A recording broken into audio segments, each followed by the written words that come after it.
In the year 3069, 6 colossal monoliths plummeted from the heavens, triggering the apocalypse. Vile demons crawled from these pillars, beginning a relentless slaughter of humanity. Aki had single-handedly crushed every 7th tier demon, but he never anticipated the existence of an 8th tier lurking deep within the monolith, an entity 10,000 times stronger than the rest. Drained of every drop of energy, Aki accepted his tragic end at the hands of this ultimate monster. Darkness faded as a blinding light emerged. Aki jolted awake to the sharp, familiar bark of military orders. He stared at his strange surroundings in shock. Is this a dream?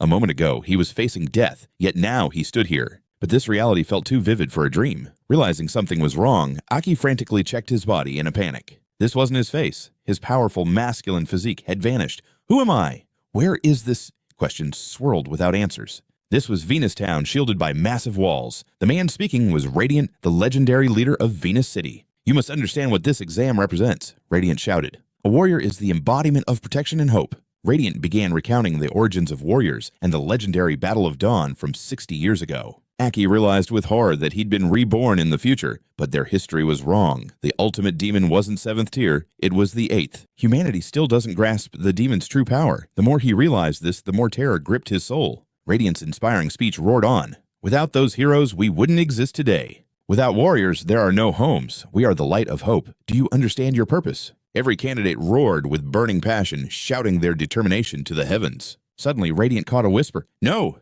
The 8th tier! He marched toward Aki, eyes blazing with killing intent. You clearly don't understand our purpose. Name. Aki hesitated. Should he reveal his true identity? If I say I'm Aki, who would believe me, a legend from 60 years ago?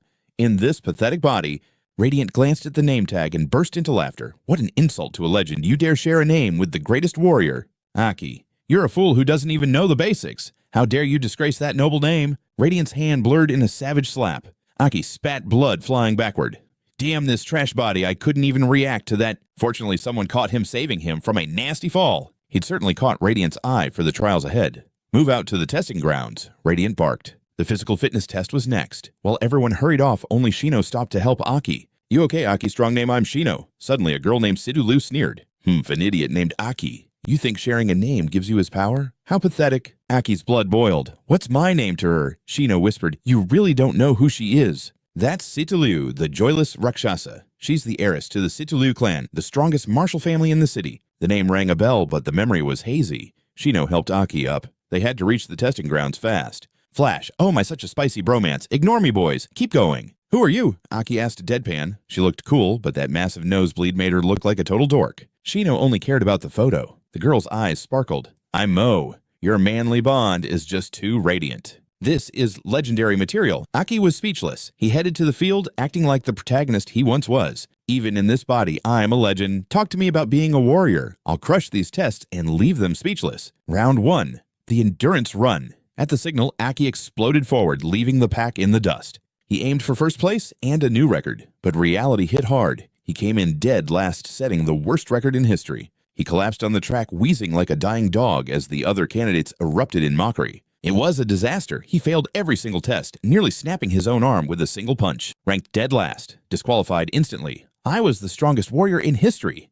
How can I be this pathetic? Aki clutched his head in pure despair. Shino tried to console him while Mo snapped one last intimate photo. The judge turned to Radiant. Captain Aki's scores are a joke. We should just disqualify this trash now. Despite his earlier rage, Radiant simply shook his head. He's hopeless, but he still has the right to finish. Besides, this will definitely be his last time. Round 2, Neural Armor Synchronization. Hearing the announcement, Aki's lips curled into a confident smirk. A sync test. This is my chance. 60 years ago, I was a god of synchronization with a legendary 96% stability rate. This body is a wreck, but synchronization is forged by the soul. You mocked me. Now witness the true power of the world's strongest warrior. Aki's gaze burned with a fierce new intensity. Stepping forward, he donned the interface gear, marveling at the marvels of modern technology. 60 years of progress had made a massive difference. Just then, Sidulu results were announced a 39% sync rate. A perfect pass. The crowd erupted in frantic whispers. As expected of Situlu, hitting 39% on her first try is absolutely insane. This has to be the top record of the year. Martial arts lineages really are on another level. How could anyone ever hope to date a girl like her? She looked practically radiant. Hearing the youngsters chatter, Aki just sighed. Romantic drama had been a distant memory for a man like him for ages. Situ Liu removed the device and strutted toward the lounge with an air of arrogance. Clearly, she expected nothing less than perfection. The praise continued to pour in. Everyone envied her status, her overwhelming power, and her undeniable beauty. But the moment she was alone, her cool facade crumbled. Her face turned beet red as she squealed. Yes, Situ Liu, you did it 39%. She wondered if everyone saw her cool side. Being the Ice Queen definitely gains fans, but staying humble is key. Stay calm, Situ Liu. Calm down. Damn it. Turns out she was just a massive Chunabu. Back at the testing site, Aki was actually quite surprised by the young girl's potential. He hadn't expected a 39% sync rate today. Shino slapped his shoulder. She's a monster, right? I can feel her terrifying aura from here. Aki just nodded to avoid a long conversation. Suddenly, Shino noticed Aki's lack of nerves and asked how he could be so calm. After all, with Aki, previous garbage scores, passing this warrior exam seemed like a literal pipe dream. Aki simply replied that he was used to it. This left Shino puzzled. How much could someone their age have possibly gotten used to? As the testing continued, many recruits winced in agony the moment they linked with the interface device. The first synchronization forces the body to endure the raw impact of a demon core. Many quit, but anything over 10% is a pass. Shino hit 24%, while Tomoe reached 30%. Watching from above, Ji Yaotang smirked. This year's crop had some truly promising seeds. An assistant confirmed the data. Including Tomoe, 6 candidates had already surpassed the 30% threshold, a rare feat among cities. The overall quality of this batch was exceptional, but suddenly Ji Yaotang's expression soured. Though there's always one bottom feeder. His eyes locked onto the next candidate, Aki. The crowd immediately started jeering. Look, it's that loser Aki. His weak body will probably explode from the feedback. He was dead last in round 1. Aki kept a straight face despite his irritation. Laugh all you want, you little brats. Soon you'll be struggling to close your mouths. Stepping onto the platform, Aki pointed directly at the Crimson Core, the source of pure power. Demon cores from the battlefield come in 6 types. Red is power, yellow is defense, green is recovery, and blue is agility. The purple core grants illusions, while the black core, representing space and time, is a legendary rarity. The black core is practically a myth. But regardless of color, the synchronization rate is entirely dependent on one's willpower. Willpower determines if you can handle the core's corruption and master its strength. The technician nervously asked Aki if he was ready. Having done this 1,000 times, Aki signaled the start without hesitation. Instantly, a blinding crimson light engulfed the entire hall. The radiance was so intense it reached the waiting rooms. Aki roared, looking down at the crowd with a surge of pure satisfaction. Open your eyes. Witness the legendary synchronization of the strongest warrior. The spectators stood frozen in absolute shock. The numbers hit 40% in seconds, but Aki wasn't done. 40 I used to sit at 96%. Keep climbing for me. The pressure radiating from Aki was unlike anything seen in a mere test. The digits on the screen continued their frantic vertical ascent. In the observation room, Ji Yaotang nearly shattered the glass. This was impossible when the rate hit 80%. Pure chaos broke out. Aki stood there like a god among men, his arms wide. I am the one all warriors once hailed as the strongest. If this core wasn't trash and this body wasn't so weak, I'd have you all on your knees. That is the gap between us, you brats. Aki relished the feeling of silencing his doubters, but suddenly the overwhelming power flickered and died. Cracks spiderwebbed across the demon core. Aki's body finally gave out, and he slumped to the floor. Damn it! This vessel simply can't handle the strain. The panicked staff began shouting in anger. What happened? It was just a machine malfunction. The sync rate plummeted to 10%. A secretary rushed to Ji Yaotang. Captain, the demon core shattered. It was a defective unit that caused a data glitch. What a relief. Ji Yaotang let out a long, disappointed sigh. For a moment, he thought a god-tier warrior had been born, but it was just a technical error. Aki's final result was a measly 10%, the bare minimum to pass. Seeing him in such a pathetic state, the mockery returned tenfold. I knew it. Only a glitch could produce that number. An 80% sync is reserved for perfect S-class city captains. Only Shino ran up to check on him while Tomo recorded the chaotic scene. Elsewhere, Situ Liu let out a breath of relief. Phew, he actually scared me. I thought someone was about to outshine me. I won't allow it. Meanwhile, Aki lay broken, coughing up blood. I can't believe I'm letting these rookies get to me. At least, I made the cut. After catching his breath, Aki sat in the waiting area, his mind racing as he analyzed the strange anomaly from earlier. What the hell was that? It felt as though something deep within his chest had suddenly surged, violently draining every ounce of his mana in an instant. This was unprecedented. His willpower should have withstood at least 80% of the pressure. Even the lowest grade core shouldn't have shattered like that.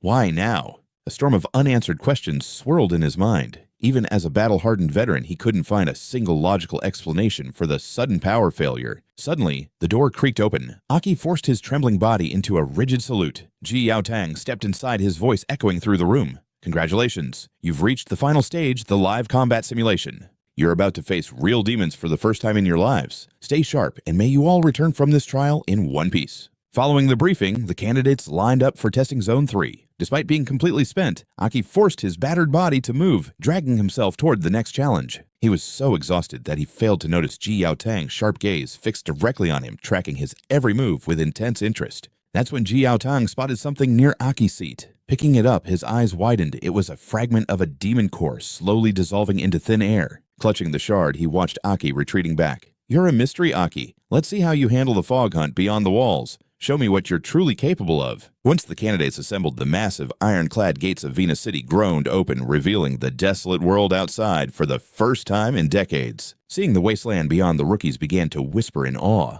"Whoa, is this really it? Do you think the rumors about the eternal mist are true?" Aki was stunned. To think humanity had been trapped within these walls, isolated for 60 long years. Observing the naive chatter of the youths around him, the head examiner barked a stern warning. "Cut the chatter, focus on the mission, and double-check your gear while you still have the chance. Or you won't even realize you're dead until it's too late." Aki meticulously inspected his newly issued energy core. He was certain the previous malfunction hadn't been a gear failure. His power had vanished instantly, as if something inside his own body had violently rejected the core. But no matter how much he pondered, the reason remained shrouded in mystery. Could this be a side effect of my transmigration? Lost in thought, Aki followed the procession as they stepped out into the unknown world. The moment his boots hit the earth outside the wall, a strange pulse radiated from deep within Aki's body. This invisible signal rippled outward, drawing the attention of every demon toward a mysterious, distant cave. Detecting the pulse, a chilling voice hissed from the shadows of the cave.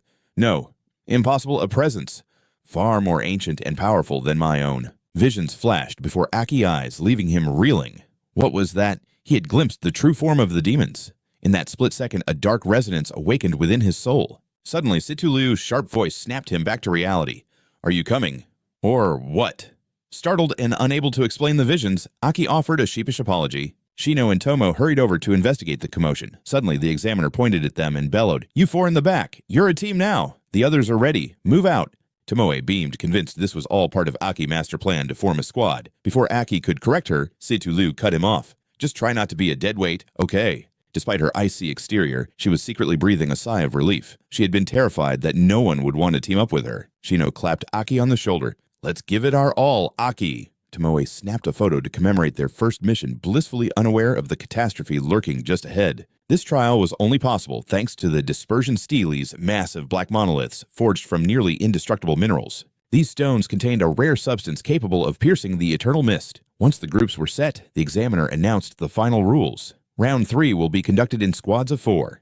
Your objective is simple: hunt the mist beasts roaming outside the walls. Each squad will receive combat daggers and a portable mist dispersal device. Advance into the fog to your designated coordinates, plant the device, and eliminate any scaleless demons you encounter. You will be evaluated on individual skill and team synergy. This will determine if you pass. Good luck, candidates. You'll need it. The mist hunt is the ultimate nightmare for any rookie in this shrouded world. It's a baptism by fire against the terrifying, unseen horrors lurking within the gloom. To become a true warrior requires more than just raw power. It demands an iron will. One must face the unknown and rely on their comrades to conquer the primal fear. They must carve out a path of light and slay the demons that strike from the shadows without warning. To earn the title of warrior, they must survive their first bloodbath. As the squads ventured out, Jago of the 2nd Division watched from atop the massive ramparts. "A decent crop of rookies this year, but only Situlu caught my eye. What about you?" Joel was also observing the candidates closely.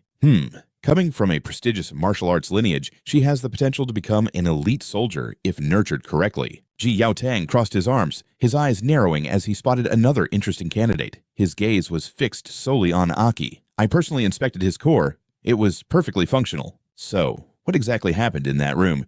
As Ji Yaotang was lost in thought, Jago suddenly whacked him on the head. "Hey, what's with the serious face? Don't call me Ji Yaotang." Ji Yaotang barked, his face flushing crimson. Despite their high ranks, the camaraderie between the 3 captains was clearly unbreakable. The laughter died down as Joel turned serious.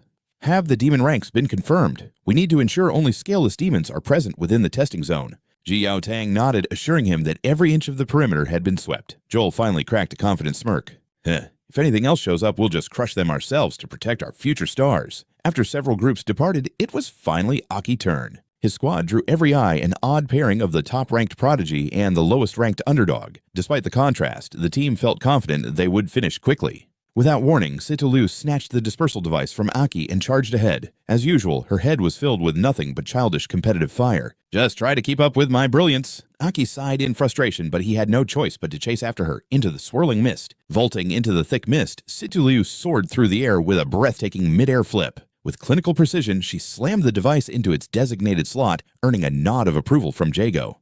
"Impressive," he noted. Her recovery core was functioning at a level that rivaled a high-tier agility core. This was the true undisputed power of a legendary martial arts lineage. Sensing human prey, 3 blood-red demons lunged forward with feral intensity. Aki didn't blink, instantly signaling Shino to take the lead. Driven by an inexplicable instinct, Shino moved before he could even think. He leaped in front of Sitolu, raising his shield like an iron wall against the demonic onslaught. Even Captain Ji Yaotang was impressed by the boy's seamless control over his core power. As the monsters were repelled, Aki gave the word the 3 of them struck as one, each targeting a separate beast. Tomoe, fueled by her agility, core moved like a blur of lethal grace. She shredded the demon with a flurry of blade strikes before sending it crashing into the dirt with a brutal kick. Seizing the moment, Shino followed up with a heavy punch that sent the creature tumbling. Joel couldn't help but praise their flawless synchronization.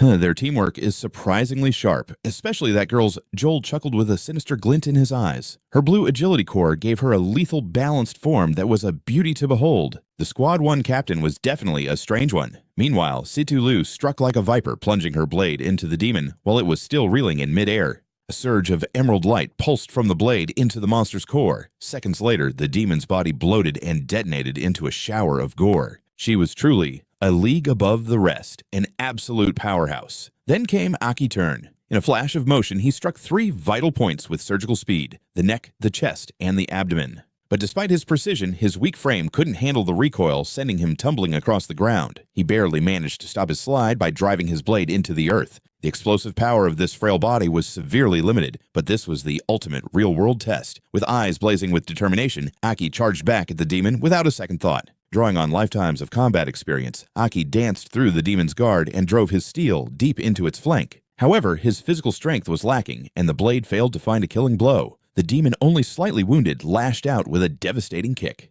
Quick as a shadow, Aki arched back to evade the strike, switching his grip and plunging his dagger into the monster's gut in one fluid motion. Roaring in agony, the beast tried to crush him with its massive weight. Aki didn't panic. He flipped backward and delivered a final precise slash to its throat, silencing it forever. Though his movements looked perfect to an observer, Aki was disgusted. His reflexes were sluggish, his body temperature was off, and his raw output was pathetic. Only his eons of battle experience kept him from being slaughtered. If anyone else had been in this body, they would have been dead within seconds. Shino watched in absolute awe as Aki toyed with the beast like a pro. Tomoe recorded the entire legendary display, but Sitolu's face remained clouded with bitter resentment. "How dare he steal my spotlight?" she seethed, convinced he was just showing off. Meanwhile, the captain's eyes were now fixed entirely on Aki. Seeing a scrawny kid execute such master-level techniques was beyond shocking. Ji Yaotang, who had been watching Aki from the start, remained silent, his gaze unreadable as he observed.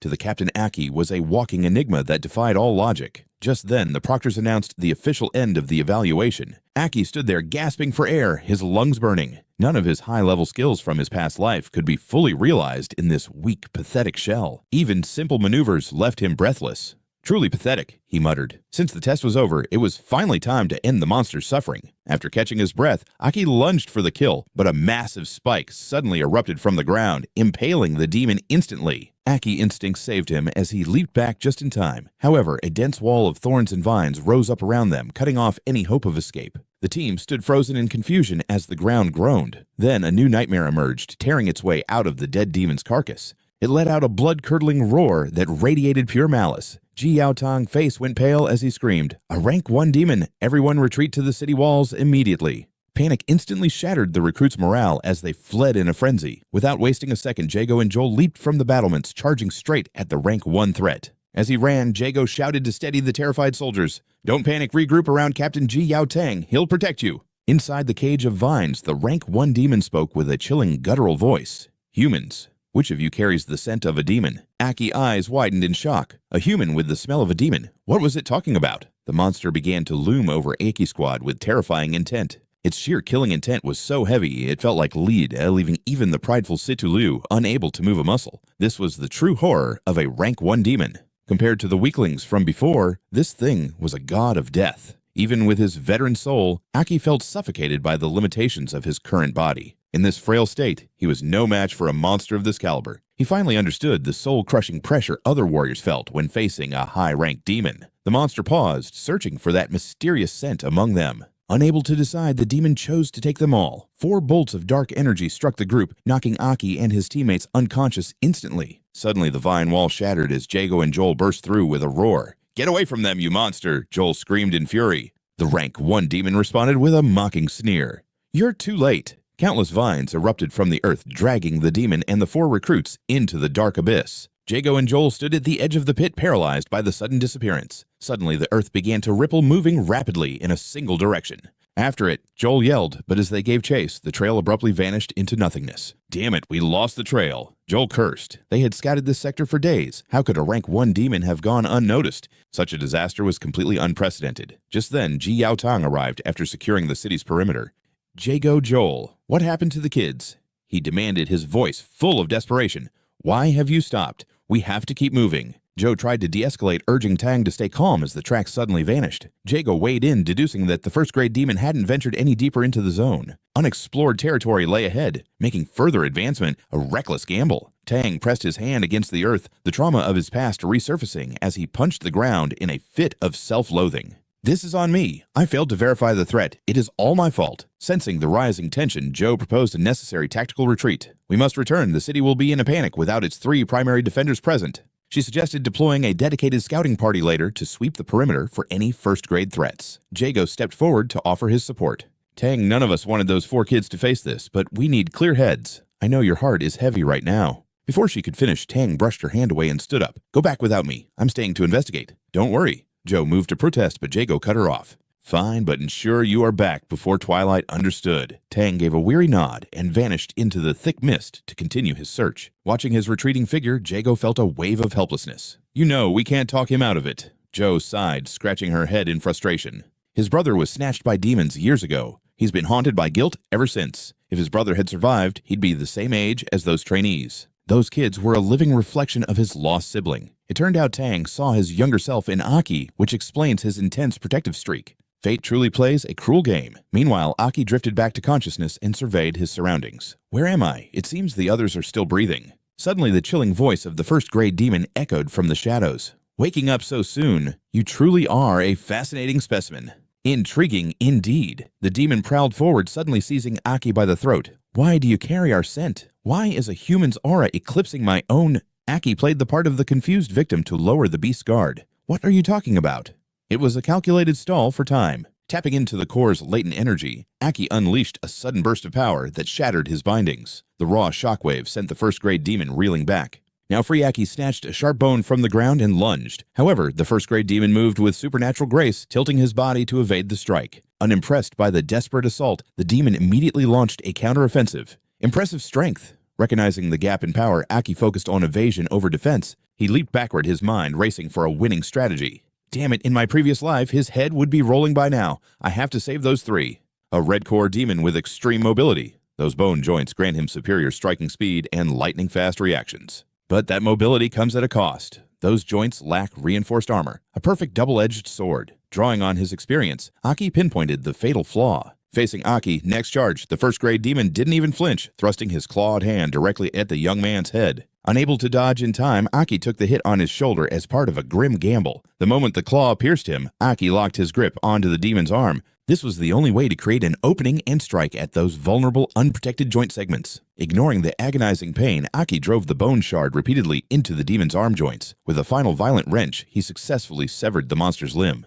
"Don't look down on me, you bastard. I've slaughtered countless first grades before." Aki's moment of triumph was short-lived, however, as reality struck back. Despite losing an arm, the first-grade demon's combat prowess hadn't dimmed. Before Aki could even blink, a devastating kick sent him spiraling through the air. Reclaiming his severed limb, the demon began reattaching it with ease. "You found my weakness, but I am a wood attribute red core. Regeneration is my specialty." Aki lay broken on the ground, struggling to even keep his eyes open. "Regeneration? I thought only 6th-grade demons could do that. Have they evolved this much in 50 years? The horrifying truth settled in. He had gravely underestimated the current demon race. With his arm restored, the first-grade demon stood perfectly whole once more. "You were the one who underestimated your foe." With a mere gesture, lethal vines erupted from the earth, impaling Aki and hoisting him into the air. The demon gripped Aki's head, his voice dripping with condescension. "I grow tired of you. Fade away." In the depths of despair, Aki's consciousness began to fracture. "My internal organs are shredded. The pain is suffocating. Did I really reincarnate just to die like this? Are they going to perish right beside me, just like my old comrades did? I'm sorry, everyone." Aki began to succumb to the blood loss. Sensing his prey's life force flickering out, the first-grade demon unhinged its maw for the final feast. "Oh, is he dead already? Fragile humans. If I consume you, will I transcend further?" Just then, Aki's presence underwent a violent explosion. "Consume me." The demon recoiled in instinctual terror. Aki's body began to warp as the core in his chest fractured. A foreign ancient voice echoed out, "You cannot die yet. The entire plan hinges on your survival." To think my final spark of spirit would be spent here. The first-grade demon began to tremble as Aki's aura spiked to the levels of a 5th or 6th grade. The atmosphere turned heavy with a suffocating pressure. As Aki's core glowed a brilliant crimson, his fatal wounds began to knit back together instantly. Crimson threads erupted from the core, weaving a cocoon around him as his hair bleached white. In seconds, Aki's form had transcended into something demonic. As his eyes snapped open, a pillar of blood-red energy erupted, piercing through the earth into the heavens. The shockwave disintegrated every 0-grade demon in the vicinity. The surging energy retracted, condensing into Aki as massive wings sprouted from his back, hovering menacingly before the terrified first grade. "I am the sole 8th grade, the supreme red core, and your rightful sovereign." The first-grade demon collapsed, his mind breaking. "An 8th grade our king." The 8th-grade demon spread his wings, his voice commanding the very fabric of reality.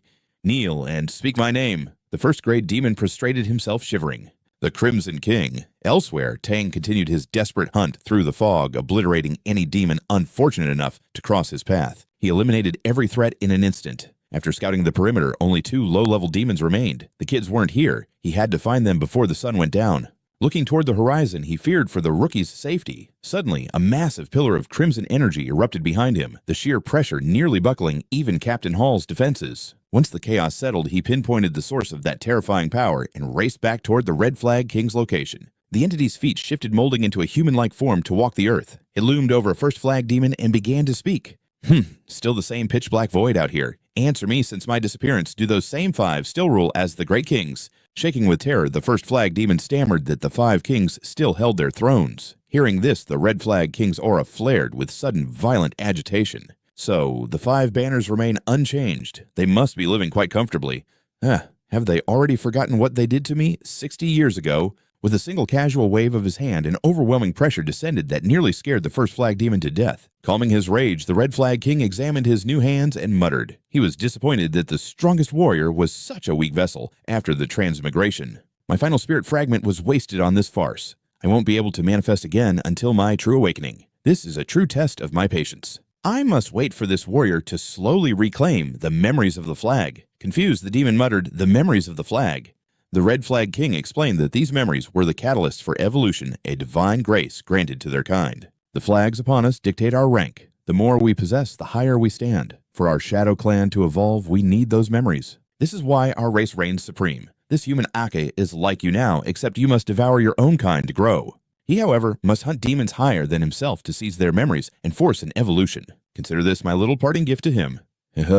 Fanatical, the first flag demon vowed to help the king awaken, but before it could finish its sentence, the king wiped it from existence with a flick of his wrist. "You are unworthy. Your only value is becoming the memory Aki needs to awaken his first flag. Human, I have set the first step for you. Don't disappoint me. Reach the 8th flag, and only then shall I rise from my slumber to reclaim the world." Aki's body slowly reverted to normal, but the glow in his chest intensified as a demonic genetic code began rewriting his very soul. As the darkness consumed him, Aki was thrust back into the final agonizing moments of his previous life. Drowning in blood, Aki, the world's strongest warrior, gasped for air amidst his fallen comrades. He couldn't die yet. Someone was still waiting for him. "I'll save everyone," he cried, but a fallen ally suddenly grabbed his hand with a demonic face. "We're all dead, Aki. Why are you still alive?" Aki bolted upright in his hospital bed, drenched in cold sweat. Realizing it was just a nightmare, he clutched his head and let out a pained laugh. His 3 teammates pulled back the curtains to visit. Before Aki could react, Tomi leaned in close, asking if a demon had dyed his hair silver. Her lack of tact was staggering. Aki flinched at her proximity, but quickly remembered the danger. "Wait, are you 3 okay? What happened?" "I remember that first flag demon dragging us into his lair." Just then, Captain Hall stepped forward and cut him off. "So, you remember that much? Tell us what exactly happened inside that cave.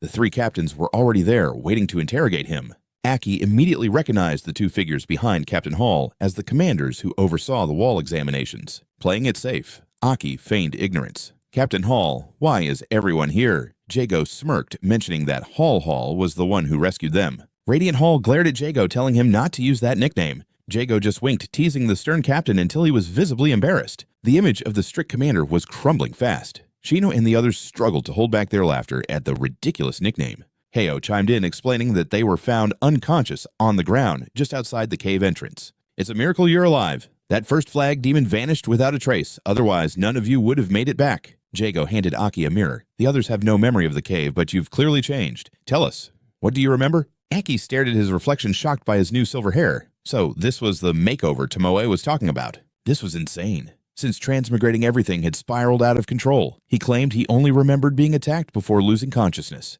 Should I tell them I'm from another world? No, that's too risky. They'd never believe me, and it would cause too much trouble. I don't even understand my own body yet. I have to use Aki identity to figure this out. He looked up, his expression carefully guarded. I only have a faint memory of waking up in the cave, but then I blacked out again. I don't know anything else. Captain Hall narrowed his eyes deep in thought. Another blackout. It seems my suspicions were misplaced. However, the blood splatters on those cave walls were intense. Something violent definitely happened in there. Joel approached Aki with a piercing gaze. Aki, right named after our legendary hero. I saw your test scores. You were dead last. Yet you're surprisingly calm for someone who just faced a demon. Have you fought them before? Joel's smile was sharp and full of hidden meaning. Aki's heart raced, but he quickly claimed he was just obsessed with combat and had spent years analyzing demon weaknesses. Jago nodded, impressed. Ah, a theoretical strategist, I see. Such prime warrior material needs proper molding. Aki interrupts the moment, anxious about his exam results. Did he even pass? Tomoe flashes a radiant smile. We're official warriors now. Still on the same team. Fate brought them together, so Captain Magnus grouped all four into a single squad. Sidulu, silent until now, cuts in with a cold reminder. We've already fallen dangerously behind the other elite squads. Aki is completely baffled. The test just ended. How could they be behind? Captain Magnus steps in to explain the harsh reality of their situation. Squads earn points through missions. You've been out cold for 3 days, Aki. Your team's current score, a big fat 0. Aki screams in pure shock. He thought it was a quick nap, not a 3-day coma. Once Aki fully recovers, the four suit up in high-tech armor, ready to grind points. At the assembly point, whispers ripple through the crowd. Just 3 days ago, they witnessed the birth of a brand new generation of warriors. These young faces are humanity's new hope. Standing tall, Captain Magnus begins the briefing with a stern, commanding expression. First, congratulations on becoming official warriors. Surviving an encounter with a first-tier demon is a feat few can claim. You kids did well. As promised, the 4 of you are now a squad under my command. I am your responsible captain. I oversee 9 squads in total. I expect you to reach the top. Aki raises his hand. Define reaching the top's captain. The rules of being a warrior are far more complex than 60 years ago. Back then, your rank was simply carved from the demons you slew. But the world has evolved, and Aki is clearly out of the loop. Shino sighs. Aki, tell me you've at least heard of the squad leaderboard. Seeing Aki blank stare, Shino adds that they're currently dead last. Sidulu scoffs with icy disdain. Just don't get in my way. Magnus clarifies. To become a success means climbing the cutthroat squad leaderboard rankings through blood and sweat. The 9 squads under his watch compete fiercely to drive progress. They aren't just fighting monsters, they're fighting 8 other elite teams. Higher ranked missions yield massive points. The higher your score, the faster your ascent toward glory and better gear. Each month, the top 2 squads from each captain's division, 6 teams in total, earn a prestigious opportunity to enter the squad duel for ultimate rewards. But the losers, they become the janitor squad, forced to clean the city until a new loser emerges. Aki looks around, realization hitting him. So that's why the streets are so spotless.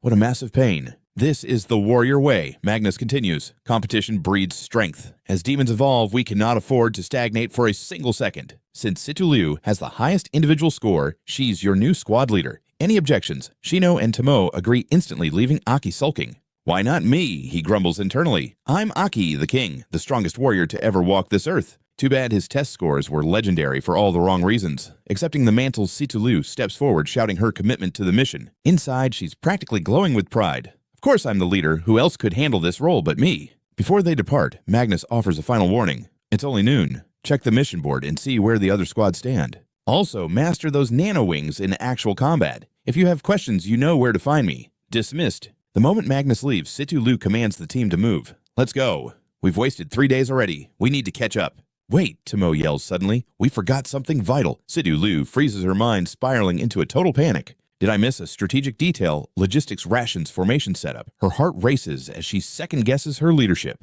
Did I fail already? Is my perfect image shattered? Her overthinking reaches critical levels, only for Tomo to suggest taking a team photo. Situ-Lu stands there, completely short-circuited by the trivial request. Aki, however, loves the idea of a memento with his new comrades. High above, three commanders observe the scene. Commander Jago stretches, looking exhausted. The first-tier demons nearby, all self-destructed. And there's that mysterious blood in the cave. Joel lights a cigarette, his eyes narrowing. Are you suggesting those 4 rookies are responsible for all that carnage? Magnus frowns. Aki is the anomaly. My nose is sharp, and I smell a familiar putrid stench clinging to his soul. The tension breaks as Jago playfully hugs him. Magnus, you're overthinking. They're back safe. My squad is looking quite formidable. Train them well. I won't lose to you. Jago teases, pressing against Magnus's back, making him blush furiously. Joel remains stoic. We watch them. If anything deviates from the norm, we eliminate the threat immediately. Meanwhile, Aki is mesmerized by the mission board. 3 rank A missions are left, each worth 10 points. He lets out a cheer. Shino and Tomo quickly reel him in. Aki, you don't get it. Rank A missions are the deadliest tasks available to rookies. These are the leftovers, the ones too dangerous for everyone else. Rank B and C are much safer bets. Rank A missions frequently end in casualties, Shino warns. Aki just sighs and declares, then let's just take them all. To his surprise, Situ-Lu is already tearing the posters down. Great minds really do think alike. With the missions secured, the squad charges into the unknown. As the mist swallows them, Aki activates the core on his chest. System alert, nano wings successfully activated. Aki dashed toward a massive crag, bracing his back against the stone to test his new flight gear. Next, he visualized the nanoparticles deconstructing, reshaping them into a blade. On his first attempt, he forged a razor-sharp edge. Humanity's tech has truly evolved over these 60 years. The rest of the squad armed up in a flash. With preparations complete, their targets entered the kill zone, 2 deadly rankless demons. At Sidu-Lu's command, the team split up precisely as planned. Leading the charge was none other than the squad's tactical genius, Captain Situ-Lu. With 3 A-rank quests pending, there was no time for a stalemate. Strike fast, Shino blinded the beasts, while Aki and Tomo crippled their movement in tandem. Shino followed up with a crushing stun lock, leaving the finishing blow for the captain to end the fight. Everything unfolded exactly as Situ-Lu envisioned. Striking a dramatic pose against the backdrop of the explosion, she basked in her own tactical brilliance. Flawless. I'm shining today, she thought. With the demons neutralized, the main objective began clearing the fog. Real combat proved far more brutal than any simulation. Luckily, one of the rankless demons dropped a rare crimson core. This mission was already turning a massive profit. A rank cleared 10 points were secured as the quest log automatically closed. Aki watched the high-tech interface once again, baffled by this futuristic sorcery. Tomoe, used to Aki's cluelessness, explained that modern tech is now entirely demon-centric, syncing every kill directly to the town's scoreboard via neural chips. Once a mission ends, the terminal tallies the points instantly. We've officially cleared the fog zone outside the city walls. All right, let's see what's next on the menu, she said, snatching the mission scrolls right out of Aki's hand. The remaining tasks were grueling: capture 3 rankless demons alive and harvest 10 cores. Tomo slumped to the ground in total despair. Ugh, just looking at this is exhausting. We fought all afternoon and only got 3 cores. 7 more to go, plus live captures. That's legendary tier difficulty right there. Shino offered a quick comfort. No rest for the weary. While we're grinding, other squads are closing the gap on the leaderboards. Situ-Lu's eyes narrowed. We finish these A ranks and take more. We're going straight to the top. Her words set Shino's competitive spirit ablaze. Tomoe didn't miss the chance to record the captain's epic moment. Noticing Aki's silence, Shino nudged him. Hey, what's your take on our climb to glory? Aki smiled back. You're right, the competition is fierce. If we don't pick up the pace, we'll never catch the frontrunners. In this world, the swift claim the prize while the slow get nothing. A strange forgotten adrenaline began to surge through Aki's soul. I thought my heart had turned to stone after 50 years across 2 lifetimes. Yet being with them, I feel strangely youthful again. This raw, youthful defiance is truly infectious. With the sun dipping low, the squad pushed forward to finish their hunt before dark. After a grueling struggle that pushed their limits, the live capture of 3 rankless demons was finally complete. They used their very last sedative rounds just in time. Ammo is a limited luxury for any squad. Seeing Aki staring at her sidearm, Situ-Lu sighed. Do I really have to explain everything? This is a nano-synthesized tranquilizer specially calibrated for demon physiology. Like the daggers, it's standard issue gear, just with a much steeper learning curve. Aki gazed at the unconscious beasts lost in thought. Sedatives for demons. Back in my day, we had to beat them into submission with raw power just to take them alive. The researchers used to scream at us for accidentally crushing their skulls. He chuckled. Shino finally exhaled as the dust settled. Capturing them with the final bullet was a miracle. Mission accomplished, but to secure these three, we had to slaughter a whole swarm of lesser demons. Over a dozen fallen. The scorched earth proved the intensity of the clash. Tomoe stretched her aching limbs, completely drained. Warriors must return before sundown, it's the law, or we face heavy penalties. Let's head back and get some real food. Home. Aki realized he knew nothing of this body's past. Did he even have a place to stay? Sitululu pulled out a device to signal their return. I need to get to the dojo soon. I'll just ping the recovery team at the lab with our current coordinates. They'll bag the specimens and we're done. Suddenly, Aki stiffened. Wait, do you guys feel that a sudden wave of killing intent? Nay. Before he could finish, a sniper round whistled through the air, executing the three captive demons instantly. I can't let you finish this quest. So you're the rookies hogging all the A-rank jobs. Those were meant for us. Who gave you permission to take them? 4 hostile strangers emerged from the shadows, eyes brimming with malice. Aki frowned, hand on his blade. Who are you? The red-haired leader stepped forward. We joined the Radiant Hall branch during the last exam cycle. Our squad is known as Black Spear. To put it simply, we are your superiors, one of the elite 9 squads of this district. Rookies usually pay their respects, taking every A rank without our consent. That's a serious lack of manners. You looking down on us. Sitululu's gaze locked onto the smoking demon corpses. Her team had risked their lives for those captures. She wasn't about to let this slide. The redhead kept barking orders. Where's your captain? Teach these brats to bow before their betters. Before he could blink, Sitululu lunged. The redhead barely scrambled back, narrowly avoiding her lightning-fast strike. You brat, you dare strike a senior, he hissed. Situlu's rage boiled over. A senior, you don't even deserve the title, you coward. Shino and Tomo jumped in to hold her back. Situlu stopped. They're still seniors. Tomo turned to the redhead. Where's your sense of honor? Wait, they can't just slaughter the demons we spent hours hunting down. The redhead ignored her completely. With a crazed look, he barked, Logic, this is survival of the fittest. Are you kids really that naive? Those words pushed Situlu over the edge. They totally trashed our mission. We poured all our energy into that hunt, you damn bastards. And what about my reputation as captain? That's it. I'm ending this, sensing her boiling rage. Shino turned to Aki in desperation. Aki, the sun is setting. Talk to them. But before he could finish, Aki snapped. Beat it. One kick later, the redhead was coughing up blood. Aki stood his ground and roared, bullying the rookies. I've never heard such pathetic garbage in my life. Do you have any idea what it took to capture those 3 demons? In all my years, I've never seen such a trash system. The captain gave a silent nod of approval while the rest stood frozen. The redhead was trembling with pure humiliation. Damn it, you dare lay a hand on a senior Black Spear squad, prepare for battle. At his command, they drew their blades. Tensions hit a breaking point as both sides prepared for blood. Suddenly, Ji Yao Tang materialized to halt the madness. With a simple flick, he neutralized both attacks and sent them flying. Aki clicked his tongue, feeling cheated out of a test. He wanted to gauge the strength of this new generation. Ji Yao Tang's aura flared as he glared at the squabbling teams. You reckless brats. The sun is setting and you're playing games. Do you want to become demon snacks? Commander G, they hit us first and broke my mask. Situlu scoffed. What are you, a kindergartner? Are you really running to the commander like a baby? The redhead turned beet red, unable to find a comeback. Sumo held up her camera. I've got proof. They poached our kills and now they're lying. A pro photographer never misses a shot. Commander G paused. Capture you kids took on an A-rank mission. Situlu stood at attention reporting the truth.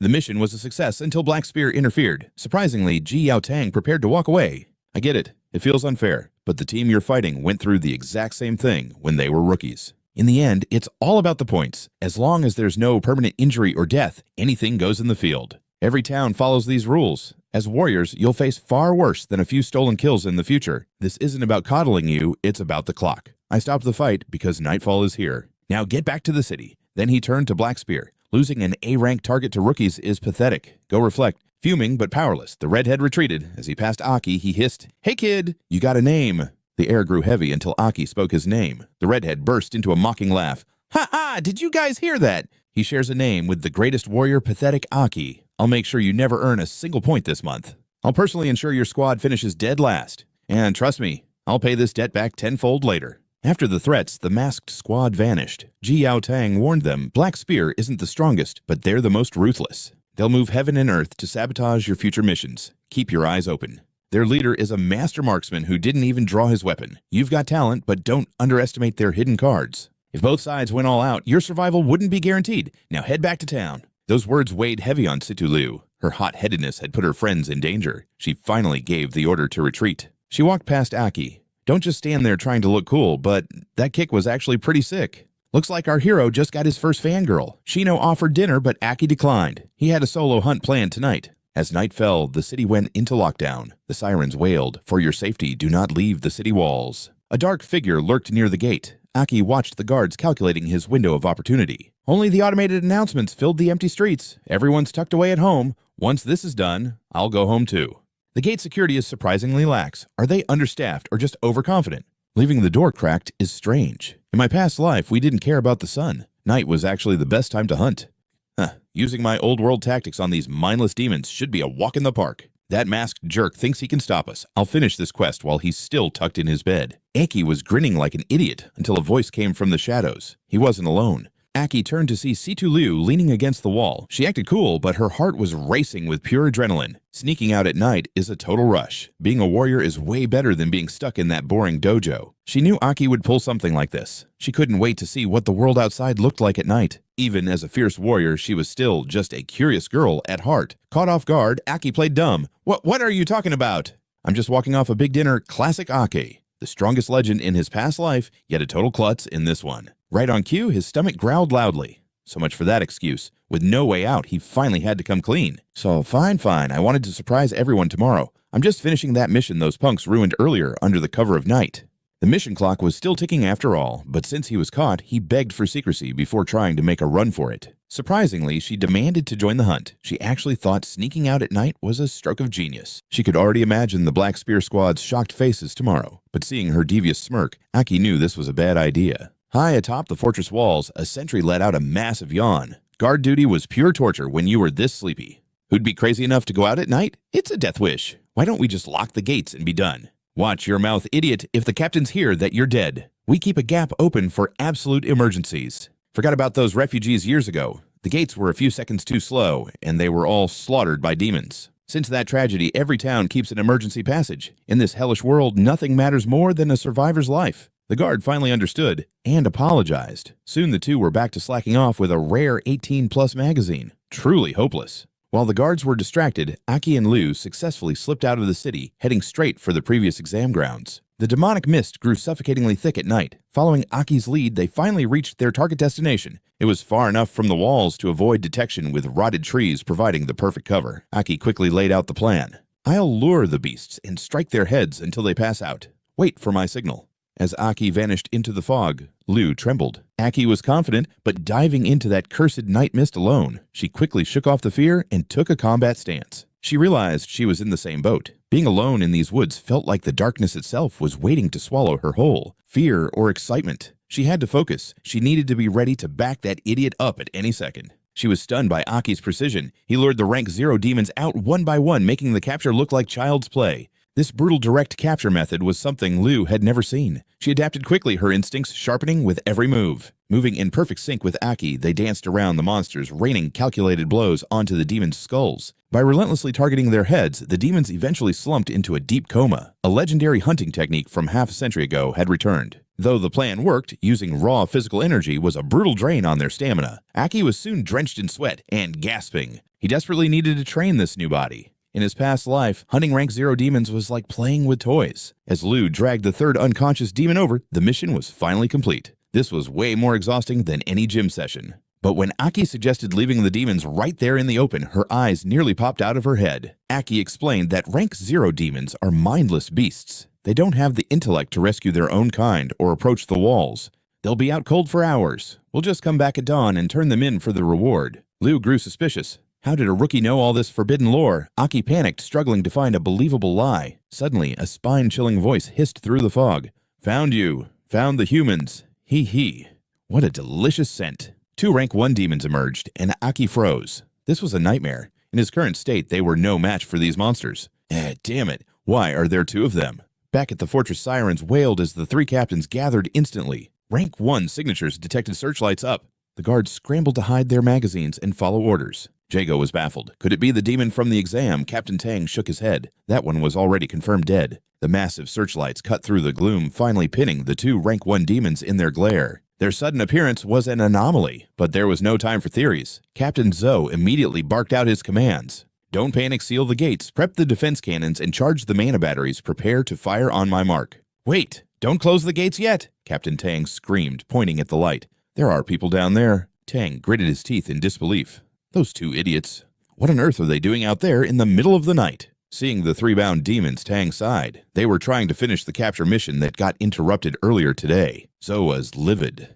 Arrogant brats, a little talent, and they think they're invincible. This is the fatal flaw of every rookie warrior. Tang didn't wait, charging down toward the demons at full speed. Jago followed closely behind, leaving Zoe to command the wall. The rank 1 demon sensed the approaching power. Knowing the danger, Aki shoved Liu behind him, shielding her from the coming slaughter. Stalling for backup was the only move left. Aki racked his brain, desperate to understand how this nightmare began. Was he the target? Just like that first demon, was it because of his reincarnation, or did something happen back in that cave? Tension spiked as Situ-Liu stepped forward. She refused to let Aki face 2 first-stage demons alone. If a fight was inevitable, she wouldn't cower in the shadows. But to the demons, her resolve was just a joke. They lunged simultaneously, but only the blue demon landed. The gray demon had vanished into thin air. In a flash, the gray demon reappeared behind them, aiming to execute the weakling first. Aki instincts flared. He shoved Situ-Liu aside, narrowly cheating death. The gray demon's strike was monstrous, shattering the very foundation of the earth. Situ-Liu countered with a snap kick, but her blow was parried by a wall of water. Suddenly, blue threads coiled around her. The blue demon's restrictive ability,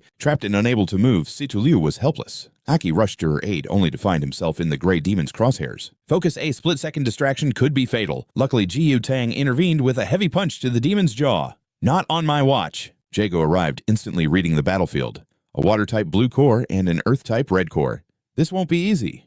Priority 1, save Situ-Liu. But the gray demon rose again, its rocky armor absorbing the impact without a scratch. That was close. A direct hit would have crushed his skull. Sensing a stalemate, Joel ordered the turrets to hold fire to avoid hitting their own. A frantic soldier scrambled toward them. Joel, a massive demon tide is approaching. The numbers, they're infinite. Beneath a crimson moon, the ground trembled violently. A swarm of unranked demons had gathered below the walls, a terrifying sea of monsters. Cold sweat poured down Joel's face. He roared for the alarm bells to be rung. Every warrior in the city prepared for the ultimate stand. As the sirens wailed, soldiers rushed to the walls. They were ready to trade their lives to shield the innocent from the coming slaughter. Back at the front, the horde ignored Aki's group surging toward the town. The first stage demons were clearly orchestrating this chaos. The captains had to end this now. Situ-Liu screamed through the chaos. "Forget about me. Go protect the city." She blamed herself for dragging them into this mess, but her words were cut short by a muzzle of swirling water. Too loud. Shut it. Ignoring the retreat, Jiao Tang charged the 2 monsters with Jago and Aki hot on his heels. The gray demon slammed its palms down, erupting the ground into lethal stone spikes. Its focus was solely on the 2 captains. It surged past Aki as if he didn't exist. Aki stood there, baffled. The demon's movements made no sense. Jiao Tang was stunned, but the gray demon didn't give him time to think, pinning the captains down. The blue demon gestured toward Aki.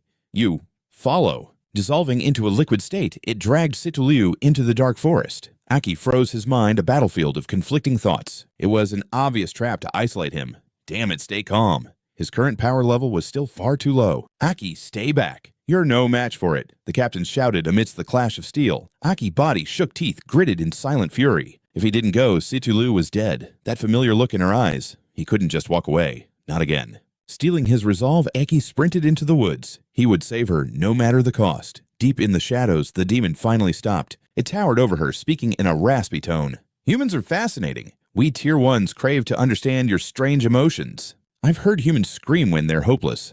Beg for me." It then realized it was still muzzling her. How could she beg if she couldn't speak? It released the water, waiting for the sweet sound of despair. But Situ-Liu didn't scream. She glared at it with pure, unadulterated hatred. "You think you're worthy?" she spat. The demon tilted its head, confused. "Worthy? Am I worthy or not?" Intelligence didn't always mean wisdom. Situ-Liu sneered. "I am of a martial bloodline. We never bow. Kill me or fight me, monster." The demon's ego bruised instantly. It delivered a brutal kick across her face. "Anger. I am angry. You are just bait." Situ-Liu slumped to the ground, her eyes still burning with a warrior's defiance. "Let her go." Aki's voice cut through the trees. "I'm the one you want, right?"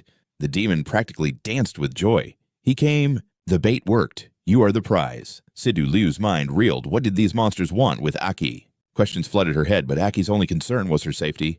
"I'm fine," she screamed. "But why are you here alone?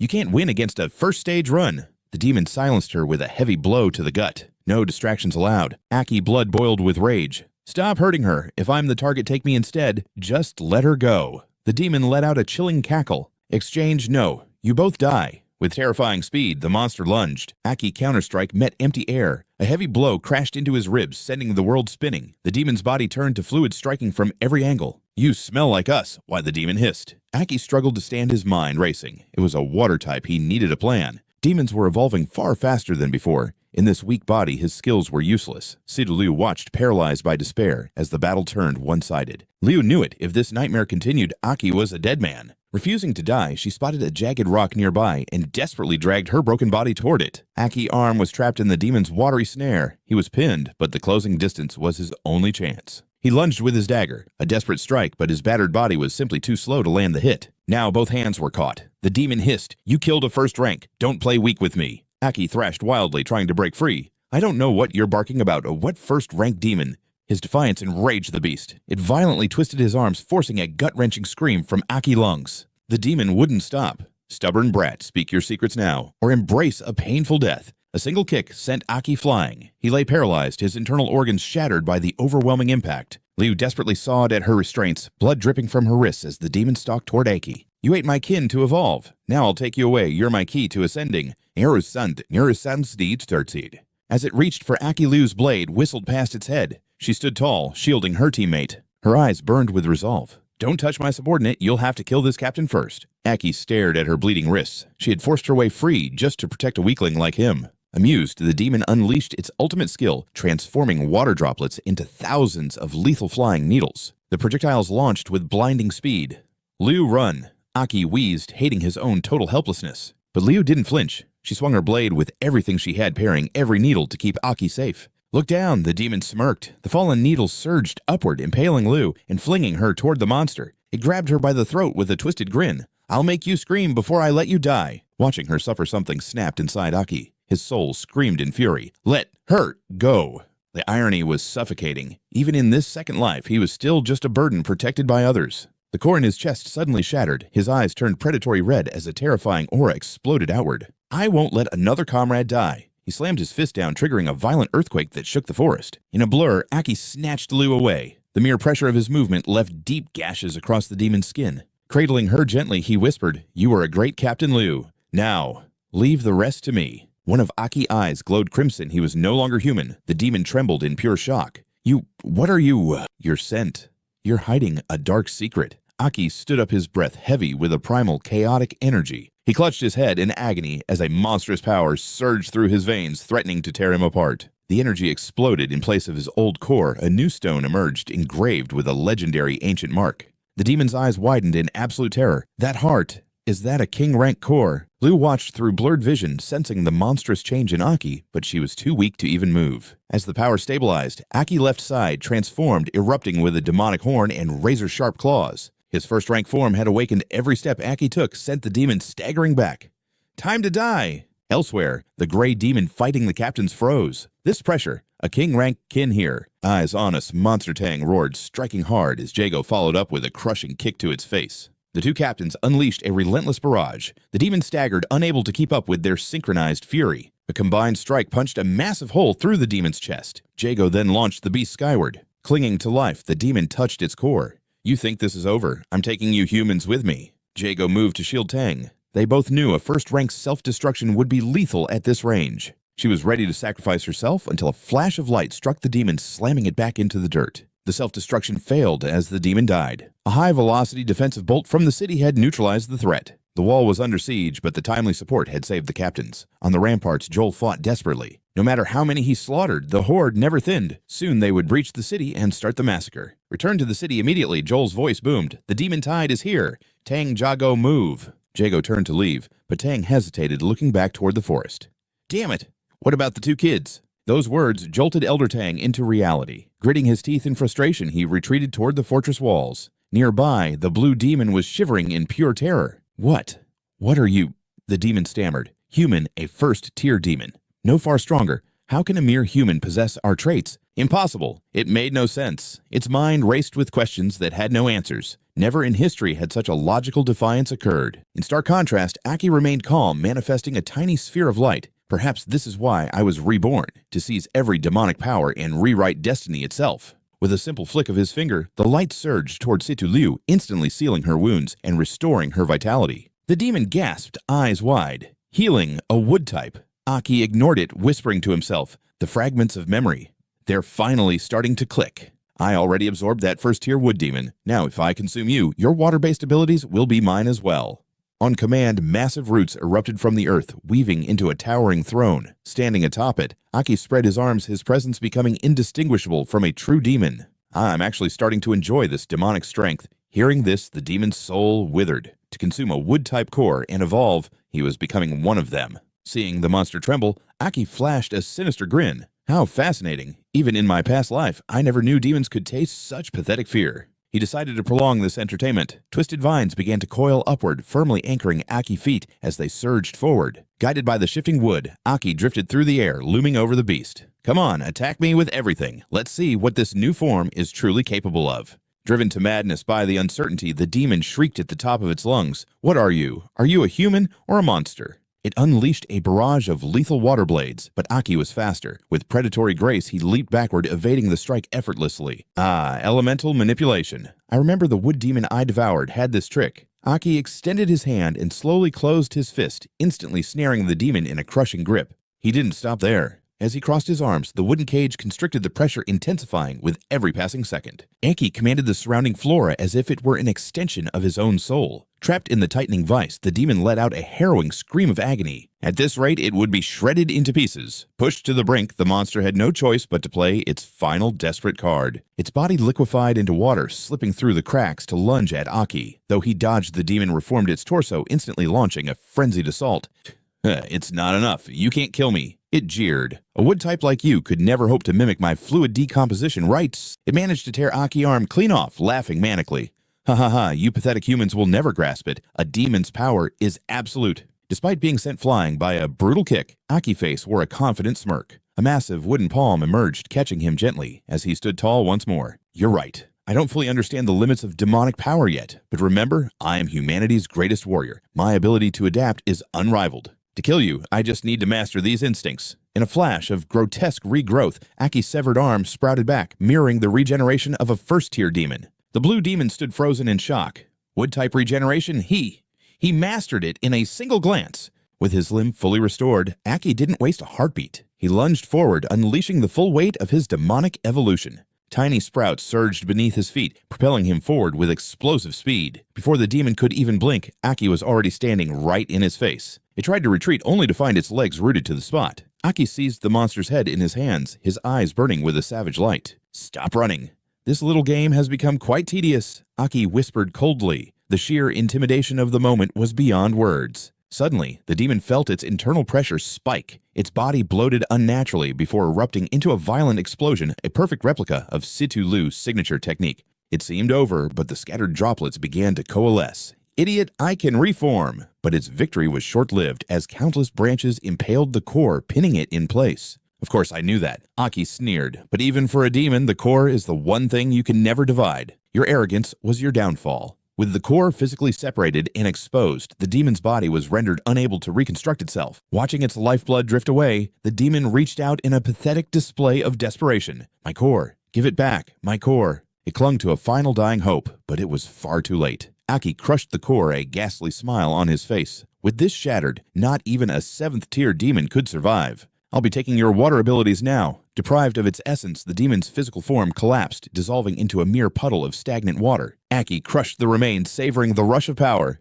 Yes, make me stronger. This doesn't feel like a human warrior at all, does it? Demonic impulses began to claw at his sanity. Having fully integrated the water core, Aki's predatory gaze slowly drifted toward the unconscious Situ Lu. Despite just acquiring the power, he could already liquefy his form with ease. Looming over her, Aki's silhouette was now that of a bloodthirsty nightmare. Demons devour. Humans must die. Under the crimson glow of the blood moon, Aki chanted these words like a cursed mantra. His mind was drowning under an absolute command. Without hesitation, he swung his razor-sharp claws, shattering Situ Lu's protective wood system barrier. Blood sprayed across the ground, but it wasn't hers. In the final microsecond, his human consciousness surged back, forcing his own hand to intercept the lethal blow. Stop it. Damn you, stop. He roared at himself. I won't let my own hands kill a teammate. I have to get her back to safety. Shut up! Get out of my head! Aki clutched his skull in agony as the demonic core within him pulsed with a blinding, sinister light. The long-dormant will of the Red King was finally resisting. How intriguing, a voice echoed. Meanwhile, at the fortress walls, the warriors were fighting for their lives. The demonic horde scaled the ramparts, flooding into the town. Amidst the chaos, Shino screamed to Mo, "Where are Aki and Liu?" "Two people aren't enough," Mo shouted, slaying beasts with cold precision. Word is, 2 warriors snuck out and got cornered by a Tier 1 nightmare. "It must be Aki and Liu. I'm worried sick." Shino's jaw dropped in pure shock. "What did you just say?" Sneaking out, he couldn't believe anyone would be that suicidal. Mo could only groan, dreading the fate of anyone facing 2 Tier 1 monsters. But there was no time for doubt. They had to focus on the slaughter, or they'd be the next ones to die. Magnus and Jago finally rejoined the fray, blades flashing. Joel immediately barked out, "What's the status of your cores?" Magnus didn't miss a beat. "We've got plenty of energy left. Let's wipe these damn monsters off the map." A warrior's core is their lifeblood. The higher the output, the faster it drains, leaving their strength withered and weak.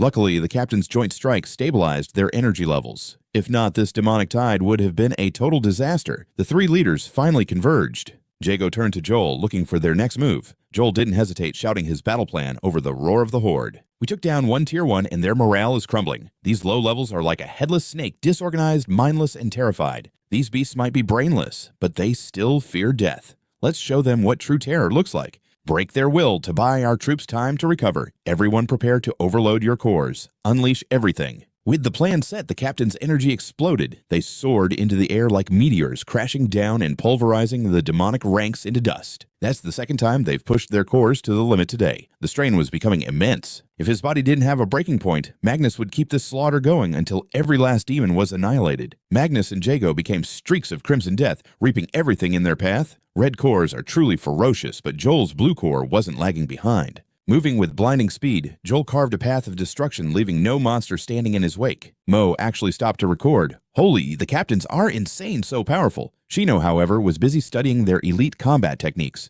This was the Tier 1 power he craved. Shino swore right then one day he would reach that legendary level. After the bloodbath, the 3 leaders regrouped at the gate. They were winded, but their condition remained stable for now. The demons shrank back, paralyzed by the display of absolute slaughter. Seizing the moment, Joel roared to the warriors on the wall, "Recover and keep fighting. The tide is turning."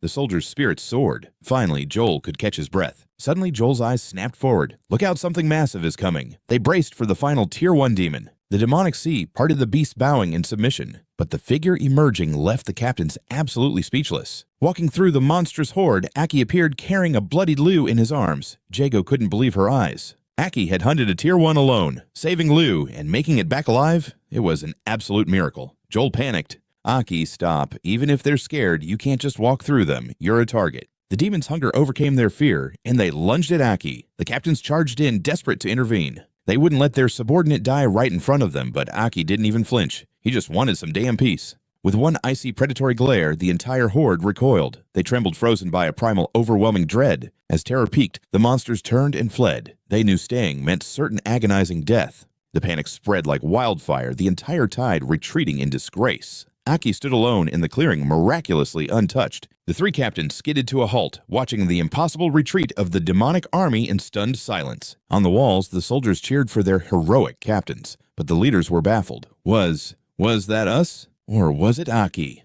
Suddenly, Aki collapsed from exhaustion. In his mind, he drifted upon a sea of blood atop a titan's skull. From the darkness, a chilling voice echoed, "Enjoying my power, aren't you?" Aki remained calm. "Who's there?" "You've met me before," the voice hissed. "Half a century ago. Surely you haven't forgotten." Aki's eyes narrowed. "One of the 8 monarchs. Just how many of you are there?" Suddenly the entity appeared right beside him. "Patience, little one. You'll know soon enough." A crimson demon sat beside him. "I am the Red Sovereign, the strongest of the 8. You don't even tremble. Your mind is a fortress. I won't harm you, for now." Ignoring the threat, Aki stood up, demanding answers. "Why me? What's happening to my body?" The sovereign grew bored. Suddenly, a second shadow of the king embraced Aki from behind. "No rush. Your body is mine now, too. I must sleep for a while to stabilize our connection. For my sake, you'd better evolve quickly. Reach for my perfection." Aki's blood boiled with a rage he couldn't contain. He forced himself up, swinging a desperate fist at the demon. "Damn you! What do you monsters think humans are? You bastard, I'll kill you!" Suddenly, a voice snapped him awake. "Aki, wake up!" He opened his eyes to a very distracting view. It was blindingly white. Aki knew something was wrong, yet his eyes remained glued. Suddenly, Sutulu's guards lunged at him. "You brat, where do you get the nerve? Saving the young lady doesn't give you a free pass for such disrespect. How dare you touch our lady?" Cut off his arm. Suddenly a man entered, his voice booming. "Enough! Is this how we treat a savior?" Every guard in the room immediately bowed in deep respect to the powerful newcomer. Sutulu called him father, leaving Aki stunned. Joel stepped forward. Meet the master of the most renowned martial arts family in town, Sutu Shungong of the Sutu clan. You live here, right? Aki realized this man had likely cared for him and bowed instantly. Greetings, Master Sutu. Please excuse my rudeness. Shungong laughed, his presence warm and friendly.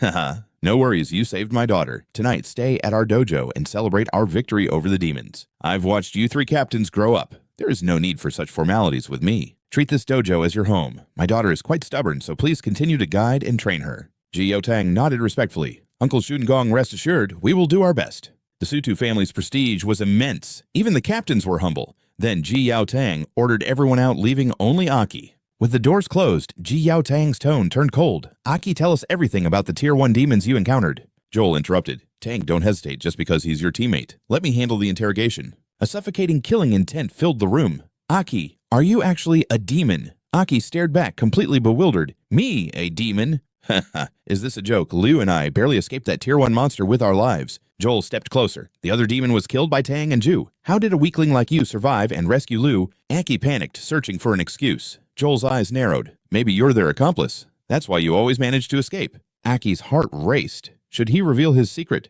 Could he truly trust these people with the truth? If he confessed, they would execute him. To them, he wouldn't be human, just another monster to slay. After all, the world's strongest demon resided within him. Joel reached for his blade. Talk, or I'll make you. Aki clenched his fists, bracing for a suicidal clash against three captains. The tension was at a breaking point. Suddenly, Ju intervened. Stop it. Only Tier 4 demons or higher can take human form. Aki clearly isn't that strong. Why would a high-level demon hide in a rank C town? Ji Yaotang added. Demons are selfish. They don't save comrades. But Aki risked everything for Liu. I don't believe he's a monster. Ju's killing intent vanished instantly. Haha, I was just messing with you. Why so serious, guys? You and Liu walked through hell. Take it easy. Aki exhaled, nearly having a heart attack from the captain's prank. Still, Ji Yaotang questioned. Liu said she blacked out. How exactly did you save her from a Tier 1? Ju leaned in with suspicion. Did you really take down that monster all by yourself? An idea struck Aki. He pushed aside his fear and put on a confident face. Actually, I'm a genius. Seeing their disbelief, he cleared his throat. I can instantly absorb core energy to trigger a massive temporary power surge. Ju raised an eyebrow. Absorbing core energy? You mean like how we activate our internal power? Exactly. Aki lied, nodding without a hint of hesitation. The captains looked skeptical. So you used this to beat the Tier 1 twice? Aki doubled down on his story. My body absorbs the core's power in a flash. One strike is all it takes to blow the demon apart. Since it was my first awakening, I fainted. I did the same thing to the demon that kidnapped Liu. My body just couldn't handle the sudden overload. I barely got her back before collapsing again. Ji Yaotang pondered. This explained why his core seemed fractured before it was pushed past its absolute limit. Ju spoke up. If that's true, your talent is off the charts, but can you even control it yet? Captains trained to minimize the physical strain of these bursts. That's how we stay in control. Until you master this, don't use it recklessly. It's a double-edged sword that could kill you. Ji Yaotang stood up. Ju is right. Aki, if you're really a genius, let me test that power myself. They headed to the training grounds. Changing into gear, the captain prepared to see if Aki was telling the truth. Right from the jump, Judah lunged like a predator, ready to tear Aki apart. Aki was pinned, unable to mount any defense. These captains were mere novices compared to his past life, but this frail body couldn't execute his legendary techniques. Aki gripped his core, debating whether to unleash the forbidden demon power. Suddenly, Judah closed the gap with blinding speed. Aki barely dodged the lethal strike. Judging by that impact, Judah wasn't holding back. Even Jago shouted for him to cool it. Despite his poor stats, Aki's raw reaction speed was actually earning some rare praise from the onlookers. He was surviving on pure combat instinct, but he'd hit his limit. Without a second to breathe, Judah aimed a heavy fist at his face. The reinforced training ground shattered under the blow. Aki dodged again, but Judah instantly ghosted behind him, gripping his throat. Judah swept his leg, sending Aki crashing into the wall. Sensing danger, Joel tried to intervene, but Jago held him back. Judah slammed his fists together, mocking his opponent. Is this it, a genius like you shouldn't be this pathetic? That was the final straw. Aki pride flared. In his past life, he was the king of warriors. He wouldn't be looked down upon. To Aki, Judah was nothing but a distant descendant. If he claimed to be a genius, he had to show power that defied logic. Rebirth meant new rules. Aki decided to tap into that cursed demon energy. Time to show this kid some real dirty tricks. As Aki stood, his chest core erupted in a blinding light. The entire atmosphere in the room shifted instantly. He stepped forward without a hint of fear. Captain Judah, it's my turn now. Aki's aura exploded outward with violent force. Harnessing the demon's power, a crimson shroud engulfed him. His sync rate surged from 19% to a staggering 30%. He realized he could now consciously force this body to unlock its hidden potential. Rion's eyes widened in pure disbelief. Can you feel that his synchronization is still climbing? Jago gasped, nearly crushed by the sheer pressure Aki was emitting. Was Forest City actually home to a monster-tier genius? Judah gritted his teeth, a cold sweat breaking across his brow. This presence, his sync rate just hit 40%. He'd already surpassed the prodigy Liu Situ's record of 39. Aki had surpassed Liu. Through the swirling smoke, Aki's voice cut through the silence. Don't get distracted, Captain. In a blink, he vanished and reappeared in front of Judah, fist cocked back. I'm coming for you! A massive blow landed squarely on Judah's stomach. Judah caught it barehanded, a wild, thrill-seeking grin spreading across his face. The kid's speed had doubled, and his physical stats were skyrocketing by the second. That was just a feint, Captain. Aki spun, delivering a brutal low kick that shattered Judah's balance. Even under pressure, Judah laughed. Impressive. The kid exploited a tiny opening to throw him off balance. His tactical IQ was off the charts. Judah looked down, sensing a shift. Without a word of warning, Aki launched a devastating follow-up strike.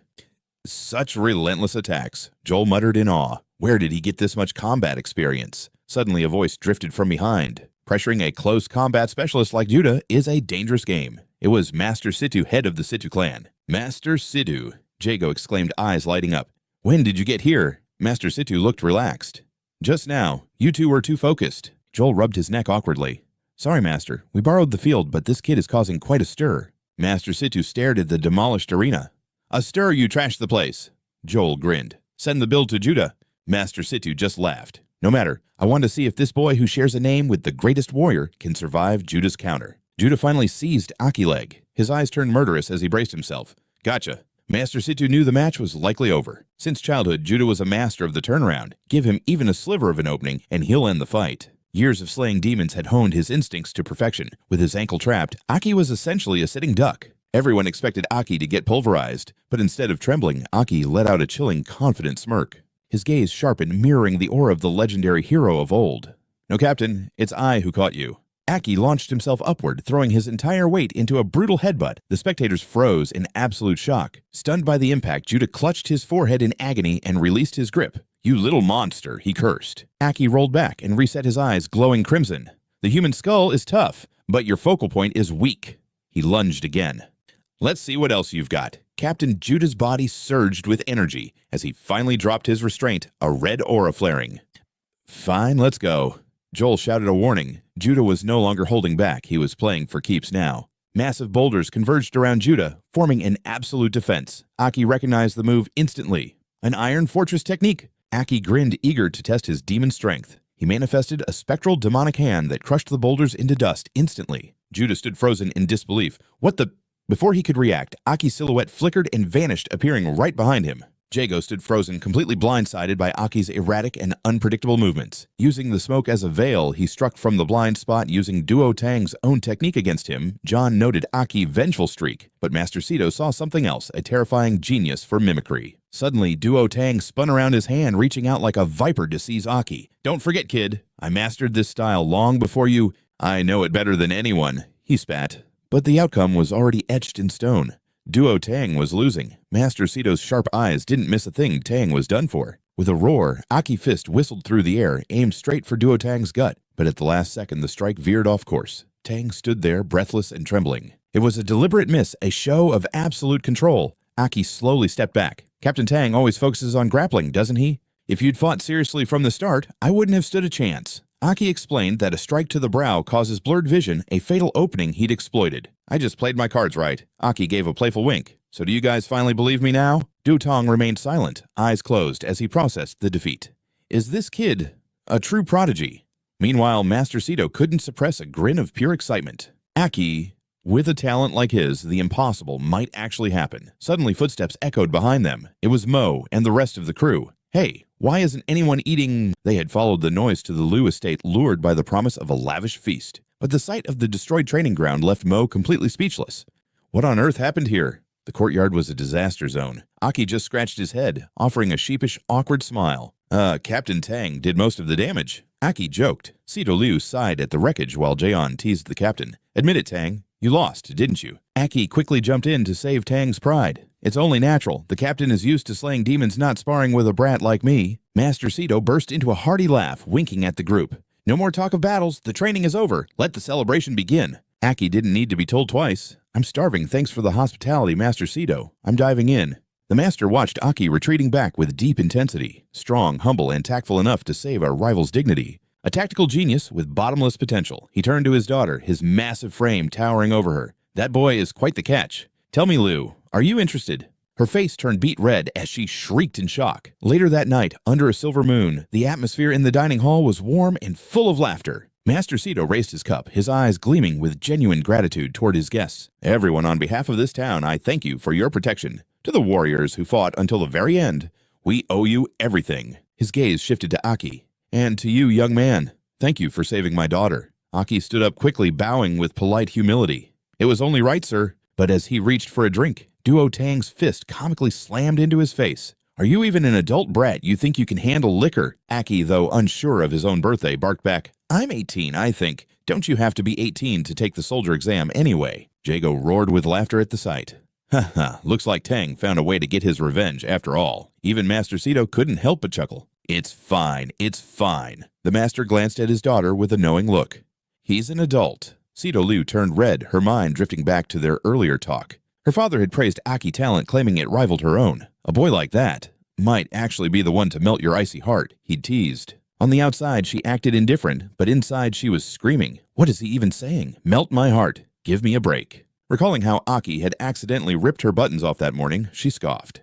Dad, stop joking. That guy is nothing but a total moron. Nearby, Mo was snapping photos of the food like a crazed fan. This is incredible, Shino. We're totally lucky to be on Aki team. Shino then turned to Aki. But seriously, Aki, how did you take down a high-ranked demon? It was insane. Aki froze, unsure how to explain his hidden power. Luckily, Duo Tang spoke up.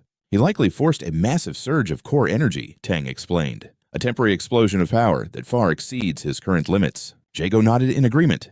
It's similar to how we captains draw out core strength. In a life or death moment, his survival instincts must have kicked in. However, her expression grew grim. But doing that without training is suicide. The strain on the human body is catastrophic. John raised his glass, his smile fading. That's why we tested him today. Aki has raw power, but without proper training, his body will eventually shatter. Aki listened, but his mind was racing. If only they knew the truth. I didn't just tap into a core. I absorbed 2 high-rank cores and awakened wood element healing. My body recovers as fast as it breaks. But he kept his mouth shut. It wasn't the time for secrets. Better to let them think he was just another core-absorbing genius like the captains. The captain is right. Aki laughed, playing along. That's probably why I blacked out. Guess I better hit the gym harder, huh? Shino looked on in awe while Mo kept snapping pictures of her idol. You're amazing, Aki. We won't let you leave us in the dust. Sito Liu watched him silently, so that's how he did it. No wonder he was able to save me that night. Suddenly, Duo Tang crossed his arms, his voice turning stern. Technically, your midnight excursion was a violation of the rules. You both deserve punishment. But then he smirked. However, since you took down a high-ranked demon, we'll call it even. John and Jago chuckled. Don't celebrate yet, kids. The tournament is still on. Your squad is currently at the bottom of the rankings. They warned. You better rack up those points tomorrow. Aki's eyes burned with resolve.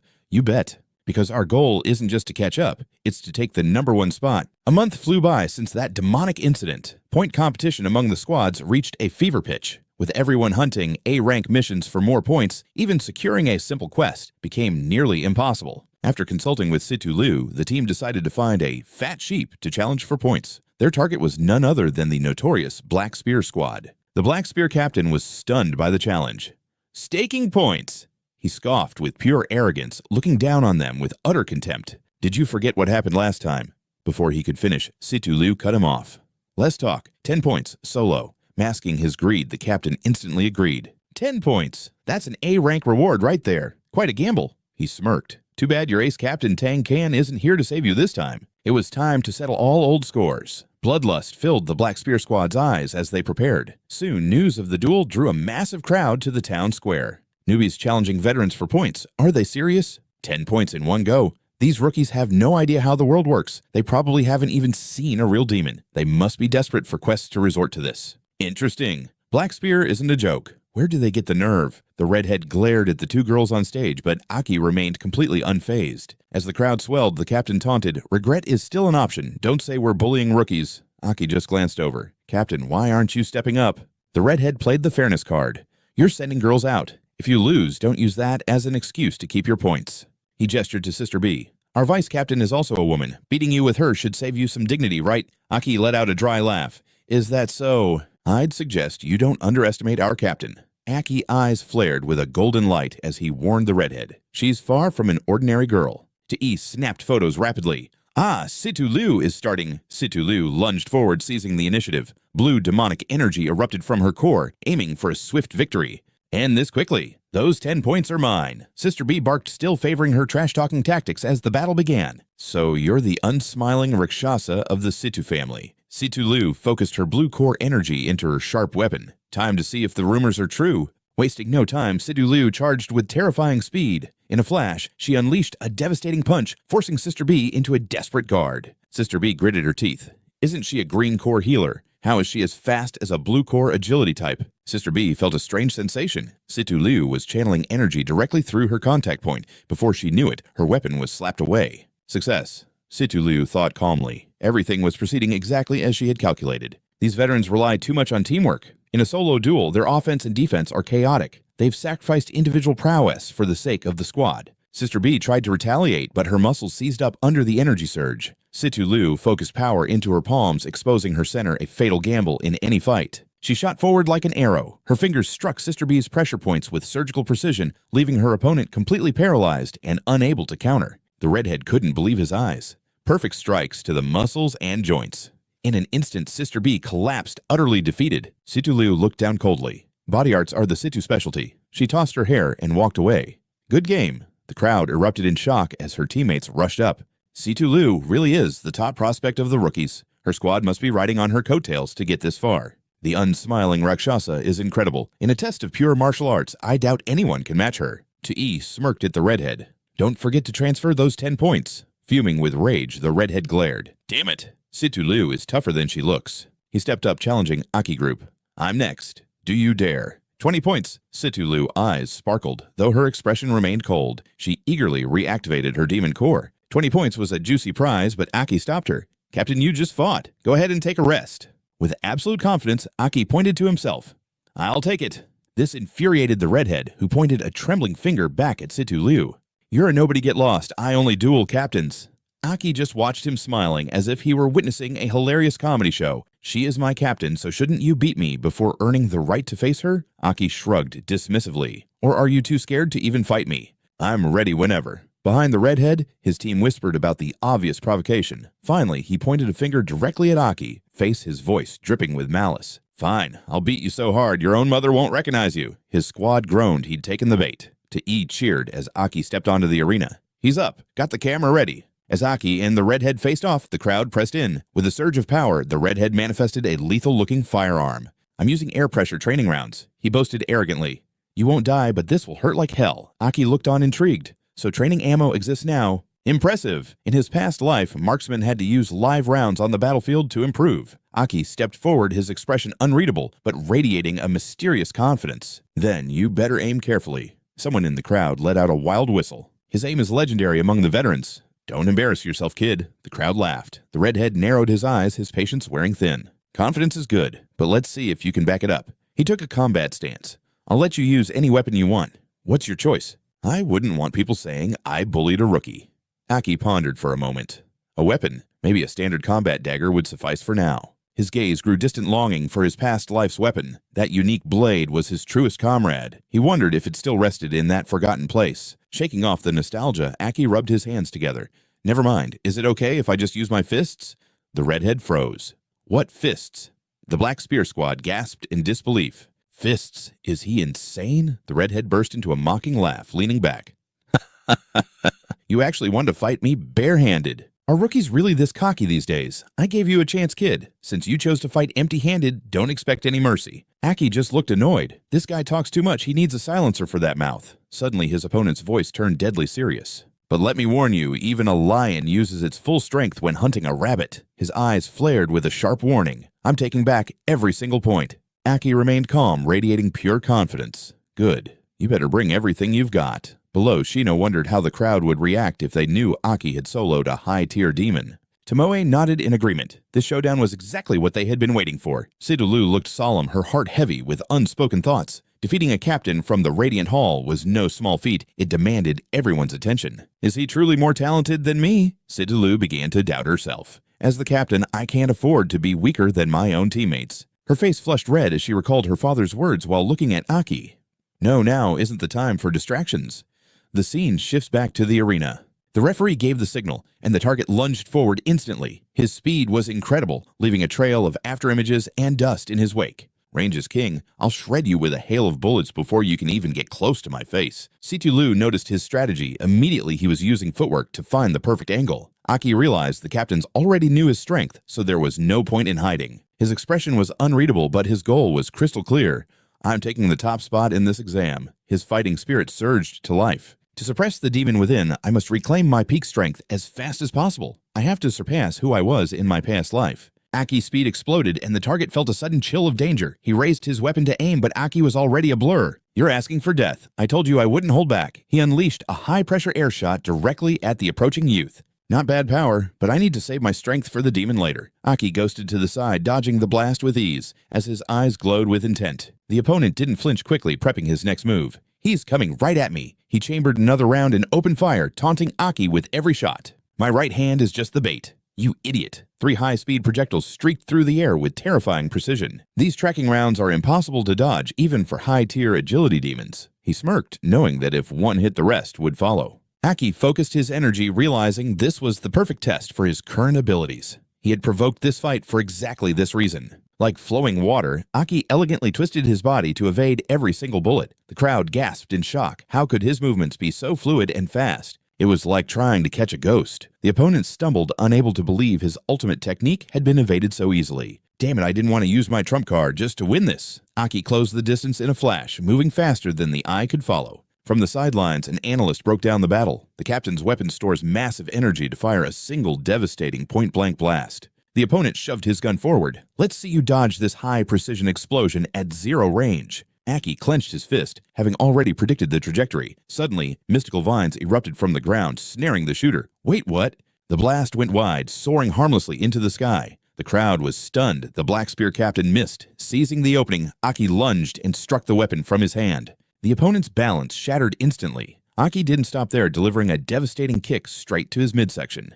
The Black Spear squad screamed in terror as their leader was sent flying 30 feet. Aki calmly picked up the discarded weapon and announced the result. That's 20 points for me. The opponent turned pale, utterly crushed by the overwhelming gap in power. How is this possible? Shino cheered wildly while Tomo captured the epic moment on camera. Sidulu watched silently, baffled by where Aki could have mastered such elite techniques. Securing 30 points from the Black Spear squad was easy. The flashy victory successfully drew the eyes of every other team in the stadium. The atmosphere grew electric as more young warriors and veteran teams stepped up to challenge them. Riding their momentum, Situlu's team used the challenge rules to go on a winning streak. Gino and Tomo played their parts perfectly as they dominated the field. Their score skyrocketed up the leaderboard. By the end of the month, Situlu's squad had stunned everyone by taking the #1 spot in the Radiant Hall. The team stood tall together, their faces beaming with pride. They had finally earned their place in the Ultimate Championship Finals. The final showdown between the top 3 squads was about to begin. The sun shone brightly over the grand arena as the month came to a close. These ancient ruins always stir up deep emotions during the finals. It's inspiring to see the new generation grow, even if the faces are often the same. Joel chuckled as he reviewed the data. Situlu's team climbed from the very bottom to the top of the Radiant Hall in just a few days. Surpassing 9 elite squads is no small feat. They literally gambled their points in every match and came out on top almost every time. She brushed her hair back with a sigh. That's a pretty chaotic way to climb the ranks. I'm surprised you didn't try to stop them. The Hall Master spoke firmly. They earned those points through pure strength. There was no reason to interfere with their progress. Aki and Situlu are a powerhouse duo, but I've been watching the others too. His gaze sharpened. Shino and Tomo are far more capable than they look. The 3 officials stopped before the massive stone gates of the central arena. Joel's eyes sparkled with anticipation. It's been years since a rookie team made it to the finals. He added with a grin. The crowd outside is absolutely losing their minds right now. Great Yao Tang pushed the massive stone doors open, revealing a blinding light. The stage was set. All the top squads had gathered, waiting for the final showdown. All eyes were on them. The elite squad captain looked on with pure contempt. How did these nobodies even make it to the finals? What happened to the other squads? A black-haired boy whispered. Shh, don't let them hear you. The elite captain just snorted in disdain. On one side was Onga's winning team, the Elite Squad. On the other, the captain of the Radiant Squad finally spoke up. So, Yao Tang's team is just a bunch of rookies with high points. He crossed his legs, his face twisted in a mocking grin. Looks like they're for real this time. That was Joel's top team, the Radiant Squad. Meanwhile, the scene shifted to Tomoe. She observed the intense atmosphere, her eyes sharp. They're all fired up. Shino stretched his arms, glancing at the Elite and Radiant Squads. They're the strongest under Onga and Joel, Shino explained. Famous in for City. Rumor says the next 3 great captains will be chosen from them. Aki started his warm-up, a playful smirk on his face. Is that so? Then we'd better give it our all. He narrowed his eyes, calculating. This body was still weak, but with his secret abilities, he had a hidden edge. Against a Tier 1 core warrior, he wouldn't back down. He was confident. Taking the #1 spot was definitely within reach. The real question is, what's the prize? Jago walked in, exuding confidence and charm. Gather round, babies, she shouted. The group of 4 hurried over. Captain Onga patted the Elite captain's head with an affectionate gaze. The girl beamed. Our Elite Squad is ready to take first place. And if we win, we want an extra reward, she pouted, acting like a spoiled child demanding a treat. Like a shopping trip to a B-rank town, someone suddenly interrupted with a sharp cough. A shopping trip, is that all you've got? His voice was dripping with sarcasm. Truly impressive goals. The Radiant Squad captain sneered, his eyes full of mockery. Our squad wants to go to a B-rank town to face stronger warriors. He shoved his hands in his pockets, looking down on everyone. The Elite captain snapped at him. What do you know? Shopping is a form of training for girls, you idiot. Her teammates grumbled in agreement. That Radiant Squad is so annoying. Just then, 2 more figures appeared, Joel and Great Yao Tang. Are you two flirting or fighting? Joel joked. The Elite captain's face flushed with anger. Joel, you're never serious. Yao Tang looked toward Aki Group. Situ Liu, bring your team over here? Yes, sir, they shouted in unison. Situ Liu led the way. Let's go. All the squads were finally assembled. Yao Tang kept the introduction brief. You all know each other. Let's get to the rules. He turned serious.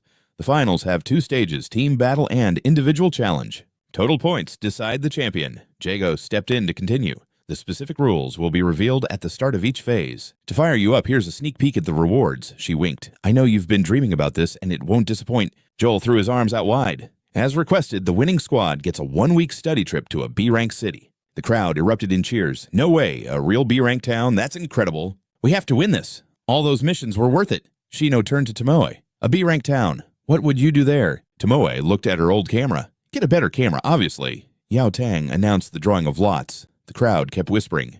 B-rank, huh?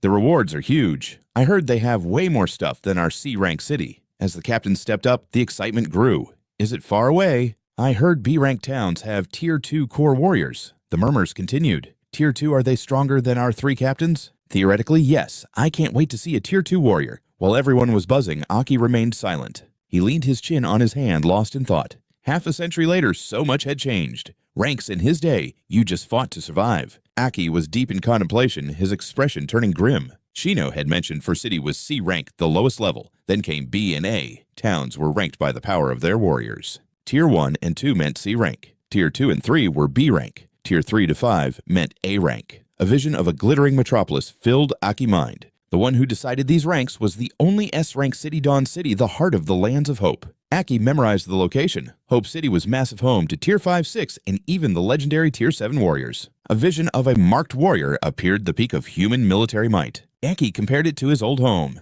Dawn City, a name that shined bright. How did it compare to his former territory? Bitterness washed over him. 60 years since that great war. Was anything left of his home or his loyal comrades? Sorrow flickered in his eyes as he remembered their faces. Suddenly, a voice broke his trance. Aki. It was Shino and Tomo. Shino looked concerned. Aki, you've been spacing out a lot lately. Tomo grabbed his arm. Stop dreaming. It's time to head out. Sidulu looked at the group, her face calm as she held up the number 1. They were up first. On the battlefield, the referee's voice boomed. Weapons have been swapped for training gear. Let the match begin. Team Spark stares down Team Lu. The air crackles with tension as both squads prepare for an all-out war. Amidst the silence, Sue speaks up. Hey, we still don't have a team name, do we? Shouldn't we come up with something legendary? Shino grins, fully on board. A cool name is vital. It's how the world will remember them when they reach the top. Aki simply nods in agreement. Not bad. Let's win this first, then we'll talk names. Liu Sidu's expression hardens as the pressure mounts. Across from them, the captain of Team Spark scoffs with pure arrogance. A bunch of slowpokes like you think you can take rank 1.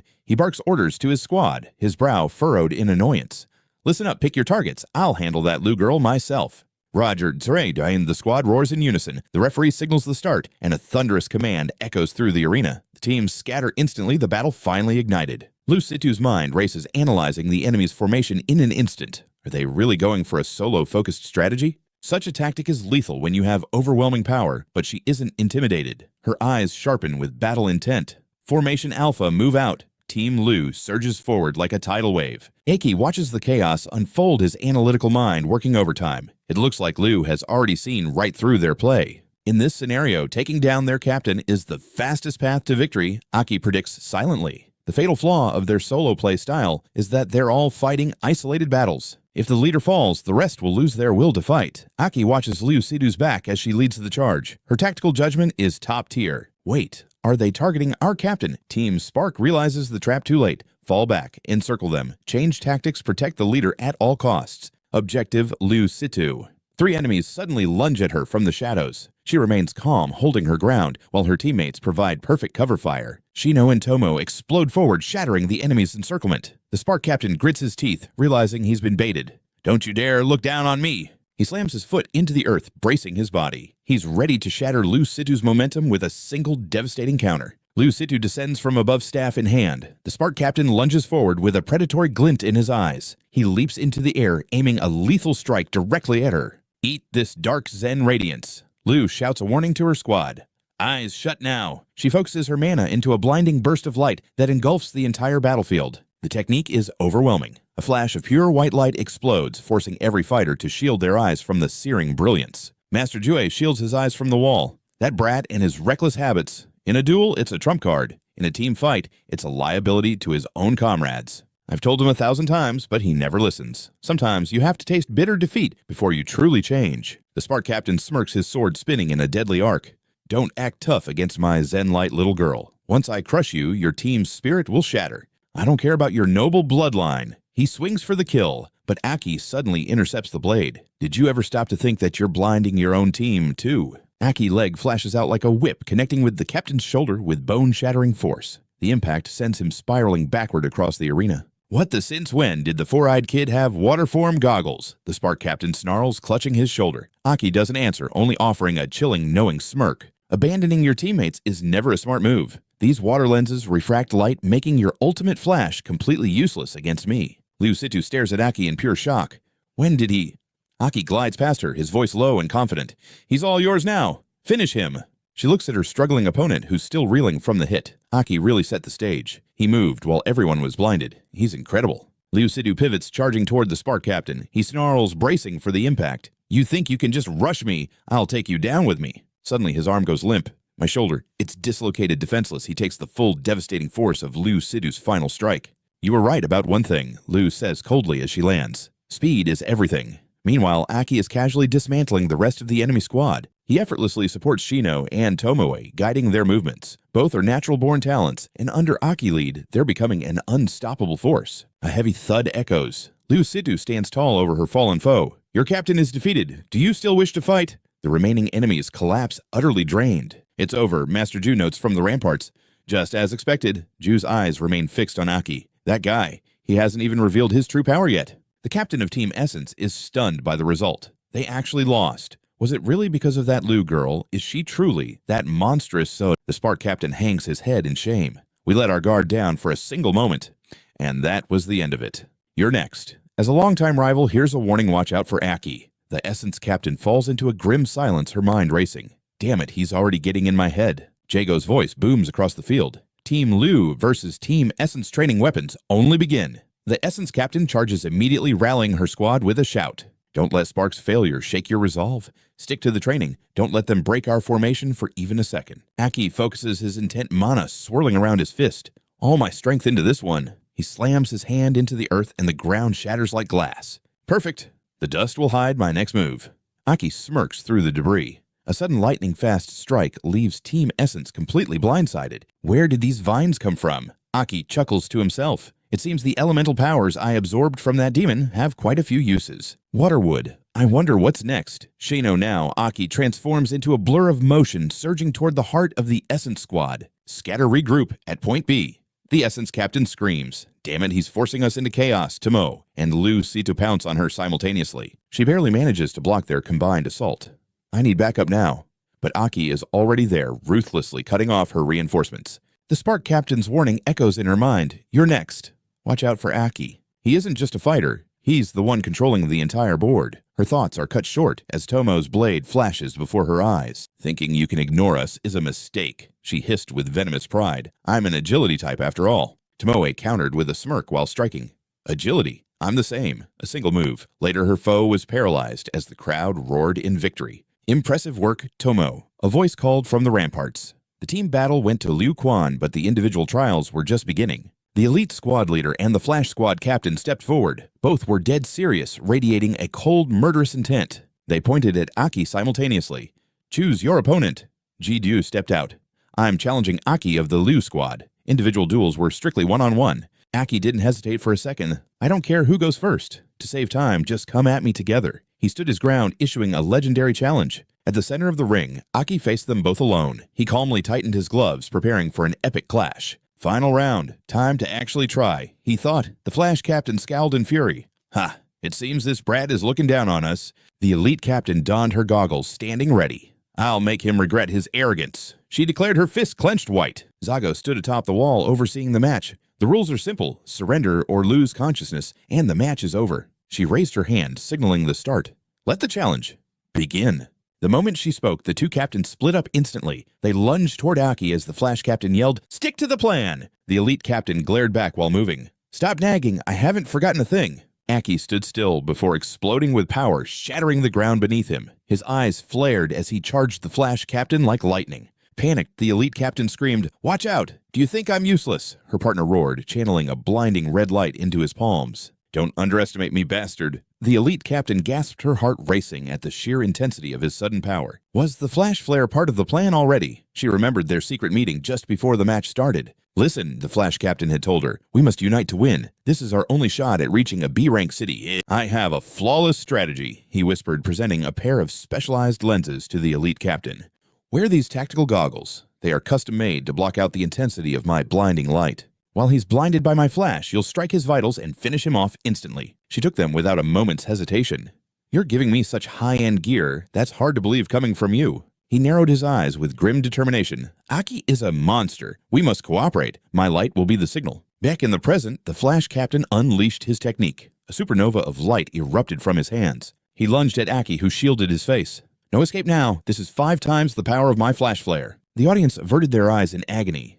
Zago watched in shock. He's condensed his energy into a solar burst. It's stronger than ever. Joel analyzed the desperate move. He's burning through his core energy. He wants to end this in a single strike. Tomoe covered her eyes, frustrated. Seriously, now I can't see anything at all. The elite captain locked onto her target. He's blind, now's my chance. She pushed her agility to its absolute peak. Got you. Thanks to her goggles, she saw Aki clearly. She channeled every ounce of energy into her finishing blow. She struck with lethal intent, aiming to knock him out cold. But suddenly, Aki's eyes glowed with a piercing golden light. He turned his head, staring directly at her. So you're the one in charge of the surprise attack. Her heart stopped as their eyes met. Paralyzed by pure terror, she couldn't move a muscle. How can he see me? It felt like being targeted by an ancient monster in the deep sea. Water element, Aki commanded coldly. A massive surge of water erupted, forming a giant liquid hand that crushed her in a suffocating grip. The pressure shattered her goggles, and she let out a blood-curdling scream. The Flash captain groaned, struggling to maintain his light. What are you screaming for? Keep attacking. But the blinding light now seared into her unprotected eyes. I'm the one getting beaten, you moron, she wailed. My goggles are gone. I'm blind. Aki controlled the water with a cold expression. I'm afraid your little plan has reached a dead end. Instantly, Aki summoned massive vines from the earth, slamming the Flash captain backward. The blinding light vanished as both were sent flying. He threw the elite captain aside like trash, decimating both opponents simultaneously. The arena was swallowed by a massive cloud of dust. Ji-Du watched from the stands, unable to see through the thick haze. The Flash the dust. I hope nobody was killed. Worried, he leapt down into the arena to check the carnage. Hall Master, a voice cried out. He landed safely, but his eyes widened in absolute shock at the scene. Aki stood there, radiating a demonic aura so terrifying it felt like it would consume everything in its path. Jude stood frozen. Before he could even grasp that overwhelming pressure, Aki's cold voice sliced through his thoughts. It was over. As the dust settled on the arena, the light in elite squads rushed forward. Someone whispered, "The smoke is clearing." Someone actually stood their ground against Captain Jude. "Our captain won, right," a voice rang out from the stands. "Wrong," Sidulu countered, arms crossed. "My bet is on Aki." Just as expected, in the center of the ring, Aki coolly adjusted his glasses. He flashed a smirk toward her as his teammates stormed the stage in celebration. Shino cheered, "That was insane. How did you counterattack through that blinding light and drop both of them at once?" By the time our eyes adjusted, the fight was already over. Aki held up a pair of goggles he'd snatched, winking at Shino. "I just borrowed their eye protection." Aki played it off, but he knew he was lucky to grab them. Shino pulled him into a headlock, laughing, "You absolute legend." Tomoe's camera clicked away, capturing the victory. Meanwhile, Sidulu watched Aki intently. Why did this guy always feel so dangerously mysterious? Jude's booming voice snapped her back to reality. He marched up to the squad and barked, "Attention!" The team snapped to attention instantly. Jude stood tall, declaring with pride, "Your squad has officially secured first place. Congratulations." Jude looked at Aki with newfound respect. "Aki, you're full of surprises. Countering 2 captains at once. That was masterful." Aki gave a humble shrug and a grin. "Hey, you're making me blush, Captain." Internally, his confidence remained unshakable. Even in this body, he wouldn't lose to mere kids. His raw combat experience guaranteed victory. Ending things quickly felt like bullying, honestly. Jude's eyes glittered as he continued. "Regardless, you're number 1, and that comes with a reward. Tomorrow, you head through the underground tunnels to the nearest B-rank town for a week-long training camp." Unlike the calm Aki, and Situlu Tomoe literally jumped for joy. She threw her arms up, cheering, "Yes!" Even the usually stoic Shino pumped his fist. "This is going to be epic." "That's all for today. Prep your gear and meet here at dawn." Dismissed. The squad responded with a deafening, unified salute. As they walked off, excitement buzzed. "I heard there are Tier 3 core warriors in B-rank towns." Tomoe chimed in, "Don't worry, I'll be there to photograph every moment." Aki glanced at Situ Liu.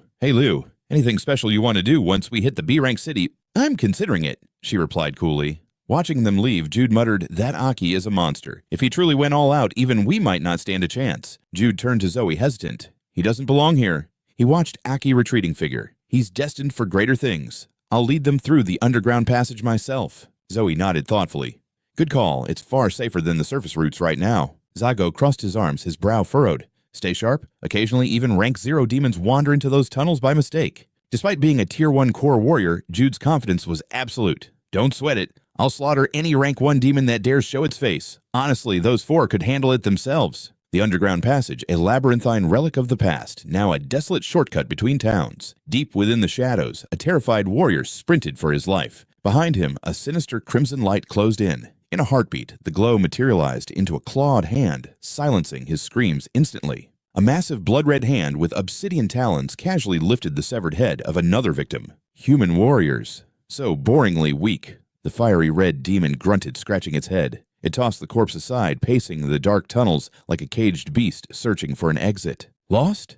How am I lost underground?" The monster stepped over a pile of bodies. It was a Tier 2 demon. Abilities unknown. Attributes unknown. Current kill count 21 rookies, 9 Tier 1 warriors, and 2 Tier 2 warriors. Meanwhile, Aki Group entered the dark corridor. Tomoe's eyes sparkled with excitement as her camera flash illuminated the ancient stone walls. "Whoa, so this is the legendary underground. I had no idea this even existed." Tomoe snapped photos frantically. "This architecture looks ancient. When was it built?" Jude chuckled, eyes half closed. "Haha, this place has been around much longer than I have." Tomoe didn't care she was even photographing the dusty cobwebs. She knelt for a better angle. "It looks so abandoned. Does anyone actually use this?" Jude explained. "After the Dawn War, countless legendary warriors fell.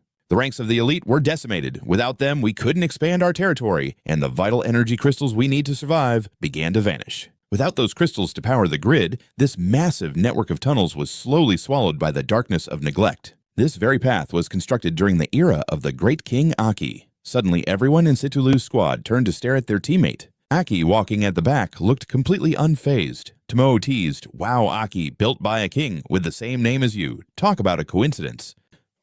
"As it should be," Aki muttered smugly. Jude, overhearing him taking credit for a legend's work, snapped his head back. "As it should be? What, you just share a name, kid. Don't you dare disrespect the greatest warrior in history with your jokes." Aki jumped, startled by the outburst. He rubbed the back of his head sheepishly. "Oh, come on, Captain Jude. Take it easy." Tomoe burst out laughing. "Ha! Captain Jude is about to blow his top." Shino joined the laughter, and even the icy Situlu couldn't help but hide a smirk behind her hand. "Pfft, idiot." Jude coughed awkwardly, trying to regain his composure. "Move it, keep your eyes forward." Aki gazed at the tunnel walls, his mind drifting into the distant past. It It was almost embarrassing. This entire massive project had been his own grand design centuries ago. As he followed the group deeper into the dark, Aki's playful gaze sharpened. The real journey was just beginning. Wait, Radiant, you're mistaken. This isn't just a tunnel. It's a massive, sprawling subterranean city network. Once these routes linked every major town, serving as safe, bustling arteries of trade. Aki brushed the walls, mourning how this legendary marvel fell into decay. A flicker of sorrow crossed Aki's eyes, and for a fleeting moment, the aura of a regretful king draped over his shoulders. Suddenly, Shino spoke up.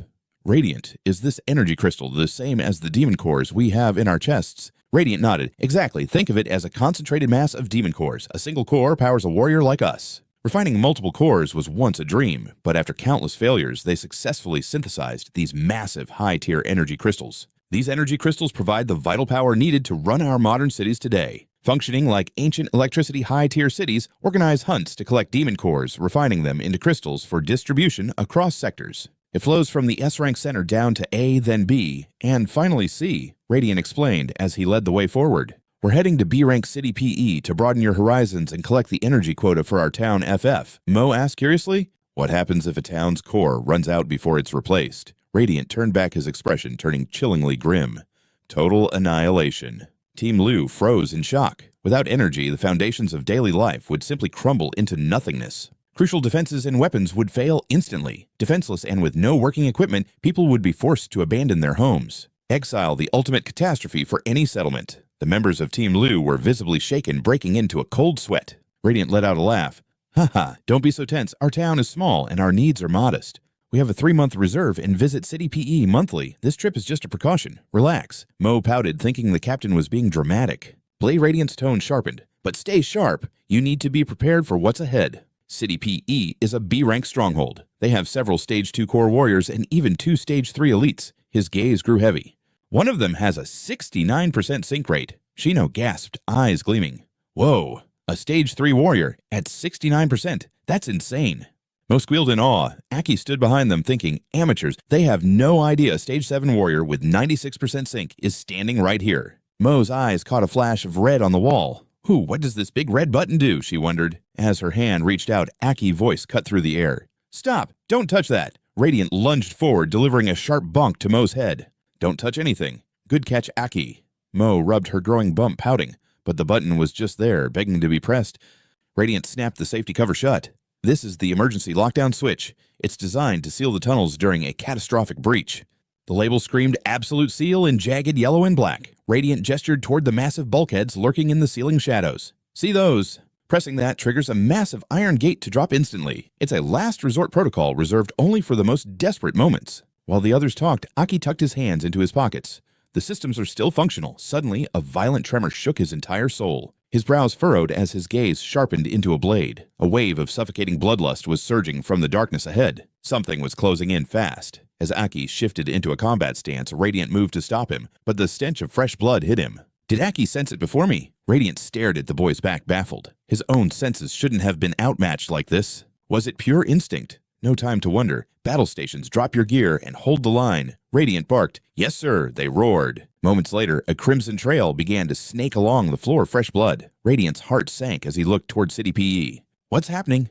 In the swallowing darkness ahead, a sinister red light flickered. Radiant bared his teeth. Is that a demon? A lone figure stumbled toward them. A soldier from City PE. Aki and Radiant shouted together. The man was mangled and clutching his chest. You from town, The soldier's eyes rolled back as he collapsed into the dirt. Aki rushed to his side, his heart racing. Hang in there. Radiant knelt down. Tell us what happened at PE. With his dying breath, the soldier gasped out one word, demons. A demon horde. They've overrun City PE. The abandonment order has been issued. Radiant's eyes widened in sheer disbelief. Liu grabbed the captain's arm. Captain, what's an abandonment order? Should we move in for backup? Radiant remained silent, his face masking deep grief. That order only sounds when every single warrior in the city has fallen in battle. The realization hit the team like a physical blow. Aki grip tightened on his blade, his hand trembling with rage at the thought of the carnage. Suddenly, a golden streak erupted from the shadows. The light struck the fallen soldier with lethal precision. Damn it, I was distracted. Aki cursed his own momentary lapse. Before anyone could blink, the golden tether dragged the dying man back into the abyss. A clawed hand gripped his head. Found you. A monster stepped into the light. More pests. It hissed, bearing rows of jagged teeth. My master won't be happy if I leave survivors. Run. Save yourselves, the soldier wheezed. Crack, the demon twisted his neck with sickening ease. Dead men tell no tales, it mocked. Slamming the corpse against the wall, the demon let out a guttural roar. Its jaws snapped hungrily. Now, time to finish the harvest. A monstrosity emerged from the shadows, a Tier 2 fire demon. Its crimson core pulsed with a thirst for blood, boasting a terrifying kill count of 21 rookies and 12 veteran soldiers. It gripped a jagged whip tipped with a razor-sharp blade, still dripping with the blood of the fallen. Its predatory eyes scanned the group, savoring the scent of fear. The beast advanced toward Zhao Tang's squad, spinning its chain with lethal precision. The whirling blade blurred into a golden halo of certain death. Which one of you is first? It hissed thick slime oozing from its maw. Huh. I've decided. You'll do nicely. With a flick of its wrist, the blade transformed into a streak of golden light, hurtling toward Shino. Paralyzed by terror, Shino couldn't even flinch. As the blade closed in a crimson flash, blurred past, Commander Zhao Tang moved with godlike speed, throwing himself in front of the young recruit. He caught the jagged steel with his bare hands, the impact echoing through the corridor before the blade redirected into the ceiling. The demon casually scratched its face, unimpressed. Impressive, the creature sneered. You're far stronger than the trash I just killed. Zhao Tang's arms trembled violently, blood seeping through his fingers. He gasped for air, his strength fading. This fire attribute beast was on a completely different level. He knew he couldn't survive another direct hit. Zhao Tang grit his teeth. Pride didn't matter now, only the kids did. He grabbed Akisitulu Tomoe and Shino, forcing them to retreat. They bolted in the opposite direction, but the demon was already on their heels. Running away so soon, the fun is just beginning. It lunged forward, the bladed whip snapping at their heels like a hungry serpent. Its sheer power was something even Zhao Tang couldn't hope to match. Hit the button, get through that door, Zhao Tang screamed, but the demon was relentless, closing the gap before they could reach the exit. Die, all of you, the beast roared. Suddenly, Aki stopped. He shoved Zhao Tang forward, taking the full force of the demon's strike and tumbling across the stone floor. The momentum sent the other four crashing through the doorway. As they scrambled to their feet, their voices echoed in a panicked chorus. Aki! Zhao Tang turned just as Aki drove a dagger into the ground to steady himself. The demon loomed over the boy like a shadow of death. You've only bought yourself a few more seconds. I told you, everyone dies here. As the beast lunged, Aki glared back. He spun around, one hand gripping his dagger, while the other smashed the control panel's glass, slamming the emergency button. The heavy blast door began to descend instantly. Aki, get over here now! Sitalu screamed, reaching out in desperation. Aki looked back at her, his expression hauntingly calm as the demon closed in. The door slammed shut, sealing his fate. Aki! Sitalu collapsed, sobbing. She pounded on the cold steel, screaming his name, but only silence answered. Zhao Tang's face went pale as he remembered Aki's final words. Right before pushing him, Aki had whispered a final request. Protect them. Zhao Tang looked at the three trembling rookies. Stay calm. Aki gave us this chance. We can't let his sacrifice be in vain. This area is crawling with monsters. We have to move now. Captain, that's a Tier 2 beast, Shino cried out. Even Aki can't handle a monster like that alone. Tomoe nodded frantically. We can't just leave him. Situlu punched the door again. Break it down. Save him. Zhao Tang shook his head. This door is reinforced alloy. It's designed to withstand Tier 3 attacks.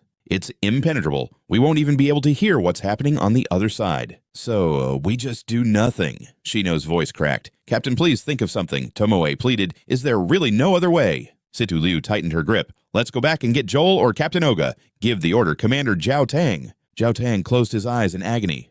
No, even they couldn't guarantee a victory. Suddenly his eyes snapped open as a memory surfaced. Wait, there is one more path. Follow me. He led the squad into a sprint. This corridor branches off. One path leads toward Aryan Town. We can get reinforcements there. He stopped at a hidden junction. This is it. They vanished into the dark tunnel. Choosing this path meant leaving everything behind, fueled by the desperate hope that Aki could somehow survive the impossible. On the other side of the door, green demonic blood splattered against the metal. The beast stared at Aki in utter shock. This weak human had actually managed to draw blood. Aki wiped his blade, kicking the demon back. As his demon form awakened, a single blood-red horn erupted from his forehead. Finally, I don't have to hide anymore. The demon recoiled, confused. What are you, human, or one of us? Aki smirked. I'm not even sure myself, but you should have tried harder earlier. Now I'm curious. How hot is that fire attribute of yours? Aki unleashed his full power. His eyes glowed with a feral intensity as a violent red aura exploded around him. Tier 1 no. This pressure is far beyond that. As Aki transformed, massive wooden vines erupted from the ground, lashing out at the Tier 2 demon. The demon let out a guttural roar. If you're a wood attribute, then my flames will turn you to ash. Nature is weak against fire. A massive inferno erupted from the beast, incinerating every vine Aki sent its way, yet Aki remained eerily calm amidst the flames. The demon didn't realize the trap was already set. It bared its fang's mouth, overflowing with molten fire. "I'll devour you and make your power mine." A massive fireball condensed in its jaws. With a deafening roar, the beast launched the sun-like projectile straight at Aki. Aki's eyes flashed. He blurred past the explosion, the fireball slamming harmlessly into the door behind him. Using his vines as a slingshot, he launched himself at the monster. The demon laughed. "Close combat, you'll burn to a crisp before you even touch me." Aki ignored the taunt circling behind the beast. His hand shifted into a claw, shimmering with a faint chilling mist. Switching to water attribute, Aki's palm plunged straight through the demon's chest, crushing its core. "Who told you I only had one attribute? My wood affinity is your natural counter, water and wood. Are you a dual-element human?" The demon's eyes widened in sheer terror. Silencing its final breath, Aki lunged, ripping the core straight from its chest. A thunderous blast followed, reducing the beast to a cloud of ash. Emerging from the haze, Aki looked like a god of death. Clad in his demonic form, he held the core and the severed skull of the Tier 2 demon. Suddenly, a cacophony of shrieks echoed through the tunnel. Dozens of ravenous demons trampled over each other, their bloodlust fixed on Aki. Sensing the swarm, he cast a cold gaze toward the darkness. The mindless horde charged, bearing rows of jagged fangs. Low-tier fodder, Aki mused. The earlier commotion must have drawn them here, like moths to a flame. Staring at the pulsating organ in his grip, he whispered, "A Tier 2 fire core. Let's see what legendary power dwells within you." Without hesitation, he crushed the heart. A violent surge of raw energy erupted, a shockwave that sent the encroaching demons stumbling back in fear. "Fire demon, grant me your strength!" Aki roared. He channeled the swirling inferno directly into his own demonic essence. In a flash, Aki threw his arms wide. The searing energy spiraled outward, wrapping his entire frame in a cocoon of blistering heat. As the light reached his eyes, the evolution hit its peak. Aki stood transformed to Tier 2 demon. Crimson horns spiraled from his temples, his eyes burning with a lethal golden glow. Incredible. I can feel the molten fire surging through my veins like a boiling tide. Meanwhile, the demons continued their frantic guttural wails. The beast lunged again, teeth snapping at the air. Aki shook his head. These mindless creatures just didn't know when to quit. A memory sparked. Mimicking the beast he'd just slain, Aki opened his maw. Pure destructive energy condensed into a glowing orb before his lips. "So, this is how you use fire," he thought. With a single breath, a swirling vortex of flames incinerated the horde, leaving nothing but drifting ash. The blast obliterated everything in its path, leaving no survivors. As the demons shrieked in their final moments, Aki walked calmly through the sea of flames. "Let your dying screams appease the souls of the fallen," Aki muttered. He stepped into the light, leaving the roaring inferno behind him. At the tunnel exit, amidst a graveyard of twisted metal, a pillar of fire erupted. The massive blast tore the exit door clean off its hinges. Through the thick, swirling smoke, Aki's silhouette emerged, his footsteps steady as he ascended the stairs into the light. But as he reached the surface, his heart sank. The ground was littered with the bodies of innocent civilians lying frozen in pools of their own blood. The entire city was a funeral pyre. Once grand buildings lay in ruins, and a deathly silence hung over the scorched landscape. Aki stood frozen. This B-rank city, completely wiped off the map. Shaken, he began to navigate through the rows of the fallen. This was the work of a high-tier demon. Suddenly, he spotted a warrior, his body pinned to a wall by jagged wooden spikes. He could almost see the monster's lethal strike, one hit, one kill. With a heavy heart, Aki continued his grim trek forward. A wide-range slaughter. A Tier 3 demon must be behind this. "Damn it!" He hissed, his blood beginning to boil with rage. Where were the two Tier 3 guardians? A sudden gust of wind carried the scent of ash, sending a murder of crows scattering into the gray sky. Aki followed the crow's flight, only to stop dead. High above, two bodies dangled from the trees, their chests impaled by thick, gnarled branches. His heart tightened. They were the Tier 3 guardians dead. Aki stood in silence, honoring the fallen heroes who had stood their ground. Summoning his wood affinity, he gently lowered their bodies to the earth. Standing over them, Aki bowed his head in a silent prayer. They were true warriors to the end. Reaching out, he gently brushed his hand across the eyelids of one soldier, finally allowing him to rest. A wave of sorrow washed over him. "Rest now," he whispered. "At least here you can finally find some peace." He imagined their desperate final stand, a brutal, hopeless war. Suddenly, a trembling voice cut through the silence behind him. "You filthy demon, what are you doing to them?" Aki spun around, shocked. A survivor. Standing there was a man clutching a knife with trembling hands. Tears streamed down the man's face, but his voice was defiant. You must be a high-ranked demon who can mimic a human form. They gave their lives to save mine. If you lay another hand on them, I'll kill you myself." Aki wanted to explain, but his demonic appearance spoke louder than words. "This is bad," he thought. Suddenly, another demon lunged from the shadows at the man. Before Aki could react, the survivor was struck. The man slumped over his consciousness, fading instantly. Aki moved like a blur, obliterating the attackers before catching the man just before his head hit the jagged pavement. Damn it! There are still low-tier stragglers hiding in the ruins. He immediately channeled his wood affinity to mend the man's wounds. Save your breath, Aki urged. Just let me fix this. The exhausted survivor could only offer a faint, dying whisper. Tell me, are you a demon or one of us? The man went limp. Aki stared at his hands. Was he a monster or a man? The scent of blood drew more scavengers. Within seconds, a new wave of demons had them completely surrounded. Aki stood tall. Human or demon? It doesn't matter. His eyes narrowed with lethal intent.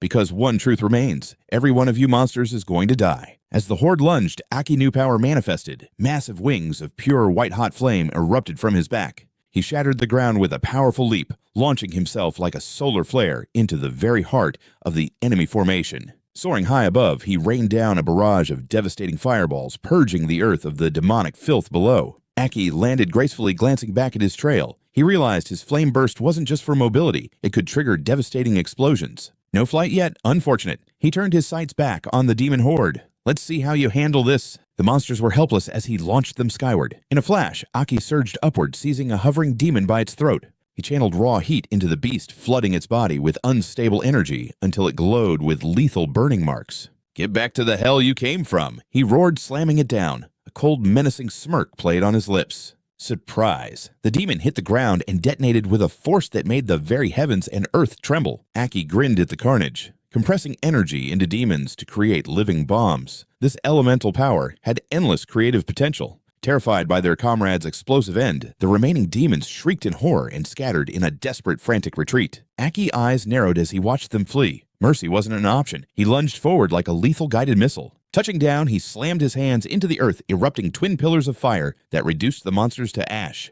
Too late for regrets, scum, he whispered. Within moments, the area was cleared. He coldly crushed a demon's skull underfoot. His mind drifted to Liu and the squad. Captain Ji Yao Tang had been counting on this mission to secure vital energy crystals. Forvress was running out of time, only 3 months of power remained, and the primary road to PER was now blocked. If they failed, the town was finished. He had to locate the storage vault and bring back at least one crystal. Scanning the desolate wasteland, Aki realized there was no visible path forward through the ruins. He couldn't afford to wander aimlessly. He needed a strategy. Suddenly, a brilliant flash of inspiration struck his mind. He summoned wood element roots to scout. Surely a massive energy source like a crystal would emit a detectable power pulse. He expanded his senses, directing the roots deep into the soil to hunt for the crystal's unique energy vibration. He pushed his limits, pouring mana into the search. Finally, the roots brushed against a massive underground power source. Aki's eyes lit up with triumph. Found you. He bolted toward the signal's origin like a streak of lightning. He found a massive crater. The faint energy signatures suggested it was heavily shielded. Without hesitation, he dove straight in. To his shock, a vast cavern opened up below. Landing softly, Aki stared up at the town's massive energy transmission system. So, this was the Grade B power core. Its sheer scale and complexity were absolutely breathtaking to behold. Soldiers, stand away from the crystals, a recorded voice echoed. Aki spun around, searching for the source of the warning. An automated defense beacon. He'd found the vault. He raced inside, praying there were still crystals left to salvage. His heart sank the moment he entered. Behind the heavy doors lay a graveyard of rubble and fallen protectors. They had died desperately defending this place. Fury boiled in Aki's chest. Those damn demons. They'll pay for this. He walked past the fallen heroes, observing their final stand. He reached out and touched a glowing red energy crystal. This wasn't a random raid. These demons were smarter. Their objective was the total destruction of the town's power supply. He sighed heavily. No perfect crystals remained. He'd have to scavenge the underground base for any leftover supplies or gear. He gritted his teeth. Failure wasn't an option. If Ji Yao Tang's team met trouble, Forvress was as good as dead. The mission was clear: locate the new settlement within 3 months and deliver energy crystals back to Forvress. Suddenly, alarms blared through the facility. A blinding light cut through the darkness, illuminating the path to the surface. Aki slammed the accelerator tires, screaming as they tore across the concrete. He shot out like a bullet into the night. The engine roared as he pushed the speed limit. His true mission had officially begun: find the new world. The mist was thickening. As he crossed the dunes, he saw the skeletal remains of a city buried by the desert. These ruins were once vibrant, but now they served as demon nests. He checked his map, navigating the silent graveyard. According to the charts, the next town should be right ahead, but someone was watching him from the shadows. A hidden figure sliced a rope, sending a massive trap of logs crashing down toward Aki's path in an instant. Reflexes kicking in, Aki wrenched the wheel, drifting the car in a perfect arc to avoid the crushing weight. He screeched to a halt and stepped out, discarding his shades. "What kind of welcome is this?" he muttered. He inspected the trap. This wasn't a demon attack. These ropes and knots mean humans are behind this. "Don't move," a voice barked. A rifle was leveled at him. "Identify yourself. Which hunting squad do you serve?" These were the Outland Hunters, elite human warriors who lived outside the walls. Their survival standards were legendary and brutal. Aki exhaled, realizing the gravity of the situation. "Just my luck. I've run straight into a pack of hunters." "State your name. I won't ask twice." A hunter barked from atop the timber. Aki sighed inwardly. Meeting a hunter squad here was a massive headache. He raised his hands in a peaceful gesture. "Easy there. I'm just a solo warrior passing through, not part of any faction." These squads are elite human warriors living outside city walls, operating with lethal precision and strict discipline. Nomadic and highly organized, they roam the ruins to scavenge and survive a literal army of independent mercenaries. "Warrior, don't lie to me. No city soldier ventures this far alone. You're a scout for the Silver Wolf squad, aren't you?" "Silver Wolf?" Aki frowned. "Look, I'm telling the truth. Explaining my situation is complicated right now." Ignoring his words, the hunter leveled her weapon, her eyes blazing with cold fury. Bang! A warning shot kicked up dust inches from Aki's boots. He stared down at the bullet hole in silence. "Shut it. You monsters are worse than beasts," she screamed. "Where are my comrades from the Fallen Firmament squad? Speak." The Fallen Firmament. Aki realized the Silver Wolf squad must have wiped them out. He locked eyes with her, remaining perfectly calm. "Listen, I can't prove my identity right now, but we can't talk while you're aiming that gun at my head." She hesitated before slowly lowering the barrel. Suddenly, Aki's senses spiked. A hidden presence was nearby. Noticing his sudden shift, her paranoia flared. "Don't you dare move!" she hissed, aiming again. Within a heartbeat, bullets tore through the girl's hand. She gasped in shock as two dark figures on motorcycles roared toward them. Take out the armed one first." One scout sneered. "A survivor from Fallen Firmament. The boss will love this. Let's check her out." These were the Silver Wolf scouts. Blood pooled as the girl gripped her mangled hand. The strength drained from her body, her weapon clattering to the ground. Silver Wolf. "Damn them," she cursed internally, unable to move. A scout dismounted, grabbing her hair with a sadistic grin. "Well, well, a pretty little thing. Let's see that face, sweetie," he mocked, jerking her head up. Despite the pain, her eyes burned with pure, unadulterated hatred. "Man, she's a prize," he shouted to his partner. "Before we hand her over to the boss, let's have some fun with her first." Aki had seen enough. Moving like a blur, he delivered a devastating kick that sent the scout flying. The partner's jaw dropped in terror. The thug crashed into the distance as Aki landed with effortless predatory grace. "I didn't want to get involved in your squad's petty drama," Aki stated coldly. "But you Silver Wolf bastards are pure trash. And honestly, I'm having a very bad day." Aki's gaze turned murderous. "Scram," he growled. Terrified, the remaining scout scrambled for his gun, screaming that Aki was a demon. Aki's hand clamped onto the barrel like a vice, crushing the metal. "I'm tired of having guns pointed at me today," he hissed, eyes flashing with rage. "Wait, go, the Silver Wolf will spare you," the man stammered. Aki didn't reply. Instead, he channeled his wood-type essence. Massive roots erupted from the earth, forming a giant fist that launched the scout into the sky. The girl watched, utterly speechless, as he hit the ground with a sickening thud. "A core! You have a core device." The scout wheezed, clutching his gut. "What are you, human or demon?" Aki just stared slowly, tightening his grip. "Human or demon?" Aki repeated his voice, dropping to a dangerous whisper. He crushed the rifle into scrap metal and began walking toward the broken man. "To a dead man like you, it doesn't matter." A blood-curdling scream echoed across the desolate wasteland. Turning to the girl, Aki used his power to mend her wounds. "Relax. I just happen to have a little healing talent. It's a flesh wound. I'll have your muscles knitted back together in a second." She looked away, trembling at the sight of her attacker impaled by jagged steel. Shocked, she touched her arm. The wound was gone, completely healed, as if it were never there. "Unbelievable. That's a real skill. I heard only 4-core warriors could manifest abilities with such divine precision." She looked at him with newfound awe. "With power like that, are you a legendary 5-core warrior?" Aki knew his body held the power of a 2-core demon, yet its output far surpassed any normal rank 2. He smiled modestly. "Just a 2-core with a few unique tricks." Even a 2-core was impressive. She immediately bowed her face, flushed with shame. "Forgive me for pointing my weapon at you. Thank you for saving my life." Aki shrugged. "No worries. Caution is survival out here in the wild." "I'm heading for civilization," Aki noted. "Do you know the way to the nearest settlement?" She hesitated for a moment. "I do. But if you're going there, could you take me with you?" Aki raised an eyebrow. "Take you along? You don't even know my name." Aki questioned. "Why, trust me, what's in that town?" She bit her lip. "It's Tanvai, a small rank C settlement. But those bastards from the Silver Wolf squad, they've occupied it." She spat, her voice trembling with hatred. "My squad, the Fallen Firmament, tried to liberate the town days ago, but we were slaughtered. We had the upper hand, but their leader recently ascended to rank 3. My captain was only rank 2. He stood no chance against that monster's new strength. I'm the only survivor, she choked out. If it doesn't hinder your journey, please help me save my town. I'll give my life to serve you if that's what it takes. Aki looked at her memories of his previous life resurfacing. Hunter squads had existed back then too. Under my jurisdiction, no breaches were reported, yet they dared to seize this town. What is the administrator doing? She whispered, the Silver Wolf Hunters took over just to hoard energy crystals. I don't know their true purpose. Aki realized their endgame, the energy crystals, to steal a town's lifeblood. He thought rising to lead the way. Either way, he growled, this is enough to make my blood boil. They sped through the rugged forest-covered hills. Shinwei Town is just ahead, she noted. Good, we need to ditch the car before getting any closer. The wheels screeched to a halt. Aki stepped out scanning the area. This town. It wasn't in my past life records. Now the Silver Wolves have claimed it. As he moved to investigate, a snarling beast lunged from the shadows. The girl turned and gasped in horror. She let out a piercing, frantic scream. Demon. Suddenly a swarm surrounded them. Aki stayed silent, summoning his wood element to bind the beasts and roots. He slammed his fist down, crushing the monsters under a mass of vines. Behave yourselves, he muttered coldly. Don't let these pests ruin our infiltration. We can't kill them, yet the scent of blood attracts the whole swarm. He turned calmly. Move out. She nodded eagerly, her admiration for him growing as she hurried behind her savior. He's so strong, she thought. Maybe there is hope after all. Suddenly, Aki whispered from behind a dense thicket. Strange.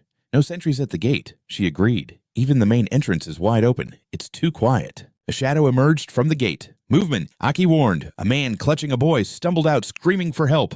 A hunter lunged from behind, grabbing the man's head and slamming him brutally into the hard earth. Silver Wolf scum. The girl leveled her gun, but Aki grabbed the barrel, his eyes sharp and commanding. You'll blow our cover. I'll handle it. Suddenly, a massive, monstrous arm reached out from behind the gate. Aki watched in grim silence as the giant hand snatched the man and child, dragging them into the darkness. The victims vanished behind the doors. A demon's inside, she gasped. Aki's mind raced, calculating his next move. No time for a perfect plan, he decided. We strike now and save whoever we can. Let's go. He vanished in a blur of speed. In a flash, 2 Silver Wolf hunters were already face down in the dirt. Wait for me, she cried, rushing after him. Passing the fallen men, she couldn't help but feel awestruck. He crushed those silver wolves in seconds, but as she looked closer, she realized something was horribly wrong. Their flesh was gray and decaying. It looked like they had been dead for at least 3 days. The whole town is crawling with them. Aki ignored her, carving through guards. These aren't men, they're demon-controlled puppets. He gripped a captured blade.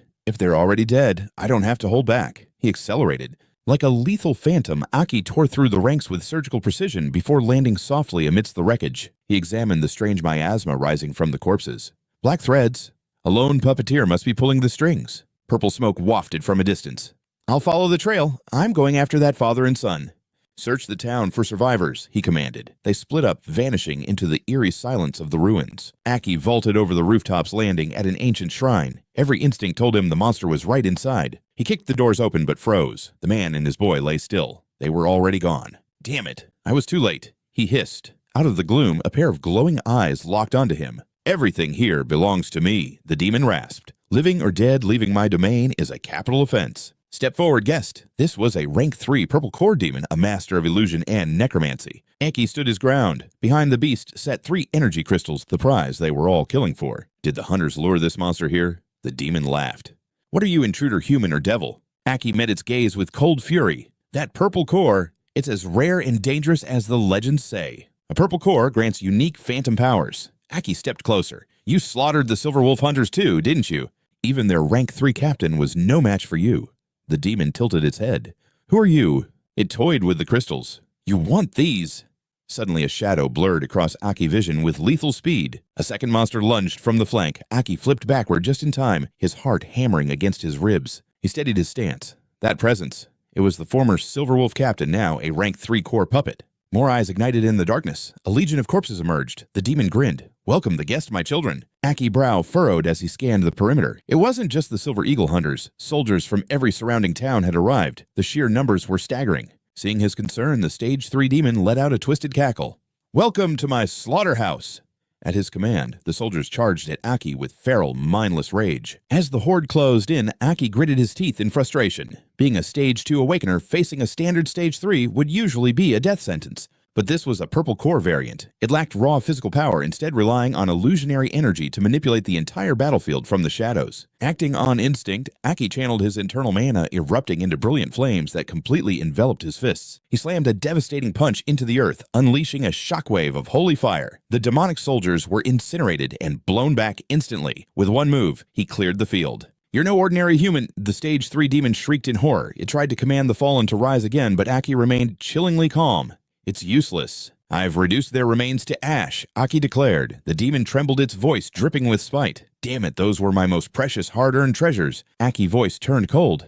"It may seem disrespectful, but being burned is a mercy compared to your hollow control." Without another word, he lunged forward with explosive speed. Like a flash of lightning, Aki appeared before the demon with his blade drawn. "Without your puppets to hide behind, your combat strength is practically zero," Aki roared. He unleashed a relentless barrage of strikes, leaving the monster no room to breathe. Cornered and desperate, the demon screamed, "Core overdrive!" Suddenly, a young boy appeared as a human shield, forcing Aki to halt his blade mid-swing. He stared in shock, paralyzed by the sight of the child. The demon seized the moment, laughing maniacally as it wound up a massive punch. "Hesitation is fatal," it bellowed, landing a crushing blow directly into Aki's chest. The impact was so violent, it sent shockwaves through the ground. Aki spun away desperately, activating his water affinity to absorb the lethal momentum of the strike. "Damn it, I had to use my water system just to avoid a fatal wound." The demon sneered triumphantly. "Did you think I was only a master of puppets? I also command the razor-sharp metal element." Aki's heart sank. He hadn't expected the creature to possess such a rare and lethal secondary affinity. Aki triggered his wood-style healing to stabilize his injuries while calculating his next move. The demon chuckled, "It's time to test my ultimate secret weapon." It gestured to a nearby corpse, commanding the hollow shell to bring forward a mysterious object. The corpse held a vial shimmering with a toxic green liquid. The demon glanced at two nearby bodies. "Father and son, you've both been very useful today." Without hesitation, the demon uncorked the vial and swallowed the contents in one gulp. Instantly, Aki's survival instinct screamed that something was terribly wrong. Sensing an immediate threat, Aki ignored his pain and lunged forward to disrupt the process. He wreathed his knife in flames, aiming straight for the demon's heart. But the serum had already taken effect. A sudden barrier of lightning erupted around the demon, repelling Aki's desperate attack with overwhelming electrical force. Aki was hurled backward, his mind racing in shock. Where did this explosive energy come from? Was it forcefully draining mana from a raw power crystal? That was impossible. Raw crystal energy is pure, concentrated chaos. Absorbing it directly like that should have caused the demon's body to detonate instantly. "I saw this exact theory proven in my previous life," Aki whispered to himself, his blood running cold. But the demon's energy was stabilizing. That serum, it was a catalyst far beyond any demonic creation. Just what kind of monster was he truly facing? "Ascension! I am evolving!" The demon shrieked as a blinding purple light engulfed its form. Aki realized in horror that the crystal was forcing a breakthrough. In a matter of seconds, the monster evolved into a Stage 4 calamity, wielding both metal and purple core void attributes. Aki ground his teeth, the weight of the situation hitting him hard. A Stage 4? This is a total nightmare. The demon flexed, reveling in its godlike power. It conjured glowing orbs of energy around its palms, launching them into the sky. With a sadistic grin, it whispered, "Behold, my razor wind strike." The orbs swarmed Aki, locking onto his position. Panic flared in his eyes. It had already mastered the advanced skills unique to a Stage 4 entity. He quickly summoned his wood element power, forcing thick gnarled roots to burst from the ground and form a protective barrier around him. As the energy bolts rained down, Aki curled into a ball behind his shields. But the demon was faster, closing the distance and delivering a bone-crushing kick. The strike sent Aki soaring through the air before he slammed into the earth. A massive cloud of dust and debris swallowed the entire impact zone. Aki lay broken and motionless in the dirt, his strength completely spent. The demon descended, grinding its heavy heel into his chest with cruel satisfaction. "Do you see it now?" the demon boasted. "The gap between stages is a canyon you can never cross. This is where your story ends human." It gathered dark energy into its hand, a twisted smile on its face. "I like you, so I'll let you join my collection. Become my favorite puppet." But just as its blade-like hand was inches from Aki's throat, it stopped dead. The very fabric of space began to distort and twist around them. Even Aki looked up in shock. The dimensions were warping, bending reality into a terrifying, swirling vortex of pure shadow. Suddenly, a pale hand reached out from the void, seizing the Stage 4 demon by its head. A voice cold and ancient echoed through the air. A nightmarish figure crawled out of the dimensional rift, whispering into the demon's ear, "I won't let a lowlife like you ruin our grand design." The demon trembled in absolute terror. "Are you the Black King?" The intruder didn't answer, simply uttering a single chilling command, "Compress." With a violent snap, the demon's head was twisted and sucked into a pocket dimension. Within seconds, the Stage 4 monster had vanished into nothingness. As the smoke cleared, the new entity stepped fully onto the scorched earth, its presence suffocating the very atmosphere. This was the true terror, a Black King class Stage 4. It looked down at Aki with cold disdain. As expected, humans are truly unreliable trash. The Black Sovereign materialized before Aki, her beauty, as cold as it was lethal. Aki's brow furrowed in realization this was an 8 sovereign demon.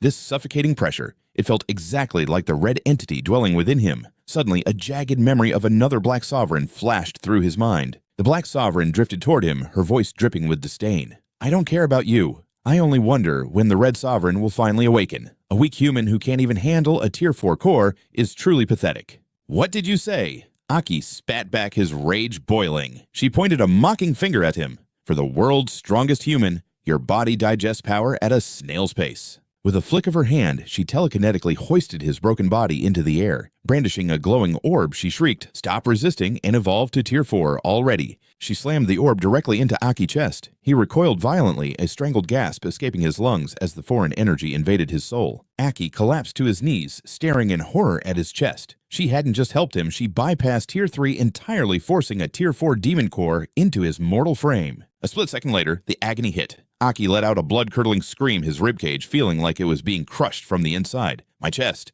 It's going to explode. The energy within the Tier 4 core was a raging storm. The Black Sovereign watched, biting her nail with a bored expression. Is he really going to die? How disappointing. I can't contain it. My body is tearing apart. Aki roared in desperation. Do something, you damn demon. Think of a way now. At that moment, ominous glowing cracks began to spiderweb across Aki's skin, threatening to shatter him into pieces. The Black Sovereign immediately deployed 8 spatial shields, locking him in a void. I've sealed the space around you, human trash. You better survive this. Aki's body bloated like a ticking time bomb as he cursed her through the pain. Deep within his subconscious, a cold ancient voice growled, "You dare disturb my slumber?" As those eyes snapped open, the Black Sovereign's face lit up with joy. That voice. In a heartbeat, Aki's shattered form began to knit back together. He stood up, his eyes burning with murderous intent. Did you forget what I told you last time?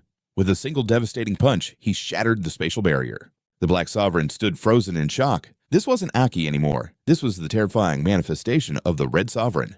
Red, she cried out, her voice trembling as she threw herself into his arms. You've finally returned to me. The Red Sovereign pulled her close, his voice a low, dark rumble. It's been a long time. She looked up at him, her eyes filled with centuries of longing. I've been watching him, she whispered. He was too weak to survive that Tier 4 evolution. If he died, wouldn't you have vanished as well? He cupped her face gently. This vessel requires constant tempering. Humans are fragile, yes, but they possess a potential that defies all logic. He was barely at the Tier 2 fusion stage. By skipping Tier 3 and forcing Tier 4 energy, you nearly destroyed the host's physical form. However, the surge of Tier 4 power was enough to stir me from my deep slumber, if only for a moment. The Red Sovereign's gaze turned cold. Do not meddle with his evolution again. He must grow step by step to become the perfect vessel. Do you understand? As you wish, she murmured, yielding to his authority. Then a thought struck her. You've been feigning death all this time while the others moved. The other 4 sovereigns are active, but none have dared to strike first. They are trapped in a stalemate of suspicion, just as you predicted. Red Sovereign scoffed. They banded together to destroy me out of fear. Now, even without me, their petty nature consumes them. They've forgotten our true mission. And you, are you safe? Do they suspect your loyalty? She gave a cold huff. I'm touched you even remembered I existed. Even if they have doubts, they're too preoccupied to dig into the past. I'm fine, so don't waste your breath worrying about me. She reached out her fingers, grazing his chest as she bared her heart. I only live to see the strongest return to his throne, he answered with a faint smile. It is only a matter of time. I have forcibly pushed this body to Tier 4, but he must now stabilize this power on his own. Stay away from this human. We cannot risk drawing unwanted attention to our plan. She looked away, her cheeks flushing with a rare shyness. I missed you, she whispered, even if you're trapped in this vessel. Suddenly, the girl who had accompanied Aki stumbled in, frozen in terror. The 8. An 8 sovereign demon. The girl stammered, her voice shaking. The Black Sovereign let out a melodic, cruel laugh. Oops, I completely forgot to clean up this little witness. The Red Sovereign remained silent, his predatory gaze locked onto the intruder. In the blink of an eye, a lethal strike flashed through the air. Deep within the darkness of his mind, a voice haunted Aki. So, you really are a monster. Aki consciousness snapped back. He gasped, realizing his hand had pierced the girl's chest. No, hunter girl. As her eyes went lifeless, Aki shrieked in agony. He stared at his blood-stained hands in utter despair. What have I done? It was me. Gritting his teeth, he let out a soul-shattering roar as his power exploded. A massive pillar of light erupted from his body, piercing the heavens. The transformation was complete. Aki had ascended to Tier 4. Through the haze of power, the girl's final words echoed in his mind. I wanted to go to Dawn City, maybe become a florist there. I've always loved how beautiful flowers are. But now she was gone, swallowed by a sea of flames. Her gentle voice still lingered in the smoke, a ghost of a dream that would never come true. The world is so cruel. It needs more beauty. Aki clenched his fists. I can never forgive myself for letting this demonic power take control. I hope these flames purify her soul, sparing her from further suffering and the desecration of the demons. He had no desire to test his new Tier 4 strength. His mind was a storm of questions. He had to find the truth piece by piece. That female 8 sovereign and the entity living inside me. What is the dark connection between them? He forced a breakthrough from Stage 3 to Stage 4. What is this devilish plot? That suspicious item used to jump ranks sends a chill down my spine. This tech is beyond any demon. Who supplied it? Only the highest tier cities possess the machinery to craft a weapon of that caliber. Could it have come from Dawn City? I need to find a major settlement fast and report our status to Joel. He couldn't shake the gnawing worry for his teammates' safety. Donning his glasses, he drove toward Pitia, an A-rank fortress. From there, he could finally send word to First City. His vehicle roared through the night. By morning, Captain Brighton and his squad successfully reached the A-rank town of Bryan. At Bryan, the 5-star Corps commander delivered a crushing blow. Reinforcements are impossible. B-rank Peta was just annihilated by a high-level demon tide. Your friend Aki likely didn't survive that carnage. Sending my soldiers into that meat grinder would be an act of pure irresponsibility. Brighton stood tall, his voice firm. But, Commander, that soldier has a unique talent. He might still be fighting out there. The officer's eyes remained cold. In an A-rank city like Bryan, talented youths are common. None survive a tide of that magnitude. Silence fell, but in this wasteland, every life matters. I won't send an army, but I'll deploy scouts to investigate the area. Relief washed over Brighton. Thank you, sir. We'll stay out of your way and wait for news. As the commander stepped out, he dropped a final announcement. I wonder if the Pita disaster will affect Dawn City's demon hunt. Brighton knew his home force city was only a lowly C-rank town. No matter. If you're curious, stay a few days and learn about the world's only S-rank sanctuary, Dawn City. The competition requires B-rank status, but your young warriors might reach that peak one day. It's a good chance to learn. Consider this city yours to explore. Use this time to observe and grow. They all bowed deeply in gratitude. Once alone, Sue turned to Captain Brighton, her curiosity piqued. It's an exclusive tournament hosted only by the legendary Dawn City Rivalry, Brighton explained. Warriors hunt demons of all ranks to prove they are the next generation of elites. Dawn City provides legendary rewards. It is the ultimate dream and goal for every warrior in the wasteland. We're only C rank, but your time will come. Sue just sighed her thoughts, drifting back to Aki. Aki would have loved this challenge. Now he's trapped in Pita amidst a high-level demon swarm. I pray he's alive, waiting for the tide to recede. Our first mission outside turned into a total nightmare. Sasha stared blankly out the window. Aki threw himself into danger for us. Brighton could only offer a heavy, silent sigh. He tried to steady their hearts. We must wait for the scouts. I've already signaled First City about our situation. We stay in Bryan for now. Watch the elites here. There is much to learn from A-rank warriors. Under a clear blue sky in Pedia, 2 figures sat within the high-security command center. The reports are verified. One stated, B-rank Pita has been completely wiped off the map by the Horde. He flicked his cigarette ash. We've alerted Force City that your squad is safe. You'll hear from them soon. But as for your other request, Commander Parisa took a long drag and shook her head at Aki. I cannot grant you energy crystals. This was the legendary 5-star Corps warrior and supreme battle commander of Pitia. Crystals are allocated by high-tier cities. Since your overseer city Pita is gone, you must petition Dawn City for a new affiliation. Aki frowned. The bureaucracy behind energy crystals was far more complex than he had imagined. He had to reach Dawn City to investigate that demon's mysterious gear anyway. But entry wasn't easy. Can I go to Dawn City as an official representative of Force City? Parisa's voice turned sharp. Impossible unless you hold a captain's rank or have their direct authorization. Without papers, you're a nobody. They won't let just anyone negotiate on a city's behalf. Going back for papers would be a hassle. Then she offered a loophole sponsorship from a higher city. I could sponsor you, she said. Aki smirked with interest. And what's the catch? She smiled thinly. You've heard of the Dawn City Demon Hunt, haven't you? Join our squad as a mercenary. Act as our vanguard and gather intel during the match, and I'll get you in. But be warned, I won't be responsible for your survival out there. The vanguard, the most dangerous role in the tournament. They scout demon ranks alone. It was essentially a suicide mission. Demon hierarchies are brutal, making the vanguard a suicide mission. They're basically just meat shields. Most warriors avoid the front lines, but Aki remains unfazed. He knows the squad is desperate for a volunteer. I'll do it, he decides. After all, he's the secret architect of this entire demonic hunt. In the armory, Barisi admits the truth. Recruiting Aki as their vanguard was a desperate last-ditch effort. No city risks its elites in the front anymore. Lately, vanguards only return in body bags. She warns him that survival isn't guaranteed, but she'll fulfill any gear requests he has. They enter the vault. Aki steps forward eagerly while Barisi judges him from the shadows. His rank insignia is ruined and illegible. Is he a broken veteran or a tearless from City C? He seems like a low-level 2-core warrior, yet his confidence is absolute. What is his secret? Aki chooses the Nami wing. His old dagger lacked the raw devastation this greatsword provides. As he reaches for the blade, Barisi gasps and screams for him to stop.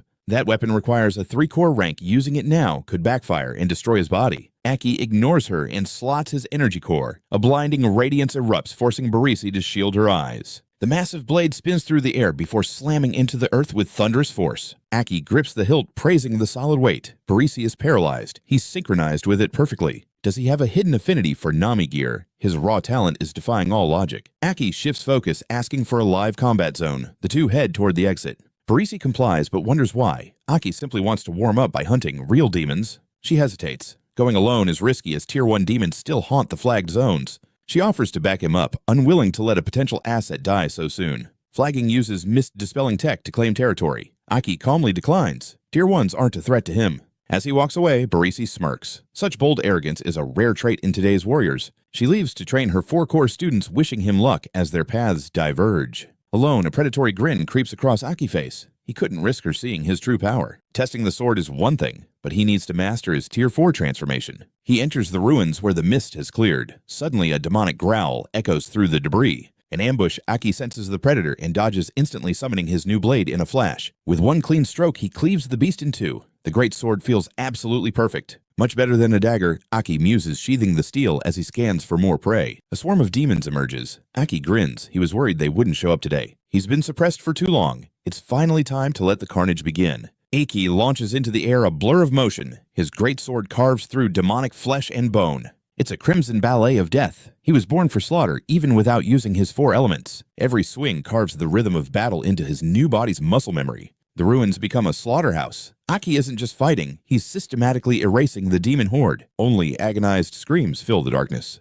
Aki plunges his blade into the final monster's skull. He exhales heavily, feeling his physical form evolve alongside his demonic strength. He's stronger now, but his stamina is still lagging. Suddenly, lethal roots lash at his back. Sensing the kill shot, Aki spins and severs the vines, locking eyes with his new challenger. A Tier 1 wood demon emerges, hungrily eyeing the human snack standing before it. Aki just laughs. Finally, a Tier 1 shows up to play. The demon is stunned. Why isn't he afraid? Instead of terror, Aki's face is twisted in a look of pure ecstasy. Realizing their kin were slaughtered, a fire demon charges forward, screaming for Aki to burn. Incinerate, it bellows, but a massive force suddenly blasts the creature backward. The demons freeze in shock. Aki lunges at the fallen beast with cold, lethal disdain. To counter fire metal is the ultimate weapon. Now time to test the rank 4 core's true potential on the next target. As his body underwent a terrifying metamorphosis, the demon recoiled in horror.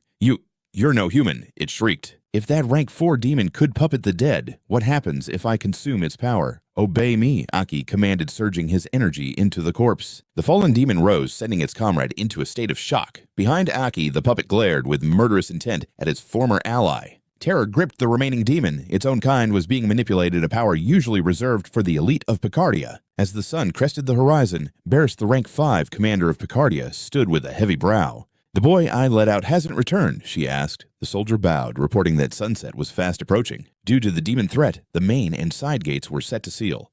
"Report the demon activity levels immediately," she ordered sharply. "Commander, we're seeing massive spikes in rank 1 through 3 activity. Even a rank 4 has been cited." Barris bit her lip in frustration. Damn it. Has that brat already become demon fodder? I just registered him for the tournament. He better not cause me more trouble. She cursed before vanishing into a red blur. "I'm heading to the training grounds. I'll be back before lockdown," she shouted back. The guard could only salute. She leaped through the canopy, a crimson shadow of regret. Letting a C-rank soldier venture into the training zone alone was a grave mistake. It was supposed to be a low-level zone, but she remembered the rank 5 disaster from years ago. Her teeth ground together. If he died under her watch, her reputation as a rank 5 warrior would be shattered. She couldn't let Forest City down. With a powerful burst, she soared through the air. "Stay alive, kid!" Suddenly, a chilling aura hit her. The scent of death was suffocatingly thick. She landed on a branch, scanning the area. The stench was coming from the training grounds. Her instinct screamed that something was very wrong. There were too many signatures. Rank 1s, 2s, even 3s were swarming. This wasn't a standard raid. It was a mass gathering. As she descended, a passing demon caught sight of her and froze in its tracks. Its eyes locked onto the rank 5 insignia on her chest. Pure terror took hold.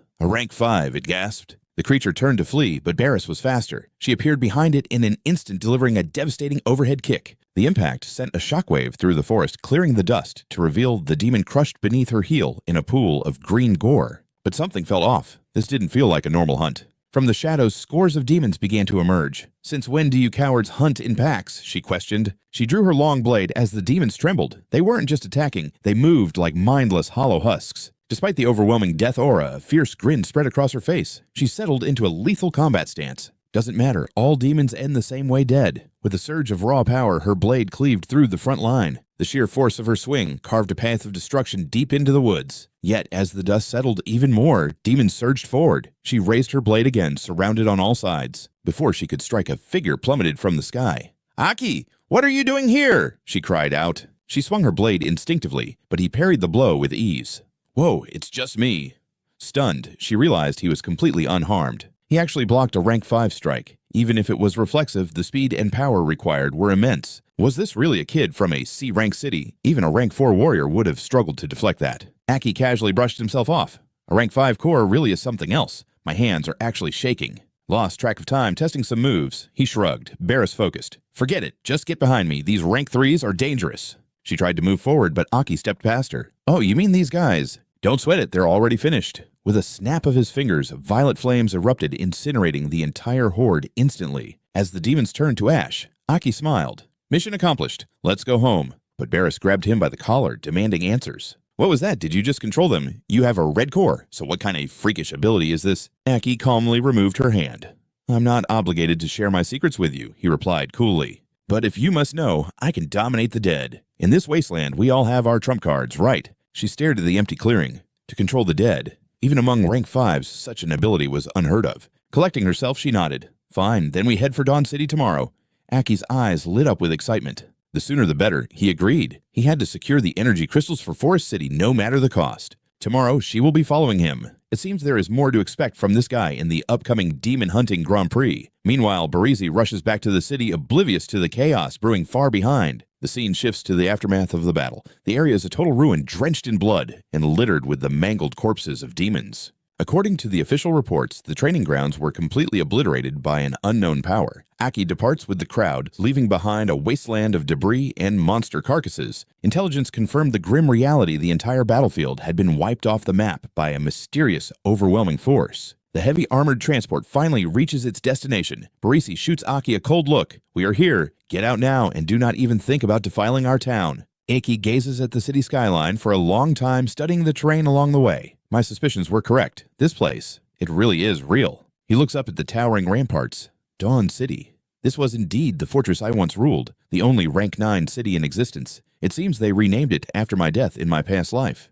Was it named in honor of the Battle of the Dawn? Regardless, this place has transformed beyond recognition since the old days. He frowns, lost in thought. I expected it would take much longer to return to my old capital, but then a look of pure joy washes over Aki's face. Is it possible I will see the 6 of them again? In my previous life, I forged the ultimate squad, the legendary 6 heroes, my 6 most powerful subordinates. He recalls the brothers who stood by him on the front lines.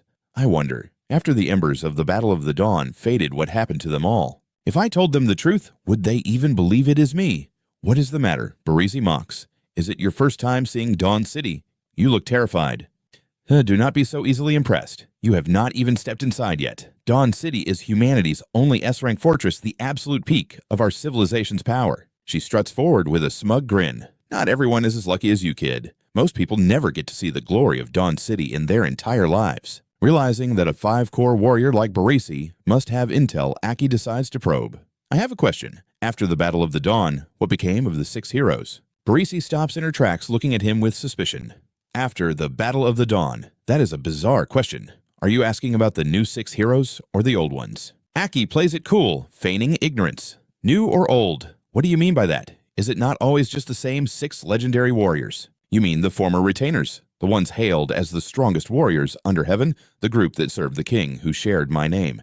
Before he can finish, Barisi lunges forward and covers his mouth. Are you actually a fool, or just pretending to be one? She hisses nervously. Everyone knows the new 6 heroes despise hearing about the old guard. You cannot speak of such things within these walls. The era has changed. The old king is no longer the ruler. The strongest warrior now is our new king. That man, you mentioned the one with your name. He is nothing but the old king now. She waves her hand dismissively, her tone dead serious. This is my final warning. Do not spout such brainless nonsense in this city. Meanwhile, Aki keeps replaying her words in his mind. A new king and new heroes. Then tell me what happened to the original 6 heroes, Barisi snaps, grabbing his collar in a rage. Did you not hear a word I said? Aki remains silent, staring her down. The tension is thick enough to cut with a knife until a soldier calls out. Commander Barisi. She slowly lowers her hand. Fine. I do not know why you insist on using the name Aki. Maybe it is just hero worship. I did not intend to pry into your delusions. She points a finger directly at his face. I am warning you, at least while you are in Dawn City, never mention the old king or his heroes again. Barisi begins to walk away, but glances back one last time. Perhaps in your S-rank city of Hellos, those people are still worshipped, but not everyone acknowledges them here. Especially that old king who threw his life away right here in Dawn City. No one honors him anymore. Aki stands frozen, the word stinging more than any physical wound. Barisi glares at him. Get moving, and remember what I told you. The 3 of them finally pass through the massive gates. Aki walks forward, his mind a whirlwind of confusion. Not everyone acknowledges my sacrifice. What on earth happened to the world after I died? Memories of the past flood back. He had led the 6 heroes and an entire legion, risking everything to hold back the demonic tide. Back then, he had ventured alone into the ancient king's tomb to uncover the dark secrets of the demons. It was the year 3069. 6 massive, ominous monoliths had fallen from the heavens. Red, gold, green, blue, purple, and black. An endless swarm of demons poured from within. That was the source of the nightmare. No one truly knew what lay hidden within those ancient tombs. It seems only the Aki of the past had ever discovered the truth buried inside. A sense of deep injustice wells up within him. Was everything I did for nothing? Did I not die the death of a true hero? Aki approaches the inner gate. The city is vibrant, filled with happy people and bustling activity. Stepping through that threshold, he enters a completely different world. He shades his eyes from the blinding sun and looks up. Is that the city center? It is far more advanced than I remember. This massive titan of a city. Dawn City. Calling it a city does not do it justice. It is a megastructure of independent districts and diverse architecture containing its own forests, lakes, and mountains, a world unto itself. This endless metropolis is guarded by skyscraping walls and divided into 7 distinct sectors. 6 sectors are governed by the new 6 heroes, while the new king resides in the central heart. Aki stands there, soaking in the fresh, unfamiliar sunlight. Many things have changed, yet the layout remains the same. Even the air feels like home. I remember there used to be a statue of me right there. In its place stands a strange, massive monument with a stone veil draped over its face. Barisi assumes he is confused and begins to explain. That statue of the old king you admire has stood there for decades. It was built by the citizens of that era. When he was still on the throne, the people truly loved him. But the old reign is over. Word is the statue will be removed very soon. They are going to carve a monument for the new king in this exact spot. It will be even more grand. Barisi sighs, clutching her head. Honestly, I cannot tell if we are lucky to see it or just cursed. Right there at the statue's base stands the legend herself. One of the original 6 great heroes, Lena, the world's most powerful combat healer. At the mention of her name, Aki memories surged. Lena heard someone calling and lowered her hood, revealing a strikingly beautiful face. Is someone calling me? Before she could react, a brute shoved her aside, scattering her flowers. Stop wasting time daydreaming here. A former member of the 6 heroes acting like this, Barisi noted. A patrol guard. She may be a healer, but her temper is legendary. Haha, Aki interest peaked. This was getting good. These 3 low-level soldiers were acting like absolute kings. My apologies. Aki watched their arrogance in disbelief. The trio sneered as she knelt to gather her ruined flowers. One thug even glared with pure malice. Who cares about your past status? You 6 heroes are nothing now. Without your monocores, you're not even real warriors anymore. If the new king hadn't allowed you to stay, we would have kicked you out of Dawn City to rot long ago. The thug raised his hand to strike her. It's all because of your pathetic former king. His arrogance forced humanity into this era of fear. That statue is eyesore trash. As he ranted, Lena's hand moved like lightning, silencing him with a devastating, bone-chilling slap. That single strike didn't quell her rage. The nameless guard, humiliated, lunged forward to grab her. You bitch! How dare you hit me? But he froze as Aki's axe blade hovered inches from his face. Aki stared him down, his eyes radiating a suffocating, murderous intent. You dare move! Faced with that razor-sharp edge, the thug's bravado crumbled into tremors. Aki pressed the blade closer, veins bulging with fury. Back off. His comrades drew their weapons. Kid, this is Dawn City. Drop the blade, or we open fire right now. Aki wasn't backing down from these cowards. What makes you any different from the trash-scavenging bandits outside these walls? I think it's time for a lesson. Barisi suddenly grabbed Aki's blade, stopping him. That's enough, she said, stepping in to de-escalate. We're A-rank warriors from Pikia here for the demon hunt. Do you really want to start a war with the official contestants? And you, Aki, stand down. Aki hesitated, but finally sheathed his weapon. He couldn't forget his duty as Pikia's representative. The guards whispered among themselves. They're actual contestants, damn it. We shouldn't be picking fights with people from other towns. Exactly. If the disciplinary captain finds out we're finished, the lead guard gritted his teeth, forced to swallow his pride. If you're contestants, then get lost to your hotel. You got lucky today. As they left, Lena suddenly asked Aki, do we know each other? Aki almost blurted it out, your strongest warrior has returned, but he caught himself. Speaking recklessly now would only put her in danger. Seeing Aki's silence, Barisi chimed in. This troublemaker's name is Aki. Lena's eyes widened as she stared intensely at the young man. Aki. He let out a weary sigh and scratched his head awkwardly. Yeah, it's just a coincidence. We just share the same name. Disappointment clouded Lena's eyes. She pulled her hood back up silently. I see. She turned away, leaving Aki with a heavy heart. Barisi huffed at the cold reception. She's a senior, but Aki just saved her. Not even a thank you. Aki gently stopped her. Let her be. He watched her retreating figure with a bittersweet gaze. One day, he would find the right moment to explain everything. Lena surely had so much to tell him, too. Meanwhile, the city was alive with banners for the Grand Demon Hunt Parade. So cool. Who's the new guy? Barisi whispered to Aki. Win this, and I'll personally introduce you to the Energy Crystal Manager. I haven't forgotten, Aki replied with absolute confidence. Don't worry, I'll bring home a result that will leave you speechless. You'd better. Amidst the cheering crowd, a familiar voice reached Aki's ears, cutting through the surrounding noise. Don't you dare die in there, handsome good luck. It was Lena. Aki caught her eye and flashed a subtle knowing smirk. Lena pulled her hood lower, hiding her smile. Welcome to Dawn City's urban forest, the massive specialized arena for the demon hunt. It was a literal city within a city. In a metropolis as gargantuan as Dawn City, these massive structures were quite common. I'm not a contestant, so I can only take you this far, Barisi said. Once you enter those gates, your fate is in your hands. She slammed her banner down. Fight for Pikia's glory, hunt those demons with courage. Aki just grinned awkwardly. Should he have cheered too? The announcer's voice boomed. All units enter the arena and order vanguards report to the referee chamber immediately. Aki looked at the gate. It was finally starting. In 20 years, the Demon Hunt had evolved into a massive world-class event. It used to be just a small local tournament. Next up, Team Pikia Vanguard Aki. The staff even bowed as he walked past.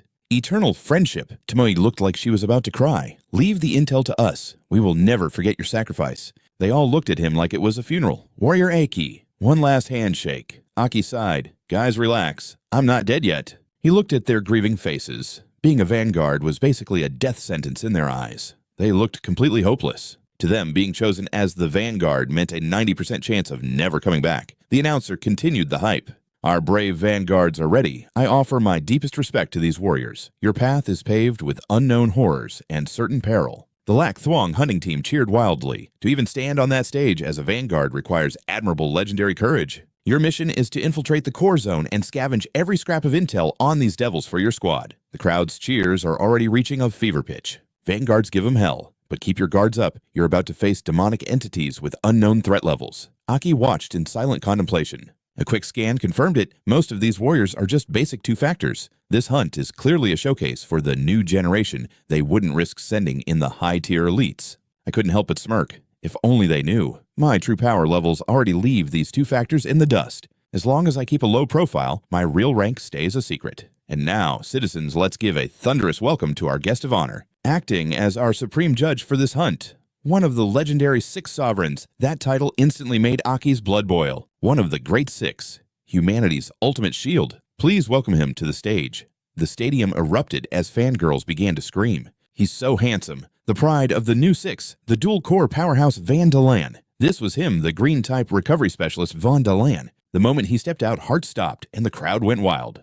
He's a god. That was the legendary icon, the dual-core beast Van Delan. Striding with the arrogance of a king, he took his place, Van Dalen, the Emerald Sovereign of the New Six. The stadium shook as they chanted his name, Van Dalen Van Dalen. I just stood there watching him scanning every move with a cold eye. Dual-core technology. It was nothing but a theory in my old world. To think they've actually turned that concept into reality here. 2 cores mean double the spiritual faith. With a high sync rate, the output is devastating. A warrior's power is entirely fueled by these demonic cores. The deeper the resonance between the hunter and the core, the more they can tap into that raw nightmare potential. But it's a gamble. A high sync rate subjects the human body to a brutal demonic backlash, a literal crushing of the soul by pure energy. That's why weak bodies can't handle high-tier cores. In my past life, we could barely decode a single core. This world's tech is on another level. It seems the new 6 haven't just mastered dual-core tech. Their raw destructive power is light years ahead of what I expected. Every vanguard bowed in reverence as he passed. "Thank you for joining us, Master." Only Aki remained standing, eyes locked forward. Thinking about the fate of the old 6, I felt a surge of disgust. I refused to bow to a man like him. Deland smiled at the crowd. "Splendid vanguards. You face certain death with a smile. To me, each of you is a hero of humanity. To honor your bravery, I'll personally gift a 3-fin core to every survivor after the hunt. Come back alive, warriors." "Thank you, Master," they shouted in unison. A nearby hunter nudged Aki. "Hey, where are your manners? Why aren't you bowing?" "Quick, lower your head." Aki just scratched his neck awkwardly. "Sorry, bad back. Can't bend." And just like that, he was staring Van Dalen right in the face. Instead of getting angry, Deland just winked at him, sending a shiver down Aki's spine. Creepy. Why is he smiling at a man like that? Disgusting. And now, witness greatness, Van Dalen will perform a live hunt against a 4-fin devil to bless the opening of this competition. The stage is yours, Master Van Dalen. The MC began leading the group toward the viewing area. "Vanguards, please clear the stage and follow me to the sidelines." Aki watched the arrogant showman. A live demo against a 4-fin, seriously. Is this how the new 6 flexes their ego? Now capturing a 4-fin alive is no small task. The City of Dawn's military strength has definitely evolved. Deland stopped abruptly in front of the female commander. "Tell me, are you the new lead officer here?" She blushed, thinking she'd caught his eye. "Yes, my lord. It's a true honor." Dalen suddenly leaned in close to her ear. "Master Dalen, what are you—" She froze as his whisper turned deathly cold. "Find a replacement for yourself.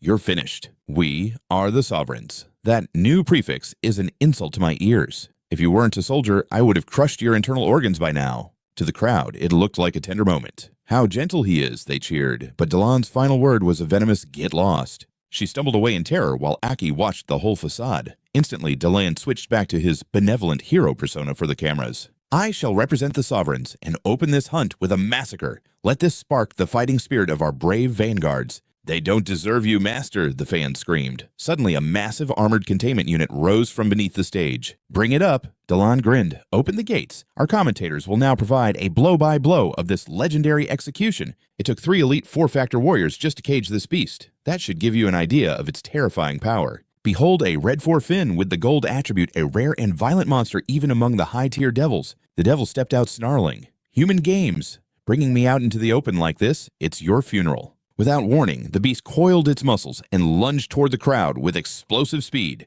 It crashed into an invisible wall, clutching its head in agony. It never expected the entire arena to be a reinforced cage. Dalen slammed the beast back into the dirt. "Now, do you see who the stupid one is? This barrier isn't just for show. This impenetrable shield was forged by one of our own, and the man hailed as the supreme illusionist." The crowd gazed at the shimmering green aura with pure awe. "Look at that. It's like a fortress made of pure light. How entertaining, you pathetic beast." Dan sneered at the dying demon. With cold eyes, he delivered his final command. "Now, perish." The creature begged for its life, screaming as Dan approached. Its desperate attacks were useless. Dan walked through the chaos completely unscathed. How crude. A low-class demon with no manners. Dan sighed. Even as death loomed, the beast blindly lunged for one last strike. A massive claw tried to crush him, but Dan didn't flinch. Behind his impenetrable barrier, he watched the demon struggle like a bored spectator. "You lack the right to resist." Despair filled the demon's eyes. It couldn't fathom how his green core power was so terrifyingly corrosive. Usually the green core represents healing favored by combat medics. Yet this demon was about to learn a much deadlier lesson. "Human, I'll drag you to hell with me." The beast roared. Before it could finish, Dan's power surged into its throat, binding it instantly. "Let me clarify. I am a green core warrior, but a dual core master of the 6 paths." The demon froze in sheer shock. Its regenerative cells were obliterated by Dan's follow-up strike. "You talk too much," Dan whispered. "Let's start by silencing that mouth forever." The Colossus knelt before Dan's overwhelming might before detonating. Dan welcomed the bloodbath with open arms. The demon hunt had officially begun. Let the official demon hunting tournament begin. The crowd erupted their cheers, shaking the very foundations of the arena. Lu Hao, the crowd roared. Watching from above, Aki analyzed the man. His raw power was absolutely terrifying. Aki noticed the dual-core energy didn't just double his power. The 2 cores resonated, creating a force far greater than their sum. Lu Hao was a monster. Aki wondered about this mysterious new king, but their treatment of Lena left a bitter taste in his mouth. The commander announced, "Let us bid the great Lu Hao farewell," as he exits the stage. As the vanguards returned, they bowed in respect to Dan. It was clear he was the most beloved figure in the city. Dan walked past Aki and both felt a sharp spark of tension. "Wait," Dan spoke first. "You seem dissatisfied with me." Aki didn't like him but played it cool. "You're mistaken. I just keep a hostile mindset to stay sharp before a fight. Being a vanguard isn't easy, you know." Dan stared at him then smirked. "An interesting warrior. I'll be watching you." "Don't disappoint me," Dan warned. Aki scoffed inwardly. He'd been slaying demons while Dan's parents were probably still playing in the dirt. The commander addressed the gathered warriors. "Vanguards assemble. Listen closely to the rules of this hunt. A vanguard is the pioneer, the eyes and ears of the entire team during the operation. Your task is to find the optimal combat route within the time limit before the main hunt begins. Points are awarded for demons with 0 to 3 fins, all scattered randomly throughout the urban forest zone." Aki listened intently. The urban forest was massive, requiring the vanguards to perform a near-perfect reconnaissance mission. "Watch your backs. This isn't a game. Remember, you will be out there entirely alone. Avoid drawing unwanted attention." The vanguards whispered among themselves. Who would be stupid enough to provoke a demon early? True, low-level ones aren't the issue, but they could attract a whole pack of hunters. 2 and 3 finned demons are lethal. Remember, in past hunts, the survival rate for vanguards was only 36%. Aki remained silent. These dual-core warriors were technically impressive, but they lacked the raw experience of true survivors. For perfect synchronization, a warrior's killing intent and spirit are just as vital as their core power. These pampered city warriors lacked the sharp, lethal edge found in the battle-hardened veterans of the Radiant Hall. Those were skills forged in the fires of border wars. Some warriors were already trembling, their fear palpable in the air. Aki saw the terror in their eyes. Then came the final instruction, the presence of a 4-finned demon. Yes, a 4-finned demon is sealed within the zone. If your team is strong enough, consider it your ultimate target. Slay the 4-finned beast, and the competition ends instantly. That team wins. Aki's lips curled into a confident smirk. So that tradition still stands. Everyone knew the 4-finned demon meant instant victory, but no one dared to face it. 4 fins. The official signal blared. The competition began and warriors scattered. Aki lunged forward to start his hunt. His powerful legs shattered the ground as he took off. That 4-finned demon was his only target. Every stride Aki took left craters in the earth. His gaze was fixed. He was hunting the ultimate prize today. He stopped abruptly. Most teams were playing it safe, sticking to the main group. No one else was hunting the 4-fin. He looked at the other warriors. They knew the 4-fin meant victory, yet they were paralyzed by the shadow of death. Meanwhile, Dan watched Aki on the giant monitors. He calmly turned to his assistant. "Bring me that warrior's file." The assistant bowed immediately. "Of course, Lord Dan. Which vanguard warrior would you like to investigate first?" He pointed at the screen. "The one with the white streak in his hair." The assistant quickly found it. "A soldier from Pycacia. The registered rank is a triple-core warrior." He narrowed his eyes in thought. A triple core. It is rare for such a high ranker to take the grueling pioneer role for 0 benefit. Is that why he's so arrogant? He chuckled, then asked for a name. "It's Aki," the assistant replied. Hearing that his killing intent surged. "What did you say?" Terrified by his reaction, she quickly explained, "I'm only reporting what is written in the official files, sir." "Look here." The system flashed the profile Aki Pikia. Aki. A name destined for the grave. Meanwhile, the crowd erupted in cheers. Go, pioneers. The scouts had spotted the demons. The warriors leaped into the trees, tracking the targets with absolute caution. The broadcast went live. The pioneers found the demons. They were marking coordinates for a massive nest, teeming with countless monsters. As the others moved, Aki stretched lazily. He was already mapping out the most efficient path to maximize his point total. This is a pioneer's duty. He smiled at the familiar woods, feeling a wave of nostalgia. Back at the Pycacia City locker room, the others were clearly annoyed. While everyone else was tense, Aki looked like he was just out for a casual stroll. "Is this guy actually reliable?" Commander Barris asked, leaning back on the sofa with a cigarette while crossing her legs. She remembered his bold claim. "Barris, if you trust me, I won't follow the same boring path as the other pioneers. I guarantee Pycacia City will win." How's that a guaranteed victory? He was dead serious. That confidence wasn't a bluff. She'd seen his raw power in combat before. "That brat's got guts calling me by my name." She found him fascinating. "You're making things very interesting, Aki." Suddenly a warning rang out. A pioneer was being hunted. A warrior was being chased by 3 rank 1 demons. "Stay away from those coordinates or our efficiency will plummet." Chaos broke out elsewhere. "It's a rank 2. A warrior fled in terror. "A rank 3. Run for your lives." Someone ran past Aki. "Hey, there's a rank 3 ahead. If you want to live, don't go that way." Aki didn't move an inch. A rank 3. That's exactly where I need to be. Ahead, pioneers were being tossed like feathers amidst desperate screams. The beast roared as it closed in. a rank 3 wood elemental with a glowing blue core. The audience watched in horror. It's a rank 3, get out of there. The demon snarled with hatred. Humans, you've caged us for too long. Die. Aki stood his ground. Because they were imprisoned here, these battlefield demons were far more savage than those in the wild. The monster lunged at him. Don't you dare run! Aki dodged effortlessly, but held back. With so many eyes on him, he couldn't show his true power. He'd end this quickly. He moved in a flash. 0.25 seconds. Target locked at 0.5. The rank 4 is waiting for me. Sorry, no time to play.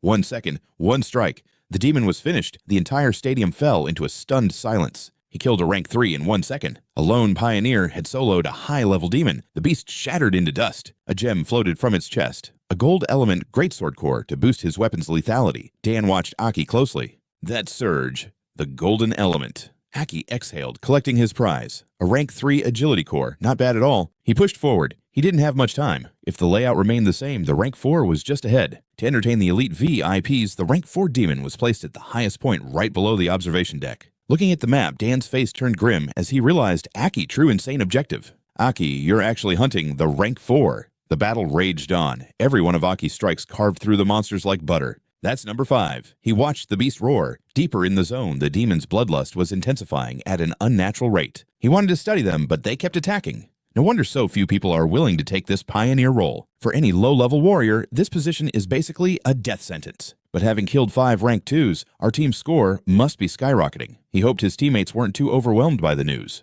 Contrary to his calm, back in the prep room, Aki teammates were staring at the scoreboard with their jaws dropped. Aki looked toward the summit. The rank 4 is up there. In the highest VIP booth sat Van Dion of the New Continent. Van Dion smirked watching him. What ambition? Is this a team decision, Aki, or are you acting on your own? Their eyes met through the screen, sharp cold, and filled with a silent, deadly challenge. In the observation room, the air was thick with tension. The Pikia pioneer is heading for the rank 4. How does he know the location? Is he clearing a path? But there's no way our squad can defeat a rank 4 monster. Is this your plan? Commander Barris. Barris didn't look away, taking a slow drag of her cigarette.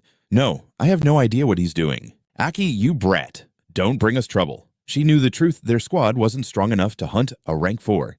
The commentators erupt in shock. Aki has finally tracked down the level 4 demon. As Pigdia's vanguard scouts the area, he's already weaving a secret plan in his mind.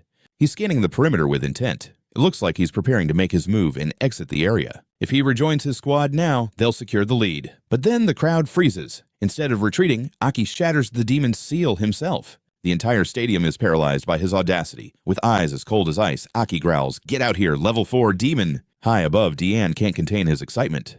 Interesting. Very interesting. He smirks. Aki isn't waiting for backup. He's taking this monster on completely alone. Is he really trying to win the entire competition as a solo vanguard? The commentary booth explodes as they witness his insane gamble. Unbelievable, Pigdia's vanguard has completely removed the limiters. This is an unprecedented event in the history of the grand tournament. A lone vanguard versus a level 4 officer. Parisi drops her cigarette in shock while Commander Paris shouts, "Is that brat insane?" On screen, the chaos reaches a fever pitch. The atmosphere is electric as Aki boldness sends the entire crowd into a wild frenzy. But this is a level 4 demon, a literal death sentence. The commander watches grimly, knowing that miracle powers might not be enough this time. Even I would need 100% of my strength to face that beast. Aki, do you really have a plan to win? The seal shatters. Emerging from the dust is the level 4 demon, the blue core water elemental. At last, its cage is broken. It glares at Aki with pure disdain. A mere human, you'll be the first to die. It launches a burst drill, but Aki raises a stone wall. The warrior swings his greatsword with precision, instantly manifesting a massive earthen rampart to block the incoming assault.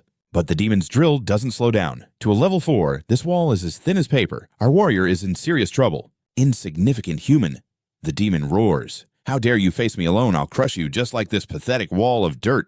Cracks spiderweb across Aki defense, but suddenly a massive shadow erupts from the ground. A colossal beast seizes the demon's arm. Aki calmly asks, "Who said I was alone?" Deanne watches in disbelief as the level 2 demons Aki previously defeated suddenly swarm the boss. The demon is sent reeling from the impact. He senses the stench of death coming from his attackers. What is this madness? "You can control the dead." Aki smirks. "Why so surprised? I thought this was your specialty. But I'm not here to give lessons." Commander Paris grins. The kid's true power is finally on display. In the stands, the commentators are losing their minds over this revelation. Are we seeing this right? They scream. Pigdia's vanguard has somehow turned 3 dead demons into his own personal army. Are those the monsters he just slew? This is insane. A warrior who can command the dead. He's a total monster. With a single command, the trio of shadows lunges forward, but the level 4 isn't finished. It roars and prepares a counterattack. You think these level 2 corpses can stop me? Feel my high-speed water cannon. But suddenly, a terrifying silhouette looms over the demon. A devastating blow hammers the demon deep into the earth. Aki shields his face from the blood splatter, amazed by such overwhelming force. It's Dion. He lands with a wicked grin. Forgive me, Aki, but I'm just too curious about your hidden potential. Let's have a little test. Dion says, his eyes narrowing. A warrior who commands the dead. Now that's a rare gift. I've never seen anything like it. I'm sure you could have finished that demon, but now, let me see what you're truly made of. Massive energy erupts behind him as a spectral skull with glowing blue eyes appears. The air grows heavy with pure bloodlust. As he stalks toward Aki, the scene shifts to the crowd below. Under the bright sun, the audience remains oblivious to the danger. Look, the great warrior Diane is going to test the newcomer personally. The spectators are buzzing with pure, unbridled excitement. The fans are thrilled to witness this. Lord Diane is so generous to give the rookie such personal attention, they cheer. Go Lord Diane, they shout. Will the kid last longer than the demon? Meanwhile, those who know the truth are trembling in fear. Diane of the 6th Division is stepping in himself. Breezy clutches her head in panic. This has gone way too far. Aki masks his expression thinking, what is this guy's problem? He senses something sinister behind Diane's words. This isn't just a friendly test. Diane's face remains unreadable. Impressive. You aren't panicking at all. You have the composure of a veteran, not a rookie warrior. Aki offers a calm smile. I've been through hellish training, he lies. Plus, I was born with a few unique talents. My captain was brutal since I was a child. That's why I'm leagues ahead of anyone my age. He grips his sword tight. It's called being a genius, Aki declares confidently. Internally, he's smirking. It's not like Diane can actually double-check his fake backstory. Diane laughs heartily at the bold claim. You're a real piece of work, Aki. My interest in you just skyrocketed. In that case, before he can finish, Dian lunges. His hands glow with azure mana as he strikes with blinding, lethal speed. The blue energy morphs into a titanic spectral fist, slamming into the earth and leaving a massive smoking crater in its wake. Aki analyzes the carnage. Even the flying debris packs the punch of a bullet. He raises his blade to shield his face. If I hadn't stayed on guard, that would have been the end, Aki thinks, narrowing his eyes. This guy is definitely playing for keeps. You persistent brat, Dion smirked wickedly. Always on guard, aren't you? If you weren't, that last strike would have buried you. His eyes ignited with a predatory glow as a thick, ominous aura erupted from his body. Can I expect even more from you? Aki struggled to his feet, daring to ask a question. You don't seem very friendly. Why is that? In a flash, the man vanished from Aki's sight, leaving nothing behind but a fading afterimage. His voice turned low and gravelly. There are 3 reasons. Suddenly, Dion materialized directly behind Aki. First, I despise your arrogant attitude.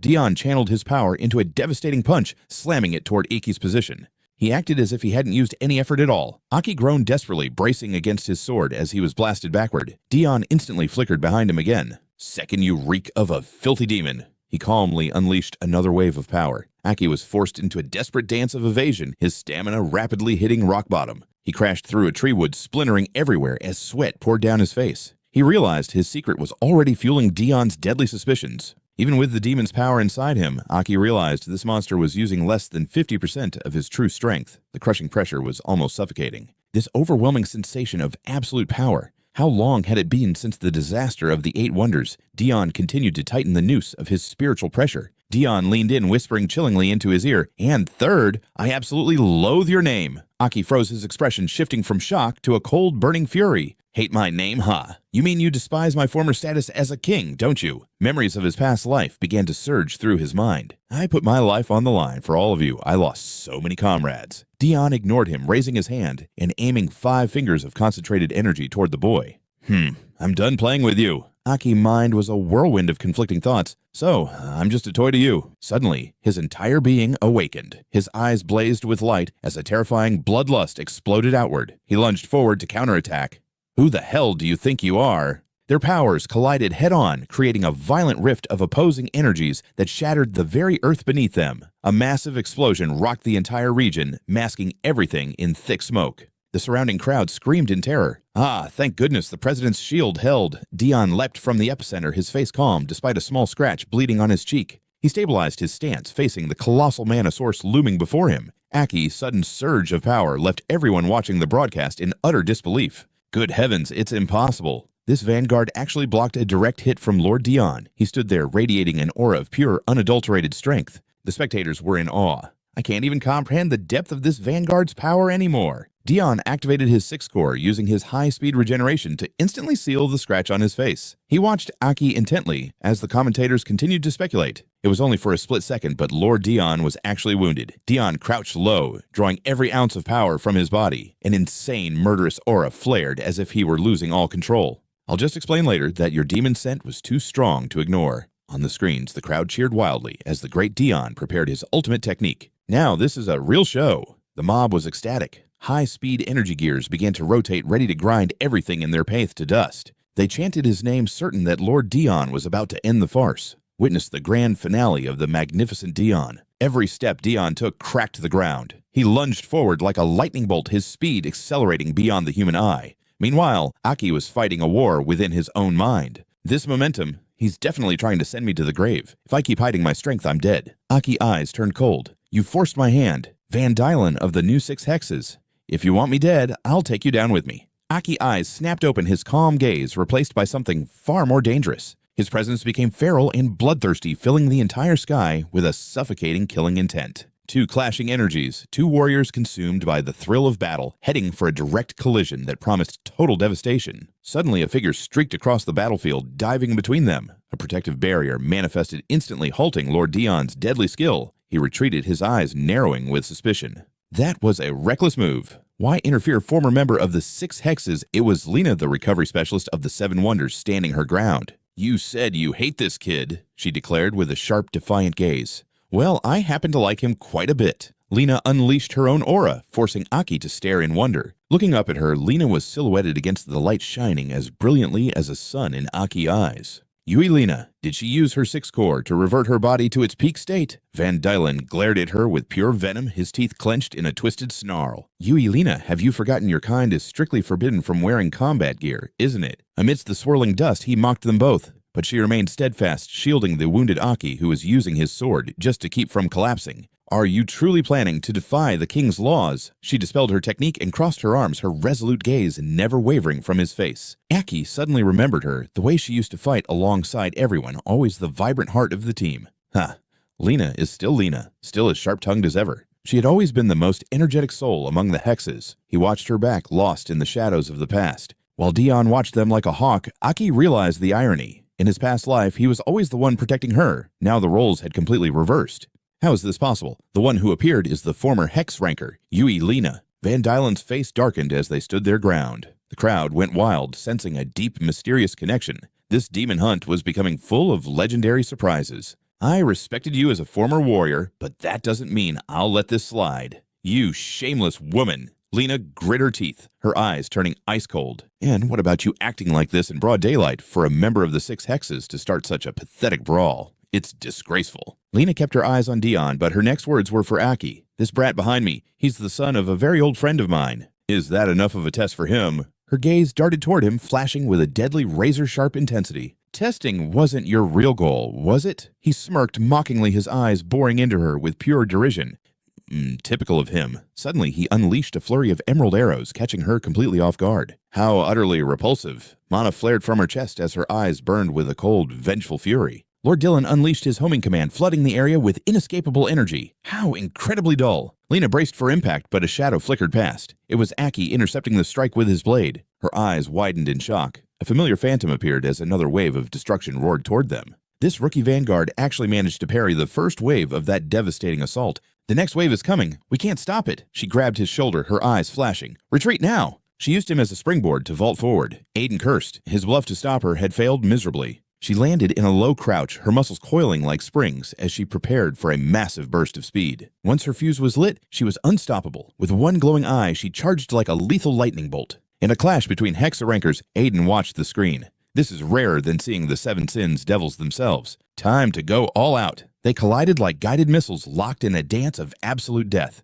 Exhaling a cloud of gray mist, he narrowed his eyes. Lord Dylan used Abyssal Lance. He's playing for keeps. Van Diane lunged forward but froze in shock. I owe you my thanks, great warrior Dylan. Lena blinked. What? His eyes turned a deathly hollow white. My thanks to the great Dylan, he whispered with a chilling grin. It worked, Aiden roared. The great warrior Dylan has graciously spared his time to mentor us lowly juniors. His voice echoed through the arena, bringing the bloodthirsty battle to a sudden confusing halt. We are truly humbled. Barisi stared at the field, her mind racing. What on earth was he doing? The entire stadium fell into stunned silence. Ignoring the stares, Aiden continued his frantic one-sided shouting. My lord, was my performance to your liking? He turned toward them with a suspiciously innocent grin. The crowd erupted into a buzz. The vanguard from Pictia was actually offering a public tribute to Lord Dylan. Is it over high rankers only fight in emergencies? Seeing Dylan move twice is a blessing enough. The sentiment swept through the crowd. Everyone rose to their feet, their cheers shaking the arena's foundation. Lord Dylan, the great warrior, they chanted, mentoring the next generation, even with his busy schedule. Van Dyne watched the fireworks rain down. The crowd's adoration was deafening, truly the aura of a hexa-ranker. Hail our glorious ranker. Amidst the cheers, Dylan closed his eyes and smirked. A clever little trick. The fighters stood still amidst the falling sparks. We are eternally grateful for your wisdom, my lord. Aki rested a hand on his hip, throwing a defiant look. Don't worry, we won't let your teachings go to waste. Phew, flattery is the ultimate shield. Even a monster like him can't kill us in front of a stadium. The high rankers looked visibly annoyed. Fine, Dylan grumbled, teeth clenched. Consider the test. Passed. Excellent work, young warrior. Congratulations to Pictia's vanguard for earning Lord Dylan's official approval. See, what an incredible display. The crowd went wild as the announcement flashed across the massive screens. Victory goes to City Pictia. They are our champions. Far away, those watching stood in stunned silence. Wait, did we just win by doing nothing?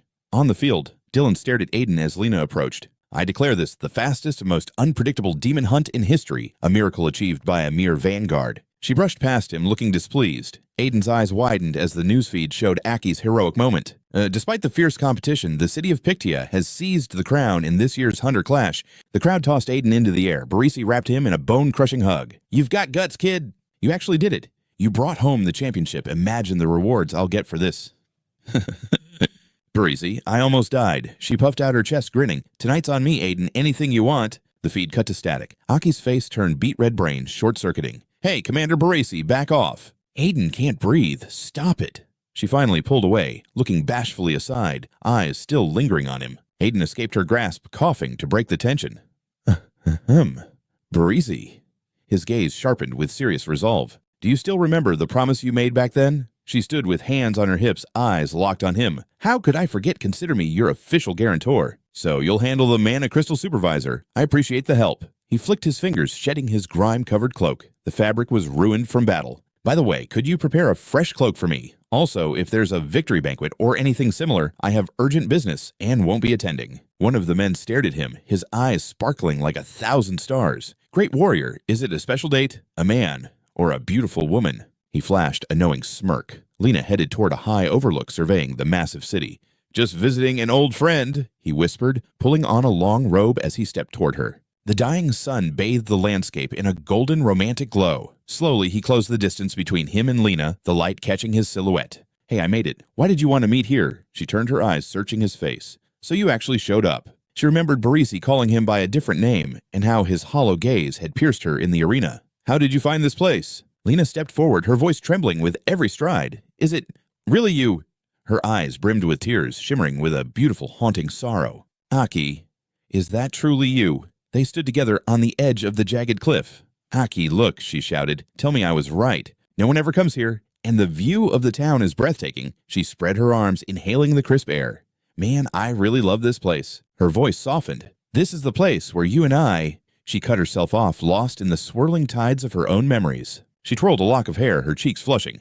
I mean, this is my secret hideout. Back then, Aki had just flicked her forehead, his gaze full of gentle affection. A secret base. Huh. His voice was a soft whisper. Lena, are you still a child? She had pouted in mock anger. Stop flicking my head. You'll make me stupid. Everyone needs a place of their own. She glared at him. Besides, you're just a battle-obsessed dummy Aki. You don't understand anything but slaying demons. Aki just sighed, covering his ears. Fine, fine. He looked toward the setting sun, his voice gentle. But you're right. It is peaceful here. They both loved this spot. She channeled her mani, causing tiny sprouts to erupt from beneath the stone. Using her powers, she carved symbols into the rock. It's decided, from now on, this is our secret base. Those symbols were their names, Lena and Aki. Aki, you better not tell a soul about this. Her mind snapped back to the present. The rock was now cloaked in thick moss. Tears welled in her eyes once more. Are you... that Aki... She desperately needed the truth. "You remember our secret base, don't you?" Aki hesitated, his voice caught. Lena turned away, wiping the moisture from her eyes. "Sorry, I lost my composure for a second." She rubbed her eyes, trying to explain. You remind me of someone very precious to me." Her silhouette looked so fragile and lonely. "You were reckless in the tournament. If I hadn't stepped in, you might have lost your life. Consider this a repayment for the statue," she whispered. "We're even now." "Lena," Aki interrupted. She spun around in shock. What did you just call me?" Aki reached out and gave her a sharp flick to the forehead. His eyes softened, mirroring the man from her dreams. "Still on about the secret base? After all these years, are you still a child?" That voice, those exact words. It was a perfect echo of the man she had lost. Hope flared in her eyes as her heart skipped a beat. "Aki," she sobbed, tears finally spilling over and streaming down her cheeks. Aki watched her with a look of pure, tender affection. "You're alive. You're really alive." Bathed in the sunset, Aki finally confessed, "Yes, I am Aki." His face was calm. "I've come back." Lena lunged forward, throwing her arms around him. "Oh, why did it take you so long?" she wailed. "Why are you only coming back now?" Aki held her tight, gently comforting her as she wept. Two souls reunited under a crimson sky, finally healing the wounds of a tragic past. Birds took flight across the horizon as peace finally settled in their hearts. "So, you're saying you traveled 50 years through time?" Lena asked. "And an 8-headed fiend exists within the ancient king's tomb?" The questions kept coming. "Aren't the 7 sins the highest rank of demons?" Aki leaned back, his hands in his pockets. "It's confusing, right? To be honest, I'm still looking for answers myself." Aki's gaze darkened. "Even to me, it sounds like a bad joke. Simply put, the man who died half a century ago has been thrust into the present day. And there's something monstrous dwelling inside me." He thought of the dark entity lurking in his soul. Lena watched him, eyes full of warmth. "Whatever the case, I'm just glad you're alive." Aki looked at Lena, a frown deepening on his face. "But Lena, why is there so much hatred for us in this city?" His expression turned grim. "We gave our lives to save everyone back then. So why do they despise us so much now?" Lena let out a long, heavy sigh. "If you really want to know the truth, it's because of you, Aki."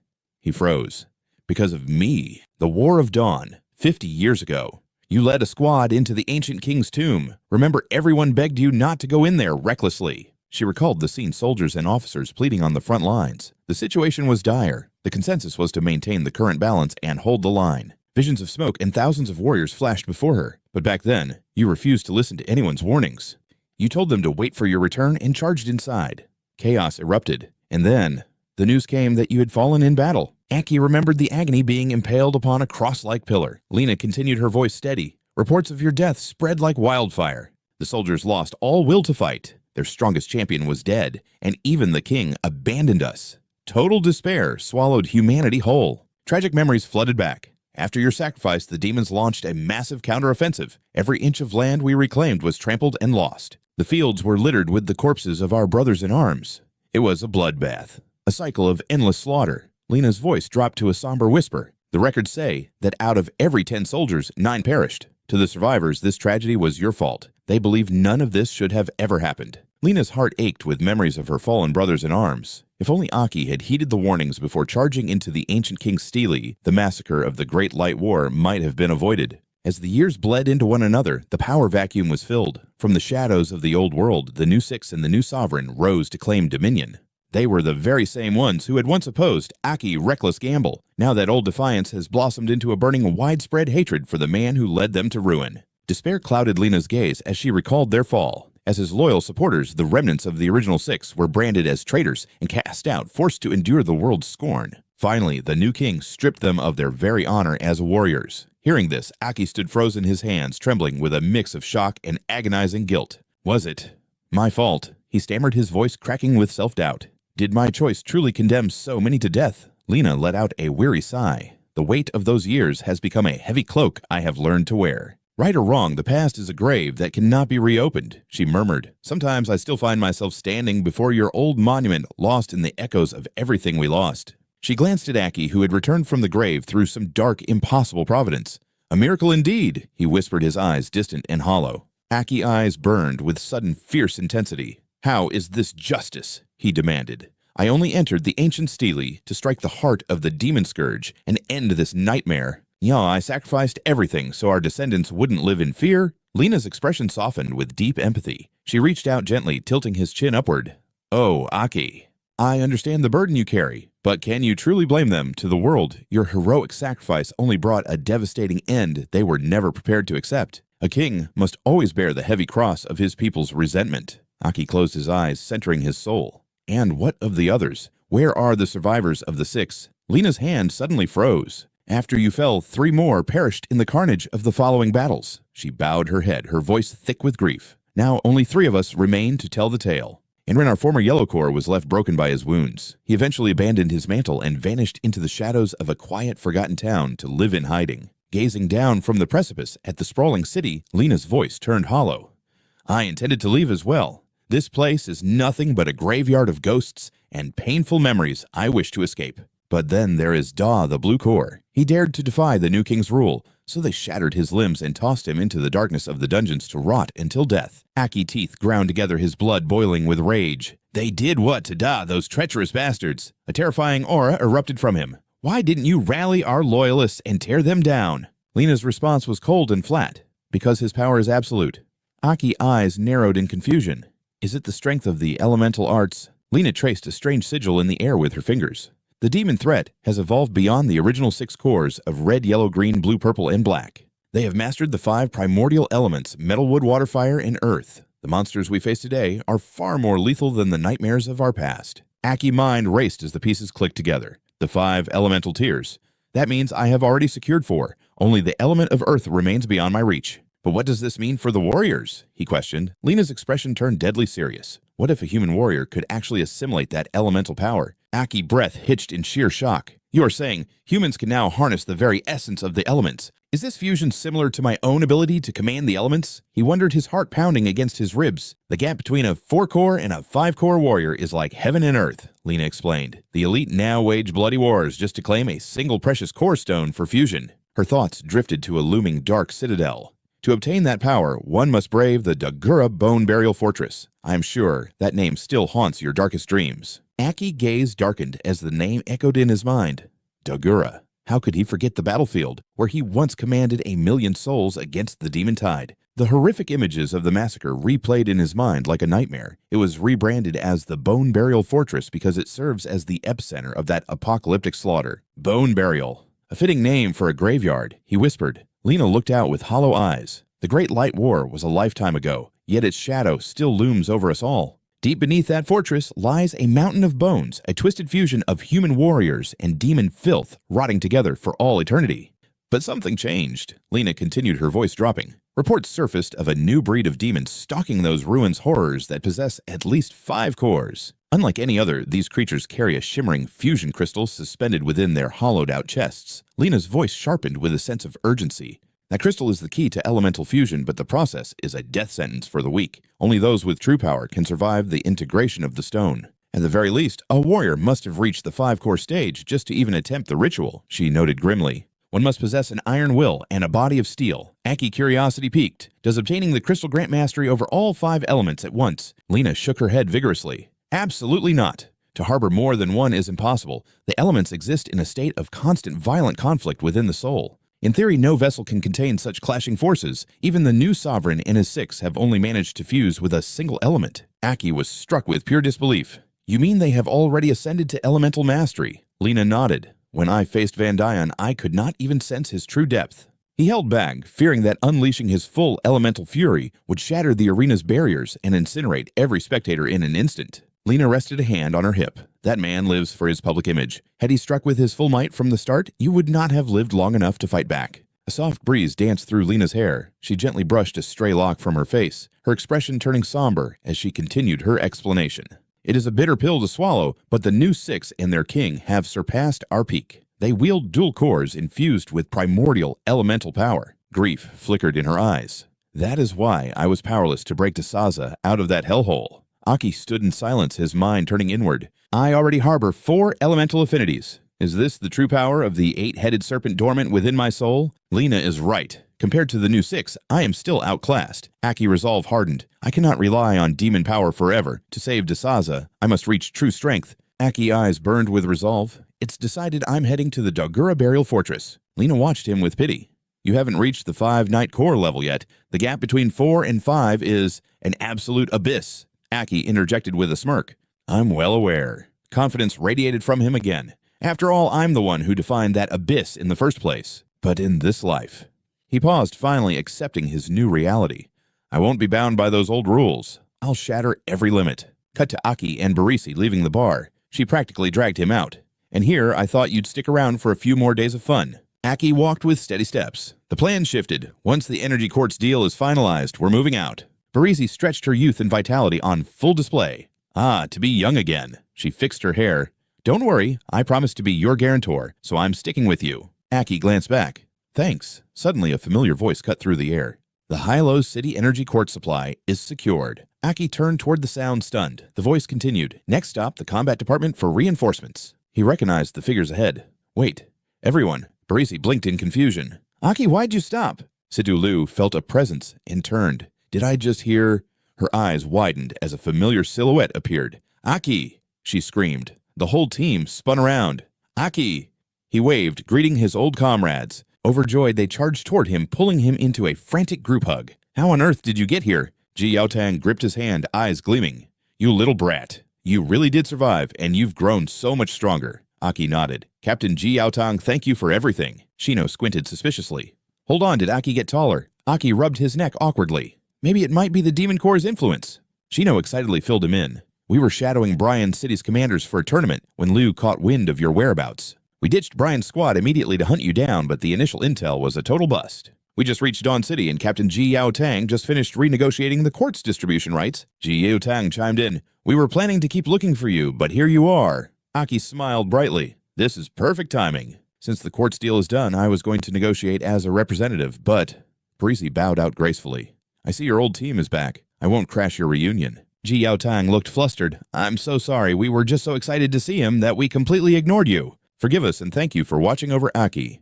Haha, you've got it backward, Parisi teased. Aki was the one protecting me and Pigia City. Shino nudged the captain toward Liu. Since the day you guys split up, she's barely touched a scrap of food. Shino pulled out a device. Check out this photo I took of her. She looked like she'd lost her very soul. Sidhu stood alone, her back radiating loneliness. Aki stepped toward her, his gaze softening with tenderness. Captain reporting for duty. I'm sorry for making you worry. Sidhu bit her lip, then playfully punched his shoulder in frustration. Her cheeks flushed a deep crimson. Don't you dare leave the squad alone ever again. Aki looked at her warmly. Understood. Laughter filled the air. From the shadows, Lena watched the scene unfold with a twinge of regret, her lips tight. A bittersweet memory flashed through her mind. Just like us back then. The boy's image remained so warm and bright. Flashback, Sidhu struggles through the Dogura fortress carrying a battered Aki. They were surrounded by demon corpses. Stay with me, Aki, she urged. In his hand, he clutched a glowing elemental quartz. They had finally secured the fusion crystal. Seeing Aki's eyes flutter shut, panic surged through her. Aki, don't you dare fall asleep now! She hauled him onto her back, her legs trembling with exhaustion. Her voice was a desperate plea. Don't close your eyes. Wake up. We're almost... Her heart sank as his grip loosened. The elemental quartz, the key to fusing demonic power, tumbled to the ground. Suddenly, a demon materialized, a mere low-level warrior carrying an elemental quartz. There is only one end for you both, death. It lunged forward. Sidhu barely managed to block the lethal strike. Drained and battered, she collapsed to the floor, yet she forced herself to crawl back up. The demon hissed with amusement. Oh, you can still move. Liu glanced at the unconscious Aki. I'm too weak. I can't protect him. I'm so sorry. She reached out to touch him, whispering his name. Suddenly, Sidhu's eyes snapped open. She lay in bed, drenched in cold sweat. Just a dream. But the sensation of being pierced felt terrifyingly real. She exhaled sharply, trying to clear her head. Realizing her clothes were soaked through, she headed for the shower. Suddenly, the door burst open. Liu, are you okay? Aki shouted. I heard a scream from the next room. Shocked, Sidhu scrambled to cover herself with the blanket, her face turning bright red with embarrassment. She grabbed a pillow and hurled it at his face. Get out. Didn't anyone teach you to knock before entering a girl's room? I just heard you scream and thought, out! She roared, slamming the door. Aki stood in the hallway dazed and bruised. Later outside their Category C hotel, Sidhu finally emerged. Ready to go, Aki asked. Did you finish packing? Still fuming from the morning's incident, she glared at him. That's Captain to you. Aki gave her a playful, knowing smile. Yes, Captain. Feeling better after your rest, we've got a long road ahead. Mind your own business, she replied coldly. Sidhu let out a frustrated sigh, trying to shake off the lingering fear from her nightmare. That guy, Aki, remained as nonchalant as ever, which only annoyed her more. Checking the map, Aki noted their location. They were currently in a C-rank hub, the final gateway, before reaching the bone burial fortress of Dagora. At full speed, they'd reach the fortress by sunset. However, rumors suggested the guards enforced a brutal strength test to prevent illegal entry. How bothersome, Situ-Liu muttered. But then again, hadn't the captain of the Radiant Hall already warned them about the high security? The Bone Burial Fortress had become a vital strategic zone where 5-star warriors gathered to hunt for precious elemental quartz. A massive defensive wall now encased the entire region, guarded by an elite standing army of high-ranking combatants. This ironclad security wasn't just to stop intruders, it was a desperate measure to ensure the demons within never escaped into the world. Aki looked at her, his voice skeptical. "Are you really okay coming here? I'm surprised you agreed to the Radiant Hall captain's request so easily." After all, this was a battlefield where only 5-star warriors dared to tread. Situ-Liu didn't hold back with her blunt response. "The captain doesn't trust a reckless fool like you. You'd be dead in seconds without a rank 6 recovery specialist by your side." "And as it happens, I'm exactly that," she added, glaring at him. "Don't get it twisted. I'm here for the mission, not for you. The captain expects us both to hit rank 2 before we head back. Don't you forget it." Aki simply nodded, knowing better than to argue. Situ-Liu reminded him that even Hannah and Snow were undergoing intense special training. Everyone was pushing their limits except perhaps him. "As your team leader, I have to keep a close eye on you after your last stunt." Aki couldn't help but smile at her bossy yet sincere nature. Situ-Liu caught his silent grin and narrowed her eyes. "What are you smiling at? You look like a total creep right now." "Yeah, thinking about something perverted," she snapped. They continued their trek, unaware of the chaos unfolding elsewhere in the world. "We need a rank 6 healer over here. Minimum requirement is rank 5. Our squad is moving out immediately. Turi. No. Eartha. Pri." Meanwhile, at the gates of Dagora's Bone Burial Fortress, tension hung heavy in the air as Situ-Liu and Aki finally completed their long journey. The seasoned warriors at the gate began to jeer. "A rank 4 and a rank 1 brat. Where did these little runts crawl out from? Are they suicidal? They're just going to be demon fodder." Another group laughed. "Look at this couple. Did they lose their way to a park? They won't even pass the entrance exam," one man sneered. Despite the insults, Aki stood tall, his expression completely unreadable. "Seems like we're being looked down on," Aki noted. Suddenly, a trio of thugs blocked their path, their eyes lingering on Situ-Liu. Aki turned to see a red-haired man approaching with a mocking grin. It was Hod, a rank 5 warrior from a prestigious family. "A rank 4 loser bringing a rank 1 girl here. You'll be lucky if there's enough left of you to bury," Hod taunted. Situ-Liu's blood boiled. Where did this trash come from? She took a breath, deciding it was best to simply ignore such pathetic provocations. The crowd whispered as they recognized the redhead. "That's young Master Hod of the Min clan from Ura City. He's here for the courts too." Behind him stood a rank 6 warrior rumored to be one of the top-tier mercenaries employed by the powerful Min family. "I've seen his name on the elite mercenary lists. I can't believe the Min family managed to buy his loyalty," someone whispered. Now, with a rank 6 elemental user protecting him, that elemental quartz is practically already in Hod's hands, another added in awe. Hearing the praise, Hod's ego swelled. "I am the heir of the great Min clan from Ura City. Surely you've heard of our legend. We are the strongest warrior lineage in the city," he bragged before turning to Situ-Liu. "Hey gorgeous, let me give you some advice. The Bone Burial Fortress isn't a playground for little girls." When Situ-Liu didn't acknowledge him, Hod grew even more persistent. "You're a rank 6 healer, aren't you?" He ignored the girl currently in his arms and reached out to Situ-Liu. "I have an opening for a personal healer." When his offer was met with silence, he let out an irritated scoff, his face twisting with bruised pride. While he was busy gloating, Situ-Liu and Aki were having their own conversation, completely ignoring his existence. Hod's hand began to tremble with fury. "Yeah, do you not know who the Min clan is? I was being generous because you're a beauty, but you've got a lot of nerve. Who gave you permission to speak to me?" Situ-Liu's cold outburst caught Hod off guard, leaving him and his companions stunned into silence. "You keep hiding behind your family name because you're a talentless loser." Situ-Liu spat. Hod shoved his companion aside, his face turning beet red. "Did you just call me a loser? I could crush someone like you with a single finger." Situ-Liu slammed her luggage down, her eyes blazing. "I might not be the strongest yet, but I'm not afraid of a pathetic pervert like you. I'm calling you out, you piece of trash. You want to fight? Let's go right now." Hod let out a sinister laugh and lunged. "A rank 1 needs to learn her place. I'll teach you a lesson you'll never forget." A streak of red light flashed as Aki moved instantly, intercepting Hod's palm strike with a single hand before it could reach Situ-Liu. Hod's eyes turned bloodshot with rage. "Move, or I'll kill you too." Aki's grip remained firm as he looked down at the arrogant noble. "Young Master Hod of the Min clan, right? You started this. If this gets out, it might bring shame to your great family." Aki cut his eyes toward the entrance. If a brawl broke out here, the guards would surely bar them from the Bone Burial Castle forever. Aki's grip tightened like a vice. "Care to reconsider your next move?" Enraged Hao-Tun strained against Aki's iron hold, his face twisting in fury. "Reconsider this, you damn brat." Suddenly a voice echoed from behind young Master Hao-Tun. A hulking giant axe resting on his shoulder stepped forward with a warning. The boy is right, young master. Any warrior who makes it this far possesses some degree of real strength. A tarnished reputation could reach the clan and haunt you. If you truly wish to discipline these pests, now isn't the tactical moment. Entering the Bone Burial Castle is our priority. Once we're inside, a predatory grin spread across his face. Anything can happen.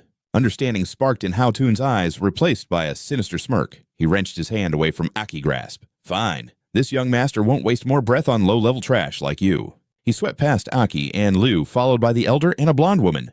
Move out! As the warrior Luki passed Aki, his eyes narrowed with a murderous intent. With a heavy stomp, Luki secretly surged his earth element. A crimson glow flickered around his boots, pulsing with hidden malice. Shards of earth tore from the ground, infused with a blood-red light, and hurtled toward Aki back like lethal projectiles. Without even turning, Aki fist-blurred, shattering the incoming stones into dust. Liu blinked, sensing the shift. What was that? Aki simply chuckled. Nothing, just swatting a mosquito. Let's head to the trial. I'm certain we'll breeze right through. Aki relaxed his hand, letting the pulverized stone fall. He had used metal element to nullify Luki's sneak attack. Luki's heart skipped a beat in pure shock. He neutralized my hidden earth strike with his bare hands, Luki thought. His reflexes are monstrous. His hand should have been shredded to pieces. That boy! Luki muttered, then quickly called out, Young master! Hao-Tun turned back his brow, furrowed in annoyance. We must revise our list of priority targets for the elemental courts. That brat, he is by far the most dangerous threat here. His power far exceeds a mere 4-star rank. I can't even gauge his true depth. We must eliminate them both before they become a disaster. Elsewhere, an official stared at a screen in disbelief.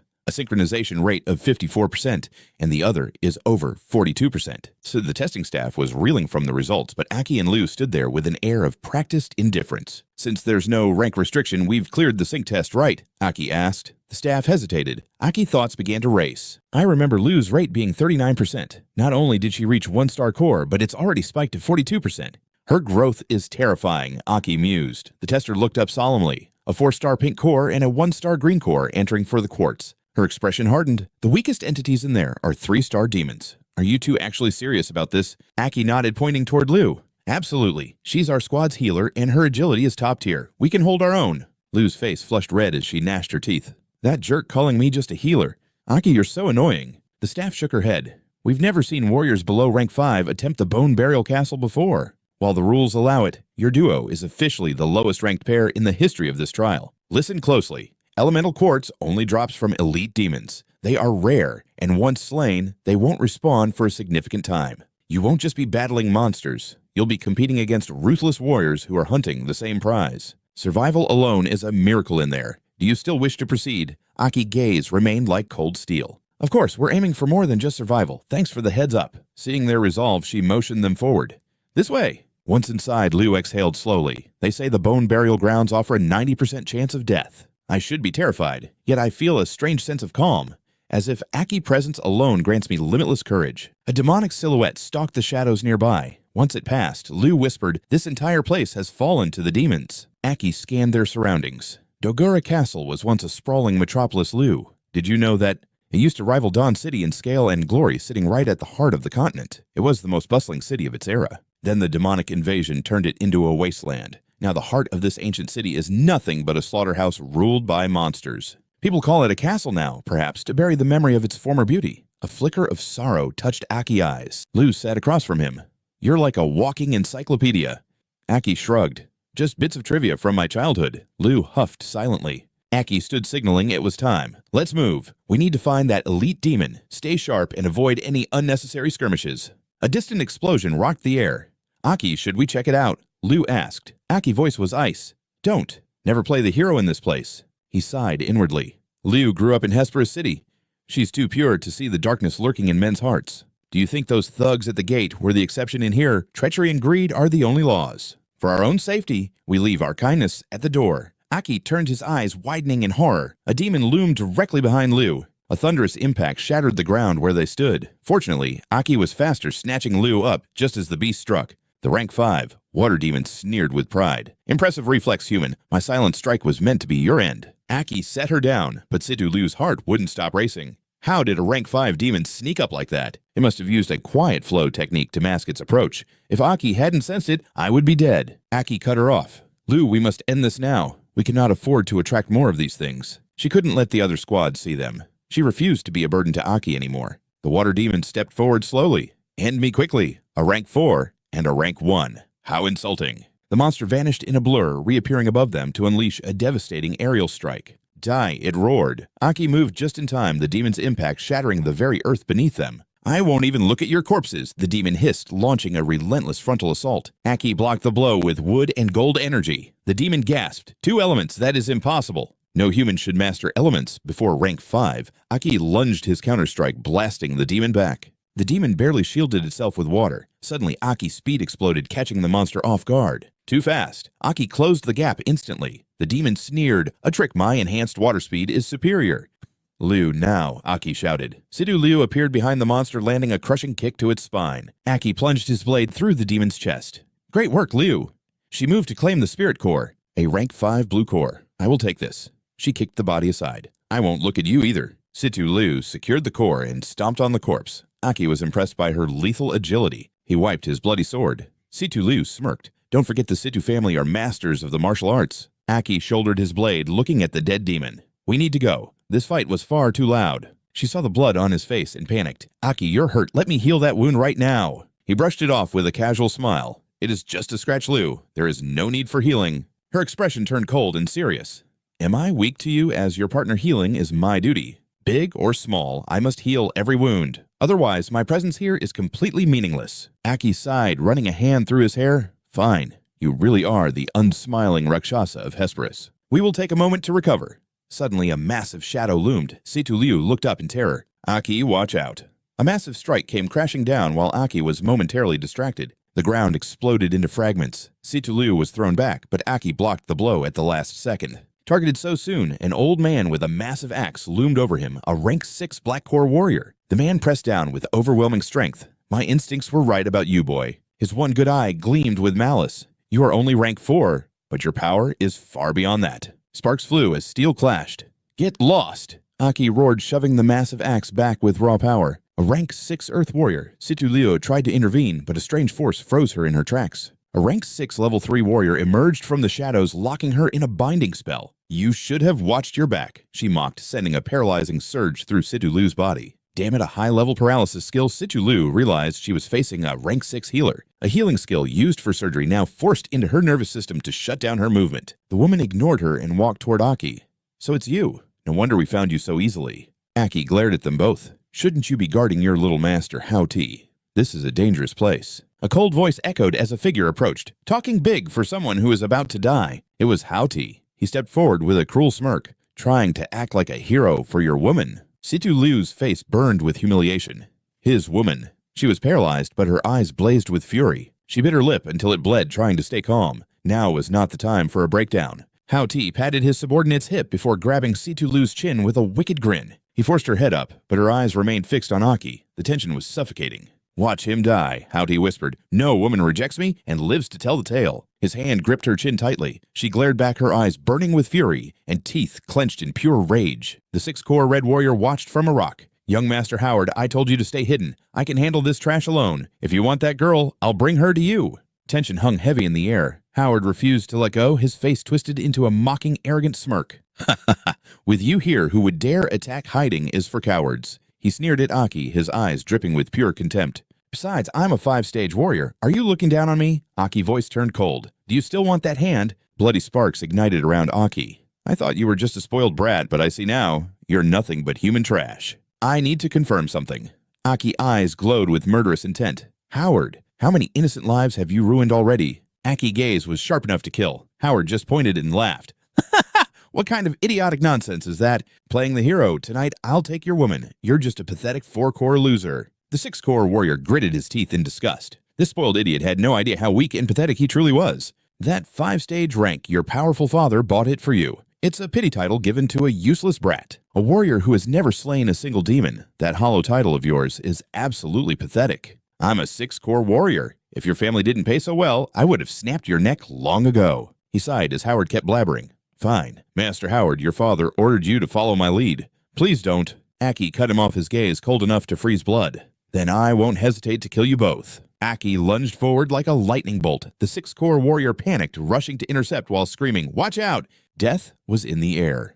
Fire element. How can a 4-core trash master the power of the elements? Aki charged like a guided missile. Howard stood his ground, clenching his fists in a desperate defensive stance. Aki's fist blazed with overwhelming fire. Howard trembled, his eyes wide with terror, as if facing a starving predator. He scrambled backward, falling flat on his face while screaming in absolute horror. No, stay back. Why couldn't he fight back? He shielded his face, trembling as he stared at Aki.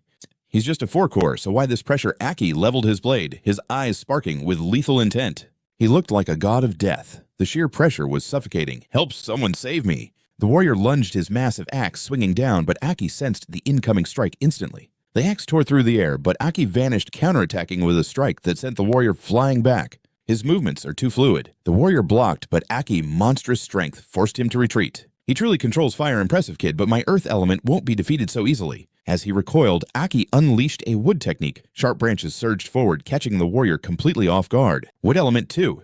He dodged, frantically struggling to stay upright. This kid was mastering multiple elements. What is going on? The warrior grinned. Interesting, I underestimated you, kid. You're full of surprises. He slammed his axe into the ground. I never expected a brat to dual-wield elements. Stones encased his axe. I'm dying to know your secret, he roared, preparing a devastating finishing blow. With 2 elements, my lava axe would be invincible. I'll take that power for myself. I'll make you talk in 10 minutes. Aki ignored him, a mysterious purple aura swirling around his hands. Is that so?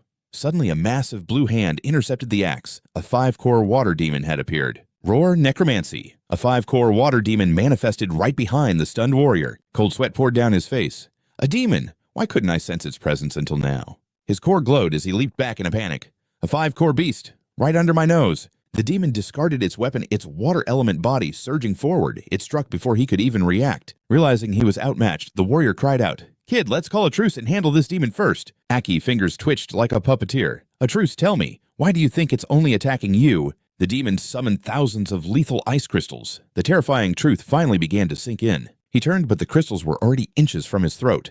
He's controlling the demon. How much power is he hiding? He desperately summoned an earthen shield to block the incoming storm. The crystal rain slammed into the barrier. Aki watched calmly. Impressive defense for a dead man. He's truly a top-tier mercenary worthy of a great house. Deflecting the rain of blows, he reached out as if summoning a legendary relic. In the distance, the axe twitched and took flight, spinning back toward his palm. Meanwhile, the demon lunged closer, fangs bared. The blade grazed the demon's back before flying home. He caught it, shifting instantly to great axe mode, but the beast evaded his lethal strike. He glared at Aki, convinced the boy was pulling the strings. In his eyes, Aki was a true monster hidden in human skin. Could he be a rank 7 warrior? No time for doubts, he charged, determined to slay this rank 5 demon first. Suddenly, spectral vines snared the warrior's legs. He stared down in shock, failing to notice the demon's impending deadly strike. Using wood elements to disrupt his footing, the demon climbed him. He blocked with the axe, but his strength was rapidly fading. A rank 5 demon alone was nothing, but with that mysterious brat launching sneak attacks, this is a disaster. Terror-stricken Hao Tao shoved his rank 6 guard forward. It's a demon, kill it move. Why are you just standing there? She stammered, Young master, I'm a healer, not a fighter. Besides, I must keep this woman paralyzed, right?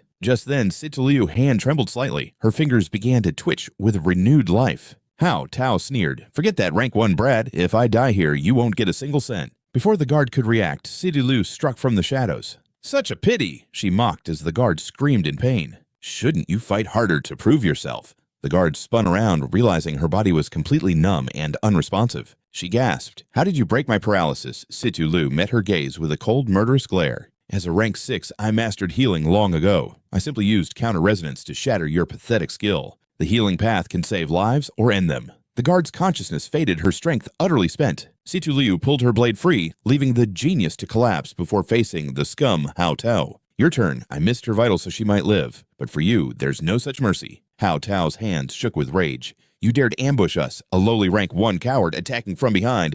I can't kill the demon, but a girl like you. You're dead. Situlu mocked his pathetic, trembling form. You're just a fraud, aren't you? A rank 5 title bought with family resources just for the prestige. You're a spoiled brat disgracing the name of warriors. Furious, Hao Tao roared, You filthy woman! How did she see through him? Forced memories of his shameful past began to flood his mind. For 10 years, his father hired elites to force merge cores into his body, despite the agonizing pain. Though he barely survived their protection, allowed him to reach rank 5. He remembered his powerful escort and healer. To reach the Bone Burial City, his father spent a fortune hiring a rank 6 bodyguard and a specialist healer. He was supposed to claim the elemental quartz effortlessly. Rage boiled as his perfect plan crumbled before his eyes. He screamed at the mercenary, "What are you doing? Protect me. My father paid you for my safety." He kept whining while the warrior struggled against the demon. "Are you listening? Get over here now." His nagging pushed the warrior to the edge. "Kill that thing and get over here already." Snapping, the warrior roared, "Shut up, you useless trash. You're a coward who wouldn't even face a rank 0 beast." Never had he been insulted so harshly. He froze, silenced by the cold steel in Situ Liu's hand. Realizing help wasn't coming, Hao Tao prepared to strike, but Situ Liu had already vanished behind him. She plunged her blade into his side. He screamed in agony, thrashing wildly to push her away. Situ Liu noticed something wrong. A novice like him couldn't handle the explosive power of a rank 5 core. She recalled Master Jiao's warning, "Listen well, if mana backlashes, the power becomes an uncontrollable nightmare. If you encounter such a warrior run, their instability is beyond calculation." Master Jiao's face had been grim. Any strike they land will cause devastating fatal wounds. To survive a backlash, one must force the mana back or face a violent explosive self-detonation. Situ Liu smirked. A self-destructing end suited a piece of trash like him perfectly. She charged forward once more. With a lethal burst of speed, Situ Liu lunged at Hao Tao like a shadow, showing no hesitation. Veins popped on Hao Tao's face as he gripped his sword. "You dare!" He swung a massive high-speed strike. Driven mad, he lost all control, winding up for a devastating blow. "Taste my absolute power." He rained down a barrage of slashes at Situ Liu, a twisted, triumphant grin plastered on his face. Liu Situ was blindsided by Hao Tao's relentless assault, leaving her with no time to prepare. Yet fueled by her razor-sharp instincts, she managed to parry his devastating blow at the very last second. Seeing her struggle, Hao Tao's arrogance flared. He let out a mocking laugh, basking in his perceived superiority. "I'm a blue-core agility specialist," he jeered. "How could a pathetic green core like you ever hope to match my speed?" Liu Situ gritted her teeth, her patience wearing thin.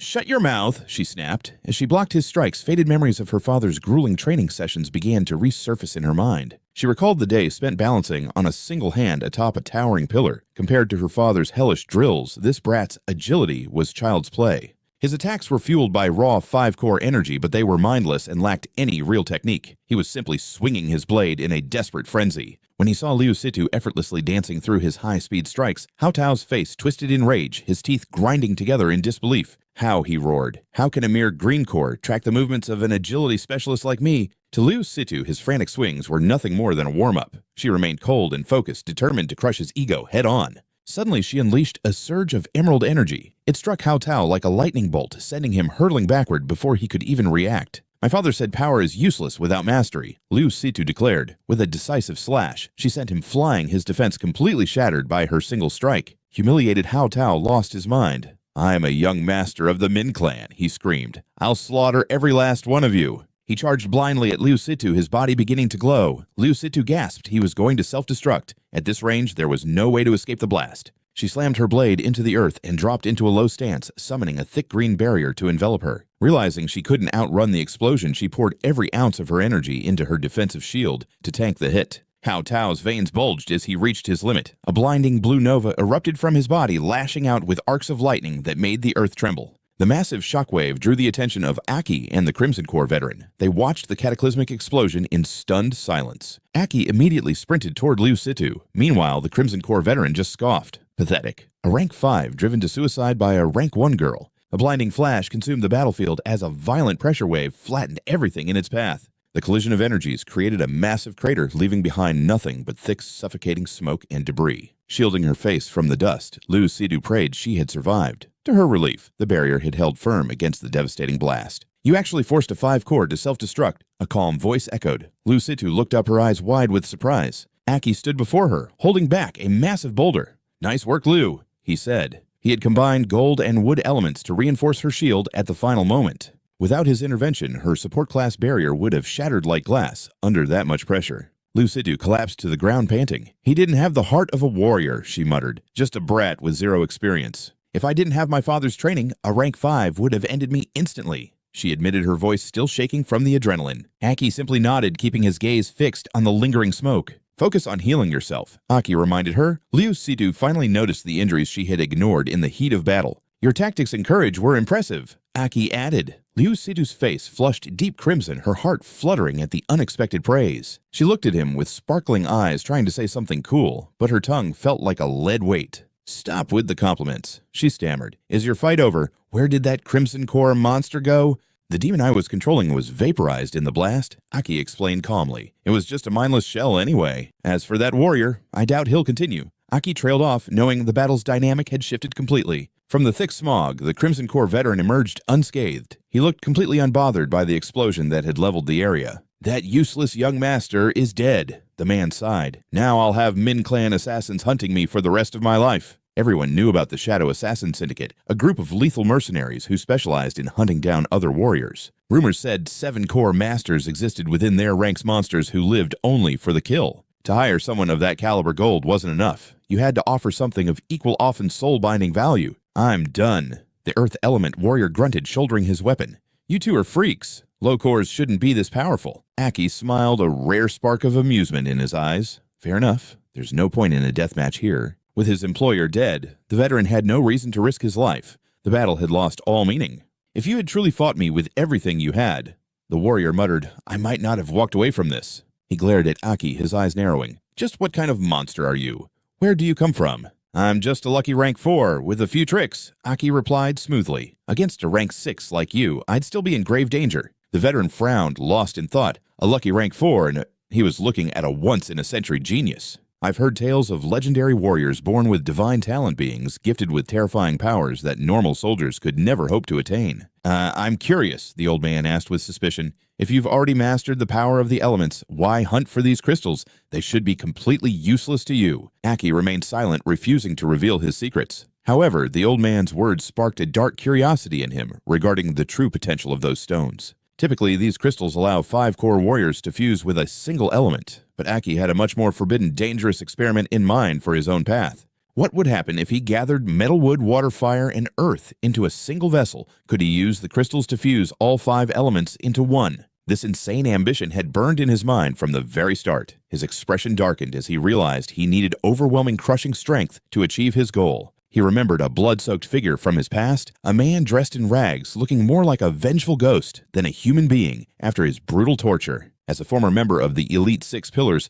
Da was a monster who could never be held by any ordinary prison or simple chains. To rescue Da, his inner demon power wouldn't be enough. He'd have to face the new king and the Elite 6 Pillars. Outside, the old warrior finally turned to leave. Forget it. The veteran grunted with a dismissive wave. If you value your lives, you'll get out of this cursed place as fast as you can. That fool's self-destruction will draw every demon for miles. Watch your backs. He vanished into the shadows, leaving them with a final good luck you two.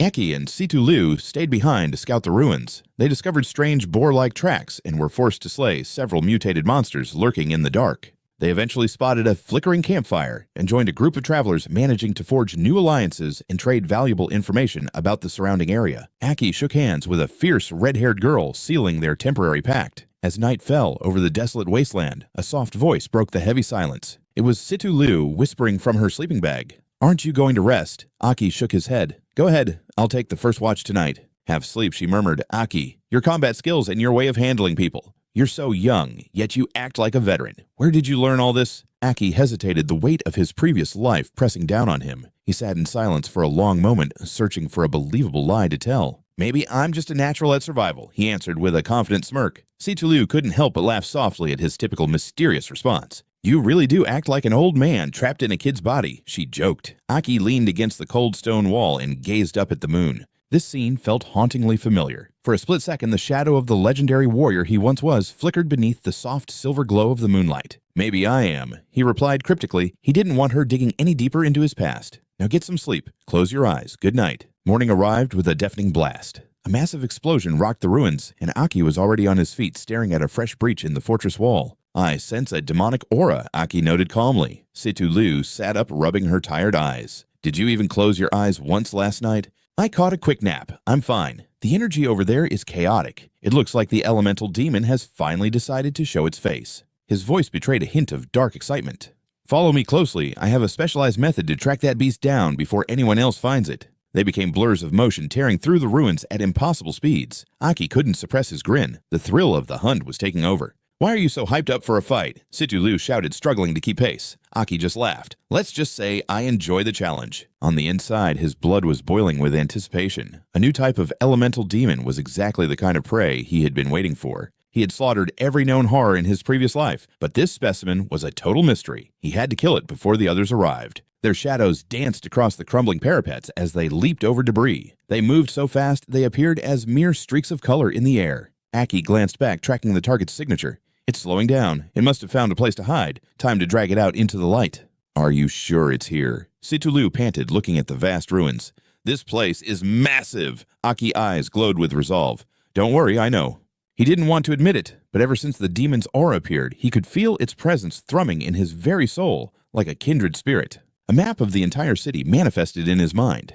It's heading deep into the sublevels. Situlu suddenly pointed toward the high outer walls. Aki, look! A group of figures was moving along the ramparts with incredible speed. They had clearly spotted Aki and Situlu from their vantage point. Aki narrowed his eyes, his gaze turning sharp. It seemed the rapid response team had already arrived to investigate the aftermath of the previous battle. They'll still take too long to find the entrance, he growled. We need a shortcut. He grabbed Situlu's hand, his voice turning deadly serious. Liu, hold on tight. Before she could react, Aki lunged forward, dragging her along as he sprinted toward a massive gaping chasm in the earth. They dove headfirst into the abyss. Darkness swallowed them instantly as they plummeted down the deep, dangerous shaft leading into the bowels of the castle. It's hiding right beneath the fortress, Aki shouted over the wind. This is the fastest way. He began focusing his burgeoning elemental control for the landing. Let's see if this works. He channeled his energy, and massive, sturdy wooden vines erupted from the abyss walls, weaving together into a giant safety net. The wood element. The vines absorbed their momentum, slowing their fall perfectly. Situlu screamed in terror while Aki let out a roar of excitement. What a rush. After the dust settled, the cavern went silent until Situlu's frantic voice echoed through the dark. Aki, where are you? Right here, under you. Aki wheezed, pinned to the cavern floor. He let out a strained laugh. Sorry for the scare. Mind getting off now. Situlu's face turned bright red, and she immediately punched his arm in frustration. They had found it, a hidden world buried deep beneath the ruins. Trailing behind in fear, Liu whispered, How much further? Aki stopped abruptly. We're here. He signaled for silence and carefully scanned the path ahead. A rank 5 demon loomed in the shadows, appearing to be at rest. Found you, Aki muttered. Liu gasped, recognizing the rare rank 5 elemental quartz demon. But this was no ordinary beast. The raw pressure radiating from it was suffocating. Aki's voice grew heavy. A battle here will draw rival squads. Liu, we must finish this before we're discovered. Secure the quartz and move out. We only have 5 minutes for this fight. I need your support. 5 minutes against a rank 5 elemental. Liu's gaze hardened. Tell me what to do. They whispered their final plan in the darkness. Liu stared in total shock. High-level energy manipulation. Where did you learn a technique like that? I've never heard of it. Trust me, you can do this. Aki replied firmly. I'm going in. He lunged forward, charging toward the sleeping monster. The beast let out a blood-curdling shriek. Aki's mana surged, red marks burning across his face as his eyes ignited with power. Aki's mind raced, mapping out the battlefield. He knew other hunter squads with keen senses were already swarming the castle. If they didn't end this instantly, they'd be surrounded by powerful enemies within minutes. Reaching the quartz would be impossible then. The demon snarled, To find my lair so quickly! You're no ordinary human. The beast conjured twin flames of orange and blue. I knew it! You can manipulate multiple elements at once. Aki leaped high into the air. That aura. Are you a demon? The beast hissed, unleashing a dual-colored fire vortex. Aki had an epiphany. By perfectly balancing his internal flow, he could master several elemental powers simultaneously. Aki's energy peaked. My turn. He manifested the exact same dual flames and charged the beast head-on. Their powers collided in a deafening blast, shaking the ground. Amidst the chaos, Liu recalled Aki's warning, Don't fear my true form. This is just a unique ability of mine. Always remember, I'm still Aki. Liu realized this was his secret trump card. Despite his demonic aura, Aki held his ground as the explosion pushed them back. Copying my technique at a glance. The demon sneered. How can a human control both fire and water so easily? Aki struck again, relentless. Surprised, the demon retreated using wood energy to desperately mend its wounds. Wood energy healing. Aki smiled confidently. I've already figured out your entire pattern. It's over. This ends now. Aki channeled his power, summoning spectral vines that snared the beast where it stood. Wood control too. The demon gasped. Aki manifested a new weapon recalling the metal techniques of his previous foes. Fine. Let's see whose energy is superior.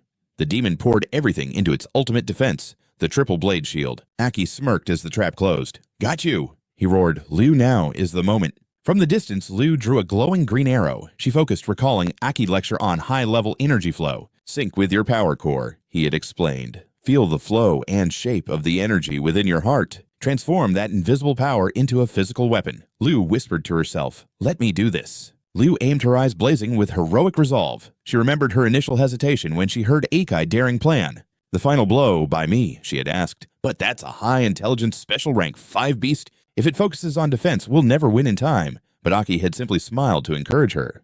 "I'll force it to commit everything to an attack. When it strikes its rear defense, we'll drop to 0. Back in reality, Liu unleashed the energy spear with every ounce of her remaining strength. The spear, forged from pure green core energy, streaked toward the demon's exposed back. It was the perfect opening. The demon realized too late. The spear tore through its chest, leaving it howling in agonizing pain. Liu stood breathless. Aki technique. It maximized my core output to pierce a rank 5 monster. It was a perfect hit. The beast hadn't spared a single drop of energy for defense. The demon desperately tried to activate its wood healing, but it failed. Why won't it heal? Aki sped forward like a lightning bolt.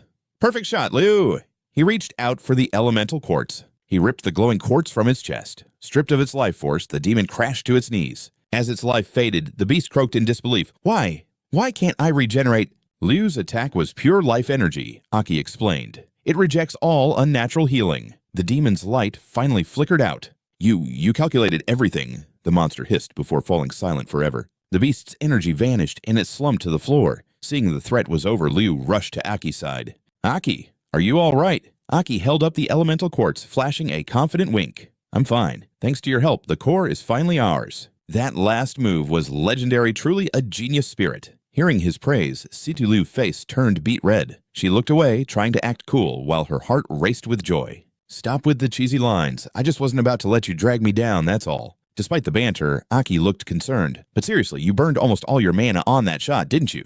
It's fine. At least I can still move. Suddenly, heavy footsteps echoed from the shadows, putting Situlu on edge. She gritted her teeth, glancing back in fear. Just like you predicted, they've found us. Aki glared toward the entrance. Among them were Censor's elite warriors capable of pinpointing the exact location of high-level energy fluctuations. An elite squad won't be lacking scouts, he noted, pivoting to dash the other way. He frowned, tracking the sound. They're coming from the left. We had right to find an exit and get out of here. But midway through his sentence, a sudden agonizing jolt paralyzed Aki. He collapsed to one knee hand, clamped tightly over his mouth to choke back the blood spraying out. Seeing him cough, Blood Sidulu froze in shock. She rushed to support him, causing the elemental quartz to clatter to the floor. Aki, what's wrong? Aki braced himself against the ground, his mind racing. What's happening? I didn't take a single hit from the shadow demon. The pain was excruciating, forcing him to claw at the ground until the tiles cracked. Damn it. Why does it hurt this much? My body feels like it's tearing apart. Aki groaned, his body trembling violently. Liu's voice shook with terror. Aki, where are you hurt? Gritting his teeth through the agony, the truth finally clicked. This body was at its limit. Even with a high synchronization rate, this vessel was simply too fragile. He flashed back to his recent battles. Had he pushed the shadow demon's power too far? Had he finally reached the breaking point of this physical form? Crap. Why now of all times? Aki struggled to reach for the fallen gem, thrusting it toward Situ Liu. No.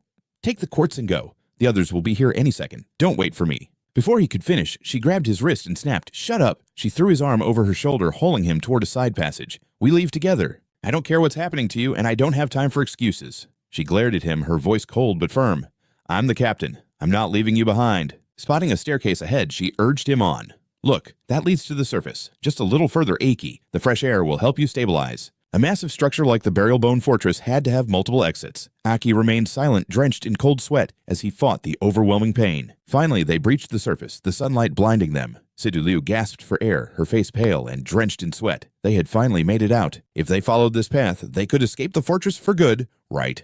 But as she looked at the structures ahead, a chill ran down her spine. It looked exactly like her nightmare. Suddenly, shadows blurred past them with a whistle of wind kicking up a wall of dust. A man with a 5-core rank on his chest smirked at them. Making a temporary alliance with you two really paid off. The tracking skills of the three brothers are truly top tier. A group emerged, eyeing Liu and Aki like prey. We're all 5-core warriors here. No need for pleasantries.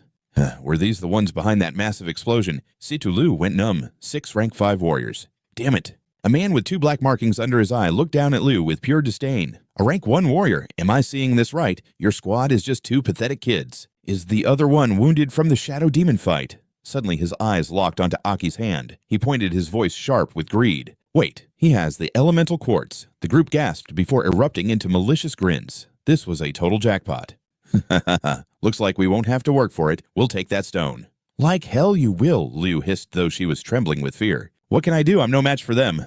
Damn it. If only I were stronger, I could have protected Aki. Suddenly, Aki pulled away, stepping out of her support. Aki, what are you doing? He handed her the quartz, his gaze intense. Hold on to this tightly. He assessed the situation coldly. They wanted the quartz, but they wouldn't leave any witnesses alive to tell the tale. Seeing Aki flare his core energy again, Liu panicked. Aki, your body can't take it. I can still fight. He rasped, dragging his sword forward. His back looked like an immovable mountain. I'm a warrior. I will fight until my very last breath. The enemies watched the wounded rank 4 warrior hoist his blade, surprised by his audacity. Oh, a dying rank 4 has some spine. You really think you can take on 2 squads? There are 6 rank 5 warriors here, kid. Hand over the quartz now, and I'll make your deaths quick and painless. Aki's breathing was ragged. He could feel the shadow demon power within him refusing to wake. His mortal vessels simply couldn't contain that monstrous energy anymore. This is going to be a bloodbath. Seeing no surrender, the hunters moved. Every man for himself. Whoever grabs the core keeps it. Move! Grab it before the others catch up.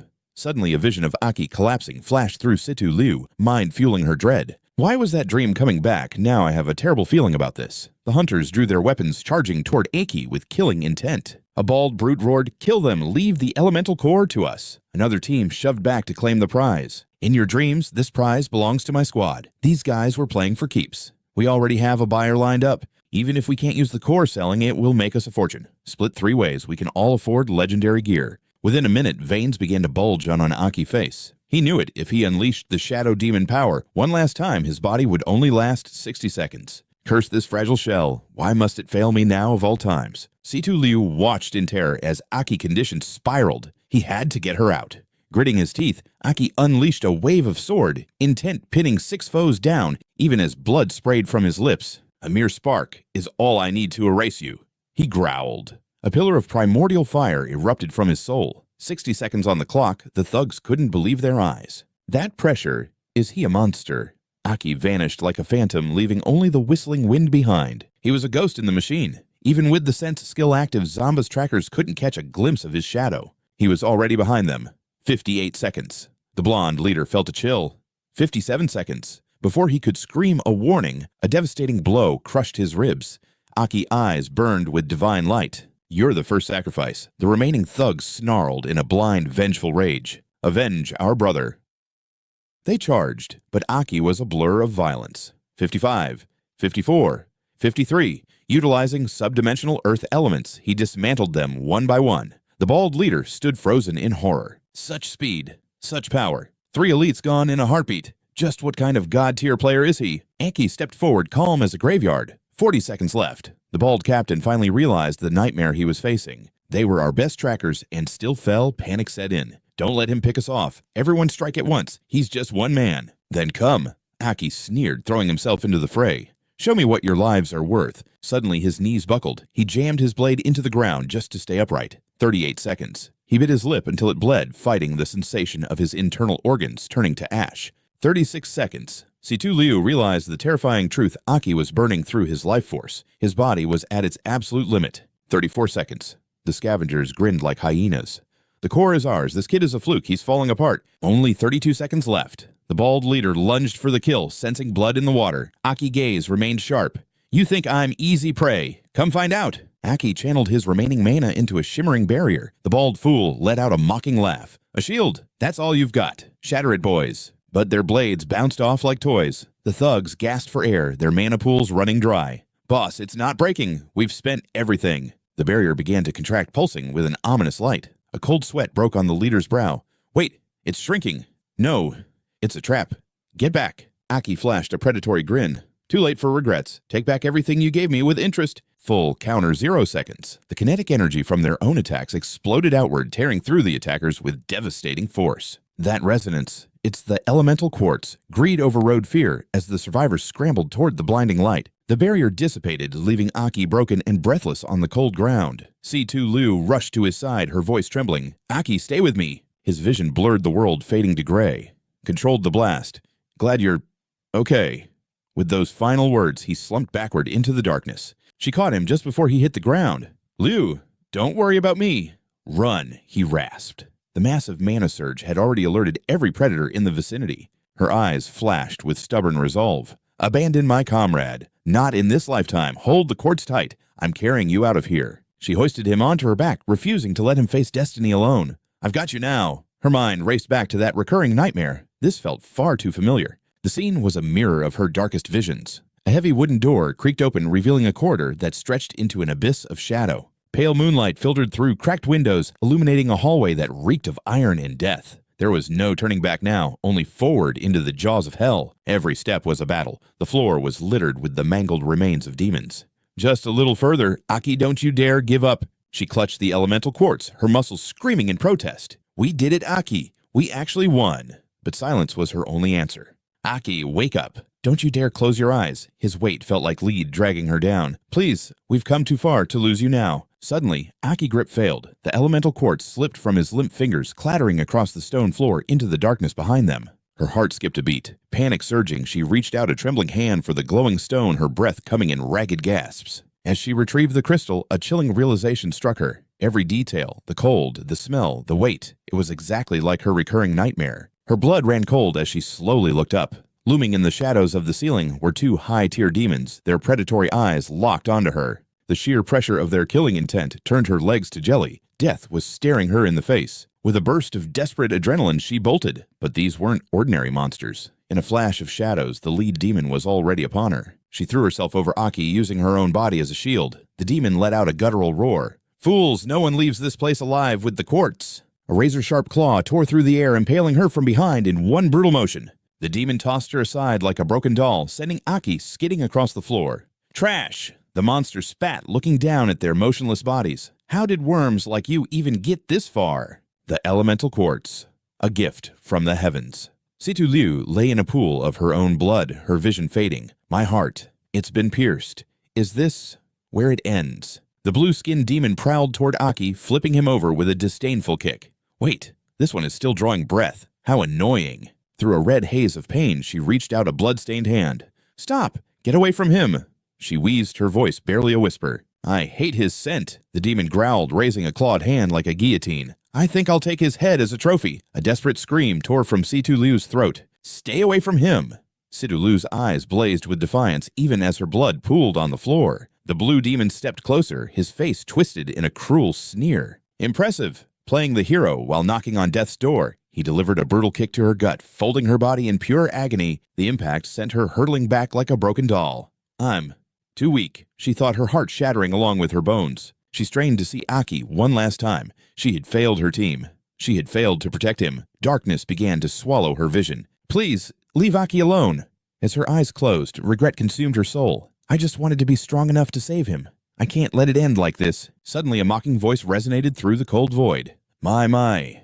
What a tragic little mess we have here. The sharp click of high heels echoed as a rift of light split the hallway. In an instant, the world fell into a frozen silence. As Situ Liu hung suspended in midair, the Black Queen Chi stepped gracefully from the shadows, the legendary sovereign of time and space. Her sapphire eyes glimmered with wicked amusement. The Red King warned me not to interfere with this human, but I just can't help myself. She glanced at the dying Aki, currently at the demon's mercy. I really shouldn't, but who could possibly blame me for a little fun? Are you the one making me worry, Red King, hiding inside this mortal? She smoothed her form-fitting dress and sat beside him with a sigh. A human vessel hosting your divine essence. How tragic. She brushed her hair back, studying Aki's face with intense fascination. This body should have shattered long ago, yet you've endured the impossible. The Red King certainly knew how to pick a stubborn host. Such incredible willpower for a lowly mortal. A mischievous thought crossed her mind. Let's see just how much potential you really have. Leaning in like a devoted lover, she whispered softly into Aki's ear. Are you in there? Red, come out and play. Only silence met her melody. She stood up, looking bored. How irritating. I finally visit, and you won't even wake up to greet me. Her gaze then shifted to the broken Situ Liu. Ah, right. That girl. In a flash, she appeared directly before the dying warrior. She grinned, analyzing Situ Liu's features. A familiar resonance. How very intriguing. She paused, lost in a sea of calculation. Even more potential than I imagined. Too bad you're human. Your true power is locked behind a door you can't open. A wicked smile touched her lips. If I can't help the boy directly, then an indirect approach should be perfectly fine, right? I really am a genius. She gently lifted Situ Liu, cradling the girl's broken body with dark grace. Let's trigger your evolution, little one. Fangs glinted behind her beautiful smile. The scent of time. How perfect for my gift. She pressed her lips against Situ Lu's, breathing her ancient divine power directly into the girl's lungs. Accept my strength. Instantly, Situ Lu's green core was consumed by shadows. Every cell mutated as her core transformed into a void of obsidian black. The 1-star mark whirled like a violent gale, finally locking into a 4-star rank. A master of time and space was finally born. Pulling away, the Black Queen licked her lips, admiring the transformation of the beautiful girl before her. Your hunger for strength is truly breathtaking. She leapt back toward the spatial rift, blowing a playful kiss. Go on, show them. I'm counting on you. With a final smirk, the portal vanished, leaving the hallway in eerie silence. Time resumed with a violent ripple. Situ Lu crashed onto the floor, coughing up fresh blood as reality hit her like a hammer. The demon's blade swung toward Aki's throat, but an iron grip caught the strike midair. It wouldn't budge an inch. The demon froze in terror. This wasn't the boy's strength. What is this power? The blue demon spun around, staring into a thick shroud of dark smoke. Impossible. I thought you were dead. Situ Lu emerged fully transformed. Don't you dare touch him. Her hair was now a striking monochrome, her eyes glowing with celestial power. The awakened demon form, Black-White Lu, a 4-star sovereign of space. She lunged forward with godlike speed. I said, get away from him.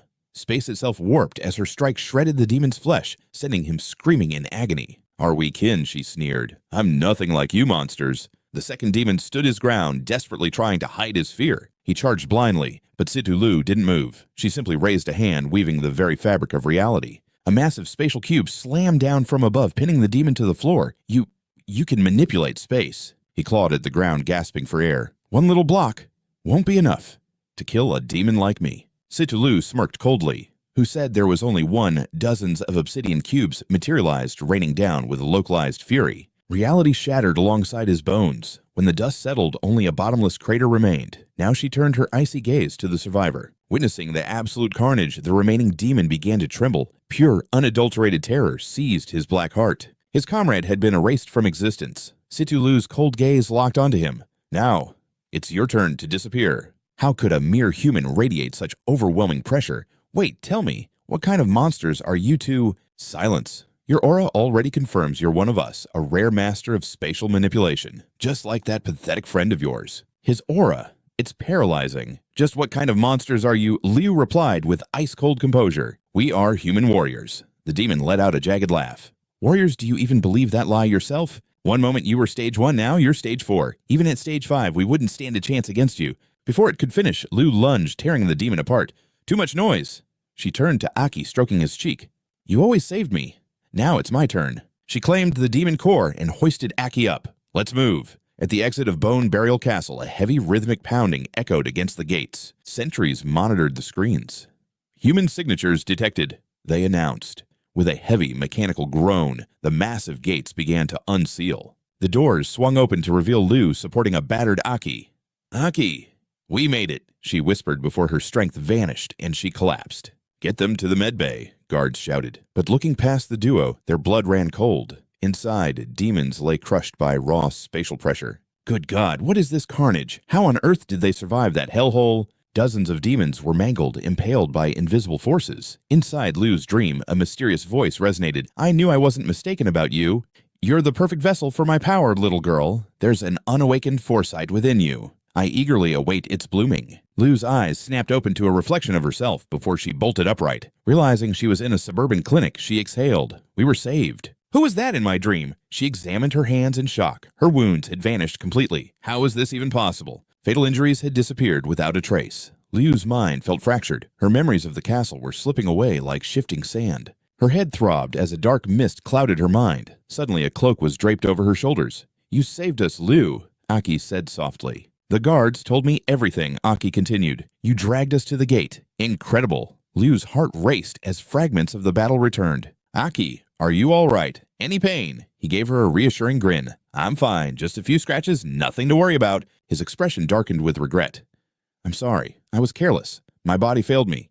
That elemental core nearly cost us our lives. Liu's eyes widened as she frantically searched the room. Wait, what about your elemental core? Where is it? Aki dangled the glowing gem before her. Relax, it's right here. Found it tucked in my clothes when I finally woke up. Did you hide it for me? Thanks, Liu. You're always so thoughtful. Liu stared at him, utterly bewildered. I did that. Either way, mission accomplished, Aki said. Now we need a safe haven to refine this core and test its true power. Liu stepped out of bed, her face pensive. Right, let's inform the staff and clear the paperwork. We're getting out of here. Watching her move so effortlessly, Aki smiled, yet a nagging suspicion tugged at his mind. Something wasn't quite right. What happened in that castle, Liu? Why do you carry my aura now? As they drove away, she asked, looking for a place to meditate. Exactly. I need total focus to study this elemental quartz. Merging with it won't be easy. I need time to unlock its secrets. Aki pondered. Demons could wield all elemental powers, and this shard held the final piece he lacked, the earth element. If he could unite all 5 elements through this crystal, what kind of transcendent power would he unleash? The possibilities were limitless. My father mentioned that B-rank cities often have specialized training halls for rent, Liu suggested as they sped down the highway. They're built for high-level warriors. It might be exactly what you need. Aki nodded.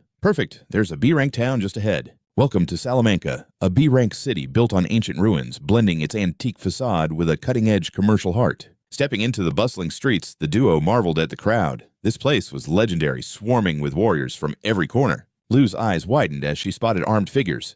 Look, even members of the elite hunting teams come here to unwind. For a city girl, you sure know your way around the underworld. Aki teased. Liu scoffed. It's common knowledge, you know. Hunters are nomadic warriors who thrive outside the city walls. They roam the wasteland, scavenge for rare resources, and live by their own rules. Operating in tight-knit squads, these elites are heavily armed and highly disciplined. To them, survival is a cold, calculated art form. Salamanca is a rare commercial marvel, she added. Aki sighed. No wonder it's a magnet for every wandering warrior in the region. With such a booming economy, finding a training hall should be easy. Suddenly, a booming voice echoed from a nearby shop. 3 battle points. What the hell is that? The shopkeeper stared at Aki in disbelief. Are you serious? A warrior who doesn't know about battle points? It's the universal currency for our kind. You're a stage 4 core user. How can you not know this? Are you just some cosplayer? Liu stepped in, pointing at a device on the counter. Battle points are linked to your ID. Just place your finger here to scan your balance. The lady knows her stuff. The clerk whistled. Intrigued, Aki stepped forward. All right, let's see what I've got. In my past life, there was no such thing as points, Aki thought. We shared everything back then. Times really have changed. The machine beeped 0 points. The shop erupted in laughter. Look at this clown. Did he come here just to tell jokes? Moments later, the system flashed a crushing 0. The crowd erupted in mockery, sneering at his pathetic rank. Was this kid just here to play the clown? 0 battle points. The shop owner's face turned purple with rage as he screamed, Are you playing games with me, kid? No points yet. He wants a training room. The owner was convinced Aki was just a street rat looking for trouble. Aki sighed, rubbing his ear. Man, am I really this broke in this life? The owner kept barking. My facilities are the best around. Even the cheapest room is 600 battle points a day. Suddenly, a nearby terminal chimed. A massive balance of 1,200,000 battle points flashed on the screen. It was Sidu Liu. The largest room, please, she said calmly. Everyone, Aki included, stood there with their jaws on the floor. Turns out she was the wealthiest person in Hila City. Aki looked at her. I'll pay you back for this, I swear. Forget about it, she replied. The owner immediately transformed into a groveling sycophant. Right this way, my beautiful, precious customer. Aki followed her stunned. I knew your family was rich, but not this rich. Sidu Liu stayed humble, though she only showed her hand because she hated seeing them mock him. They entered a massive hall, nearly 200 square meters of pure training space. The walls were reinforced with high-grade materials, and a luxury balcony sat at the far end for resting. It has even got an underground bunker for emergencies, the owner bragged. Top-tier stuff. Aki nodded. Not bad. Sidu Liu finalized the deal. We will take it. I will stay as long as my companion needs. Absolutely. Call me if you need anything. The owner squealed before scurrying away. Sidu Liu turned to Aki. I won't disturb your training. I will find a place nearby and scout the city while you work. I need to count my gains from the last few days too, Aki replied. I will call you when I am done. Take my coat. It is chilly out. As if I would wear your jacket, she snapped, blushing before storming out. Aki's expression turned serious. I have to get stronger. I will save you, Desa. Memories of Desa, broken and beaten by the new kingdom, fueled his rising rage. The new 6. The new king. I'm coming for you. He realized he could no longer rely solely on his demonic side. His original core needed to evolve. He had to refine the earth element and fuse it with the 5 great elements. He began the chant, and the core erupted in light. Respond to me. Meanwhile, Sidu Liu walked through the bustling streets deep in thought. Something had changed back at Bone Burial City. A dormant power had finally awakened inside her. She had surged to stage 4 in a heartbeat. Now a strange hunger for battle was whispering in her ear. Was there another version of her lurking within? What is this power? She wondered. She stumbled upon a massive crowd. The arena, no cutting in line. The crowd roared. This was the proving ground for the world's elite warriors. The rankings here were everything. An arena. the perfect place to master this mysterious, untamed energy. I will fight to become stronger. She knew she needed to hide her true identity first. Masks here, nano-cloaks for combatants, a vendor yelled. She quickly made her purchase. Donning the mask, her resolve hardened. I won't be a burden anymore. No one, not even a demon, will look down on me again. She stepped up to the registration counter. The arena manager was counting his gold. I want to enter the ring, she said. How do I sign up? The manager grinned. A female warrior rank and alias Stage 4. Call me Rakshasa Cat. His eyes lit up. Welcome to the Salomon Arena. Do you want to start today? She tilted her head. I'm ready right now. The manager was ecstatic. New female fighters were a rare gold mine. The male division was stagnant, but a new female combatant would draw a massive crowd. Take her to registration immediately, he barked at his assistant. A young boy scrambled over. This way, please.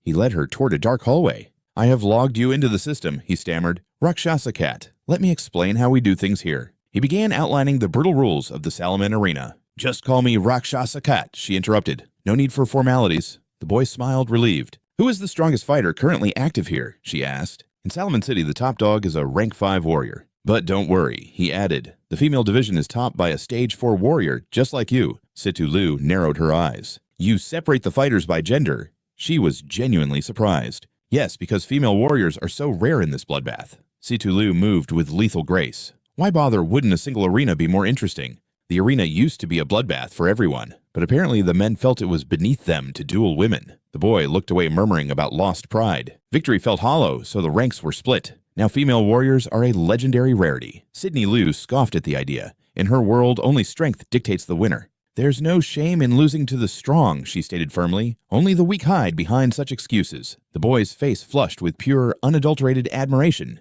He exhaled sharply, eyes sparkling with hero worship. You're right. A true warrior lets their power do the talking regardless of who they are. Hey, big sis. He started to ramble, but a blinding light suddenly flooded the hallway. He pointed eagerly toward the tunnel's end. They stepped out into a massive coliseum. An octagonal stage stood centered amidst a sea of roaring fans. This was the infamous women's arena. The sheer scale made Sydney's pulse quicken. Good thing I'm wearing this mask, she whispered, steadying her breath. She turned her sharp gaze toward the ring. So I just step up and fight. Exactly, go get 'em, Shadowcat. The prize money is insane. Being from a wealthy family, the gold meant nothing to her. Is there anything else besides the coin? She asked, piquing the boy's surprise. He rubbed his nose, thinking hard before answering tentatively. The rankings. Your name will climb the leaderboard. It's the ultimate glory.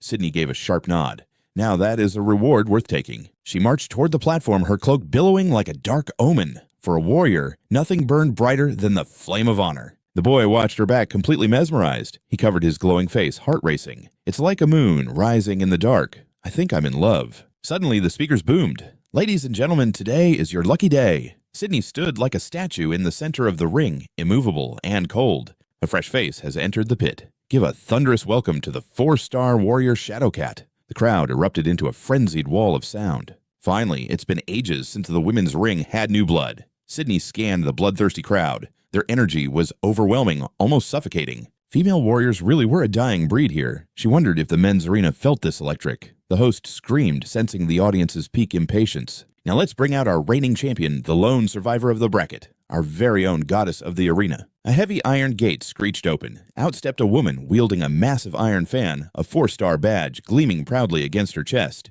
Sydney's eyes narrowed. The only one left. She glanced at the leaderboard and saw a single name glowing in gold. Flora the Radiant. It was true. A seductive woman sashayed onto the sand, blowing kisses and playing to the rowdy crowd's every whim. It's Flora, I love you all boys. The spectators lost their minds, screaming for their favorite star to begin the slaughter. Flora, kill me! One fan wailed. Sydney stared at her opponent's flashy, impractical gear and let out a long, exhausted sigh. Now she understood why real warriors stayed away. This wasn't a duel, it was a circus. Flora's playful eyes locked onto Sydney's mask. So you're my new toy, be a dear, and play along. Flora smirked. I'm Flora, blue core 4-star. Sydney's reply was icy. Shadowcat. Black core 4-star. Ever since her awakening, Sydney felt the immense pressure of space-time energy within her, but she needed to know its limit. A real battle was the only way to test her newfound power. Across from her, Flora's flirtatious smile twitched with a hint of genuine surprise. A rare black core, and so mysterious behind that mask. You've piqued my interest, little sister. Flora struck a provocative pose for the cameras. If you lose that mask, comes off. That's our little wager, okay? The jumbo screens captured Flora's elegance, driving the fans into a state of delirium.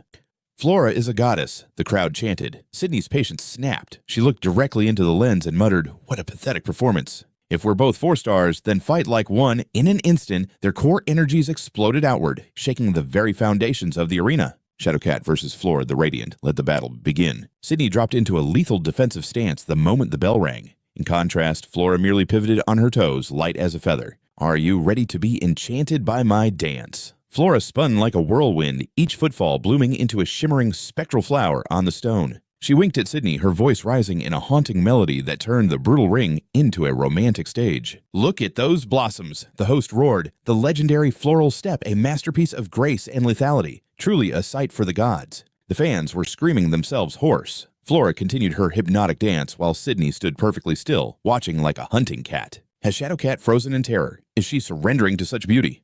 Flora glided closer, her face a mask of sweet mocking gentleness. Right in the middle of her song, Sydney's palm blurred. A devastating slap connected, shattering the melody and sending Flora's face flying sideways. The stadium went dead silent. Thousands of spectators watched in horror as their goddess was grounded in a single brutal motion. Even the young guide was speechless. One knockout blow, and Flora lay foaming at the mouth unconscious. Sydney stared down with pure disgust. "You're even more of a joke than that pathetic noble brat I met at the burial fortress. I don't feel a single drop of warrior spirit in you. Your skills are just cheap tricks for attention." Her voice echoed in the eerie silence. "Because of people like you, real female warriors get no respect. We exist to fight, not to entertain." Her killing intent flared dangerously. "Stop insulting the title of warrior with your vanity."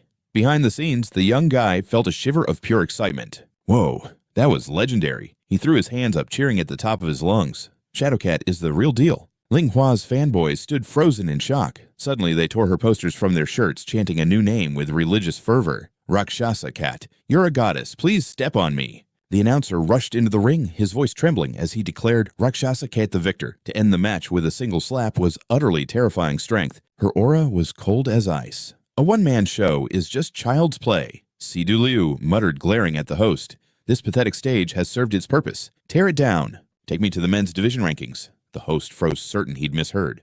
"Huh, what did you just say?"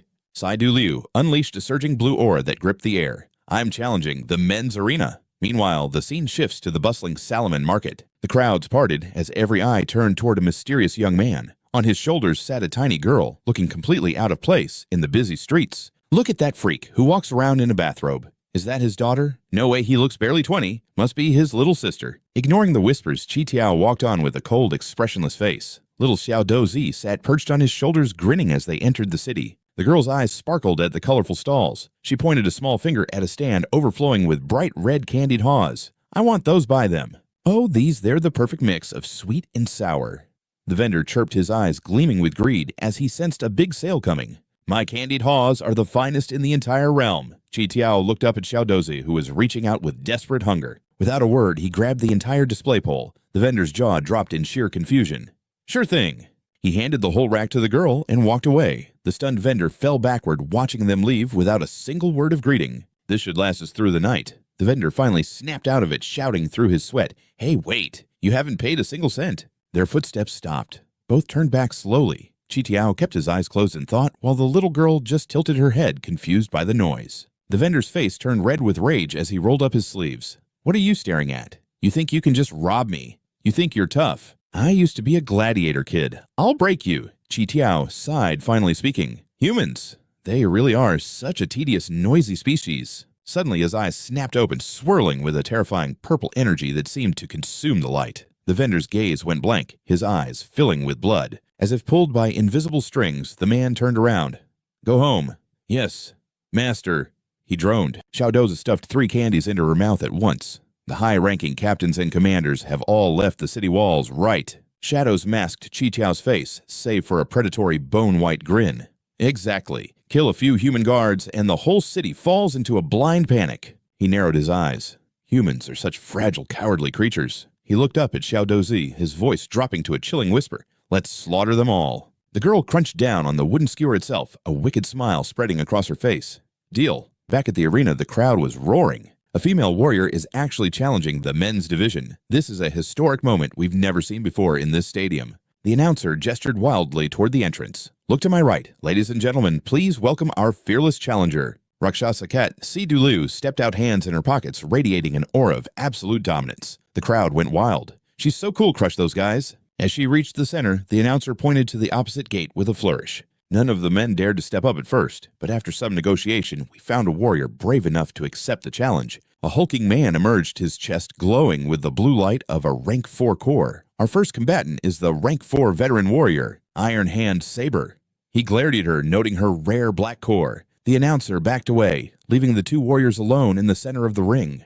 "The stage is yours. Rule number 1, no maiming of the opponent. Rule number 2, no killing. Now shake hands." Iron Hand. Saber reached out with a smug, condescending grin. On the surface, he looked friendly, but his heart was full of pure arrogance. "Try to keep up, Rakshasa Cat. See, if there wasn't a huge bonus for this, I wouldn't waste my time fighting a little girl." As their hands met, his voice dropped to a low, sinister hiss. Si-Du-Lu's hand froze. "Listen, Rakshasa Cat, let's make a little deal. We put on a show and split the winnings 50-50. We both come out rich and famous. I save my pride, you get the glory. What do you say?" Si-Du-Lu just stared at him, her eyes cold and silent. Receiving no answer, he gritted his teeth. "Are you deaf? I'm offering you a fortune." She turned her back on him with utter contempt. "A pathetic weakling like you isn't even worthy of touching my hand." The man's face twisted in fury. "You want to play hardball? Fine, forget the rules." He lunged forward, spinning through the air like a lethal top. He dove toward her. "Die, you brat!" His fist tore through the air, aimed straight for her skull, but she tilted her head with inches to spare. Despite the miss, a cruel grin split his face. 4 hidden blades snapped out from his left arm like a spinning fan. "Pretty flexible, aren't you?" As she leaned back to dodge his right, he swung his left arm down to slice her in two. Si-Du-Lu's blue eyes locked onto the descending blades. Rakshasa Cat can't move in time. A thunderous boom echoed as the impact shattered the stone floor, sending cracked spiderwebbing across the entire arena. The audience screamed, covering their eyes. Did he just kill her? Is she dead? The announcer watched as the dust settled, revealing Iron Hand's triumphant, murderous smirk.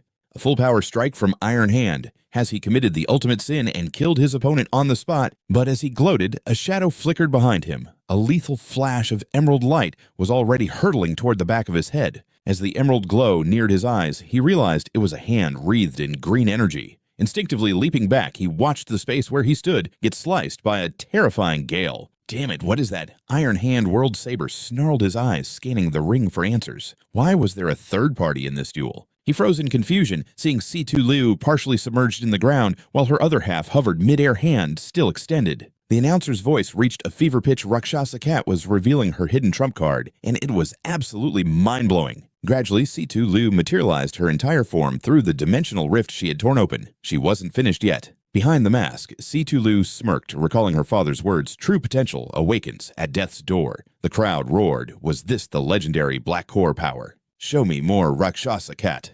Iron Hand World Saber hissed, his frustration masked by a desperate greed for such strength. The Black Core's eerie energy was intoxicating. He had to steal it. Dropping into a boxer's stance, he charged at Si-Du-Lu in a lethal zigzag. Iron Hand World Saber activates his core skill, Swift Serpent Step, the announcer shouted as the fighter blurred. Confronting the assault, Si-Du-Lu calmly closed her eyes. A left feint followed by a right hook. "If I dodge," she whispered just as the punch whistled toward her. Her eyes snapped open, blazing with azure light. And finally, a full power left blow. She predicted with chilling accuracy. Her words left Iron Hand World Saber stunned. How did she read his mind? Suddenly, she used her spatial aura to clamp down on his left wrist. This will be simple. In a flash, she warped above him, seized his other arm, and drove her heel into his spine. He hit the floor hard, coughing up blood as she locked him down. Veins throbbed in his eyes as he gritted his teeth. His left arm was completely paralyzed by her concentrated energy.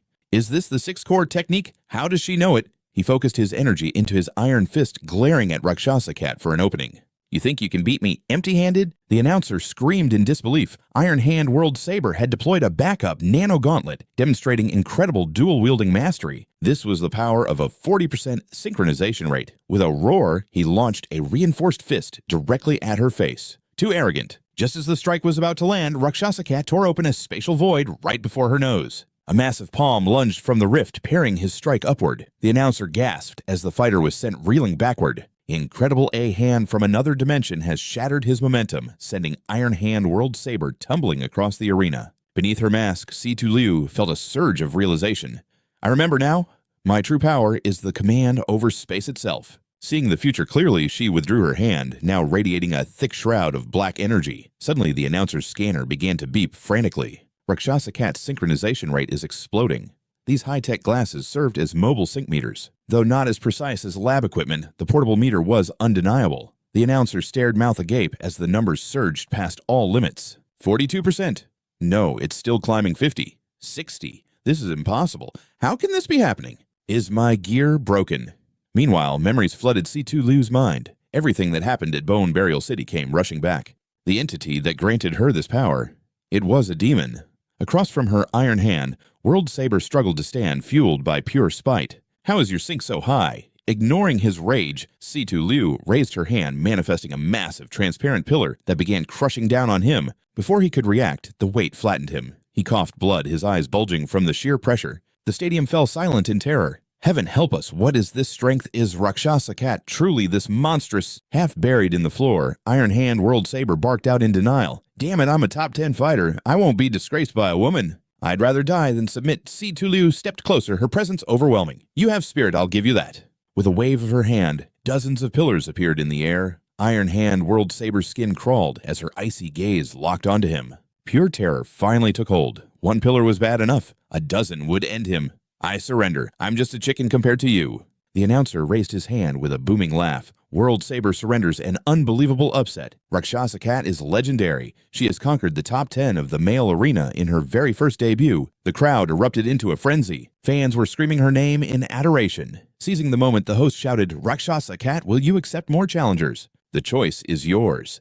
Bathed in moonlight, C2 Liu turned slowly, looking absolutely ethereal and deadly. Next, she asked simply. The arena exploded. Rakshasa Cat was ready to keep the slaughter going. Fireworks illuminated the sky, marking the start of a legendary night. We shall witness her legend unfold until the break of dawn. While C2 Liu dominated the arena, Aki was pushing his own limits in the training hall, refusing to fall behind. Drenched in sweat, he cursed under his breath. Damn it. Half a day, and I still can't sense a single wave from the quartz element. Standard breathing techniques were useless. Taking a deep breath, he refocused, trying to visualize the elemental flow once more. Let's go again. In my past life, I was a total novice at this. Stay calm. Elements are a whole new world of power for me now. He closed his eyes, sinking into a deep, meditative trance. I'm still missing the earth element. What happens when all 5 forces unite in one vessel? A sudden spark of inspiration hit him, and Aki's eyes snapped open. The elemental essence of an Asura. He stroked his chin, piecing the fragments of data together. If these elements are derived from demonic origins, human breathing techniques are useless. To tap into this, must I fully embrace my demon form to trigger the resonance?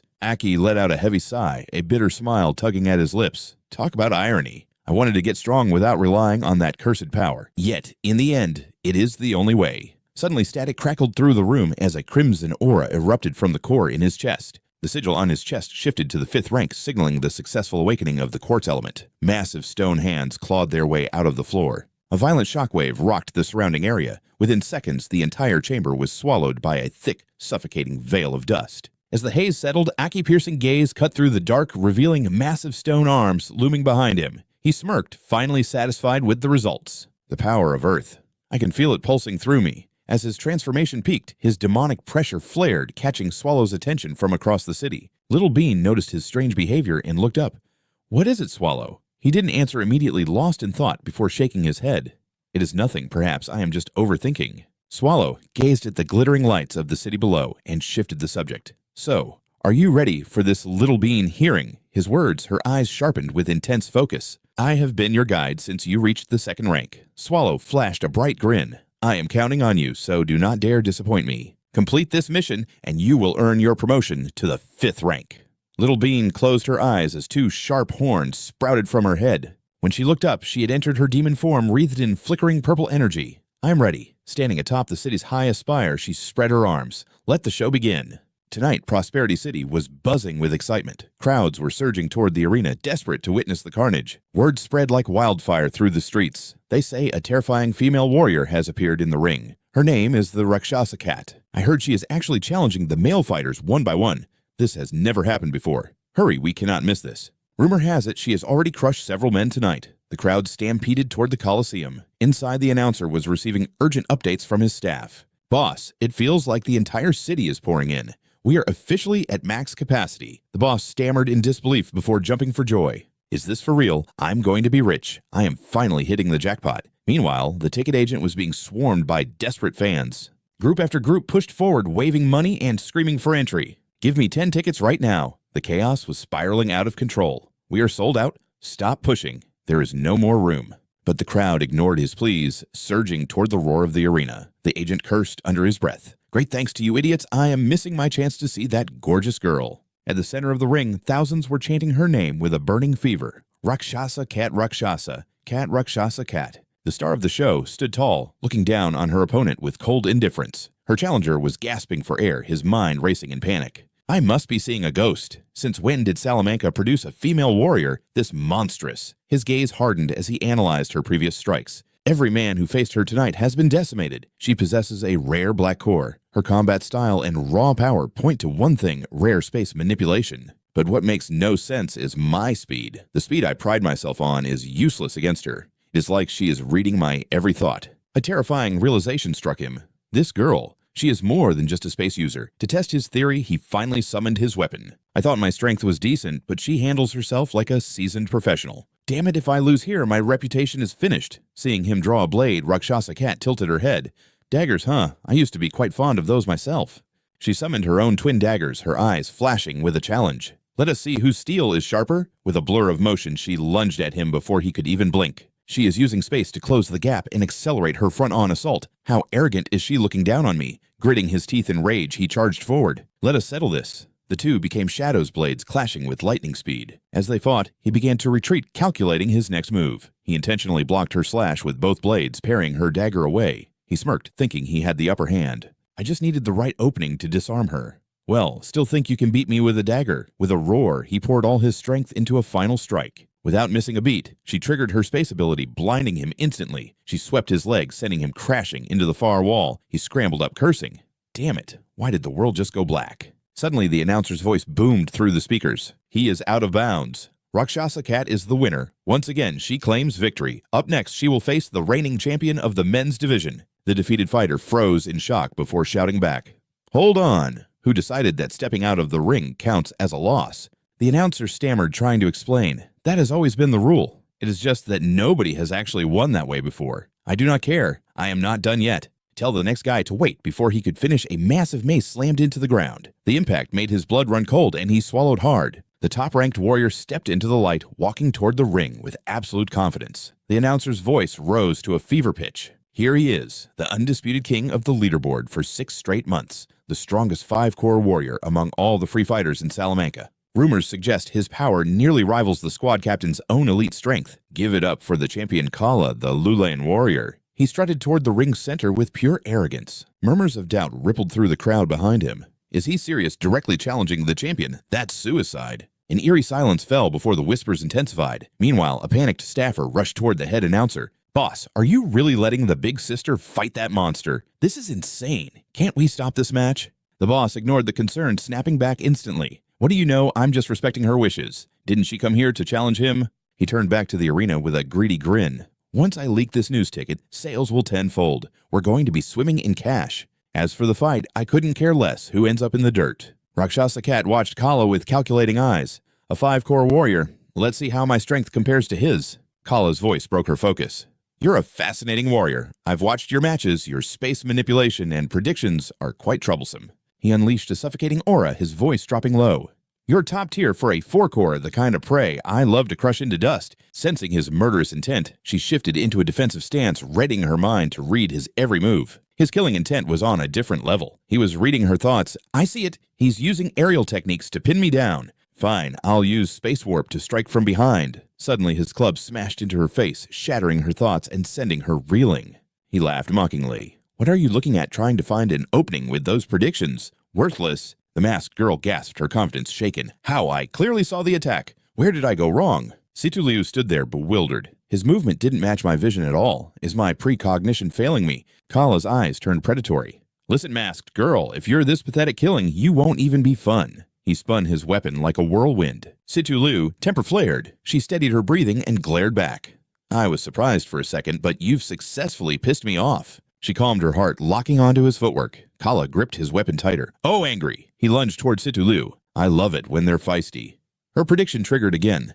The left, he'll swing the staff's end with full rotation. She raised her daggers to counter. "I see him." But Kala's strike came from the right, catching Situliu completely off guard. The right. She took the full force of the blow. Kala's swing sent her flying. "I'm going to crack that mask in your skull." The audience screamed in horror, covering their mouths. Good heavens, another direct hit to the face. Kala is a beast. He really is a former hunter. Is Rakshasa Cat's mask broken? I've been dying to see her face. Across the ring, Kala sensed something was wrong. Wait! She blocked that. Sidulu stood up miraculously uninjured. The announcer's voice boomed over the speakers. Unbelievable. At the last millisecond, Rakshasa Cat used her daggers to parry. It happened so fast, we thought she was finished. Sidulu's hands trembled. The pressure was immense. Too fast. I barely reacted in time. If it wasn't for that impact, I'd have forgotten he's a red power core. Kala looked like a demon hunting prey. His speed and stats were overwhelming. So, this is the power of a 5-core warrior.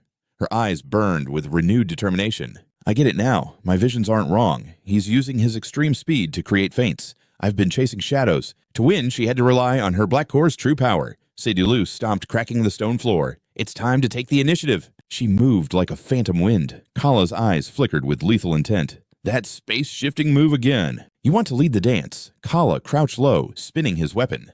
Aggressive women aren't my type. He activated Lulayan's shadow dance. He became a blur of steel, his staff raining down a barrage of strikes. No matter where you teleport, my weapon will find you. Your tricks are useless. He smirked, feeling the momentum. Space powers are annoying, but predictable. Total defense is the best offense. In an instant, Kala whipped up a violent localized hurricane. The MC shrieked. My God, Kala's staff has created a massive tornado. This stadium would be rubble if this weren't a sanctioned match. Come on out, Kala taunted. Let's play whack-a-mole. Situlu's voice echoed coldly. You vastly underestimate my space core. She materialized instantly at his blind spot. One flash of steel blood sprayed. Kala screamed in agony as he collapsed. His momentum died instantly. He slumped on the ground, staring at her. Damn it, my leg. I can't stand. But how? How did she strike from below my guard? That wasn't just a teleport. She phased right through me. Situlu looked down at him, her presence radiating power. If your speed is the problem, I'll just take your legs away first. Don't worry, a healer can fix that in a few days. Or if you beg, I might use my green core to heal you myself. Kala shivered in pure terror.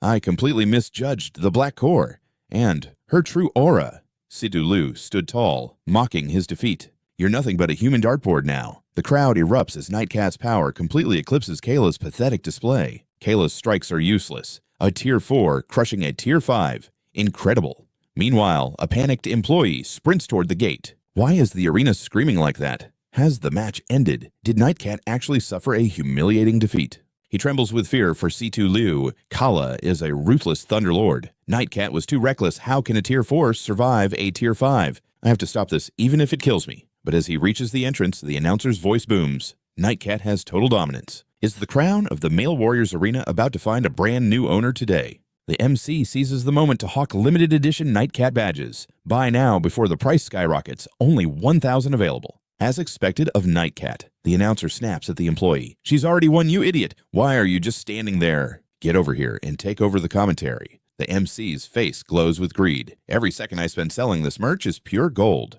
He shoves the mic at the employee. Keep the hype going. Stunned, the worker grabs the mic as the MC rushes off. I'll witness your glorious victory, sis. Bursting with excitement, he grips the board and screams with everything he's got. Will Nightcat seize the championship today? Let's hear it. The crowd roars back in a deafening frenzy. The MC skips away, counting his potential profits. If this goes well, I'll make 3 months' salary in a single day. La la la. He freezes mid-step as he spots a strange little girl standing in his path. He double-checks, frowning. Hey kid, you shouldn't be here. Are you lost? Where are your parents? Parents? Xiao Duzi looks up, her eyes glowing crimson within black voids. I don't have any.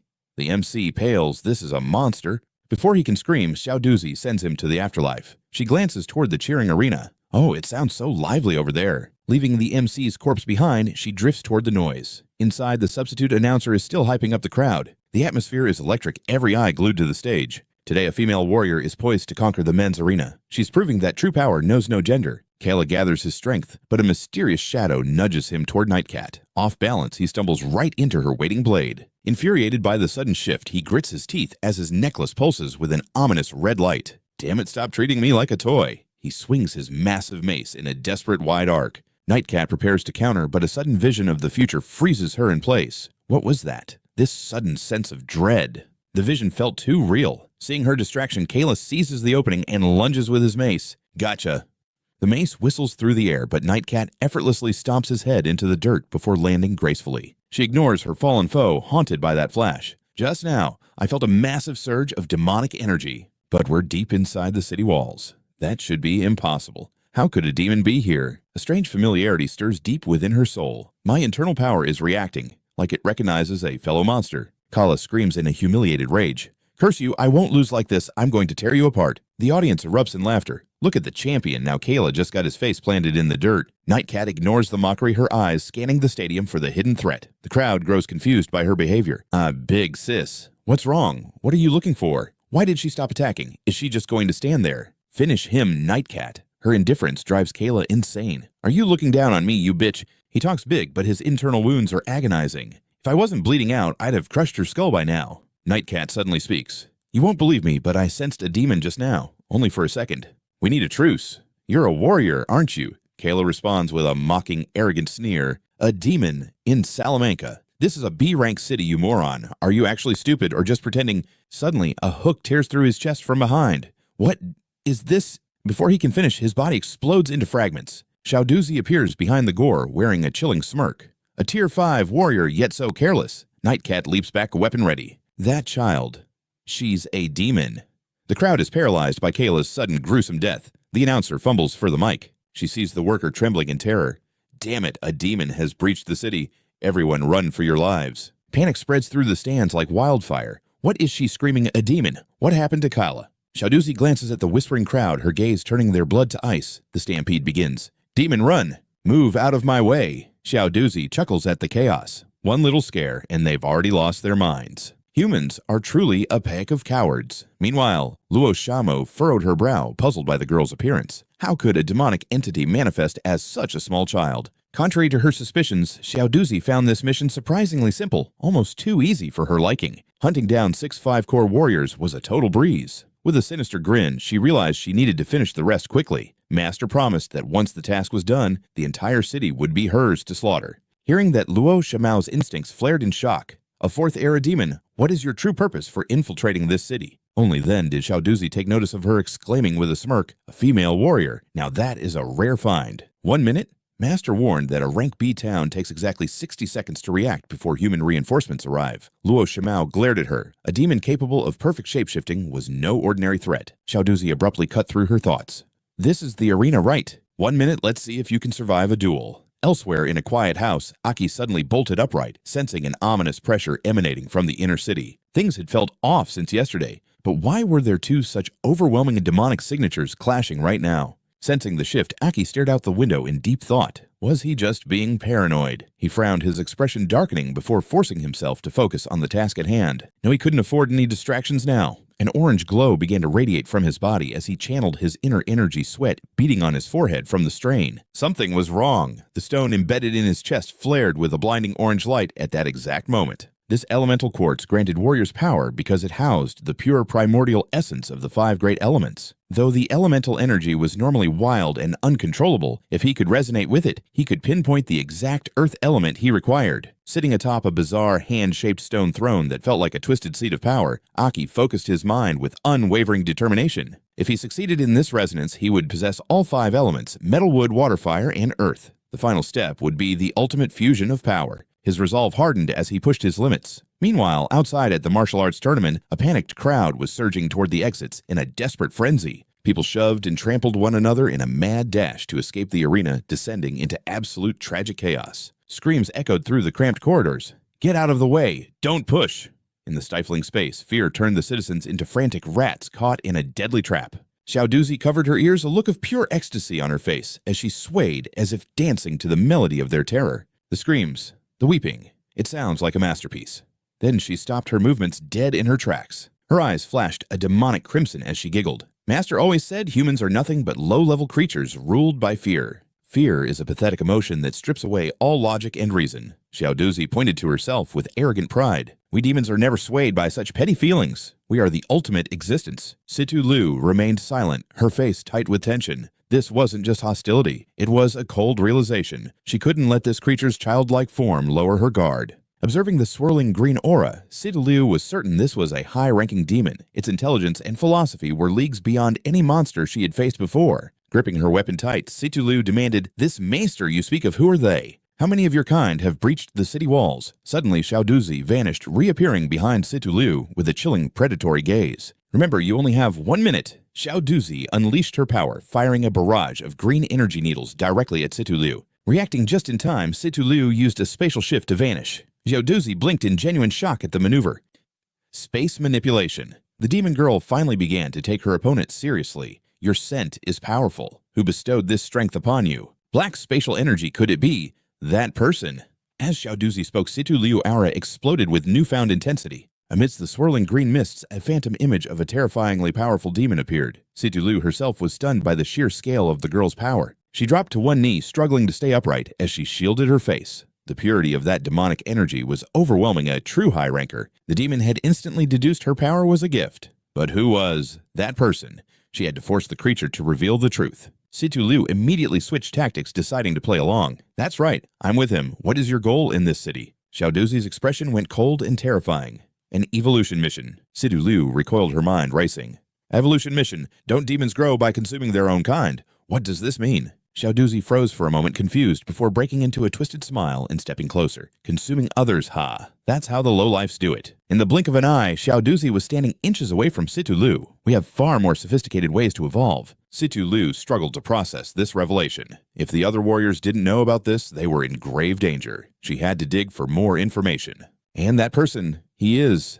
Suddenly, Xiaoduzi grabbed her hand, her grip feeling unnervingly strange. Xiaoduzi's lips curled into a smirk. If you were truly one of us, you'd already know. You lied to me. A sharp blade lunged forward. Situ Liu's rhythm was shattered. Narrowly dodging the lethal strike, Situ Liu felt a cold sweat break out as she realized just how close she had come to death. Before she could recover, Xiaoduzi lunged again with her radiant tree technique. This time, Situ Liu moved faster, launching a preemptive strike from behind. My arena experience has sharpened my instincts. I just need to stay focused and maintain my form. Situ Liu struck a lethal blow to Duty's neck. Despite the blade's edge, Duty remained eerily composed. Situ Liu retreated as Duty unleashed a self-detonation. Mocking laughter echoed through the smoke, taunting his flawed technique. Situ Liu stood frozen in shock. How could Duty have survived such a devastating self-explosion? Eerie blue flames erupted as Duty emerged. He decided to unleash his original form to finish the mission. Duty revealed his true azure flame state. Situ Liu gasped, wondering what dark secrets this high-level demon held.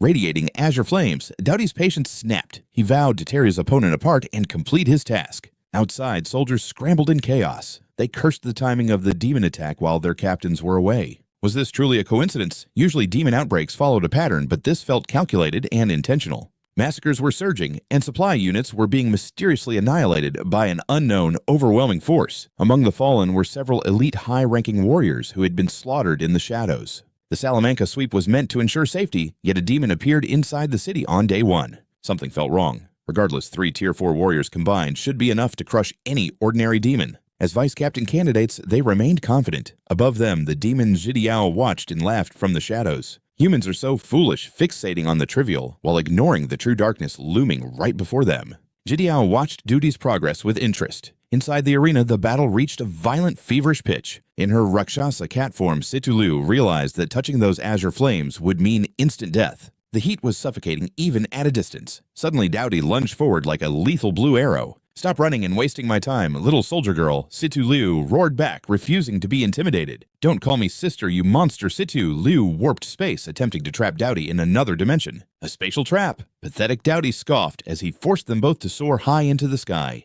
Duty was stunned. How could a mere human manipulate high-level spatial dimensions with such incredible precision? This wasn't a natural power, it was a rare ability found only among human high-command elite officers. Could this girl's terrifying power actually belong to that legendary lord? Situ Liu winced at her charred arm. Even a brief touch caused severe burns. Demon power truly tests endurance. She had to strike while his core was exposed mid-air. Situ Liu grabbed Duty and smirked. A simple grappling technique was now a lethal finisher, amplified by her mastery over advanced spatial energy. Locking her legs around Duty's neck, she accelerated, diving toward the earth like a falling star. The impact was catastrophic. Doughty took the full force and Situ Liu's mask shattered in the debris. How many more of you have infiltrated this city? Duty gnashed his teeth, humiliated by a human. Did the great Black King Chi bestow this spatial power upon you? Doughty spat in total disbelief. Who are you really? Situ Liu paused, the name Black King Chi echoing ominously in her mind. Who is this king? Are there monarchs among demons? I thought 7 stone was the absolute peak.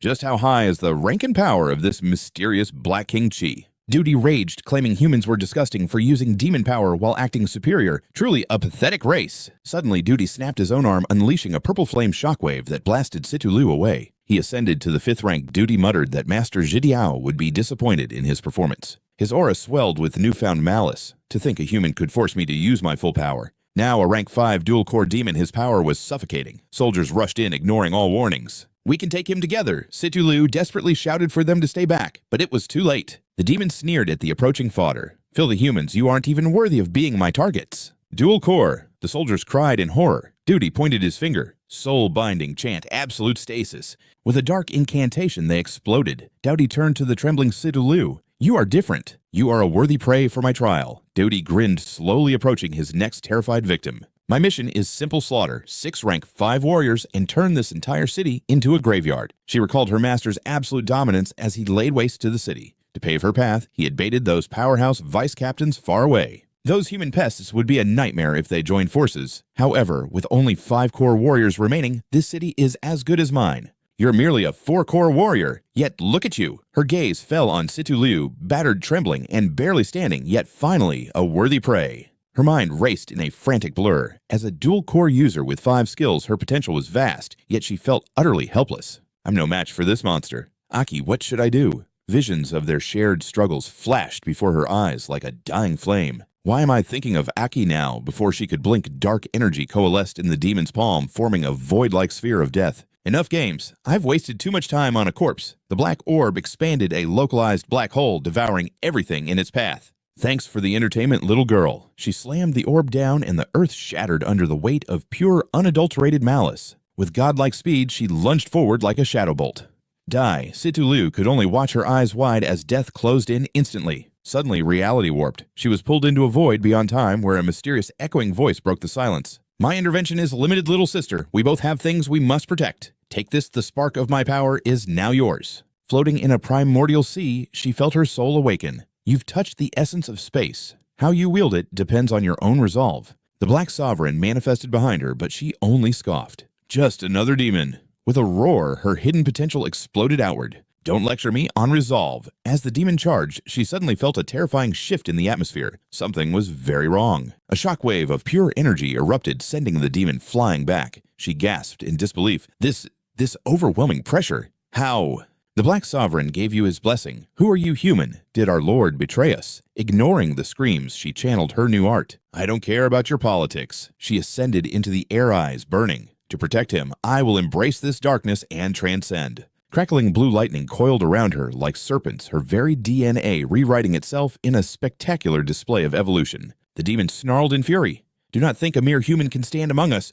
What could the Great One be planning with you?" "I'll have my answers once I tear your head off."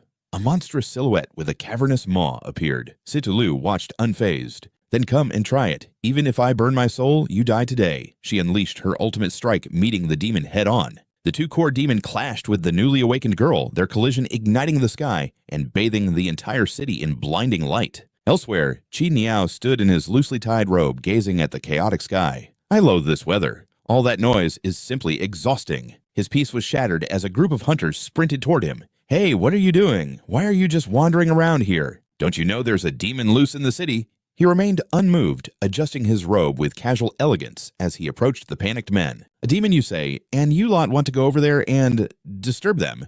His expression darkened. "Oh, my apologies, I misspoke. I meant, do you actually think you can finish them?" The leader bristled with rage. "Answer me. Are you a citizen of this city? Where's your address? Show me your identification now." Internally, the leader's instincts screamed. This man was dangerous. Rumors of humanoid demons were spreading, and this guy fit the bill. Qi Niao raised his hands playfully. "Easy now. I'm just a traveler." He reached into the folds of his silk robe. "My identification. Of course, let me find it for you."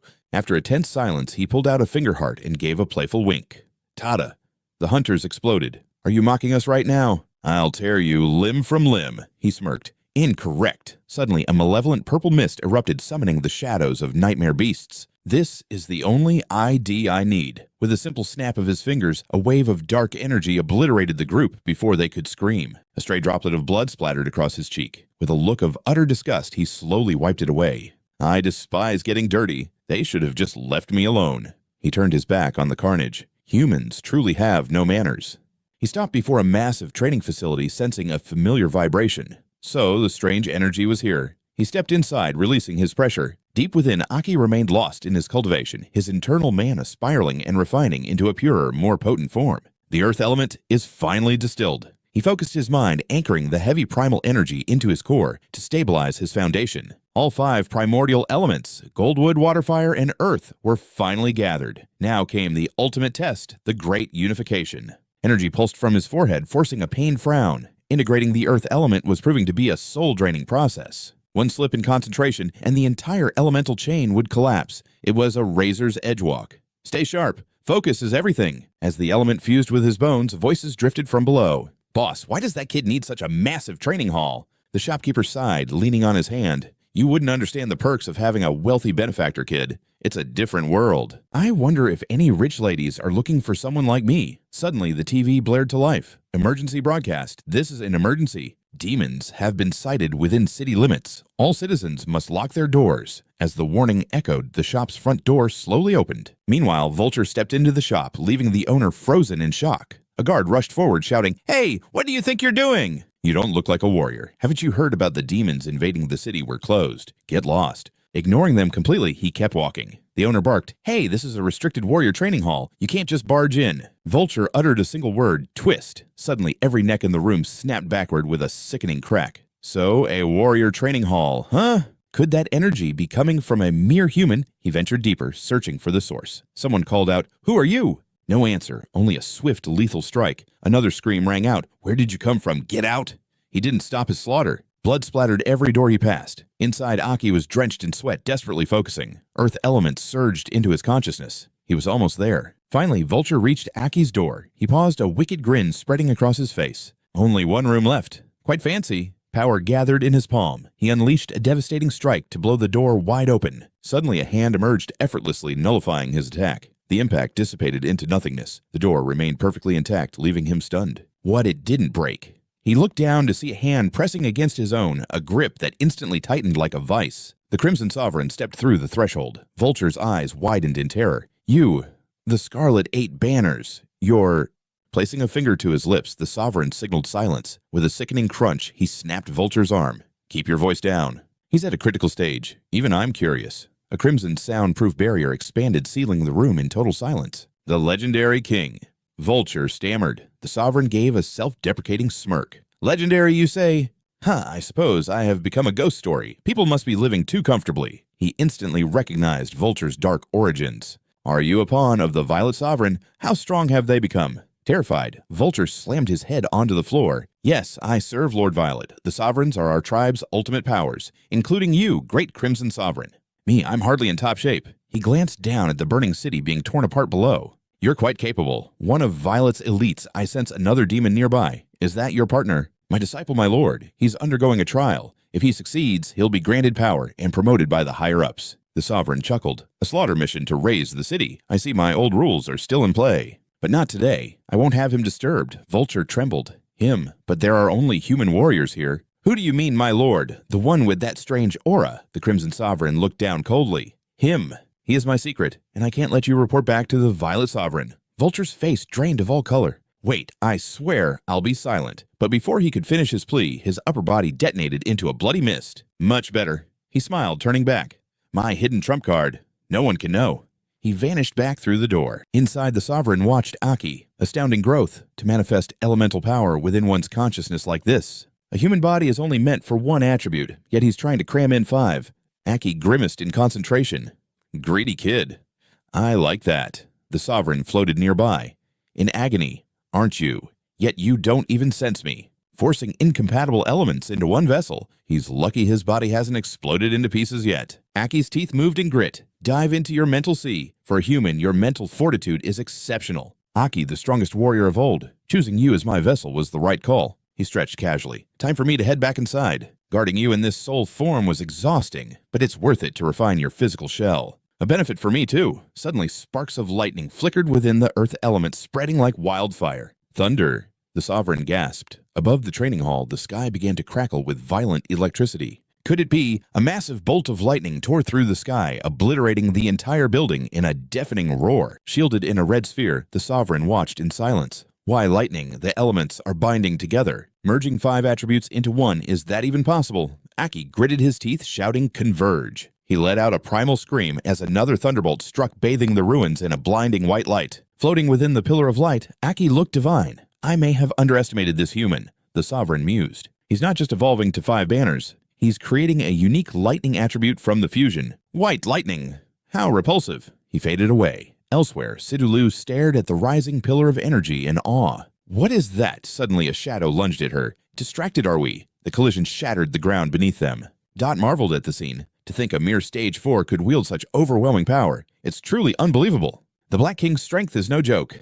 Liu Situ gritted her teeth, barely holding her ground. She was reaching her absolute limit. Even with Stage 4 awakened, she faced a Stage 5 twin-core demon. The captains should be arriving any second now, she muttered. I need to change tactics and stall, she realized, shifting her stance. Suddenly, Dot lunged forward with a devastating high-speed strike. Don't think I can't read you. Liu Situ caught the trajectory, tilting her head just as the fist grazed her cheek. Mystical spatial cubes manifested around Liu, hurtling toward Dot with explosive force. The impact sent the demon tumbling back through the air. She stomped the ground, summoning a spatial barrier. A memory surfaced. When you can't overpower your enemy with brute force, keep your distance and find their weakness. Liu unleashed a flurry of kicks into the cubes, warping the strikes directly onto Dot. Dot smirked, unfazed by the sudden assault. Spatial manipulation, huh? Is that the best a human can do?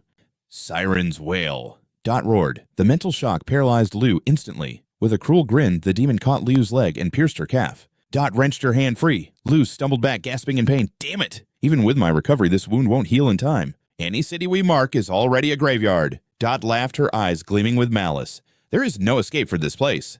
Even if I failed, which I won't, Master Avi would turn this entire region into a silent wasteland in mere seconds. This city dies tonight. Just give up, human warrior, Dot shrieked, unleashing a final devastating blast of dark energy. Frozen in terror, Liu watched death approach. Then a thunderous crackle. A shield of pure lightning intercepted the blow with ease. What my power was neutralized by lightning, Dot screamed. A shadowy figure emerged from the smoke, standing tall before Liu. A Stage 5 demon saved me. Liu wondered, then her heart leaped with joy. Wait, this presence.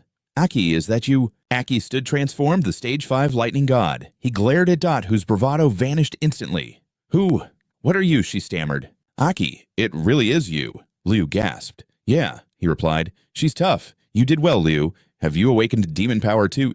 Aki, be careful, she warned, clutching her wound. That's no ordinary monster. It's a high-level twin-core demon. It's a ranked demon, she cried. Aki simply smirked. I know, high rank, low rank. They all die the same under my blade. You carry our scent, the demon hissed. Just like her. You've stolen our power, Aki scoffed. Our scent. Don't lump us in with filth like you. We hunt your kind. Aki lightning roared, making the demon tremble with pure rage. Die, both of you! Dot shrieked, launching a massive blast. Liu braced herself, but Aki's hand gently touched her forehead. Stay back. You're hurt, Aki said firmly. He stepped forward, eyes glowing with celestial electricity. Leave the rest to me. Thunder Serpent. Aki's strike sliced the demon's attack in half. Sparks ignited the air as the two titans clashed in a lethal symphony. Impossible, the demon thought, reeling back. He split my concentrated energy with a single strike. What kind of human is this? My energy was pure, yet he cleaved it like paper. What is this lightning? It's terrifying. The demon's heart raced with fear. A storm of killing intent shielded Liu Situ. Merging 5 elements was risky, Aki mused, but this divine lightning is perfect. Aki smirked at the trembling monster. Looks like this specific frequency of lightning is your natural, inevitable kryptonite. The fusion nearly tore me apart. I thought my cells were exploding from the elemental clash, but instead, this divine power was born. He looked at his sparking palms. I wonder, how much will you scream when this lightning enters your core? Kill me, Dot laughed hysterically. You blocked one attack and think you're a god. Don't get ahead of yourself, boy. I'll show you true horror. She began unlocking her core potential. Master Avi will kill me for using this, but you're worth it. Forgive me, Master, Dot whispered to the void. But these humans need to be erased from existence with everything I have. She mutated into a creature of pure malice. Even Aki narrowed his eyes. This core potential was a force to be reckoned with. It's like an overdrive state, Aki realized. She's burning her very life force to reach her peak for a short burst. She's going all in. The demon's wings beat with enough force to shatter the ground as she rocketed into the sky. A noxious purple haze trailed behind her. In the air, she was an unstoppable blur of speed and lethal demonic precision. Aki lunged, but she countered instantly. Lock on, she roared. Aki was forced onto the defensive, barely parrying her relentless strikes. My lightning isn't fully refined yet. Aki gritted his teeth. And fighting an aerial specialist from the ground is a losing game. He could manifest wings, but not for long. As he dodged another lethal strike, he shouted, "Liu, what's your specific ability? I need to know your power, now." The demon dove again, her shadow looming over them like a harbinger of certain doom. "I'll admit," the demon hissed, "your human bodies adapt to our powers surprisingly well. It's almost impressive for such vermin. But a flea is still a flea," she laughed, unleashing a catastrophic wave of spatial darkness. "Die with your stolen strength. Behold the mystic cosmic void. This is the essence of true demonic power. City-leveling strike dimensions warp into a spiraling vortex of dark energy. Witness the evil god's grand current." Aki shouts to Sidulu, pulling her close. "Run," he yells. The monster laughs, amused by their desperate escape. "You cannot escape my vortex. The cyclone devours everything. Victory is within reach as the demonic core pulses with darkening power. The demon core gloats from above. Direct hit. You will be reduced to ash. But little does it know Aki has a hidden plan. A spatial rift opens. A portal Aki strikes from the shadows behind. We warriors will never back down. Aki and Situlu unleash a massive burst of energy. "Get down!" they scream. A gargantuan lightning bolt tears the sky apart. The strike hits Xiaoduzi directly. She is defenseless. How is his lightning this overwhelming? She wonders, her body completely paralyzed. They land on shimmering crystal shards. Aki's gaze is cold and sharp. "My lightning paralyzes all. Your movements are finished." He declares coldly, "Tonight is the day you die." Xiaoduzi glares back with pure demonic hatred. "You dare try to kill me," she sneers. "My master is an immortal supreme being. He will hunt you down for revenge." Aki remains unfazed by her threats. "An immortal being, you say? Interesting." "I don't care who your master is," Aki says grimly. "If he shows up, I will kill him again and again until he stays dead." In her dual-core form, Xiaoduzi slams the ground. "Don't underestimate master, you have no idea what true power looks like." Aki calmly summons a massive lightning spear, crackling with raw energy. "It doesn't matter how strong you are, I will just become stronger than you." Xiaoduzi struggles to stand. Situlu steps forward to assist. "Aki, let me help you finish this." Aki gives a firm, decisive nod. Using her spatial magic, she warps Aki across the battlefield, boosting his speed until he moves like a flash of lightning. Aki grips the lightning arrow, launching it with devastating force. Two dragons of pure electricity manifest. Witness the twin lightning dragons. The dual powers collide on Xiaoduzi, triggering a colossal explosion. As the smoke clears, she lies broken among the rubble. Severely wounded, she gasps in pain. "Master, it hurts." Memories of her past life begin to surface. Her master had found her as a child. "A dual-core kin. What a find. I will teach you the arts of evolution and disguise." Years of brutal training passed. Xiaoduzi lived for the thrill of the hunt and the slaughter of humans. The primal fear of a true apex predator. She remembers a quiet afternoon on the meadows with her master. "Master, what is sorrow?" the young girl had asked. Her master smiled sadly.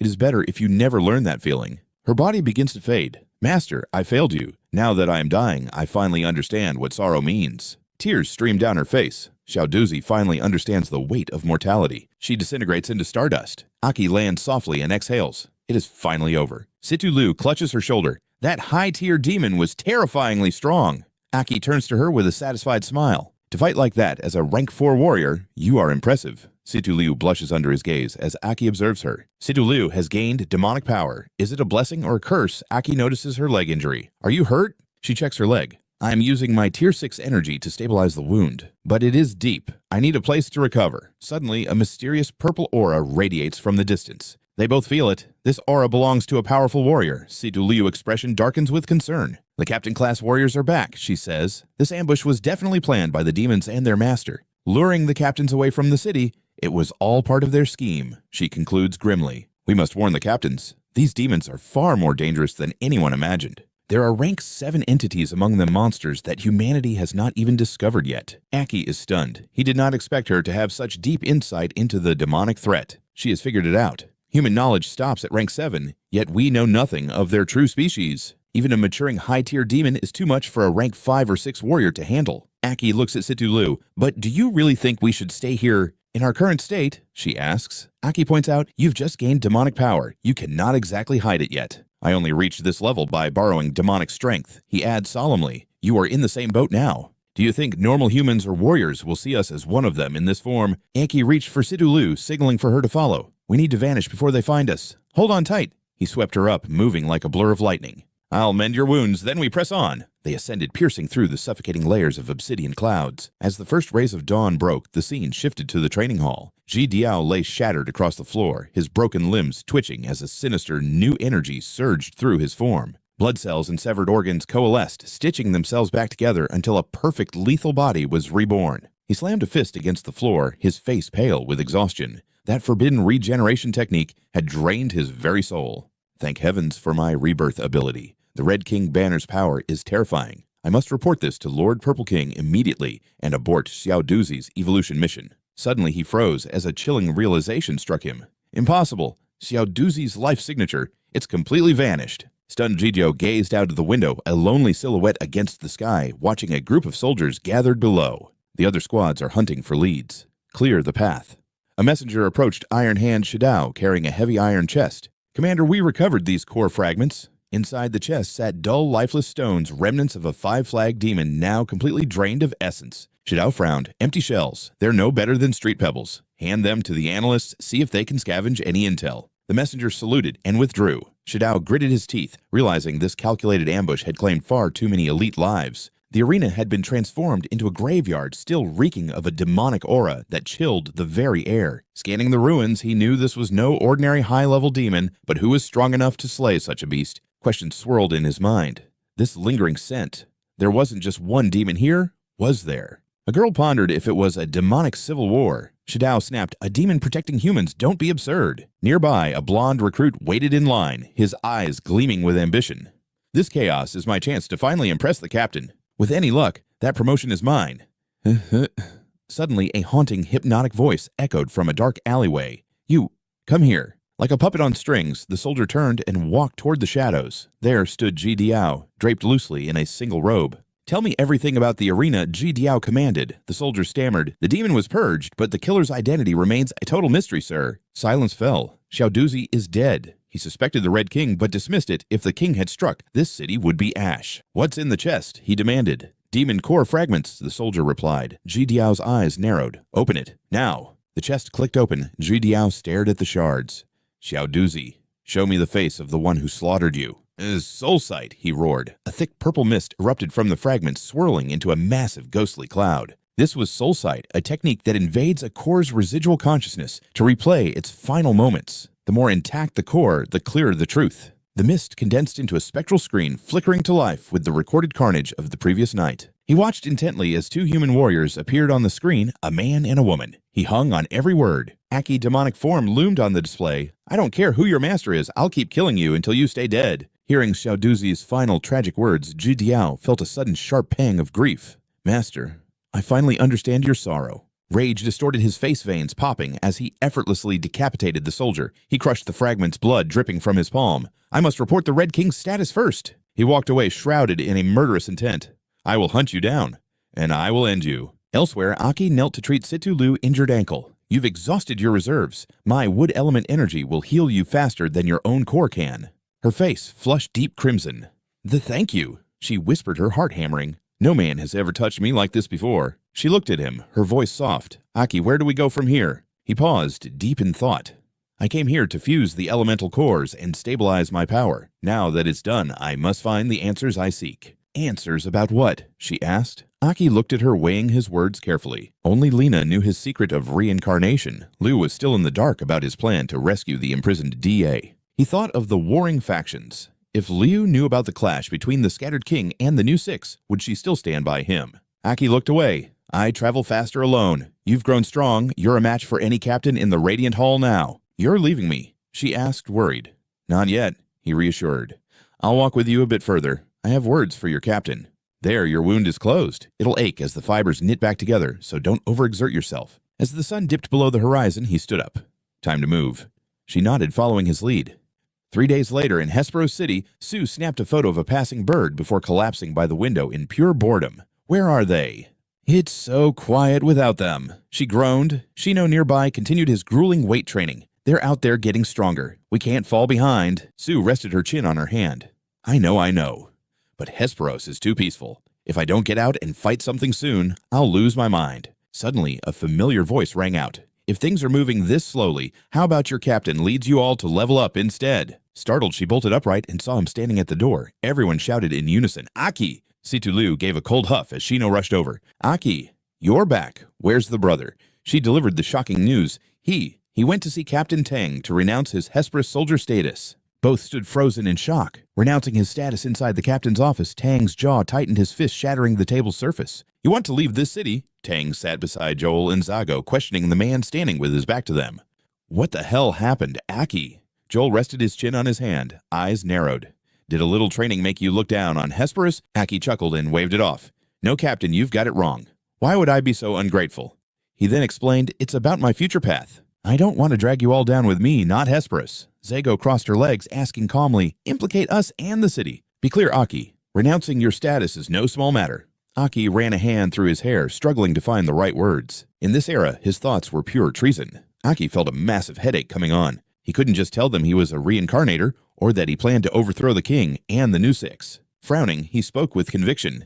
"It's hard to explain, but please trust me. I just refuse to let you all get hurt." The three leaders fell silent. Joel leaned back, sighing. "The kid has that same lonely vibe I had years ago." Zago let out a gasp of pure shock. She questioned Joel's sudden empathy. "Are you seriously just going to agree?" She turned to pressure Captain Tang as well. "Tang, say something. What if he's planning something suicidal?" Tang frowned, stood up and slammed his hands down. "Aki, we're just worried." He stood tall, his voice booming with authority. "If you can defeat the three of us together, I'll grant your request." "How's that sound?" Zago sighed, holding her head. "Fine, I'll follow your lead." Aki was stunned. "Wait, what, just like that? I've become quite strong. Maybe we should try something else." Tang was firm. "Consider this a final test of your growth." "Which one of us will you face first?" Joel and Zago waited eagerly. Bloodlust began to saturate the air. Aki put his hands behind his back. "Actually, to put your minds at ease, why don't you all come at me at once?" "You mean Aki doesn't just want to leave. He wants to cut ties with Hesperus entirely." Shino lowered his head. "He's drawing a line between us." Tomoe asked Situlu, "Does Aki have some hidden burden?" Situlu stared at the ground. "He wouldn't give me any details." She remembered their ride back on the fractured highway. While driving, Aki had made his intentions clear. "What I'm about to do, the world won't permit it." He reflected on his past life, focus fixed on the road ahead. "It concerns my past." Aki continued, "I'm going to challenge the powers that be and rescue an old friend. I won't let you all be collateral damage. I'm only returning to Hesperus to sever my ties for good." Liu listened intently, her hair whipped by the wind. She turned to him, confused. "Why so sudden? Is it really necessary? Maybe we can help you." Aki's response was immediate and sharp. "You can't." Liu's eyes widened in shock. "Even with the Ice Dragon's help, your current strength wouldn't make a dent." Liu watched him, stung by his cold assessment. Back in the present, Situ Liu told Shino and Tomoe everything. "That's it. That's all I know." The two men went silent. Tomoe spoke up, hurt. "Does he really see us as dead weight?" Shino closed his eyes, rubbing his forehead. "Aki always risks his life for us. I've always looked up to him. If he's being this stubborn, he must be carrying a heavy cross."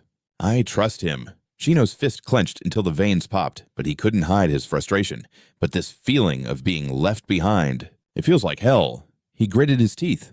"I'm not satisfied with this." Tomoe glanced at Situ Liu. "Liu, you've always hated losing." "Are you really going to take this lying down?" Tomoe winked. "Aren't you going to lead us to take back our dignity?" Shino stepped up. "Exactly, Captain. We're a four-man squad. We haven't even gone on one mission yet. We can't disband now." Situ Liu looked at them, moved by their spirit. "Everyone!" Tomoe smiled, showing a photo of the four of them. "That's right. A four-man squad is only complete with four members." In the photo, Situ Liu looked cold, while the others were grinning wildly. Situ Liu bit her lip before speaking firmly. "You're right. I can't believe Aki thought he could just ditch us like that." She turned on her heel. "Let's go. We're finding him right now." The three of them set out to track him down. On the battlefield, Aki stood before his three opponents. Joel smirked. "Looks like your horizons have expanded since you left Aki. Don't you dare look down on us. We are the guardians of Hesperus City." Captain Tang began to stretch, his aura flaring. Joel relaxed while Zago stood tall and confident. Joel joked, "We're the legendary trio of Hesperus." Zago immediately snapped back. "Stop being ridiculous. You just made that up." Tang agreed, leaving Joel to sigh in disappointment. "You two are no fun." Aki stood tall, hands behind his back. "Captain, sorry for the trouble. Shall we begin? How do we decide the winner?" Captain Jude stands tall with his allies. "Think we're joking? We're going all out." Mana surges around Jude. His eyes blaze, fists clenched for a lethal strike. He tells Aki, "If you're quitting the Force, consider this your final trial. You're gifted Aki, but challenging all three of us. That's pure arrogance." Aki smirks. "Understood, Captain." Joel's chest glows. Cocky brat needs a reality check." "Time for a lesson." Joga shouts, "Jude, no mercy. He's your subordinate no more." The trio charges forward. Jude demands they fight with everything they have. Can he survive alone? Jude stomps, shattering the earth. "I'll lead the charge." Jude lunges, aiming a devastating blow at the motionless Aki. A massive explosion erupts. Through the smoke, Aki blocks Jude's fist effortlessly. Jude gasps, "No way." Frozen midair, Jude's fist is caught. Aki whispers, "Captain, I said all three together." Dust swirls as Aki stands firm, halting the captain's momentum with one hand. "Don't hold back," Aki says coldly, his eyes glowing amidst the rising debris. The others freeze. Joga screams. He stopped Jude's full-power strike with one hand. How much stronger did he get? They stomp down, cracking tiles with raw energy. Release core energy, Joga bellows. The trio prepares their ultimate combined assault. Aki retreats slightly. Transformation. Suddenly, a massive shockwave blasts the three captains back. Aki emerges in a crimson demon form. "Wood," he commands, extending his hand. Giant roots erupt through steel walls, slamming the trio and pinning them tight. The captains are paralyzed with shock as Aki controls the crushing ancient vines. Joel struggles against the roots. "That form? You're nothing but a monster, a demon." Aki looks down. "Please stay calm. I'm showing this power to prove my intent." "I'll explain everything." The vines retract, leaving the captains to face the truth. "Remember Bone Burial City?" Jude nods. "I sent Liu with you as backup. We found an elemental quartz there." Aki explains, holding a glowing white shard. "I refined it by mistake, awakening this terrifying, beyond imagination power." Demon Aki continues. He thinks of Liu's transformation, her jagged horns, and fierce demonic gaze. "Liu gained this power too. Our appearances change whenever we tap into it." Aki had rehearsed this cover story with Liu to hide their true origin. Using the quartz as an excuse was safer than admitting their hellish secret. Joga gasps, "Liu too. How strong is she now?" Aki replies, "She's still practicing." "She's roughly a rank 4 warrior." The trio stands in stunned silence. "And you're far stronger than her," Joga presses. Aki closes his eyes, concentrating. Reverting to human form, Aki says, "In this state, call me a rank 5. Lightning flickers in his eyes. "But with demon lightning, even I don't know." Joel is ecstatic. Incredible elemental quartz is a legendary find for the destined. Joga smiles. Two powerhouse warriors, Hesperus City finally has a reason to brag. They celebrate, but Jude remains silent.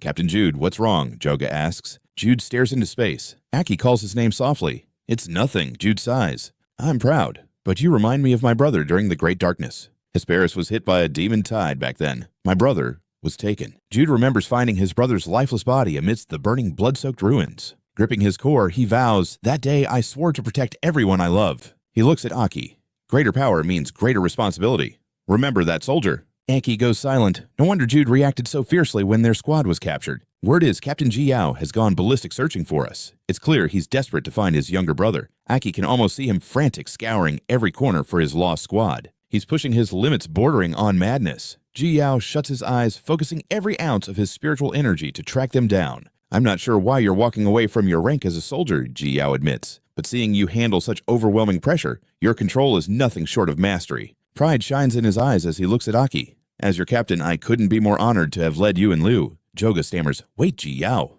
What exactly are you saying?"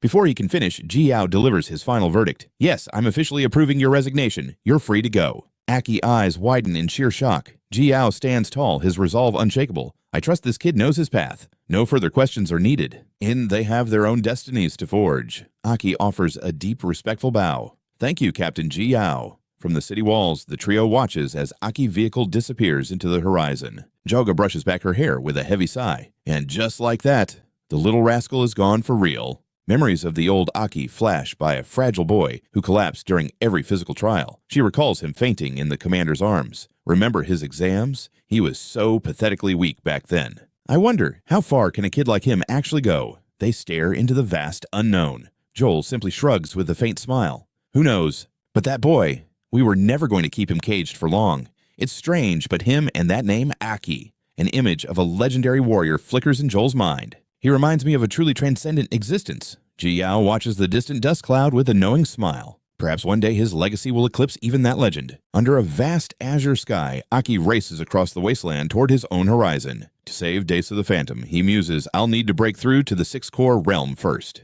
Demons are swarming nearby. Perfect. If I can harvest enough Hach Tom, my next awakening might be closer than I thought. Suddenly, a violent thud echoes from the trunk. What is the car moving on its own? A fist punches through the metal, sending the lid flying. Aki screams in terror. What in the hell? Inside the trunk, Liu, Tomoe, and Siro are gasping for air. Tomoe wheezes. Ugh.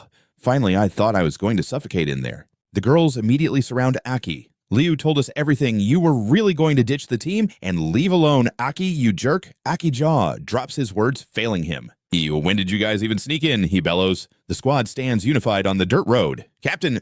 Aki starts looking at Liu. Sito Liu flushes crimson, avoiding his gaze.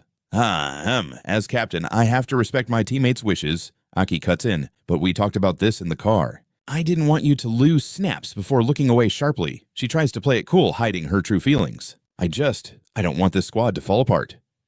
You truly are clueless. Aki stands there with a massive question mark over his head. Tomoe looks on amused by the drama. Shiro and I were dying of boredom back in the city. Tomo pouts. Must be nice for you and Liu to have all the fun outside. And now you're quitting the moment you get back. She plants her hands on her hips.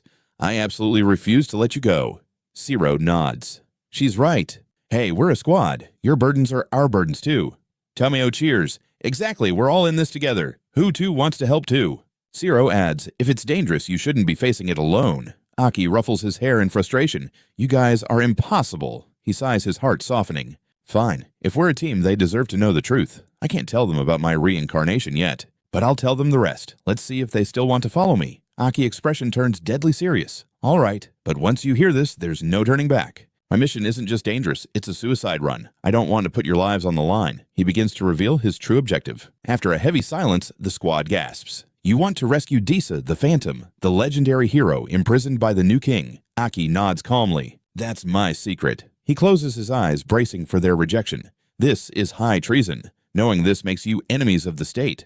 Are you still in? Tomoe's eyes light up with excitement. That sounds incredibly thrilling. Count me in rescuing a legend and defying the king. Hell yes. Shiro is just as hyped. That's our Aki, always hiding the biggest secrets. He grins ear to ear. I don't care about the risk. I believe in you. I'm in. Sito Liu steps forward, her voice steady. Aki stammers. Wait, your reactions are all wrong. Did you even hear me? I'm talking about going to war with the new king. Shiro just beams with pride, unfazed by the threat. We are citizens of Hylos. Our loyalty has always belonged to the true king of the past. Without his legacy, this city wouldn't even exist. Liu's gaze turns somber and nostalgic. My grandfather, Sito Ji, was a direct subordinate of the Six Paths. She envisions a towering noble man, the grandfather who shaped her world and taught her the meaning of honor. He followed the true king's light. She continues looking out at the city bathed in the setting sun.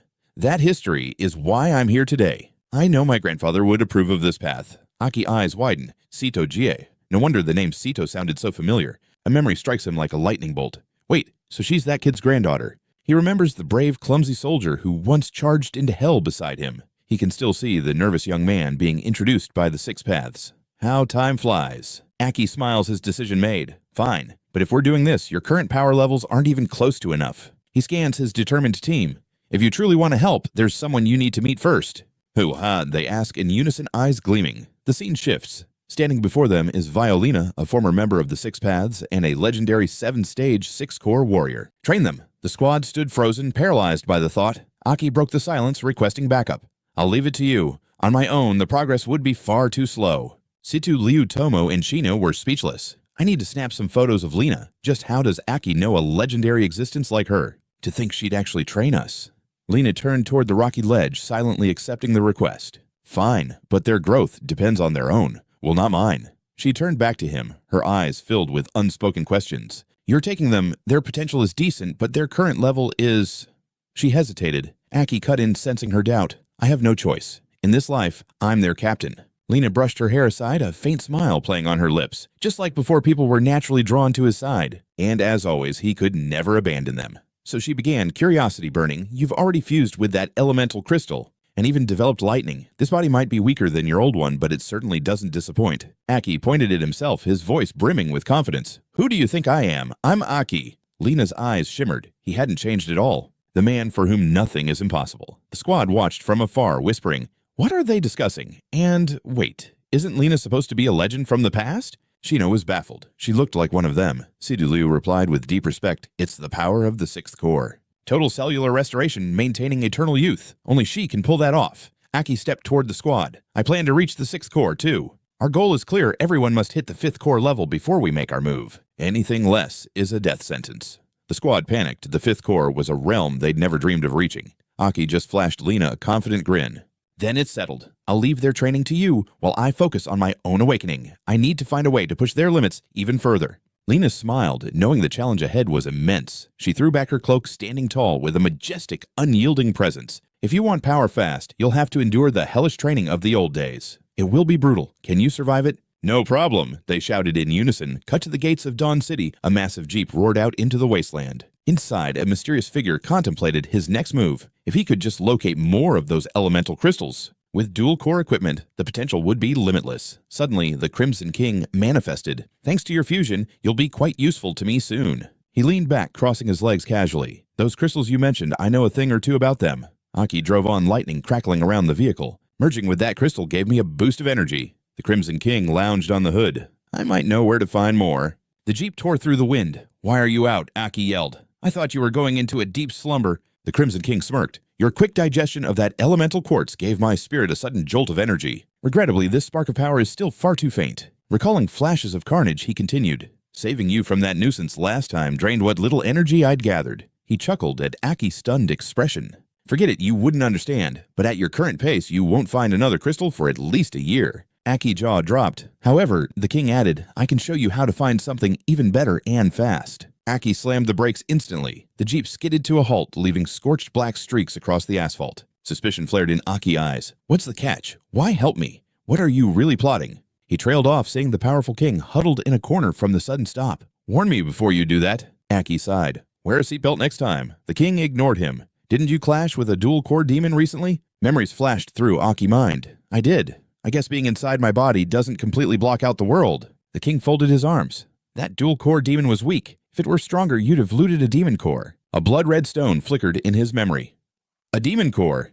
Is it the same as an elemental crystal? The king laughed. Its power is far superior. Normally, demons evolve by consuming others of equal or higher rank. Once they reach a state of enlightenment, they become what we call high-rank demons. Only by fusing with a rare demon core can they achieve a massive jump in power levels. If your squad wants a real boost, humans can refine these cores to unlock overwhelming strength. Iki turned alert. So that demon was low tier. Do I need a rank 6? And how do we refine them? Sense the core's resonance and fuse with its energy simple. The Crimson King admired his sharp obsidian claws. You need a rank 6 dual core at minimum for a real prize. Aki narrowed his eyes. What's your endgame? Why tell me this? Are you planning to steal the core and take control of my soul? Aki broke into a cold sweat. Aren't you a demon too? Doesn't betraying your own kind bother you? The Crimson King burst into laughter. Aside from the 9 great kings, all other demons are merely chaotic byproducts of the ancient stone tablet. You clearly know nothing of the Umbra Legion's true power. Besides, those low-level demon cores are completely beneath my notice. The Crimson King leaned in close, his massive hand gripping the seat. Didn't I already tell you how this works? Aki gasped as the king suddenly lunged forward. Before he could react, his wrists were pinned by a crushing grip. Gazing down, the king whispered, I am within you, as you are within me. In this life, we are one. As they struggled, the king growled, If you want to evolve, I'll oblige. Your growth is my growth. Your strength is mine. His expression turned deadly serious. Stop doubting my intentions and focus on getting stronger. Level up. Do you understand? Sweat poured down Aki's face. Even weakened, the Crimson King's power was absolute. Aki panted, his chiseled muscles tensing under the pressure. Get off me, you freak. This is disgusting. The king scoffed, finally releasing him to sit atop the car's hood. Stubborn as always, Aki muttered, regaining his composure. Where do I find a hexaflag dual-core demon? Those high-level monsters are elusive. The Crimson King's eyes flashed with amusement. So, why are you humans always in such a desperate rush? I cannot help you track it. Attracting an entity beyond your current level would be far too much trouble. With a low, resonant voice, he added, I'll guide you, but the execution is up to you. Aki fell into deep thought. I understand. It's a massive risk to go there, but if your words are true, the reward is worth the danger. Under the vast blue sky, Aki shouted, Hold on tight, we're moving out. The king merely grunted, wondering about their destination. We're heading to Dawn City. Aki replied. The king paused, confused. What was that seatbelt thing you mentioned earlier? As night fell, Aki pulled over in a blind spot near the town. I'll vanish until you secure the demon cores. The king stated. Manifesting drains my spiritual energy. Aki stepped out coldly. Fine. The king watched him, adding one final warning. Do not let your teammates refine these cores by force. Their minds will shatter instantly, leading to a gruesome death. Aki grumbled to himself, but suddenly stopped, turning back while awkwardly scratching his head. Hey, I need one more favor. The king smirked. Oh, the great Aki is asking for help, speak. Aki's face flushed as he bit his finger nervously. Can you change my appearance? I need to join a high-level raid, but everyone recognized me at the Demon Hunt Assembly. And if possible, I need a better weapon. My current blade is useful, but it lacks the raw power I need now. Glowing with pride, the king crossed his arms. Since we share one body, such a trivial request is easily granted. The king's essence surged into a tiny spark, diving into Aki's chest. Aki's eyes turned a haunting, vacant white. Crimson energy swirled around Aki, reshaping his very form. Within his mind, the king laughed, "Behold your new identity!" A legendary blade materialized. "I'll let you borrow this. Its name is the Crimson Dynasty." Aki drew the sword in awe. "Thanks, you damn demon." Gripping the hilt, Aki felt a surge of confidence. Time to join the subjugation squad. At Dawn City's Northwest Plaza, the military issued a call for all wandering warriors to enlist for the hunt. The mission required at least a 4-core rank. The rewards were massive. Warriors began filing into the training grounds. Rumors spread through the crowd. "I heard a legendary warrior from Dawn City is leading us. Who could it be?" Aki blended into the crowd. More allies meant a better chance of success. Suddenly, a mountain of a man appeared. This was the lead officer, Captain Ran Yang, a powerful 6-core red-rank warrior. He scanned the crowd of mercenaries. "Thank you for volunteering," Ran Yang announced. The mercenaries whispered, realizing the mission was more dangerous than they imagined. Stories of Ran Yang's prowess were legendary. He once soloed 2 high-level demons and decapitated a 5-core beast alone. The warriors were in awe. Dawn City's elites were on a completely different level compared to other regions. Ran Yang's voice grew grim. "A week ago, our scout team vanished without a trace while tracking a demon.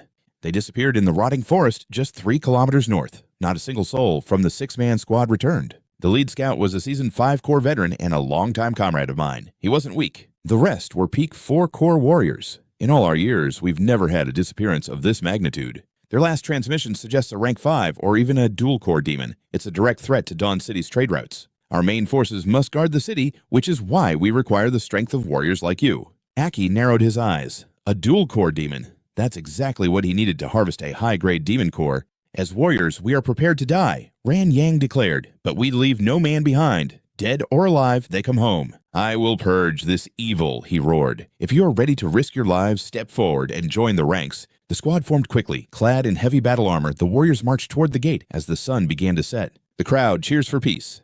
"Exterminate the demons, go purge squad." They march toward destiny. Victory or death. The desert sun burns. Captain Yan warns 4 kilometers left, swarming with monsters. Stay in formation. Silence is survival. Get separated, and the horde will tear you apart. Aki watches the dunes. He knows they've been hunted since they left the city gates. "Relax, Captain Yan," an arrogant soldier sneers. "We aren't rookies. These demons are just easy experience." Yan's eyes blaze with fury. "Shut your mouth, you idiot. Do you want us killed?" Suddenly, a sand blade impales the boaster's heart. The sand dwellers. The desert's most lethal predators. They strike from the shadows. Ambush. A soldier screams as the dunes come alive. Blades clash against sand, but the demons are ghosts in their natural golden domain. "Damn it," Yan curses. "It's a rank 3 mini-tide. We're being surrounded from behind." Group up and fight. Everyone charges, their blood pumping in a desperate dance for survival. Yan unleashes his killing intent. His system-enhanced muscles bulge as he strikes with lethal precision. He carves through the beasts effortlessly. "Trash, you aren't even worth a warm-up." He laughs darkly.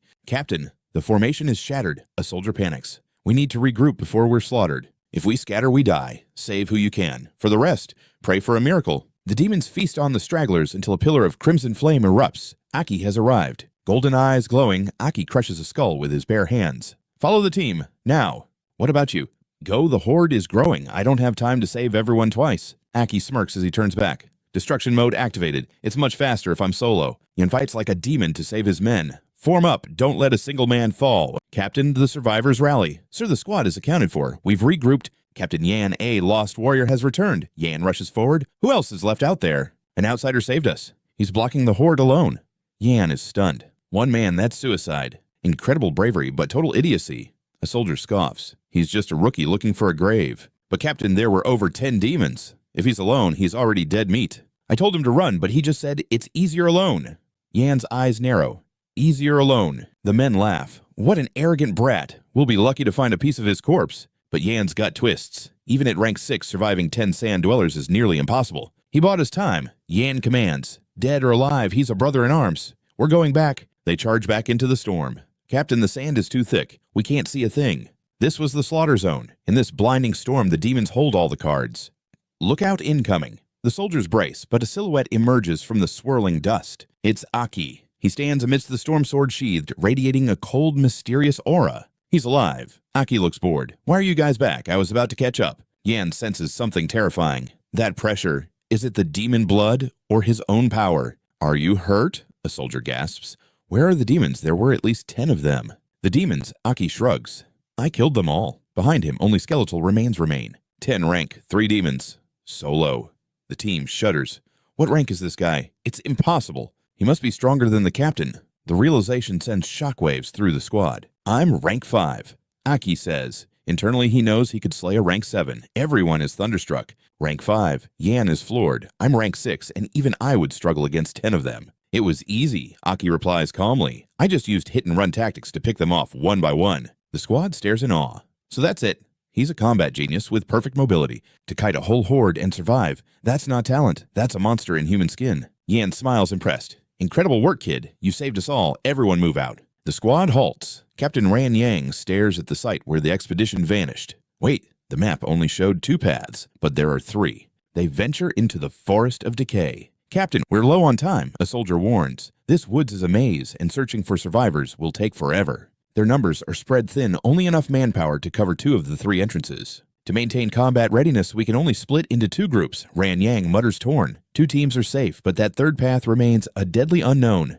What if the survivors are down that very path? While the others hesitate, Aki steps forward. I'll handle the 3rd entrance alone. His resolve is unshakable. As he disappears into the brush, a blood-curdling shriek rips through the air, sending a wave of panic through the ranks. Captain, that scream was wrong. Every second is precious now. They have to move, or they'll be searching for corpses. A veteran grimaces. Based on that roar, we're dealing with something far beyond a rank 5 demon.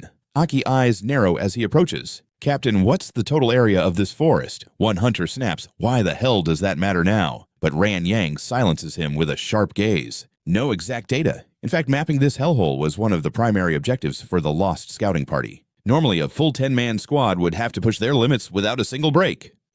And it would still take 4 hours.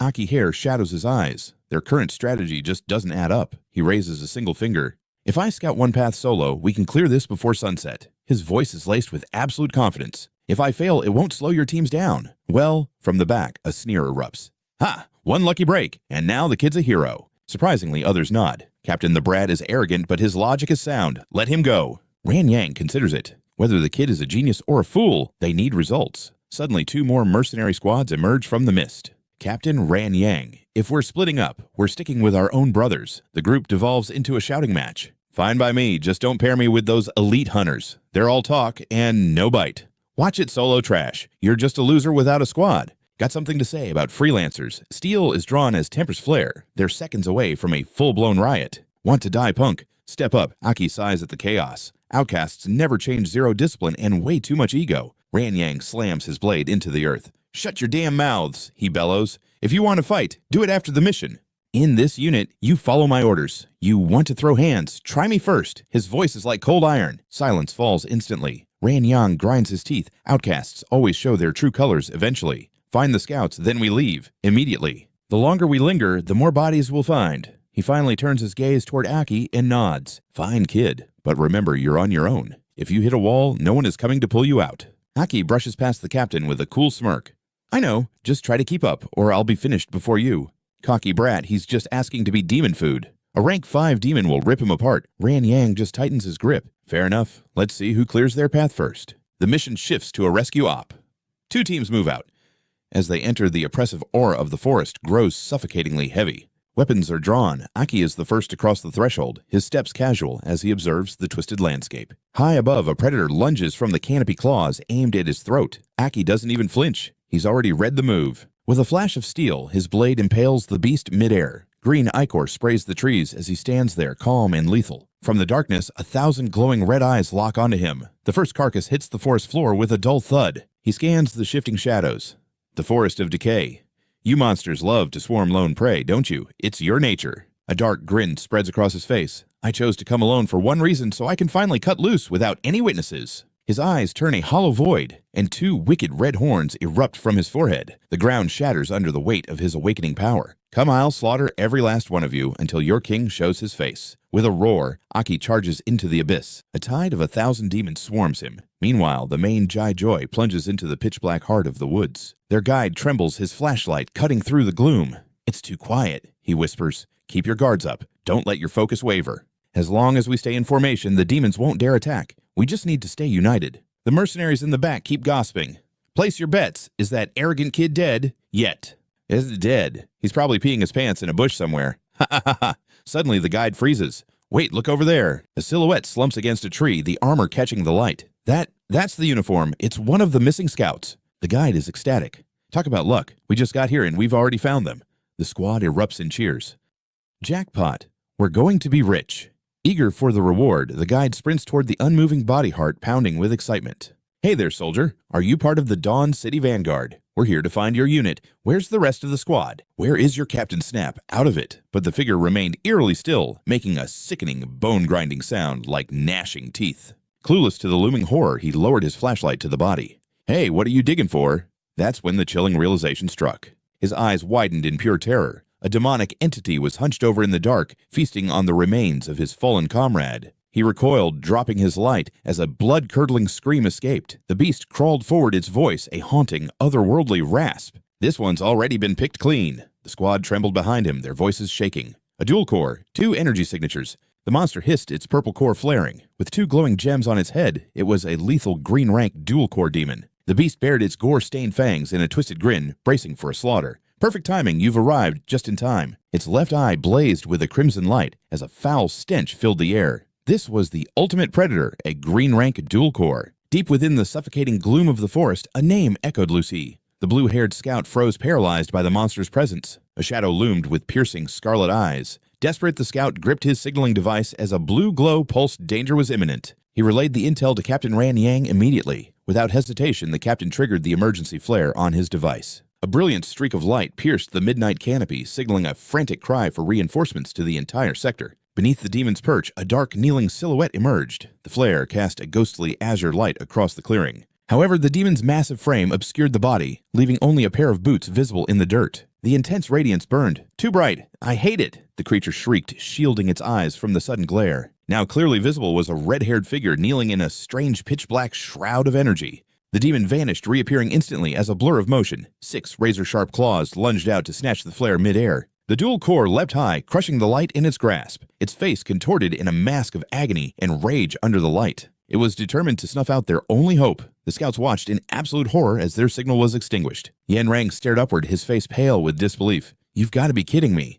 It actually caught the flare. His unit gathered, stunned by the monster's sheer speed. Don't just stand there, Yen Rang roared, signaling a desperate warning. Move, we can't win this. Fall back and regroup with Captain Ran Yang. Immediately retreat now. A shadow flickered through the canopy. The demon descended like a predator, its murderous intent suffocating the 2 scouts below. Paralyzed by fear, they scanned the darkness as ominous purple flickers began to dance between the ancient trees. There is no escape. It rasped, licking its lips hungrily. The dual core bared its fangs, savoring the scent of their fear. Let's wait together. Captain Rain Yang stood firm, though a cold sweat of unease beaded on his forehead. The silence was deafening, and this fog felt unnatural. Suddenly a blade flashed near a fallen comrade's body. Something wasn't right. His teammate turned away without a word, leaving a trail of slaughtered monsters behind on the ground. Sensing the shift in the air, the scout spun around, gripping his weapon with newfound suspicion. This sector isn't that large, yet it's eerily silent like we're cut off. The girl, however, remained lost in the bloodlust of battle.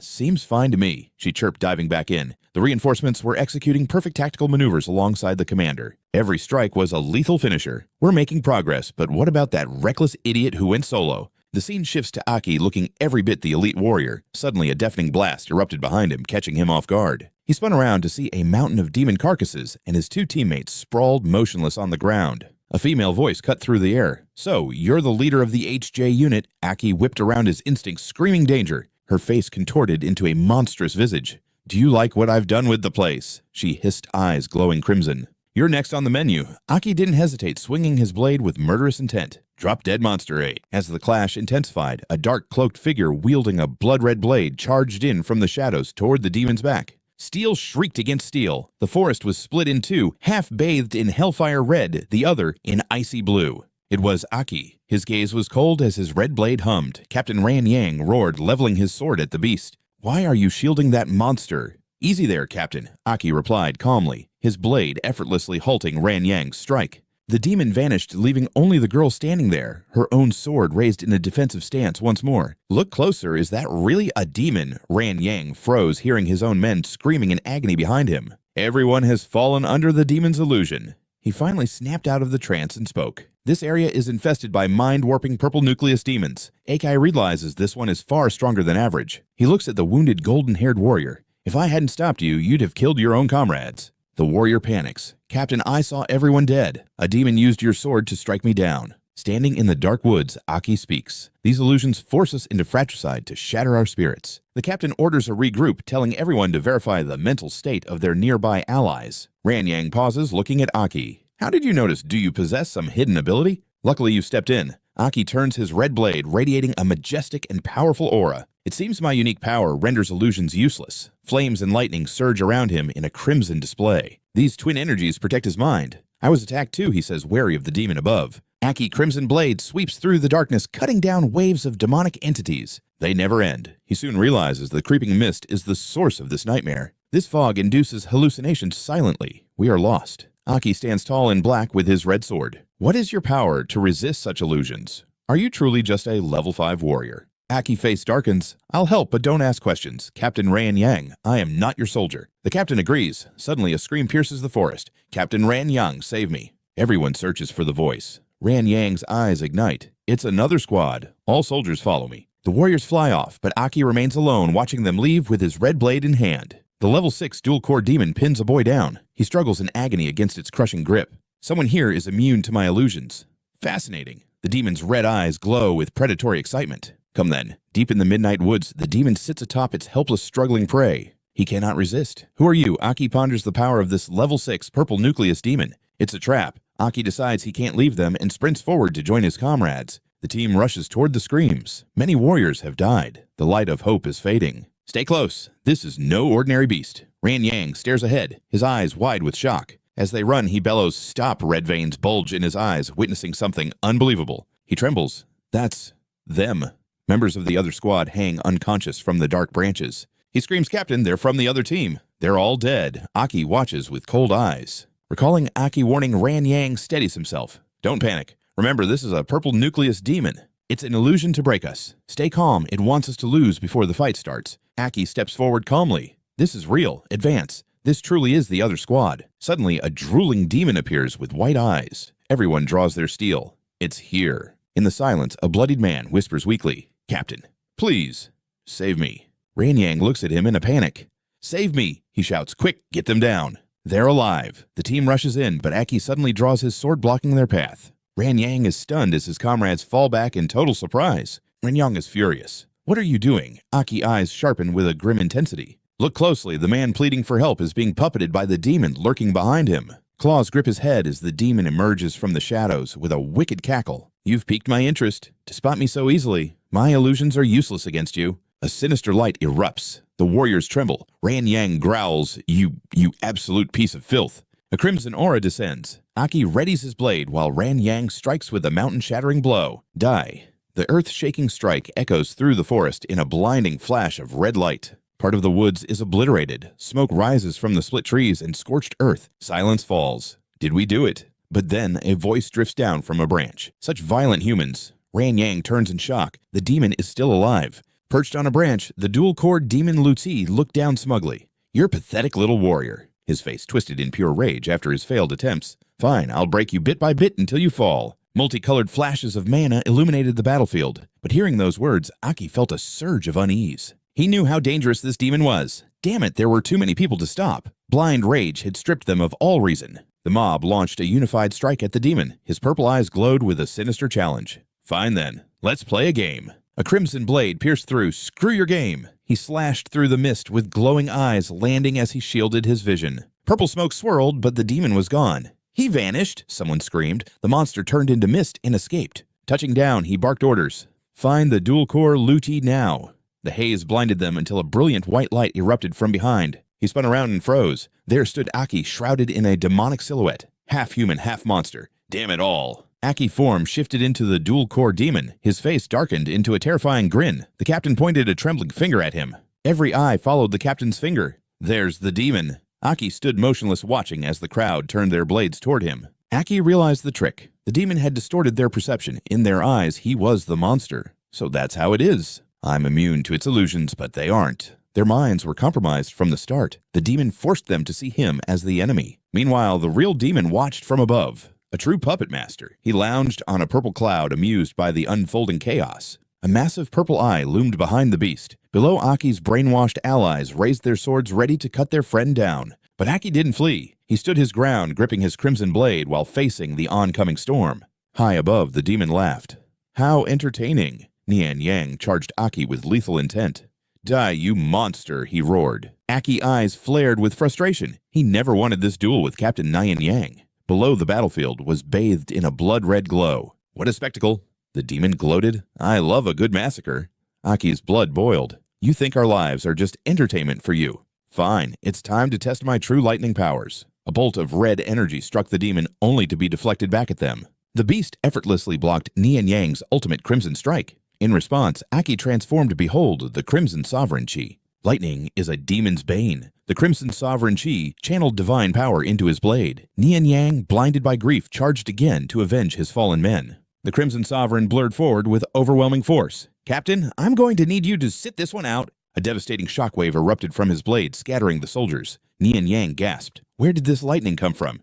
This kid, what is this power? It wasn't just massive demonic energy. It carried an aura that chilled Nian Yang to the bone. Standing amidst the fallen, the Crimson Sovereign smirked. As expected by fine-tuning his unique lightning frequency, he could purge all debuffs, including the demon's mind control. He glared up at the massive purple eye in the sky. The demon's jaw dropped. Lightning shattered his illusion. The Crimson Sovereign let out a roar infused with pure electrical fury. The demon's throne atop the eye began to tremble. That shout, it carried the weight of pure destructive lightning.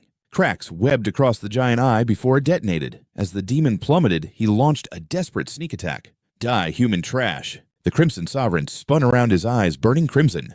Actually, you're the one who dies. He swung his blade with lethal precision. The demon was blasted back, reeling from the speed of the counter. The Sovereign shouldered his blade, closing in for the kill. Dual-Core Luki, you're quite the prize, the Sovereign mused. This hunt was proving to be more than just a simple quest. The boy showed zero fear. In fact, he looked hungry like the predator hunting his prey. The Sovereign leaped, striking at the dazed demon. The earth shattered under the Sovereign's impact, but the demon was gone. He had narrowly evaded the devastating blow. Desperate, the demon unleashed his true trump card. A horde of shadowy clones materialized, swarming the Crimson Sovereign from all sides. This was more than a mere illusion. The Sovereign carved through the shadows as they mocked him from every direction. Dual-core agility mixed with phantoms. But there's only one real body. His sharp eyes tracked the movement. Found you. Gotcha. With a blinding flash, his blade found its mark. The phantom army dissolved into nothingness. This kid is my natural enemy. The demon realized too late. The Sovereign descended like a bolt of divine judgment blade aimed at the beast's head. Hand over your core. Meanwhile, in Dawn City, lightning tore through the oppressive pitch-black sky. Situ Liu gazed out over the skyscrapers, her expression unreadable. Suddenly, a piercing scream shattered the silence. It was Sumo. Liu withdrew her hand after a sharp strike. Sumo groaned as she sat up. Liu? What the hell was that for? Nothing. Liu replied coldly. I'm just sensing Anne's presence. She walked toward the ledge, leaving a confused Sumo behind. Wait, that's Anne. Sumo stammered. Is that his lightning, but why? Her question was cut short by Shino's sudden arrival. Toby tilted his head, asking, What are you guys staring at? Toby immediately pointed toward the flickering lightning, focused on Anne. Both crouched down in deep thought. Toby wondered if that was really Anne, while Leo sensed his presence radiating from there. Shino scoffed at the idea. Are you kidding? That's just a storm. It must be raining over there. Before they could argue, a piercing scream startled them. Elena approached with a dark expression. What are you three idling for? Getting closer, she shouted, If you don't level up before Anne returns, you will be nothing but a burden to him. She recalled Anne's final instructions. Before his return, he wanted their physical stats pushed to the absolute limit. I need them to possess overwhelming strength. Anne's desperate plea echoed in her mind. I am counting on you, Elena. She vowed to fulfill his request at any cost for his safe return. Elena barked again. Get back to the battlefield. I am coming at you. This time, survive my onslaught for 10 seconds. Toby groaned at the impossible task. 10 seconds. We barely survived 5 seconds just now. Elsewhere, the Crimson King relentlessly hunted the rank 6 dual-core demon. Enraged, the beast roared, Damn you, only I strike from the shadows. Without hesitation, the Crimson King swung his blade, smirking playfully. Think you are faster than lightning. He gritted his teeth. How pathetic, you rank 6 beast. The demon trembled as a terrifying bottomless pressure crushed its soul. Is he even human? The demon collapsed under the overwhelming aura before a cold, lethal blade pierced straight through its chest. This is where your journey ends, you filthy demon, he declared coldly. Clinging to the blade, the demon hissed, Curse your bizarre lightning. My dual cores cannot even tap into half their power. It let out a final desperate threat, but do not think for a second you will ever possess them. Suddenly, the cores began to glow with a violent light. We die together. It was attempting a final suicidal self-destruction. Denying its plan, the Crimson King launched the demon into the sky. Self-destruct. Let me give you a hand. Thunderstrike. Within moments, the heavens opened up. Massive bolts of lightning rained down, obliterating the demon's body as it screamed in agony. What? What are you, a man or a monster? The king replied simply, a warrior. The body vanished in a massive explosion. The dual cores drifted into the king's hand. So, these are the subjugation cores. Under the glowing full moon, a lone figure lay unconscious against a tree deep within the dark forest. Ryan groaned, clutching his head as he slowly regained consciousness. Did I black out? Since when? He looked around to find his comrades also incapacitated. Everyone is down. Amidst his confusion, a familiar voice called his name. Captain, you are awake, Aki asked calmly. Ryan gasped in shock, seeing Aki leaning casually against a nearby tree. Ryan reflexively reached for his sword. Is it night already? Where is the dual-core demon? Already dead. I cleared the area, Aki replied, tossing him a canteen. Ryan froze, catching the water in disbelief. Drink up, Captain, Aki said nonchalantly. Ryan stuttered. Wait, you soloed a dual-core demon. Aki stayed, leaned against the tree. Yeah, but the other teams, we did what we could. Ryan was stunned. That was a rank 6 beast. Just how strong are you? Aki stood up lazily. Let's just say I had the perfect counter. Most importantly, everyone survived. I will scout for stragglers. It is midnight now, so get some rest with the others for a while longer. Ryan surveyed the scene. His men were scattered across the ground, clearly not waking up anytime soon. That demon's illusions were terrifying. Even I could not resist its mental invasion. Aki explained, rank 6 dual cores are top-tier threats. 2 distinct cores mean their powers far more than just doubled. Waking up this early proves your own strength, Captain, Aki added encouragingly. Ryan sighed heavily. As a 6-core warrior and Radiant City's elite being toyed with like that, it is humiliating. He frowned at his savior. As captain, I will overlook your mysterious background since you saved our lives tonight. But as a warrior, I cannot let this go. Ryan clenched his fist, his curiosity burning bright. Who is truly superior, a 6-core elite like me or a mysterious outsider like you? Show me your true power in a duel. Aki immediately declined. There is no need, Captain. I know your true strength is formidable. It was just a bad matchup and a lack of intel. Ryan cut him off before he could finish. Do not refuse me. Call it my own selfish curiosity. Pointing his blade, he demanded a fight. Aki realized he was a true battle junkie. Fine, have it your way, Aki sighed. There is a clearing just ahead. Bathed in brilliant moonlight, they reached the open ground. Ryan shifted into his combat stance, ready to strike. He dropped into a combat stance, his voice sharp.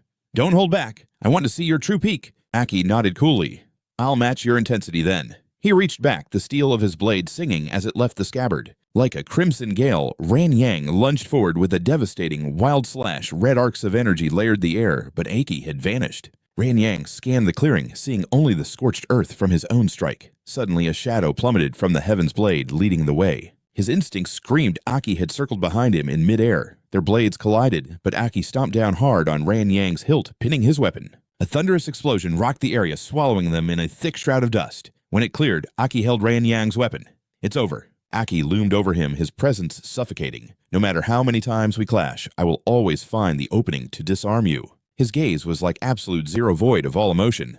Do you wish to continue? Ran Yang felt a cold shiver crawl down his spine. He wasn't lying. Prepared or not, I'm helpless against him. This overwhelming pressure, I've only ever felt it from them. The tension evaporated as Aki reached down to pull him up. His icy expression softened instantly. Let's call it a day. Ran Yang stood there dazed. One moment, a cold-blooded killer, the next, a gentle mentor. Who exactly is this mysterious warrior? Ran Yang gripped Aki's hand and laughed. I yield. But seriously, with your monstrous strength, why join a temporary squad like ours? You're clearly no ordinary rank 5. In fact, you're the strongest fighter I've ever seen, second only to the new 6. Aki's brow furrowed slightly. He whispered to himself, the new 6, are they really the benchmark? Rank 7 is the pinnacle. Ran Yang explained. The gap between rank 6 and the rest is an ocean. I can't even begin to compare. Their true power is a myth. Legend says one of them conquered the ancient king's domain alone and walked out unscathed. The ancient king's domain. The name struck a chord in Aki's memory. Could they be connected to that cursed place? Images of his own struggle within those ruins flashed by. Aki's face darkened. No, they're definitely hiding something deeper. Ran Yang broke his train of thought. Dawn is breaking. The others will be waking up soon. Will you head back to Twilight City with us? Aki stared into the rising sun. Yeah, I have business to settle there anyway. It was time to test the demon-subduing core. Back at command, General Tiansong Yao examined the data. Dual Core's 6 stars purple essence. This is a formidable find. He turned to Ran Yang. Rumor has it an outsider carried this mission. Just how powerful is this mysterious recruit? Ran Yang bowed his head, masking the truth. He was just a standard rank 5 mercenary. He left the squad as soon as we returned. He did his part, but our fallen heroes were the ones who truly secured the objective. The general noted, his eyes narrowing. The rank 7 powerhouse Huang He looked skeptical. A mere rank 5, I expected a hidden master from the outer lands. If he were special, I'd scout him immediately. If not, dismiss him. Go get some rest. I'll read the full report later. Ran Yang saluted and exited quickly. Outside, his teammates were waiting anxiously. Look, the captain is finally out of the war room. Captain Ran Yang, give us the scoop. What did the general say? He walked past them in silence, his mind racing. I've kept my end of the bargain, Aki. Your secret is safe for now. He remembered Aki's final request. Don't mention my true strength. I don't want the high-ranking officials breathing down my neck. Ran Yang had been baffled. You saved us all. Why walk away from the glory and the massive rewards? Who are you really? Aki had only offered a weary sigh in response. I don't even know myself, Aki muttered, stepping out of a hot hotel shower. Finally, the stench of demon blood was gone. He collapsed onto the bed, his eyes locking onto the demon-subduing core. It pulsed with an eerie rhythmic light. He picked up the gem, whispering to the empty room. Now for the main event. Let's see what you're made of. This wasn't like a standard core. The demonic energy swirling inside was concentrated and incredibly volatile. A normal warrior would be devoured from the inside out if they tried to absorb this. Suddenly, the Crimson King materialized. Impressive work. You managed to claim your first demon-subduing core much faster than I anticipated. Aki jumped, nearly dropping the gem. Don't just sneak up on me, and how am I supposed to use this anyway? Because you are the exception, the king replied cryptically. With a snap of his fingers, Aki's form shifted into a demonic mirror image. Aki snarled, feeling the sudden surge of foreign power. What the hell are you doing to my body? Humans are so impatient, the king chuckled. This form is a gift. It's the only way you'll survive the next step. This core is a concentrated essence of a high demon. A standard human vessel would shatter under its raw violence. The madness within would turn your mind to ash before your body even had a chance to explode. But your unique constitution holds two distinct powers, and only they can tame this raging storm. The Scarlet King quickly explained. First, Aki's demonic physique existed because of him making Aki completely immune to any demonic corruption. Second, his evolved lightning attribute acted as a natural purifier. Still confused, Aki hesitantly asked if he meant his current power. To demonstrate, he manifested a surge of crackling electricity right before the king's eyes. The king frowned in pure irritation. He snapped at Aki, ordering him to put it away immediately, as there was no need for a useless demonstration. Aki realized he'd stumbled upon the Scarlet King's weakness. Deep down, he noted that this powerful entity actually loathed his lightning energy. The king then clarified. This formidable lightning attribute was incredibly effective against demons capable of suppressing their dark influence entirely. It could even purify the foul energy leaking from the demon suppression core. By combining both his unique abilities, Aki could now assist other human warriors in fusing with the cores. However, they needed immense physical and mental fortitude to survive. Without a strong mind, the fusion process would surely shatter their sanity. Other details would only become clearer during the actual ritual. The king asked if Aki had any more questions. After a brief pause, Aki returned to his normal form and asked for the specifics. How exactly was he supposed to perform the fusion? The king's answer was blunt naked bodies and merged energies. Aki screamed in pure horror. What he had to be naked and combine with them. The king explained the process step by step. Why was Aki so agitated? To maximize the connection between their energies, this was perfectly logical and necessary. Merging meant sensing each other's life force. All Aki had to do was circulate his own energy directly into the other person's body. As Aki visualized the process, his face paled. He muttered to himself that this was going to be an absolute disaster. Shino might be fine, but Situlu and Sumo were girls. They'd definitely think he was some kind of creep. Wait, Shino was actually the worst part. He imagined a naked Shino casually saying he was ready to begin. Terrified by the mental image, Aki clutched his head and screamed that he wouldn't touch a naked man. Seeing Aki's dramatic overreaction, the Scarlet King sighed. He simply couldn't understand human embarrassment or why Aki was acting so ridiculous. While Aki was still paralyzed by his awkward thoughts, the apartment door suddenly swung open. Welina stepped inside, looking cheerful. She asked if he was back, and Aki calmly confirmed it. The other three were right behind her. Welina announced she'd taken great care of the team. Upon seeing Aki, the three warriors rushed toward him with excitement. Sumo reached him first, surprised by his latest transformation. Situlu followed, noting she was getting used to sensing his ever-evolving aura. Aki hesitated before speaking. He told them there was a crucial training secret he needed to share. His expression became deadly serious as he prepared to reveal the truth. After hearing the secret, Welina's face twisted in rage. She stomped hard right next to Aki's crotch, making him shriek in terror as she roared at him. Sumo watched Aki covering her mouth in total shock. Welina couldn't believe her ears. Naked fusion. She mocked him, saying he used to ignore her advances, but now he'd developed some very interesting tastes. With a look of pure disgust, she threatened to crush his family jewels if he tried anything perverted as their boss. Terrified for his future lineage, Aki frantically tried to explain that she had it all wrong. He insisted it was a strictly mandatory procedure for the core fusion. Without his direct help and energy stabilization, the demonic power within the cores would consume them. Trembling, he glanced down at the foot still threatening his manhood. He begged her to move it, as things were starting to feel dangerously cold down there.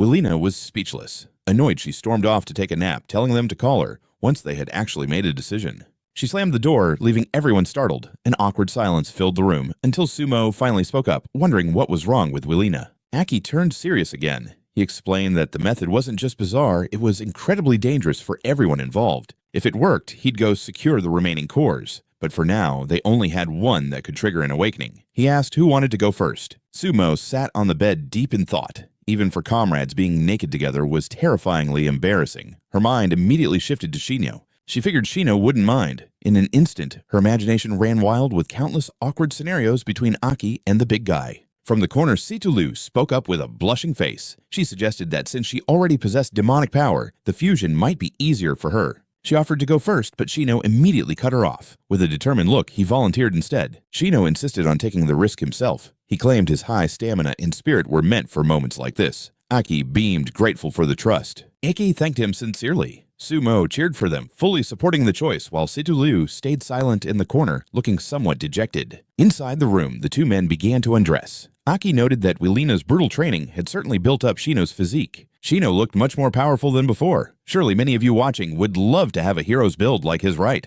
If you want to gain those legendary gains, make sure to hit that like button and subscribe to the channel right now. Once stripped, Shino asked if the underwear had to go too. Aki jumped in panic, telling him to keep them on. A small layer of cloth wouldn't hurt the energy flow. Outside the door, Sumo and Situlu were secretly using a camera to capture every vivid moment of the ritual. They adjusted the lens to get the perfect angle of the duo's energy exchange. Sumo worried if peeking was really okay. Willina suddenly loomed over them. She claimed it was fine, they were just monitoring in case the boys needed help with the process. Sumo looked up at the sound of her voice.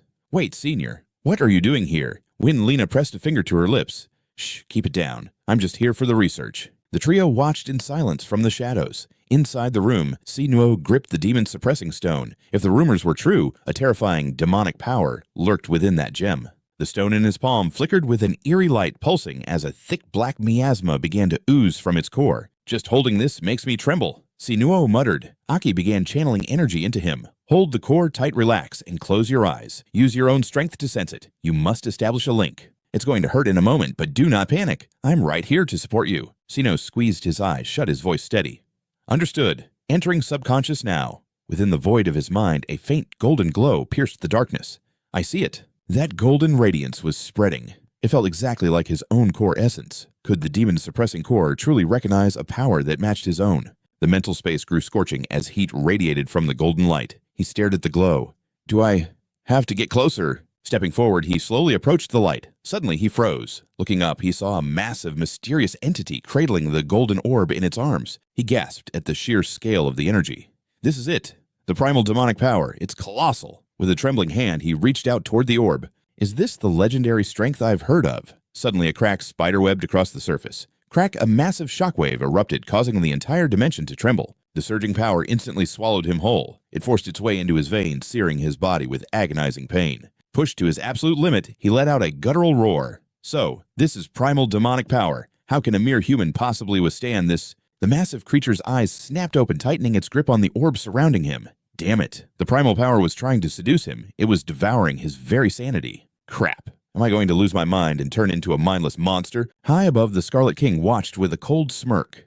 "See, I told you to listen. Otherwise, your friend's body will explode from the pressure." He opened his hand, revealing a different form, wielding a blade. "Now it's your turn." His eyes widened, releasing a crushing aura that felt like the weight of the world. He ascended into the air, looking down at his opponent, the Golden Demon. The beast glared back. "I didn't expect to run into a Flag King in a place like this." The Scarlet King looked at the beast, then down at his palm where a miniature human with razor-sharp claws stood. "This thing has a consciousness. I thought it was just a phantom." The king spoke to the tiny figure, while simultaneously the Golden Demon continued to clutch the massive orb of light. "Think of this as the purest form of primal demonic power. Since my existence is nearly as pure as that origin, we've triggered a resonance." The Scarlet King's eyes blazed with a golden fire.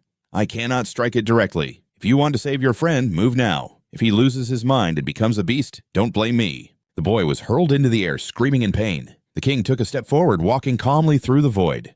"See, no?"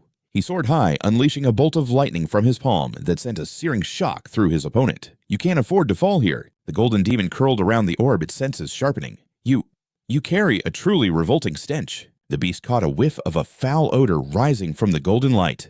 "Such a disgusting smell must be erased from existence immediately." His eyes locked onto the source. Suddenly, a figure clad in shimmering golden armor appeared, blocking the golden demon's devastating strike. The tiny figure in his palm leaped high, pointing its sword at the enemy. "What on earth is that?" The golden demon recoiled, still clutching the orb. "How can there be another demon here?" The golden demon stared at its new foe, the primal green flag demon. In the dim space, the king watched from above his body, having shrunk in size. Shrinking isn't that easy, is it? Below, both warriors took their stances. To save his comrade, he had to take down the demon standing before him. This was the demonic manifestation of the suppressing core. The golden demon lunged, reaching out to crush its opponent. He watched with folded arms, a crimson throne appearing behind him. It was covered in eyes, topped with a horned goat skull. He sat cross-legged on the throne. "Get moving." The subordinate looked back, annoyed at being rushed. "Don't act so high and mighty. Stop giving me orders." The golden demon finally let go of the radiant orb, diving down like a meteor toward its foe. The beast descended, raising a massive foot to crush its enemy. But a golden explosion rocked the area, and the boy's eyes burned with pure hatred. Gasping for breath, the warrior braced himself. "Fine. Let me see what that strange power of yours can really do." The golden demon charged again, the battle resuming in earnest. He raised his jagged red blade, blocking the incoming strike. Clang. Because his dual cores had merged into a single golden essence, his power had reached a whole new level. Digging his claws into the earth, he found his footing. Thunder burst. He delivered a devastating kick to the demon's gut. Get lost. Despite the force of the blow, the demon's plated stomach remained unscratched. The armor was impenetrable. His eyes glowed crimson as he glared at the beast. Brute force won't be enough here. It made sense. The defensive power of a yellow core was legendary for a reason. The golden demon brushed its claws against its belly. Suddenly, it was in his face. In the panic, he dropped his sword, but the enemy had already formed a perfect shield. "Think you can beat me in close combat?" "Is that so?" His eyes flashed. "Let's find out." The golden demon actually flinched. What is this bizarre energy? Combining demonic power with raw lightning, the resulting strength was overwhelming. He transformed into a blur of light, charging toward the beast. He swiped aside the debris in his path. Gripping his blade with bone-crushing force, he pulled back, preparing for a final decisive strike. He lunged his blade, skewering the golden demon's torso as a blinding light erupted behind it. Beside him, two phantom serpents bared their fangs, eyes full of savage fury. He had finally found a way to win. Beneath the hood, claws emerged, channeling demonic energy into a lethal surge of high-voltage lightning. A massive blast struck the golden demon, shattering its divine armor into bloody, jagged shards. The beast collapsed in agony as the blade pierced its core. Its treasure was stolen at last. He absorbed the demon core's power. Even the king sensed a terrifying primal evolution unfolding. This ancient forbidden strength. He might actually be able to harness it. He licked his lips with a sinister grin. Everything was falling into place. Keep evolving, human. A pillar of light pierced the heavens. From the shadows, a fanged beast returned for him. Embracing the blinding radiance, he forced his evolution into the legendary five-flag state. Dark mist swirled as he bared his fangs, exhaling a heavy demonic shroud from his lungs. Gold light flared in his eyes. Is that all? Six-flag evolution complete? The demon watched silently. Shino and the demon armor were consumed by the vortex, vanishing into the brilliance as he arrived. Incredible devouring the core didn't just trigger evolution, it unlocked massive raw potential for them both. The residual energy was enough to awaken his friend's inner demon. Shino's eyes finally snapped open. In the room, Aki channeled gold aura into Shino. Sidu-Liu lay exhausted nearby after the ordeal. Tomei snapped photos while Lena yawned, wondering when this long awakening process would finally end. Tomei froze her camera, trembling. "Wait, I think Shino just sensed our presence." Situ-Liu and Lena gasped as a violent gold light erupted around Shino's body. Shino's gaze sharpened, his pupils shifting into the unmistakable glowing slits of a high-level demon. Suddenly, an explosion rocked the building. The girls screamed as Shino's physical form began to warp. A golden vortex blasted through the ceiling, carrying Shino's levitating body into the stormy sky. Monstrous appendages tore through his back, not just one but multiple arms made of bone and sinew. 4 arms, 4 golden horns, and a dark, suffocating mist. The demon transformation was truly terrifying. With a heavy breath, Shino achieved the 4-flag form. Lena stared breathless and completely terrified. It wasn't just a core, a true demon had fused with a human soul. Aki stood ready. This massive energy spike will alert the city guards. We have to move before they arrive. Situ-Liu dashed toward the exit. Aki, find a way out, I'll guard the door. Before she could move, Shino's massive arms reached out, catching everyone in his powerful grip. "Pardon the intrusion," Shino rumbled. Aki smiled, trusting his friend's new overwhelming power. Gold wings unfurled, and with a sonic boom, they soared away. Tomei watched in pure awe. Shino's speed was legendary. They left a gaping hole behind as they vanished into the dawn. The hotel sign crashed down. "Just an accident," officials shouted to the confused gathering crowd. "Captain, there's no trace of the intruder, only this massive destruction on the hotel roof." The captain frowned. That lingering demonic aura was unmistakable. How could they vanish so fast? Saw the captain look up. The soldiers suddenly dropped to their knees in absolute reverence. From a shimmering blue light, a figure descended. "Lord Dylan, why have you come here personally?" It was Dylan, the legendary six-pillar warrior and the world's strongest recovery-type dual-core user. Shino landed gracefully near a thundering waterfall. Tomei rushed over, eyes wide with excitement. Shino stared at his hands as the demonic energy dissipated, returning him to his human form. "You can switch forms at will," Tomei cheered. Lena wondered if Anne's assistance was the key, and helped balance the core's power while I was drifting in and out of consciousness. The energy was too intense. I could only stabilize at 4 flag for now. Aki stayed silent. "We can't return to the city. We're marked targets now." Lena sighed. "That city isn't what it used to be anyway. Good riddance to it." Sichelu smiled at Aki. "Since we're on a roll, help Tomei and me evolve next." Tomei jumped in excitedly. "Yes, I want to reach the next level and become stronger too." Lena crossed her arms, her brow furrowed in thought. "We need to coordinate our next move," she noted. Aki turned to Shino. "Shino, you mentioned needing time to stabilize your new powers, right?" Shino nodded slowly. "Yeah, I can feel a dormant mass of energy surging deep within me." Aki smirked. "Perfect. I've been itching to see what your current strength actually looks like in action." Aki then proposed a daring plan. "Let's go hunt a 6-winged double-core demon together." Meanwhile, Shino reluctantly posed for photos as Tomoe snapped away, capturing his every move. Tomoe squealed with pure excitement. Yes, just like that, perfect. Nearby, as the waterfall roared like thunder, Lena suddenly stiffened. She could sense approaching footsteps through the mist. She turned to see Aki walking toward her. "What are you staring at?" he asked casually. "You're usually so blunt and outspoken. Why the sudden silence today?" Why so gloomy all of a sudden?" He sat down beside Lena, tilting his head toward Shino. "Is this heavy atmosphere because of what happened with Shino?"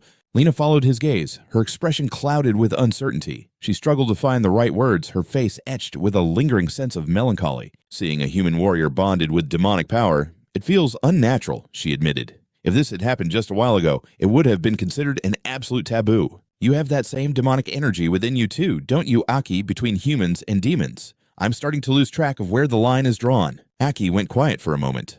"Lena, I couldn't accept the demon power inside me at first, either." He recalled the dark memories. "I hated it. It felt utterly disgusting," he said, his face darkening. "But our strength as warriors is literally built on sticking with demon cores. That's how we obtained the power we wield today. Without embracing this force, we'd never stand a chance against the truly powerful demons. Besides, demons aren't the only enemies we have to worry about anymore." He visualized the endless threats looming in the shadows, his gaze turning sharp and predatory as his killing intent began to flare. Lena sighed. "I know the new 6 and the new king are leagues above us. Even though I only saw the king for a moment, his power was terrifying." She recalled that overwhelming twisted mana. That definitely wasn't a level of power any human warrior could ever hope to possess. In that split second, even someone like me, who was ready to die fighting, wanted to just give up. Her body trembled slightly at the memory of that suffocating dread. Pathetic, isn't it? A member of the 6 heroes paralyzed by fear. Aki suddenly bonked her head with a loud thud. "Dummy," he grinned. "Why are you scared? You've got me here." Lena saw his reflection in the water, a familiar spark of hope returning to her eyes as she whispered his name. "Aki!" A voice shouted from the distance. "We're done resting. Let's find a town to stay in."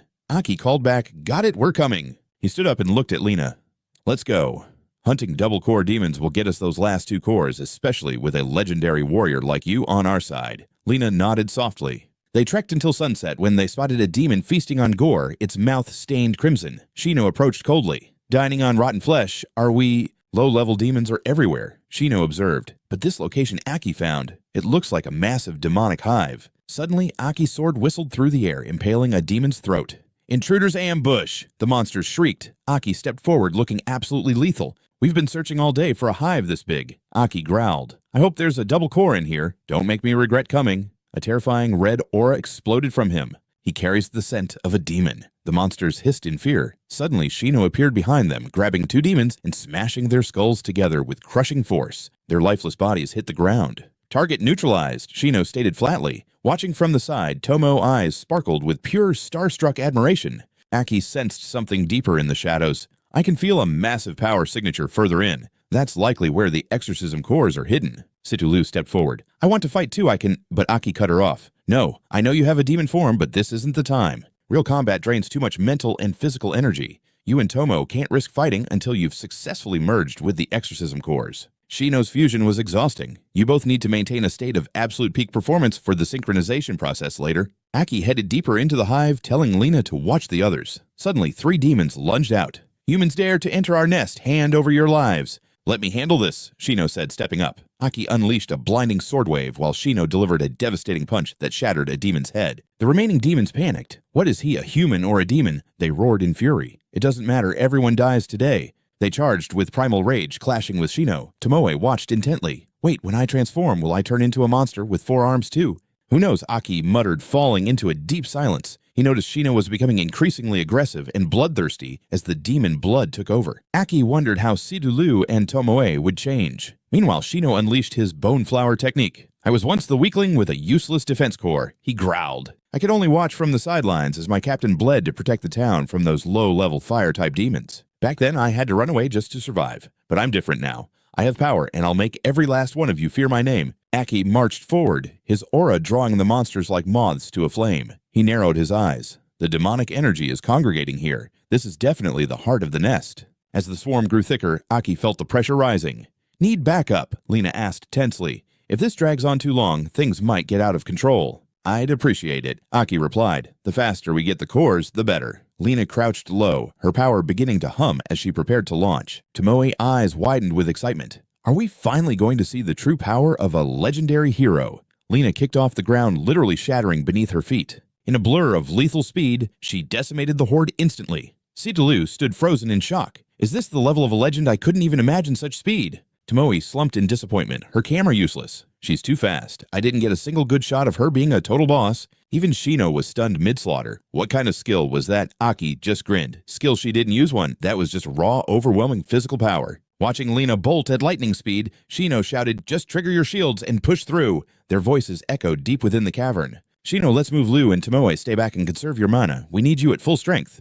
Even at terminal velocity, Lena sensed a massive void ahead. This was the demon hive. Skidding to a halt, she braced herself. Lena scanned the shadows, every sense on high alert. Suddenly, a chilling, distorted voice tore through the silence. Impressive, sneered the Demon King atop his stone throne. To reach me is a feat. You are no ordinary warrior. It was a rank 6 twin-core terror. Lena didn't waste words, she lunged. The demon barely lurched away as her strike pulverized the throne into dust. My throne, you destroyed my masterpiece. The creature shrieked. Lena stepped onto the rubble, her gaze cold. That pile of rocks. Lena's eyes dripped with disdain. You're not fit to sit. Enraged, the demon slammed the ground, erupting a tide of corrupt tentacles. Shino arrived just in time for a hero moment. I've got this. With one devastating punch, he shattered the demonic vines. The demon froze as a murderous aura surged from behind. Aki had appeared, drawing his blade. Hand over your core. Aki struck with blinding speed, a rain of black blood painting the floor. He stood over the corpse. One more core to go. He turned back, his tone softening. Are you all right? Lena clutched her wounded shoulder, her breath coming in ragged gasps. I'm fine. Just pushed my limits too far. I hate being the one slowing the team down. She looked at the fading gem on her chest. This old core is dry. Rank 7s are rare, and the new king forbade the 6 pillars from using them. Aki stayed silent. Lena laughed weakly to break the tension. I'm getting too old for this anyway. She sighed. Her eyes held a deep hope. But you have to create a miracle for us. Aki's fist tightened with resolve. I promise, he vowed, eyes blazing. I'll take back everything we lost. Meanwhile, in a modern city hotel, Aki held the vials of demonic essence. We have 2. Time to begin the fusion. He turned to Lena and Shino. Keep guard. Consider it done. Lena nodded. Shino added, it's a C-rank town. We shouldn't have any uninvited guests. Lena's cheeks flushed with mischief. And you, Aki. Can you really handle 2 girls at once? Watch your mouth, Aki snapped. Inside the room, the girls overheard. Tomoe whispered, Liu, are you nervous? The door opened and Aki stepped inside. He flicked the light. Ready? Who wants to go first? Ready. Liu stammered, her face red. Maybe Tomo should start? Aki coughed. So Tomo goes first. Aki looked away, heart racing. Focus, don't look anywhere weird. Suddenly, Tomo pulled Liu into a tight squeeze. Liu actually wants to go first. She's just too shy.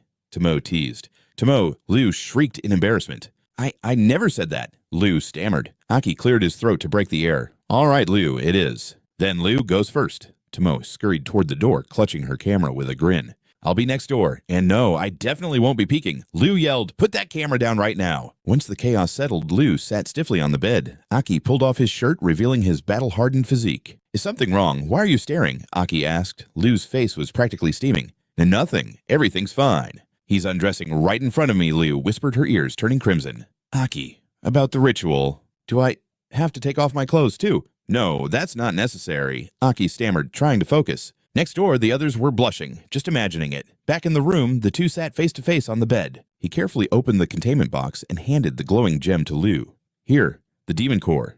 Her expression turned solemn. Aki, is the power inside this core, like the darkness in my body? I still don't know where my strength comes from. Liu looked down, torn between desire and fear. She remembered her monstrous form and began to describe her dreams. Sometimes I see a terrifying shadow consuming me. It's a power that feels ancient evil and completely overwhelming. Aki nodded gently. I understand. I'm curious too. Maybe tonight we'll finally find the answers. He gave her careful instructions. Grip the core and let your consciousness dive into the energy. Understood. Aki placed his hands on her trembling shoulders. Ready, let's begin. Liu closed her eyes, letting everything fade away. Her mind drifted into the dark abyss of the core. She opened her eyes to a void where a monstrous entity held a sphere of light. The demon's power. This was the primal rank 6 spirit at the peak of the restoration class. Liu approached her mind, racing at its evil aura. The demon sensed her. Its eyes snapped open, unleashing a shockwave of pure, terrifying power. Liu froze instantly. Her gaze turned vacant as the darkness beckoned. This power was sinister, yet the promise of ultimate strength was intoxicating. Like a magnetic pull, she reached for the glowing orb. I must protect everyone, she whispered. A voice echoed, submit to the great demon and become invincible. Her hand trembled mere inches from the core. Except the primordial darkness mortal, the void hissed. Suddenly, a hand clamped onto her wrist. Another demon emerged from the shadows. Not so fast, my darling warrior. Liu gasped, reality snapping back. You. The demon from my nightmares. The entity stared, a predatory smirk playing on her lips. She pulled Liu close. This was Noir, one of the 6 sovereigns, the master of time and space. Sorry, this one is mine. Noir purred. The other demon recoiled. One of the 6, the Black Sovereign. No wonder it felt wrong. Why does a human possess such familiar energy? You gave her a fragment of your primordial essence, didn't you? Noir gripped Liu's hand firmly. She is helping me keep an eye on a certain human. I have my own designs, and this child interests me, she warned coldly. Back off, she is off limits. Liu stammered. That power inside me. That was you. She looked directly at her. Are you really the Black Sovereign Noir? Liu's face went pale. An existence beyond the 7 demon lords. Noir chuckled. For you, this is our first official meeting. She brushed Liu's lips softly. But I have certainly missed the taste of these lips. Of course it is you. Always a headache. A familiar voice rang out. The lesser demon gasped. A legendary encounter. Aki and the Crimson King appeared with an overwhelming aura. 2 kings in one place. Crimson glared down. I told you not to meddle, Noir. Aki was stunned. Liu's strength. It comes from the Black Sovereign. Both Liu and Noir suddenly blushed deep red. Their reactions were perfectly synced. You are actually here. The 2 kings descended to the battlefield. Noir skipped toward Crimson, her cold demeanor replaced by a shy, lovesick pout. Oh, do not be grumpy, she winked. You said do not touch the boy, and I have been a very good girl. I stayed away. I only recruited a human warrior to gather intel. Aki watched their strange dynamic, his mind racing. Noir, the strongest master of dimensions. What are she and Crimson plotting? Crimson sighed, patting her head. Utterly reckless. That small touch sent Noir's heart into overdrive, causing her to let out a flustered squeal. Crimson spoke with rare tenderness. Interfering with Aki life risks exposing my position. It is too dangerous. Noir looked hurt. I was just worried about the kid. Crimson's voice turned stern. Do you doubt my judgment? Seeing his resolve, Noir backed down with a seductive shrug. Fine, fine. Have it your way. If you hate it that much, I guess I will just kill the human girl instead. Her eyes flashed with lethal intent. Aki rage exploded. His eyes flared as he entered his awakened form. Do not you touch her. Without a second thought, he lunged. I will take you down first. Aki moved like a lightning bolt, but Noir did not flinch. With a single finger, she flicked his power aside like a mere insect. Aki was sent flying. Liu cried out in terror. He crashed into the earth, his body broken. He lay motionless, clutching his stomach. That single strike was devastating. Liu rushed past Noir, screaming his name. Aki, talk to me. His body shook. His eyes rolled back. Liu's heart sank in pure desperation. Crimson King watched with folded arms. Enough, Noir. Do not actually break him. Noir smirked. Relax, I just froze his internal clock to keep him in a loop of pain. He should not have attacked a king. With a snap, she dispelled the curse. Aki gasped, finally free. Liu frantically checked on him. Are you okay? Aki slumped forward, hands pressed against the dirt, gasping for every breath. Noir blinked in front of him instantly. The sheer pressure was suffocating. Aki realized the terrifying gap he was powerless. This was the true might of a sovereign. Noir smiled mischievously. I will not kill her. I have grown quite fond of her. Suddenly, an invisible force yanked Liu away. She screamed as she was pulled toward the demoness. Aki could only watch in horror. Liu was back in Noir's grasp. Crimson King turned his back, ready to depart. Let us move, Crimson ordered. Aki shouted, Wait, I am not leaving Liu with that monster. Crimson stopped mid-step. He glanced back with chilling disdain. You truly are ignorant boy. She is the Black Sovereign, the ruler of space and time, a pinnacle of existence. His word was law. As Noir signaled for silence, Crimson spoke coldly. If she wanted you dead, you would have stopped breathing before you even noticed. She views humans as ants. Being chosen by her is the greatest honor you will ever receive. After that long-winded speech, Aki had absolutely no room left to argue. The Crimson Sovereign didn't want to waste another second. He urged Aki to leave everything to the Shadow Sovereign. Before vanishing, Aki shot a final warning glare at the dark entity still worried for Situ Liu. Shadow Sovereign, don't you dare overstep your bounds. With those words, their figures shattered and faded from Situ Liu mental realm. Once they were gone, the Shadow Sovereign lost interest. He turned to the Emerald Demon. The Crimson King has left. The fun is over. Let's finish this. Left with no choice, the demon agreed. Together, both sinister entities fixed their cold, predatory gaze directly on Situ Liu. She pressed a finger to Situ Liu's brow, funneling her raw power inside. As her body transformed, Situ Liu's eyes shifted. She could feel a surge of emerald energy awakening. Suddenly, an explosion of aura erupted from her body. Magnificent, powerful wings unfurled from her back. The ritual was finally complete. Outside, Aki paced nervously. Wasn't Situ Liu supposed to awaken and recover the moment it finished? Why was there no reaction? The Crimson Sovereign told him to stay calm. Suddenly, Situ Liu's body crackled with a shockwave of energy that stunned Aki. Through the swirling smoke, Situ Liu emerged from her mental trance. She stood transformed, a stunning lethal vision in her emerald form, radiating a dark, dual-colored aura. Aki was completely mesmerized, unable to believe his eyes. Wait, is that really Situ Liu? The Crimson Sovereign smirked in approval at her new form. It seemed the Shadow Sovereign's essence had significantly bolstered her legendary awakening. This outcome was unavoidable. Suddenly, Situ Liu reached out, and an irresistible force yanked Aki forward. He yelped as he flew straight toward her. Her hand pressed gently against his chest. Leaning in close, she whispered, I've always wanted to know. Aki could only murmur her name in shock. Situ Liu.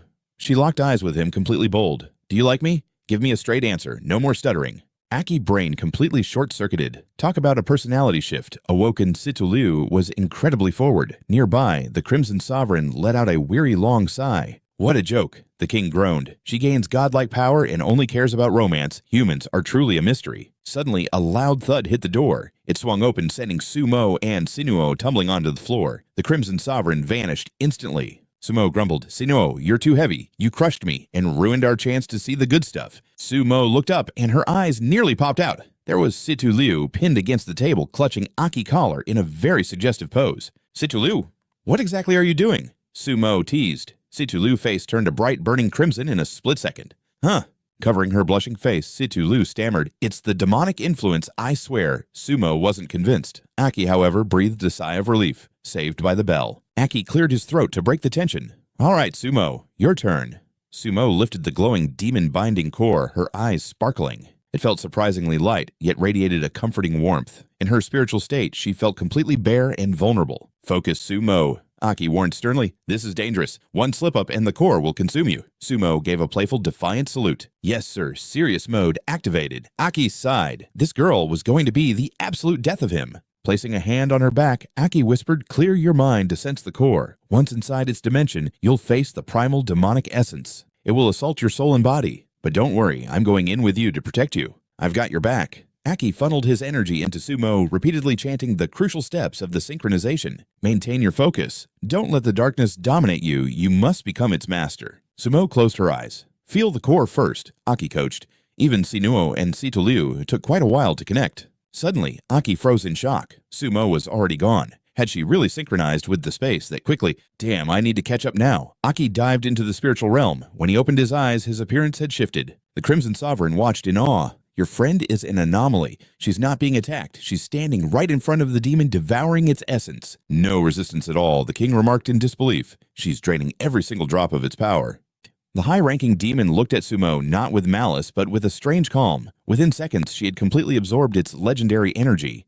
Aki was stunned. Even the primal demon seemed to smile back. It was as if the darkness itself had a crush on her. It surrendered all its power to her. A mysterious azure glow began to pulse from Sumo's body, lighting up the void. The light intensified, tearing through the space. Small horns sprouted from her head as mystical armor materialized around her. Stunning wings unfurled as she was encased in a shimmering cocoon of light. Sumo vanished into the center of the sphere. She did it without any help, the king muttered, shocked. The sphere shattered, and Sumo emerged like a butterfly from a cocoon. She had achieved her new title, the Emerald Azure Griffin Sumo. Even she looked dazed by her own incredible awakening. Wait, is it over already? I thought this would be a huge hassle. Her new wings twitched instinctively as she tested them. Whoa, check out this speed! In a flash, she blurred across the room, appearing right in front of a startled Aki. I'm incredibly strong now, Sumo cheered. Aki nodded, though a seed of doubt began to grow deep in his heart. Tomoe speculated she was an unranked genius in hiding. A voice echoed, "Let's move out." 4 chromatic flares suddenly ignited on the rooftop. They rocketed toward the heavens. Onlookers gaped at the sky in sheer confusion. Look, what's with those mysterious lights up there? Is something ascending? Ignoring the frantic whispers, the streaks blurred past the crowd. The 4 lights were Aki, Lina, Tomoe, and Liu. Aki commanded the team. It's time to secure our own territory. We must master our synergy and adapt quickly. Lina offered a suggestion. To the west, near Dawn City, lies the Demon Abyss, a massive dungeon so dangerous that even Dawn City's elite warriors fear to enter. Aki's eyes sparkled with anticipation. Tons of high-tier demons, right? I think it's time we paid that place a little visit. A demon-slaying squad. The 4 stars accelerated. Their power was nearing the level of the new 6. Next morning, Aki and Lina stood by a stream. Aki was stunned. You're leaving the party. His voice wavered with uncertainty. Did I do something to upset you? She looked down. No, my mana core's energy is nearly depleted. Theoretically, I've become useless on the battlefield. If I stay, I'll just be a liability. Aki sharply flicked Lina's forehead, making her yelp. What nonsense are you talking about, liability? How can you be useless? You're one of the legendary 6. Besides, you're the one who told us about the Demon Cave. I'll simply find you a brand new Tier 7 core. Aki gently rubbed the spot he'd flicked, his voice softening with comfort. You just need a power upgrade. Lina shook her head. No need. She turned away. I honestly can't keep up anymore. As she dragged her heavy steps, Aki shouted after her. What does power have to do with not keeping up? Once you regain your strength, everything will be fine with your combat experience. Lina cut him off, her expression filled with sorrow. You've forgotten. I'm old Aki. I can't stay by your side forever. My green core's healing properties were the only thing maintaining this youth. Without its power, I would have withered into an old woman long ago. Aki remained silent. Lina continued, You're in your prime, so you forget I'm technically an elder. A single skirmish leaves me utterly exhausted now. You and the others are at your peak. Now that you've awakened demon powers, I can no longer guide or even understand your world. Staying with you will only hinder your growth. Lina reached out and firmly took Aki's hand one last time. She pleaded desperately, I want to leave. Watching you from afar is enough. Being here like this, it only breaks my heart. Do you understand? Aki couldn't accept it. Lina, I don't care if you're useless. Lina smiled sadly. Stop. When you're ready to save Da, find me. Take this. She pressed an object into his palm. Aki looked at it confused. What's this? A tracking compass. It will lead you to me anytime. Lina pointed to a blinking azure light on the display. That's me. Suddenly, a mechanical voice notification chimed from the device. Win Lina status optimal, she chuckled. It has a voice interface pretty cool, right? I made it just for you. Call me if you need help. Lina handed him a scroll. And take this. I've mapped out demon strongholds and included my personal field notes. It'll be useful for your journey. Aki tucked it safely inside his gear. Understood, but where will you go? You can't return to Dawn City. Lina replied calmly, Don't worry, standard soldiers are no match for me. I am Win Lina after all. I still have some hidden treasures stashed in Dawn City. I'll retrieve them, then move to a remote town to enjoy a quiet retirement. Aki glanced at his laughing teammates. Retirement. Don't say that. Are you leaving now, without even saying goodbye to the others? Lina paused. A silent exit is better. I've been a loner for years. Having you all around lately, it felt strangely unfamiliar. Oh, and watch out for that girl, Liu. Aki flinched, glancing back. Liu was distant, yet she instinctively felt them talking about her, blushing deeply. Liu tilted her head with the grace of a novel protagonist, then turned back to laugh with her fellow teammates. Lina whispered, Liu clearly cares for you. Don't ignore her heart.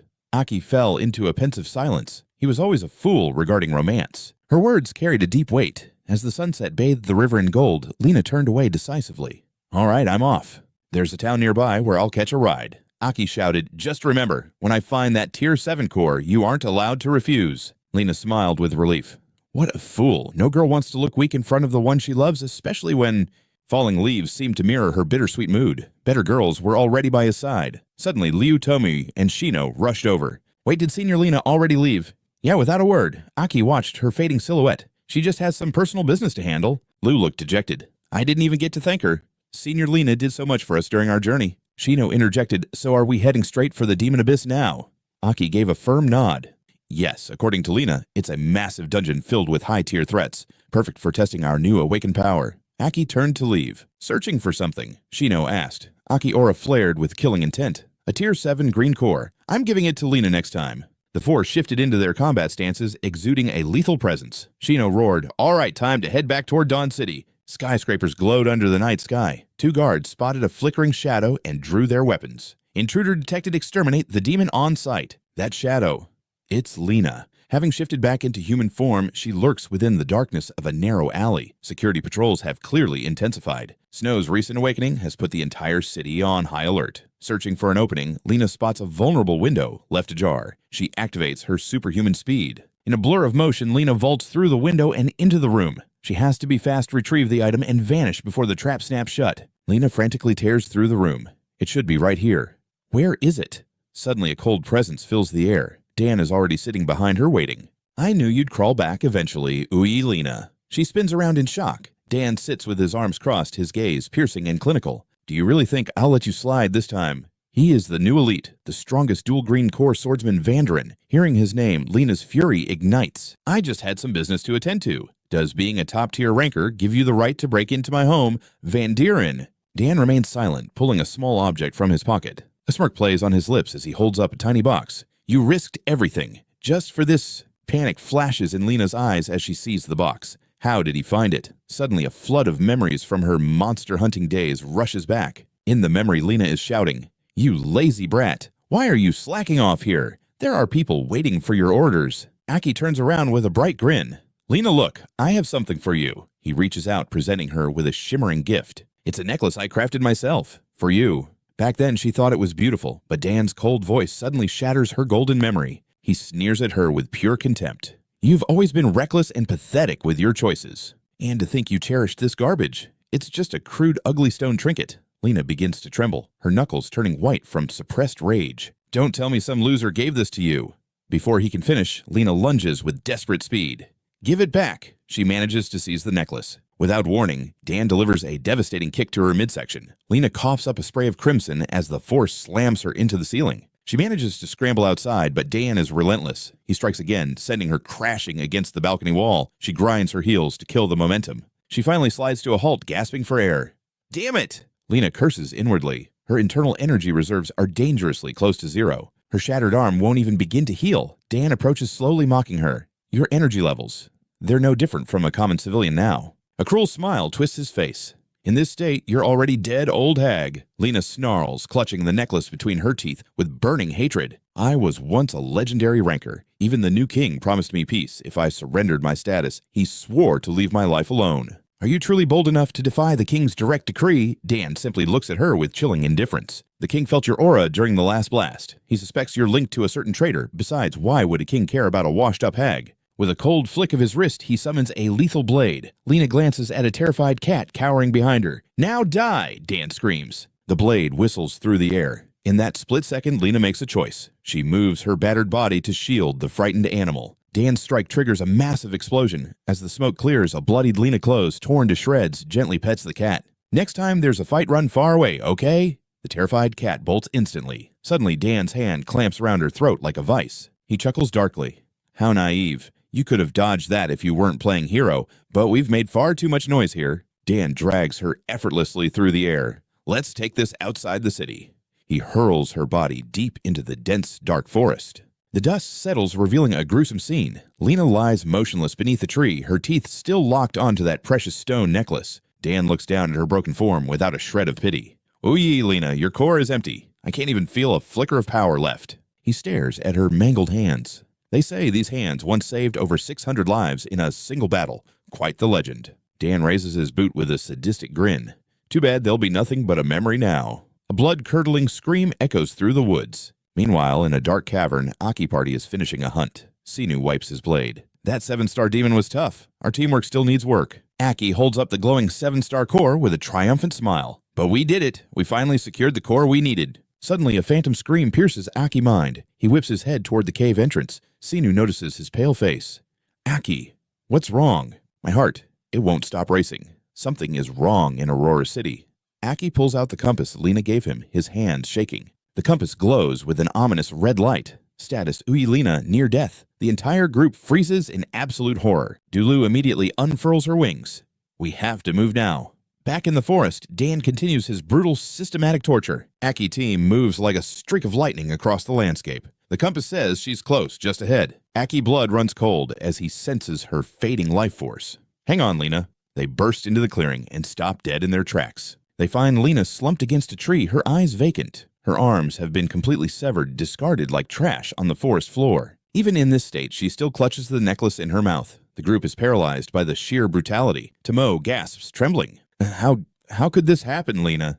Tears stream down Tomo's face as Sinu's aura begins to vibrate with murderous intent. Her arms are gone. She's losing too much blood. Dulu screams, instantly channeling her healing arts. Tomo wipes her eyes, turning back. Shino, keep your eyes peeled. This residual core energy, it didn't come from any ordinary foe. Spread out and guard the perimeter. Aki stared at Tolu as she treated the wounds, his eyes fixated on the necklace Lena held firmly between her teeth. He remembered her radiant face when she first received it.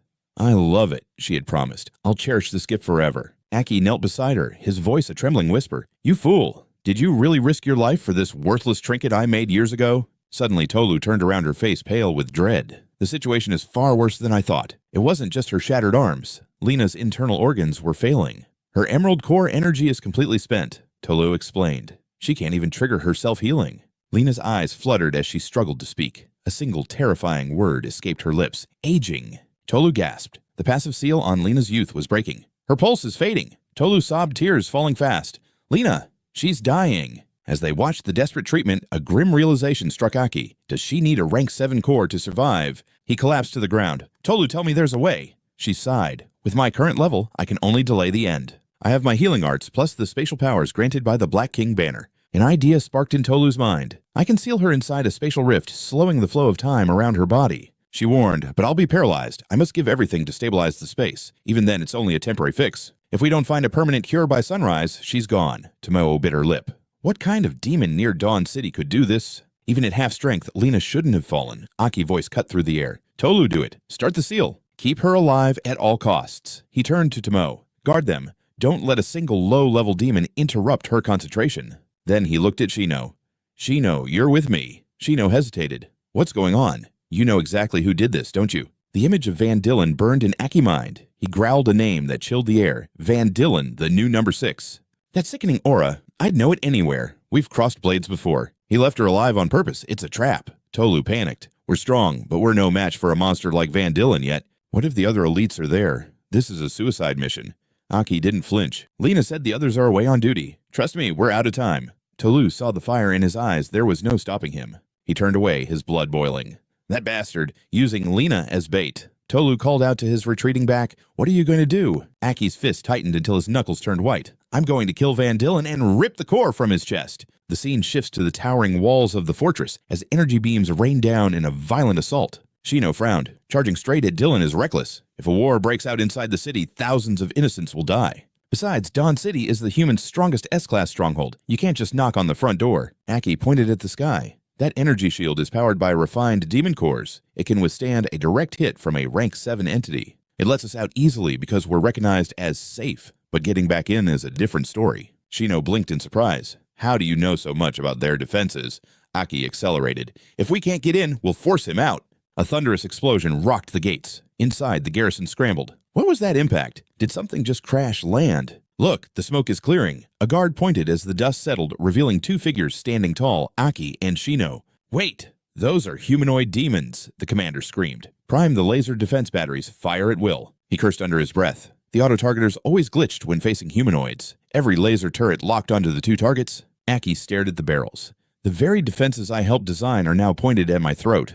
What a cruel joke. He gritted his teeth, fully aware he was now the enemy. We aren't here for your city. Tell Van Dillen to crawl out and face me. The lead guard flinched at the name. How dare a lowly demon speak of Lord Dan so casually? You won't set a single foot in this city tonight. Thinking of Lena's fading life, Aki's rage exploded. Get out of my way, or perish. Open fire. The lasers streaked forward, but Aki swatted them aside with his bare hands, the energy dissipating against his palms. He blocked the defense cannons. The soldiers stood frozen. How is his skin that tough? We need reinforcements now. Shino grabbed Aki's shoulder. Get a grip. Were you really going to slaughter them? Aki's eyes were glowing with a dangerous light. Inside his mind, a dark voice cackled. They're just insects. Crush them. Aki snarled back. Shut up, I won't spill innocent blood. More soldiers swarmed the ramparts. Battle stations, all units to the wall. We are under demon attack. Suddenly, a streak of emerald light pierced the sky. Shino squinted. Something's coming.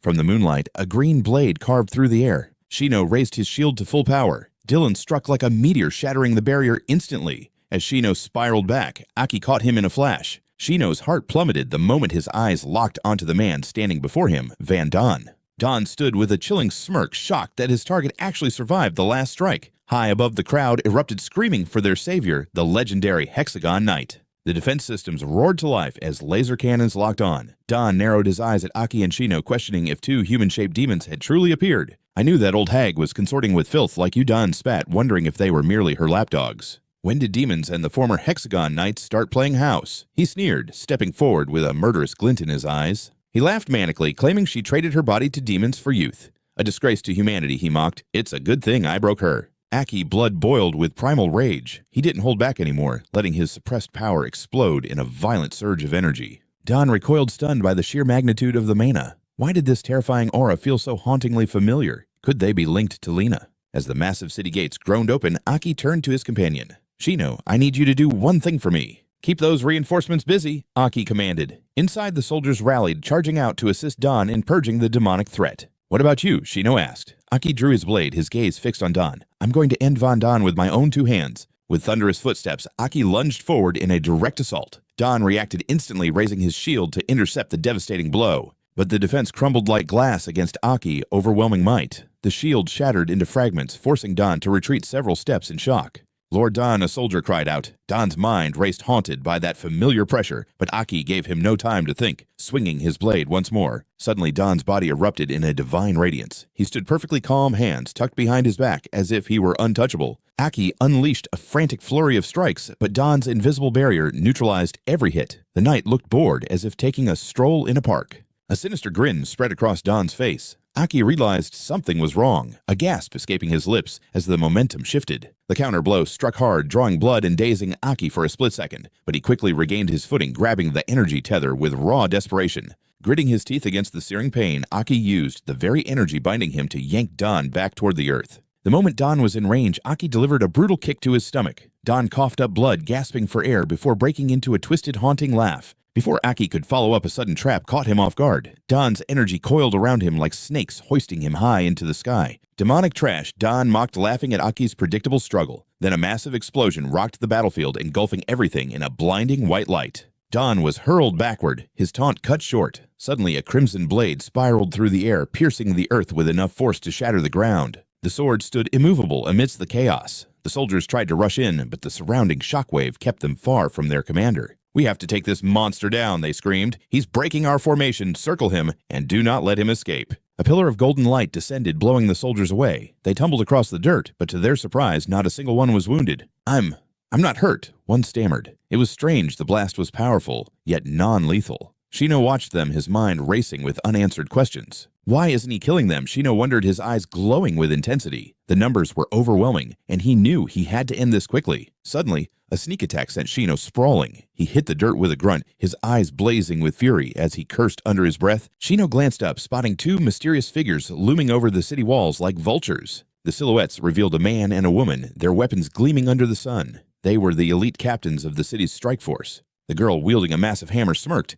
He actually blocked my hit from this distance. This demon must be at least at the 5th stage. Beside her stood a bearded 7th stage warrior. With a cold, arrogant gaze, he mocked Aki for having the audacity to challenge the great Hexagon Knights. The hammer-wielding girl was also a 7th stage powerhouse. She smiled wickedly, thrilled that a demon finally had the guts to attack the City of Dawn. The two warriors finished their taunts and vanished in a blur of light, moving toward the battlefield at godlike speeds. All units provide cover fire, a commander roared. Aki's golden eyes flickered with dread. 2 7th-stage warriors. This was getting dangerous. A golden barrier shimmered into existence around Aki. He braced himself, knowing he had to pour every ounce of strength into his defense. He stood alone against a relentless rain of attacks. Under the overwhelming pressure, the barrier flickered, and Aki collapsed onto the dirt, exhausted. Aki stared blankly at the sky, his body refusing to move. Dawn seized the opening, taking flight and raining down a barrage of energy spears. Aki remained still, watching his enemy's final move. A massive golden projectile slammed down, finally shattering his protective barrier into nothingness. The surrounding shockwave injured everyone nearby. Shino coughed up green blood, his face contorted in pain as a strange light began to pulse from the golden object. "Dawn is coming," a voice whispered. The soldiers trembled in fear, some even weeping, but Aki did not show a single hint of terror. "Scarlet King's standard, lend me your power." Aki roared. Dawn poured all his remaining strength into one final desperate strike. "Die, you monster."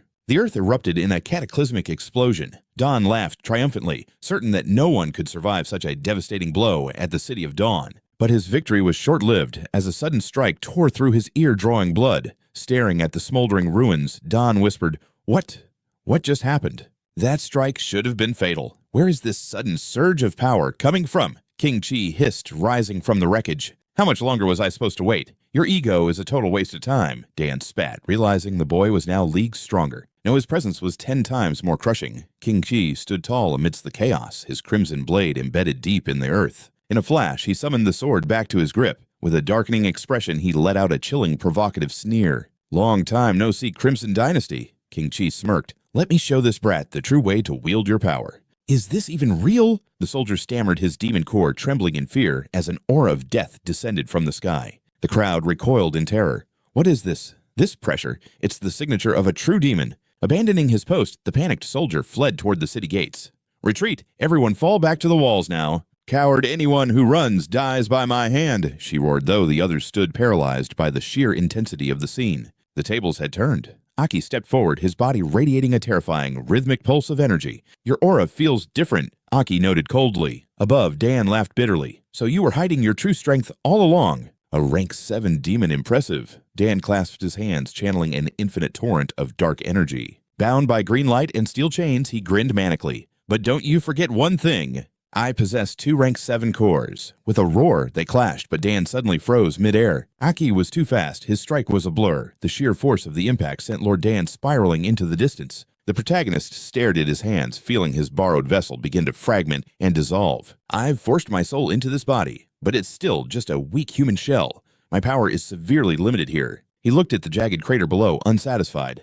"Tush, in this state, I can't even use 10% of my potential." The battlefield fell silent as soldiers searched the rubble. "Lord Dan," they cried, fearing their leader had been obliterated. But Dan had landed in a defensive stance, his mind racing to find a way to survive this nightmare. That speed was impossible. It defied the rank 7 limit. Dan forced a pained smile, refusing to look pathetic in public. Dragging himself from the pit, he steeled his resolve. The demon horde was already closing in on the town. "Time to move this fight elsewhere," he muttered, tightening his grip. Suddenly, a massive explosion tore through the earth. Aki didn't flinch. He lunged forward with a mocking grin. "Go on then, fly away like a good little boy." Aki remained silent, head bowed as their powers collided in a blinding, lethal symphony of fire and light. A sudden silence fell before Aki flashed forward, blowing Dan back. Dan's hand shook as a blood-curdling scream escaped him. Below, the remaining soldiers watched the aerial duel, their bodies shaking with pure, unadulterated dread. Lord Dan. Arrogance was gone, replaced by terror. As he plummeted from the sky amidst a shower of sparks, Aki struck again. In a heartbeat, a blinding light tore through the heavens, followed by a deafening, agonizing shriek. The fabric of space seemed to rip. Missing his left arm, a mangled Dan pointed a trembling finger at his foe. You actually blocked that." Aki stood unmoved. "You'd risk destroying the whole town just to kill me. Pathetic." His voice grew dangerously sharp. "Funny how a demon like me is the one actually protecting these people." Dan tried to retort, but Aki cut him off. "Take his other arm." Inside, Aki's tendons strained under the pressure. "Give him a taste of what he did to Lena," Aki commanded. "I can take it, but can your body survive the strain?" Aki bones creaked as Dan clutched his bloody stump. "To think he was supposed to be one of the elite warriors." Aki stepped closer, his blade steady. "Kid, before your body gives out, let me teach you a real lesson in combat." At the horizon, the sun began to rise. Deep in the woods, a flash of steel bisected 3 monsters instantly. A beast lunged at Tomo, but she leaped gracefully onto its back, evading the strike with feline precision. She stomped down, shattering the monster's spine and the earth beneath it. She wiped the foul blood from her face. "Next," she whispered coldly, standing over the corpse. Nearby, Lena lay broken and unconscious beneath a tree. Sidulu maintained a desperate shield around her. Damn it, time is running out. I need to get that core back. High above the city, 3 distinct streaks of energy collided, repeatedly showering the streets with lethal sparks. A massive blast threw them apart. Dan grit his teeth, pouring every drop of mana into his fist.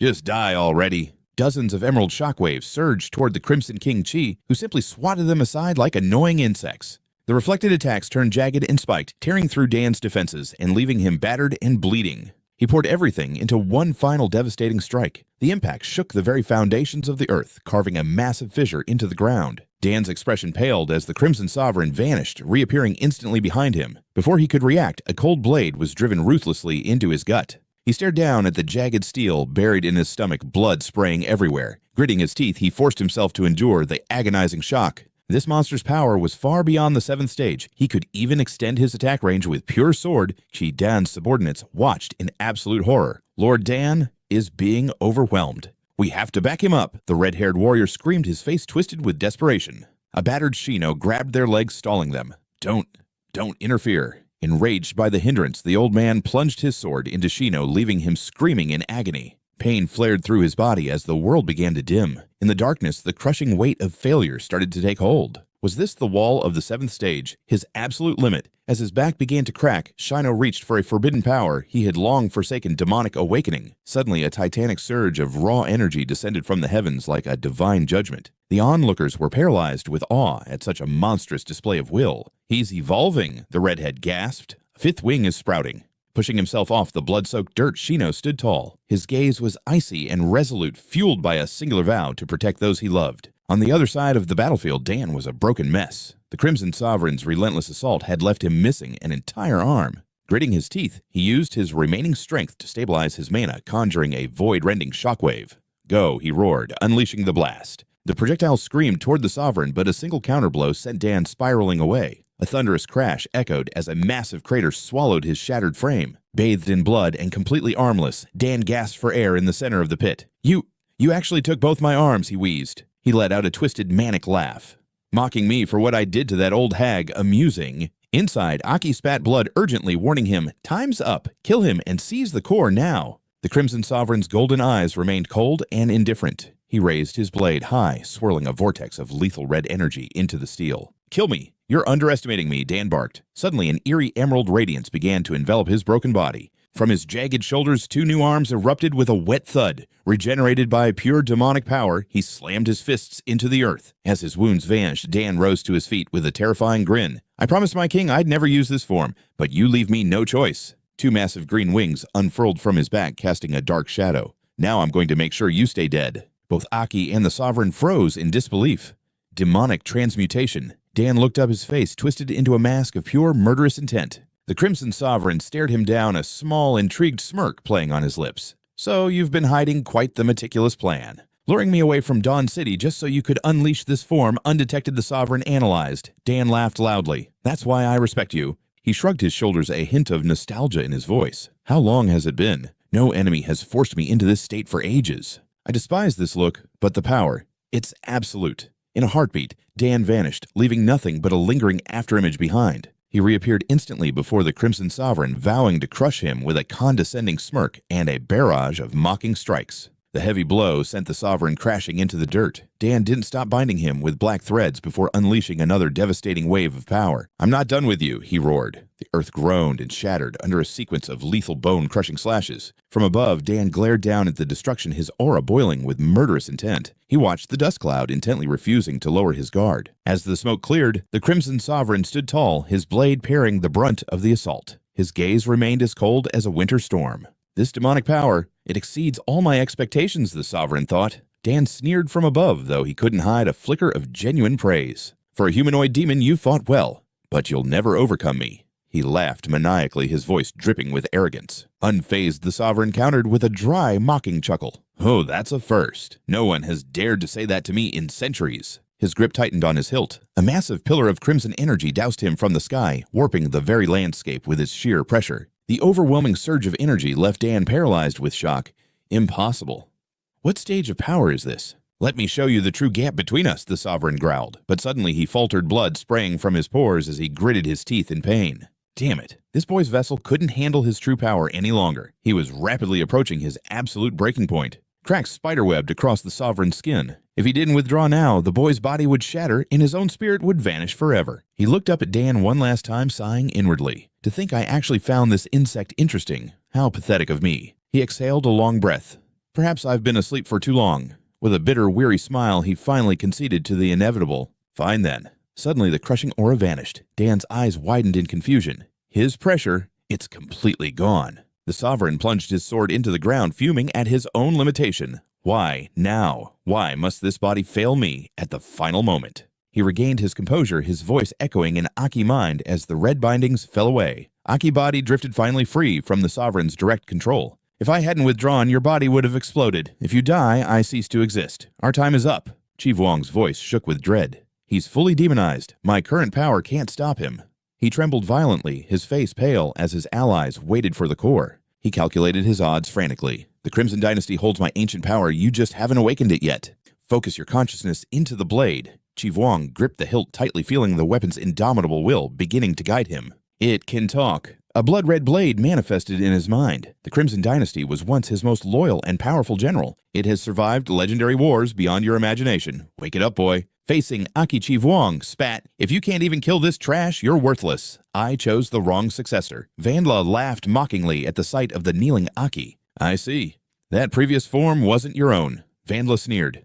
A hidden force resides within you, but you're too weak to summon it now.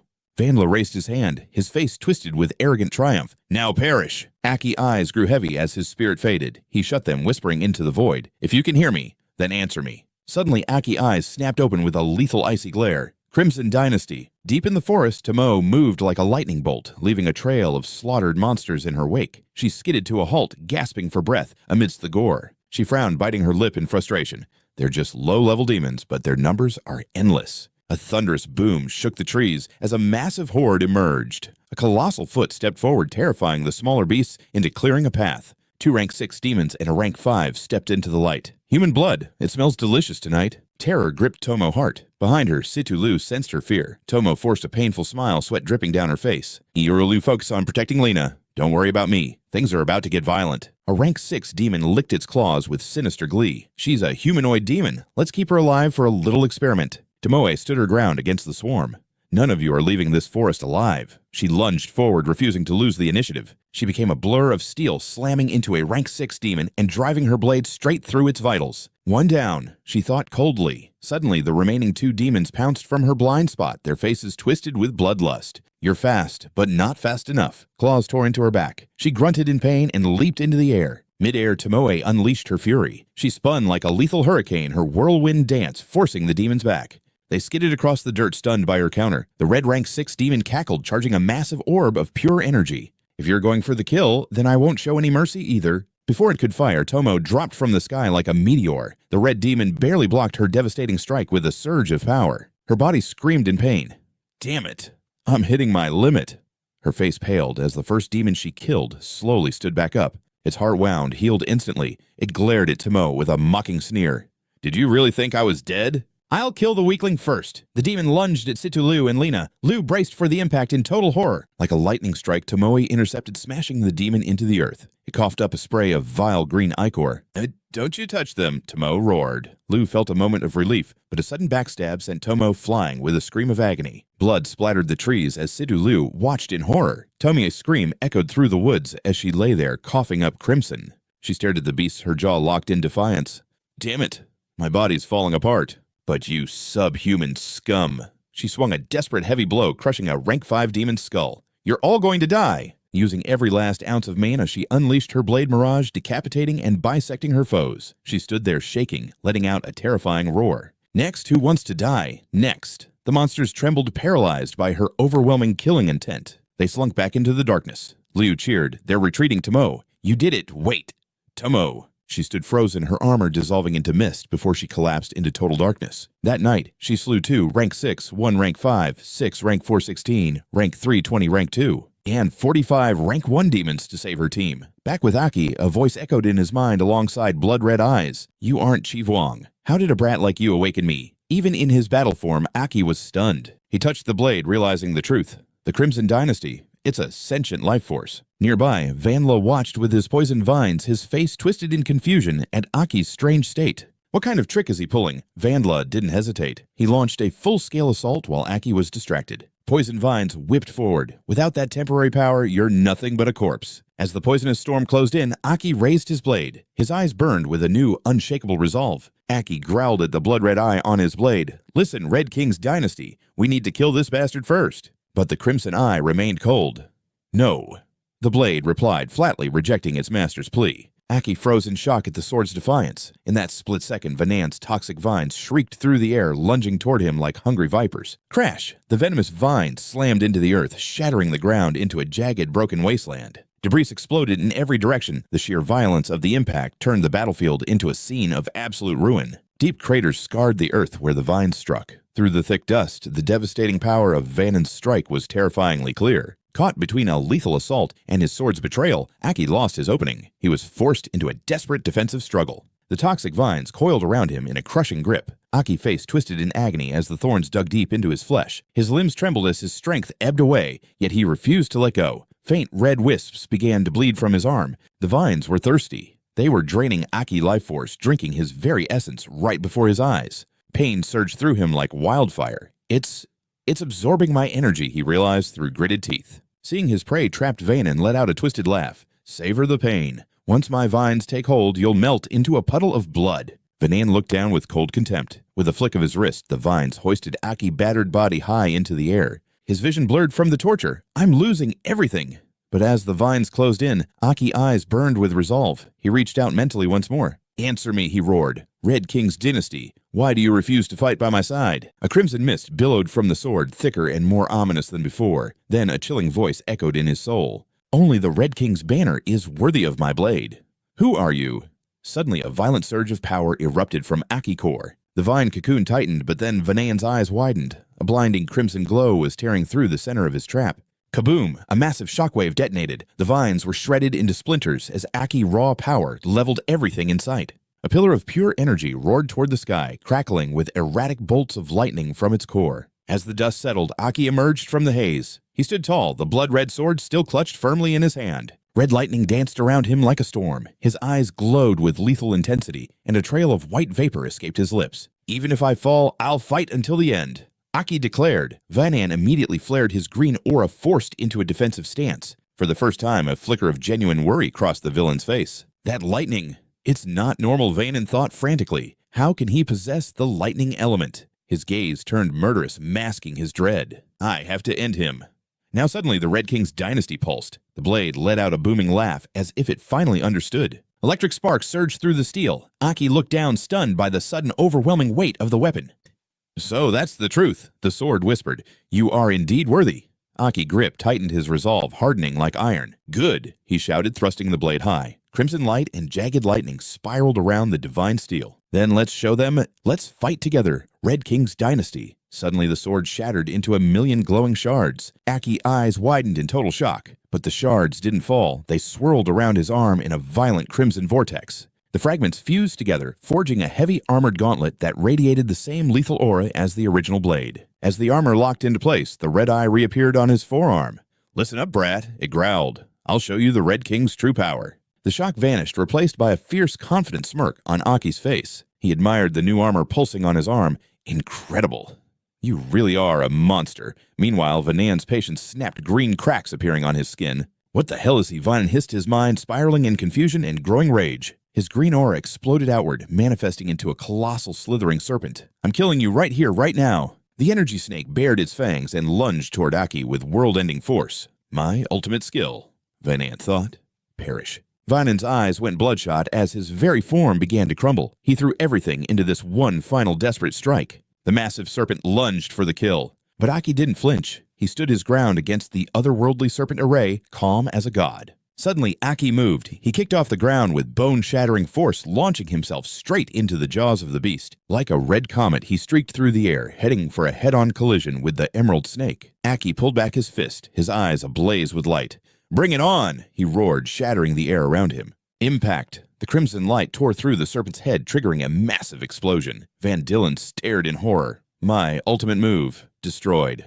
But there was no time for shock. Through the flames, Aki's fist was already inches from Van Dillen's face. The clash reaches its peak. Their combined auras ignite the entire sky before a massive explosion erupts. Shockwaves ripple outward as Van Dillen struggles to block Aki's overwhelming strike. His face cracks, green energy flaring from his crazed eyes. Impossible! He screams in denial. You can't defeat me! Aki remains cold, his expression completely unchanging. To me, you're just a cheap rank 6 knockoff, Aki retorts, putting his full weight into a devastating punch. Energy blazes as he roars, I was once a king. Van Dillen desperately tries to hold back the divine pressure. His arms tremble as red and blue energies collide. A king, Van Dillen stammers, but you were dead. Losing patience, Aki lunges forward like a lightning bolt, his fist piercing straight through Van Dillen to end the duel. Even in defeat, Van Dillen's eyes are wide with shock. He can't accept that his reign has ended so abruptly. Aki streaks past as the green aura dissipates. Van Dillen's broken body falls from the sky, echoing across the valley. Looking back at the battlefield, Aki answers his enemy's final question. That's right, you fool. Meanwhile, 2 emerald energy orbs soar through the mountains. Suddenly, a blurred figure intercepts their path. With godlike speed, Aki snatches both cores. Leaving a trail of crimson light, he declares, cores secured. Let's head back. On the city outskirts, the landscape is scarred and torn from the brutal combat. Deep in a crater, Shino stands tall against Van Dillen's elite guards. What is wrong with this guy? The elder mutters. We've bombarded him repeatedly, yet he refuses to stay down. The red-haired youth adds in disbelief. His defense is impenetrable. This human-shaped demon only grows stronger with every blow he takes. He's a literal wall, the guard observes. His only goal is to stop us. He's terrifying. I won't let you pass. Shino wheezes. The red-haired guard snarls, enough, we need to kill him now. If this drags on, our troops will lose heart. The elder agrees. Let's combine our full power. The earth shatters beneath them as they prepare their final strike. This is the end for you. 2 massive energy streams spiral into the sky, merging into a lethal beam aimed directly at Shino. Shino can't move. Accepting his fate, he whispers, Aki, I hope I bought you enough time. Suddenly, a strike from the heavens shatters their attack Aki as the Red King descends with a devastating thunderhorn strike. The guards are instantly neutralized, falling unconscious. Seeing his savior, Shino breathes a sigh of relief. Aki. Aki gives a small, reassuring smile. It's over. I have the cores. Let's get out of here. Reverting to human form, they rush toward their allies. The heavy scent of blood hangs thick in the air. They stumble upon a field of slaughtered monsters. Suddenly, Tomo lunges at Aki with killing intent. Aki barely blocks her frenzied attack. Looking into her hollow eyes, he realizes she's lost consciousness. Tomoe, is that you? Her gaze is empty, operating on pure instinct. Did you do all this? Aki asks, stunned by the carnage. We're back, he says softly, comforting her. It's okay now. Tomoe finally relaxes and collapses into his arms. Aki catches her gently. Nearby, Situlu is still desperately treating Lena's wounds. Tomoe fought even after her mind went blank. Situlu sighs in relief. Thank goodness you're finally back. Situlu reveals 2 7-color cores. Aki is shocked. 7-color cores, you actually took down a new rank 6. She places the cores against Lena's chest, where they are instantly absorbed by her fading life force. A massive surge of energy erupts, shaking the forest. Before their eyes, color begins to return to Lena's pale face. Still clutching her necklace, the signs of life bloom across her skin once again. Emerald energy wraps around her shoulders, miraculously regrowing her lost limbs. It worked. Aki cheers. She's regenerating. Suddenly, Situlu collapses from exhaustion. Aki catches her and leans her against Shino. She just overexerted her power, Aki confirms. Shino smiles warmly at the 2 girls. They gave everything they had. Aki looks at his team with pride. Truly, they are incredible warriors. Remarkable girls. Right, Shino, Aki asks, but silence follows. He turns to look at his friend. Shino has fallen fast asleep right where he sat. Aki chuckles softly. You're completely spent too, aren't you? Rest well, brother, Aki whispers as the warm morning sun begins to bathe the hill. Watching over his 4 comrades, Aki feels a deep sense of gratitude. Sleep. I'll protect you all now. On a lush green hill swaying in the wind, Lena's eyes suddenly snap open. She sits up completely dazed. Is this just a dream? She wondered until a sharp voice snapped her back. Lena, wake up! Before her stood a squad in crimson robes hovering majestically amidst the clouds. One figure turned around. It was Aki clad in his exotic warrior gear. He looked at her softly and asked, Is something wrong? You look like you've seen a ghost. Lena hesitated, her face pale with confusion. I think I had a long nightmare. A very long dream where my hands were just gone. A horrific memory flashed through her mind. She saw herself covered in blood, her limbs severed in a truly gruesome scene. Aki chuckled, his tone warm and reassuring. Silly girl, you're just exhausted. That is why your mind is playing such strange tricks on you. Another girl rushed over and grabbed Lena's hand. My sweet little sister. She knelt down to comfort the trembling Lena. Just relax. It was only a dream. It was Selene, the strongest queen of the purple nuclear mist. She gave a gentle smile. Don't overthink it. Aki then pointed toward the horizon. Look, the new main city is almost complete. It might be the first S-rank metropolis in history. A massive, invincible fortress appeared before them, humanity's new beacon of hope. Koss, the second strongest red flame warrior, beamed with pure excitement as he spoke. And get this, the citizens even built a massive statue at the gate just to honor you. In her mind's eye, she saw a cheering crowd gathered around a towering monument of Aki. Aki looked embarrassed, letting out a helpless sigh. I told them no, but they just wouldn't listen. Yasunari, the legendary master of the Yellow Earth, stepped forward. You are our king, the man who gave us a future. You've earned every bit of this honor. A calm, blue-haired youth nodded in agreement. He's right. You deserve it. The crowd roared as one absolutely deserved. Aki could only shake his head in defeat. You guys talk too much, he joked, though a smile of pure joy tugged at his lips. He turned and started heading toward the gates. Come on, let's head home. Savi, the supreme master of the Void Core, turned serious. I've heard reports of anomalies in the ancient ace cards. I'm considering sending scouts to investigate. Aki took the report seriously, analyzing the situation. We still have critical construction projects to finish in the city. I plan to dig tunnels to connect every town for resource sharing. Aki's description brought a sword symbol to mind. Plus, word is a new religious cult is on the rise. Lena remained silent, still trapped in her daze, until a sudden voice broke through the fog. Lena, keep up. She forced a smile and called back. Coming. But as she pushed off the ground, a strange sensation hit her. A scream of agony tore from her throat as she collapsed. Her arms vanished, replaced by an endless spray of crimson blood. She knelt in despair as her friends' silhouettes faded. My hands, Aki, help! Suddenly, reality snapped back. Lena found herself with Aki Tomoe, Situ Liu, and Shino. Aki's eyes widened in shock. He carefully laid Situ Liu down and sprinted toward Lena. Are you awake? He asked. Lena checked her body, feeling a surge of power. Did the two seven wonder cores merge inside me? She wondered. Trembling, she stared at her palms in disbelief. My arms grew back. Aki lunged forward and pulled her into a tight, emotional embrace. That's incredible, Lena.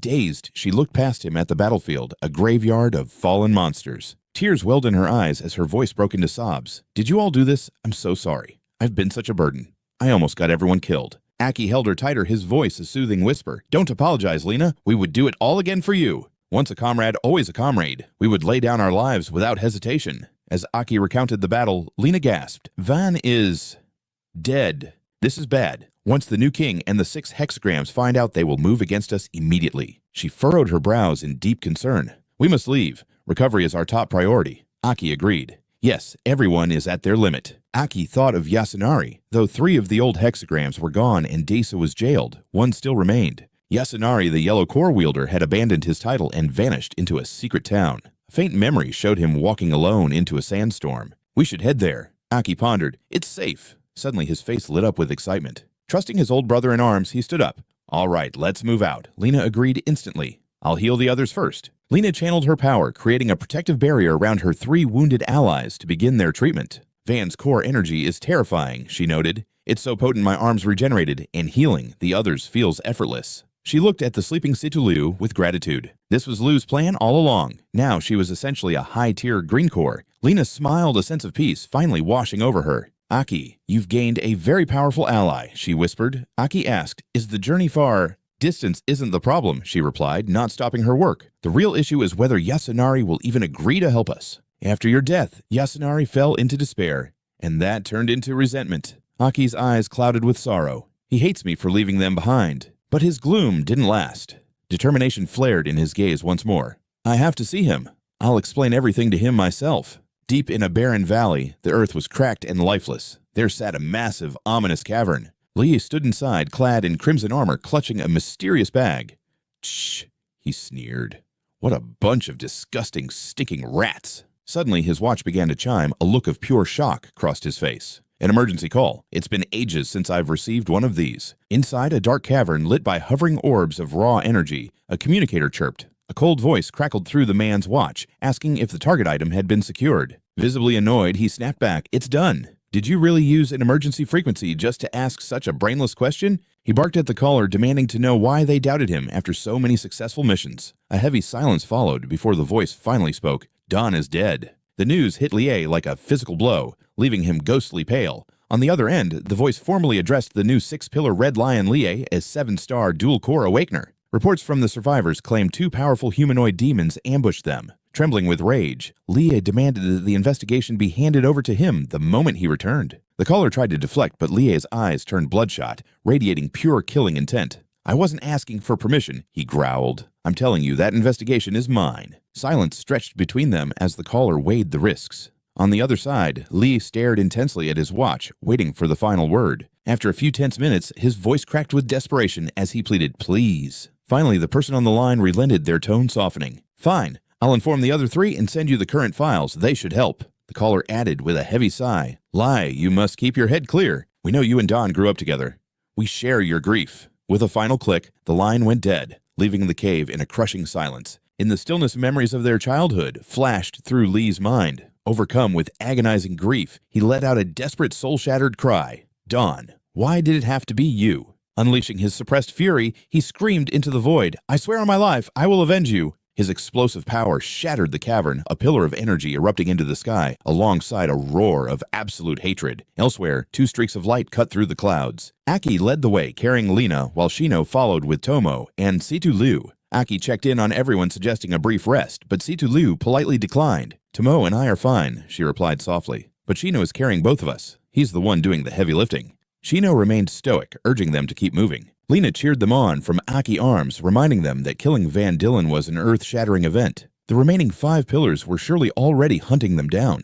Their situation was critical. They had to reach the town where Ayn Rand was hiding before sunset if they wanted any hope of surviving the night. Sensing her anxiety, Aki tightened his grip slightly and whispered a reassuring promise. "Don't worry, I'll make sure we're safe." Situ Liu watched them in silence as they finally reached a lush city, hidden deep within the forest. Green Island Town, a peaceful rank C settlement. Aki landed and signaled for stealth. "I didn't expect to find a rank C city hidden in a place like this," Aki remarked, impressed by the modest gates woven from living trees and vibrant flora. Lena quickly explained, "This is Green Island. Years ago, before Ayn Rand left, he told me this was where he would eventually settle down." "It's beautiful," she added. "Let's go." As the group headed inside, Situ Liu broke the silence. "Aki, are we really here to find a former 6-pillar? You mean the Great Emperor? Ayn Rand," Aki confirmed. Lena had advised this move knowing they weren't in any condition to face the other pillars head-on. "If the others corner us now, it's over," Aki noted. Situ Liu lowered her head, looking hesitant as if she wanted to ask something much deeper. "What's wrong? Are you hurt?" Aki asked gently. She stopped in her tracks, staring at him with curiosity. "Through my soul scanning, I have to know. Who are you, really?" Aki halted the air around them, turning serious. "Who am I?" "What do you mean I'm just Aki?" he replied, though his gaze wavered. The truth was far more complex. Aki was actually an outlander, the soul of a legendary king who died 50 years ago. He finally decided to stop hiding the truth. "I was reincarnated into this body to exist in this era," he revealed. Situ Liu's eyes widened in disbelief, her entire frame trembling at the revelation. Shino and Tomo froze, their voices stuttering in shock. "Brother Aki, what are you saying? Aki nodded calmly. "There's no point in keeping secrets anymore." The outlander Aki spoke through him. "I will tell you everything about my past and the terrifying secret hidden deep within this physical form." As Aki began his tale, Lena remained strangely composed, while Shino and Situ Liu could only stare, their minds reeling from the impossible truth. Shino shook his head, unable to process it. "Brother Aki, this is too much. You're joking, right? This has to be a prank. On time travel reincarnation, you're claiming to be the strongest warrior from 50 years ago, the hero who built Dawn City." It sounded like pure madness. Aki continued undeterred. "For reasons I still don't fully grasp, I woke up 50 years later in this body carrying a heavy burden from the past. Inside me resides the Red King flag, one of the 8 Demon King flags, the 6 most powerful artifacts in existence." The group gasped in collective horror. "A king flag from the 8, Shino stammered. Lena chimed in, realizing the scale of it. "Something stronger than a 7-star. You mean there are greater demons out there?" Situ Liu's brow furrowed as Aki turned to her. "Liu, you carry a similar power. Your ability to manipulate space and time isn't natural. It comes from the Black King flag, another manifestation of the Dark Core." Situ Liu gasped as the pieces clicked. "So this power is actually the Demon King's—" Lena's voice rose in panic. "What are these king flags exactly? Why are they parasitic? What is their ultimate goal for humanity?" Aki looked down, his expression clouded. "I don't know everything. The Red King flag is cryptic. It never reveals its full hand to me. All I know is that it seems to be collaborating with the other flags," he added as visions of the Red and Black King flags flickered in his mind. He recounted his previous life finding the 8 flags within the ancient king's tomb. Even back then, his legendary strength was barely enough to contain them. "I still don't know why it chose me, or what endgame it's truly playing for," he admitted with a grim shadow over his face. Closing his eyes, he whispered, "But I can feel it. It has a grand design, one that likely dictates the very fate of the human race. But for now, I have a more urgent mission, he declared. With the new king and the pillars rising, I must save Da. I have to face this new king myself. Situ Liu watched the sky, wondering where the survivors were being led. What was the true purpose behind the red and black king flags? Aki, are you bound to the red king flag forever? He looked down, unsure of his own ultimate fate. This power makes me stronger, but it's a double-edged sword, he mused. I can feel it watching me, waiting for something. He turned to the group and declared he had no more secrets. They were his true comrades now. Sharing the truth felt necessary for everyone's sake. Shino scratched his head, admitting the secret was truly terrifying. Shino forced a laugh, imagining how the unconscious Tomo would have completely lost her mind over this revelation. Regardless of his title, Shino trusted his brother, but Situ Liu worried this burden was simply too massive for them to handle. Aki smiled, thanking them instead. They had already done more than enough on this long journey. He told Lena to lead the way. Once they found Ayn Rand, they would recover before planning their next move. Lena knew this was a heavy burden for young warriors. They needed time to process such a shocking reality. As they marched, a sudden shout echoed across the path. "Halt, go no further!" Lena froze in shock. A rank 6 Hexacore Guardian blocked their path, warning that this town was strictly off-limits to all outsiders. Lena shouted back, insisting they weren't enemies. They only sought a safe haven to heal their wounds. She pleaded for entry to help her injured friends, mentioning an old contact, but the soldier remained stubbornly skeptical. He suspected they were demons in disguise. This town had no room for strangers, no matter their story. Lena fumed at their stubbornness. Shino pleaded again, mentioning they were survivors from the fallen city of Helos. A mana-infused arrow struck near Shino's feet. The soldier roared, threatening to kill them if they didn't leave immediately. Red mana surged around Aki as he stepped forward. "Kill us," he challenged, catching the projectile mid-air. He snapped the weapon, his eyes glowing with bloodlust. "Try it, and I'll level this entire town to the ground." The guard recoiled in horror at Aki's demonic gaze. Terrified, he ordered his men to prepare for immediate combat. The group tried to restrain Aki. Shino begged him to stay calm while Lena shouted for him to stop. Situ Liu realized the Red King flag was corrupting Aki's heart. Suddenly, a massive figure crashed down from above. Aki's bloodlust vanished instantly. He stammered in disbelief and ran. The Great Earth and Ran emerged from the dust, demanding to know who dared cause such chaos here. The guards cheered for Lord Ayn Rand, quickly accusing the outsiders of threatening them and demanding entry. The crowd cheered. Lord Ayn Rand had finally arrived. Ayn Rand stared at Aki until Lena rushed forward, revealing her face. The scarred old man's eyes lit up with surprise. "Lena, what brings you here?" She quickly explained their desperate need for medical help and safety. She gestured to the injured Tomo. After a tense silence, Ayn Rand gave the order to open the gates. When the guards hesitated and Rand's powerful mana flared, he assured them he would take full responsibility for the outsiders. The massive wooden gates groaned open, revealing a breathtaking sanctuary hidden within the town walls. A muscular man in red lye entered a grand chamber where a woman named Tarina was already waiting. Tarina was a new rank 6 Hexacore warrior possessing a powerful level 7 purple core. She offered condolences for Den, but Lai remained cold and silent, setting a white suitcase on the table. Lai revealed a collection of vibrant cores. "The new shipment has been delivered safely," he said curtly.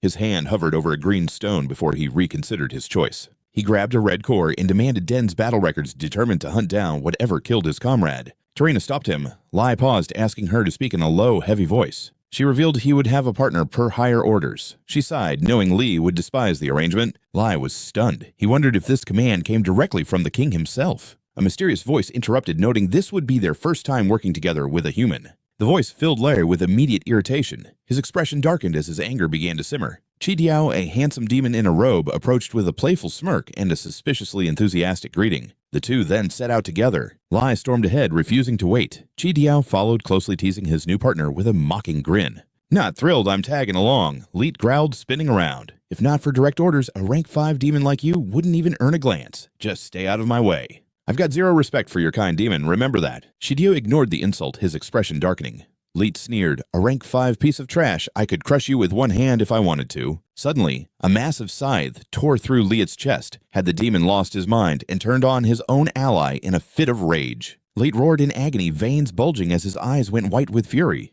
"You damn traitor, how dare you ambush me like this?" But then the blade vanished into thin air. Chidio's cold indifference left Leet standing there, looking like a complete fool, speechless and trembling. "Time to move," Chidio stated flatly. Leet stared at his perfectly healed chest, his face darkening as the shock of the illusion set in. An illusion, he thought, stunned. And not some low-level trick either. Even I couldn't detect it until it was over. His suspicious gaze locked onto Shidio. There was no way this man was just a rank 5 demon. He was hiding something massive. Shiryu smirked. Rank 5 is just what I let you see. His eyes burned with a lethal hatred. Let's go, Leet. I have a debt of blood to settle too. Cut to a small cabin where a sudden earth-shattering scream rattled the very foundations of the house. Yosuke mouth stuffed with food chirped excitedly. Arngang is truly the goat that was absolutely incredible. Lou chuckled at the boy's hype. Nearby, Shino watched in stunned silence as the kid inhaled food like a literal high-speed machine. Hoo-wee, your spirit core wasn't meant for binge eating. Shino sighed, but the boy just kept shoveling food in completely unbothered. So good.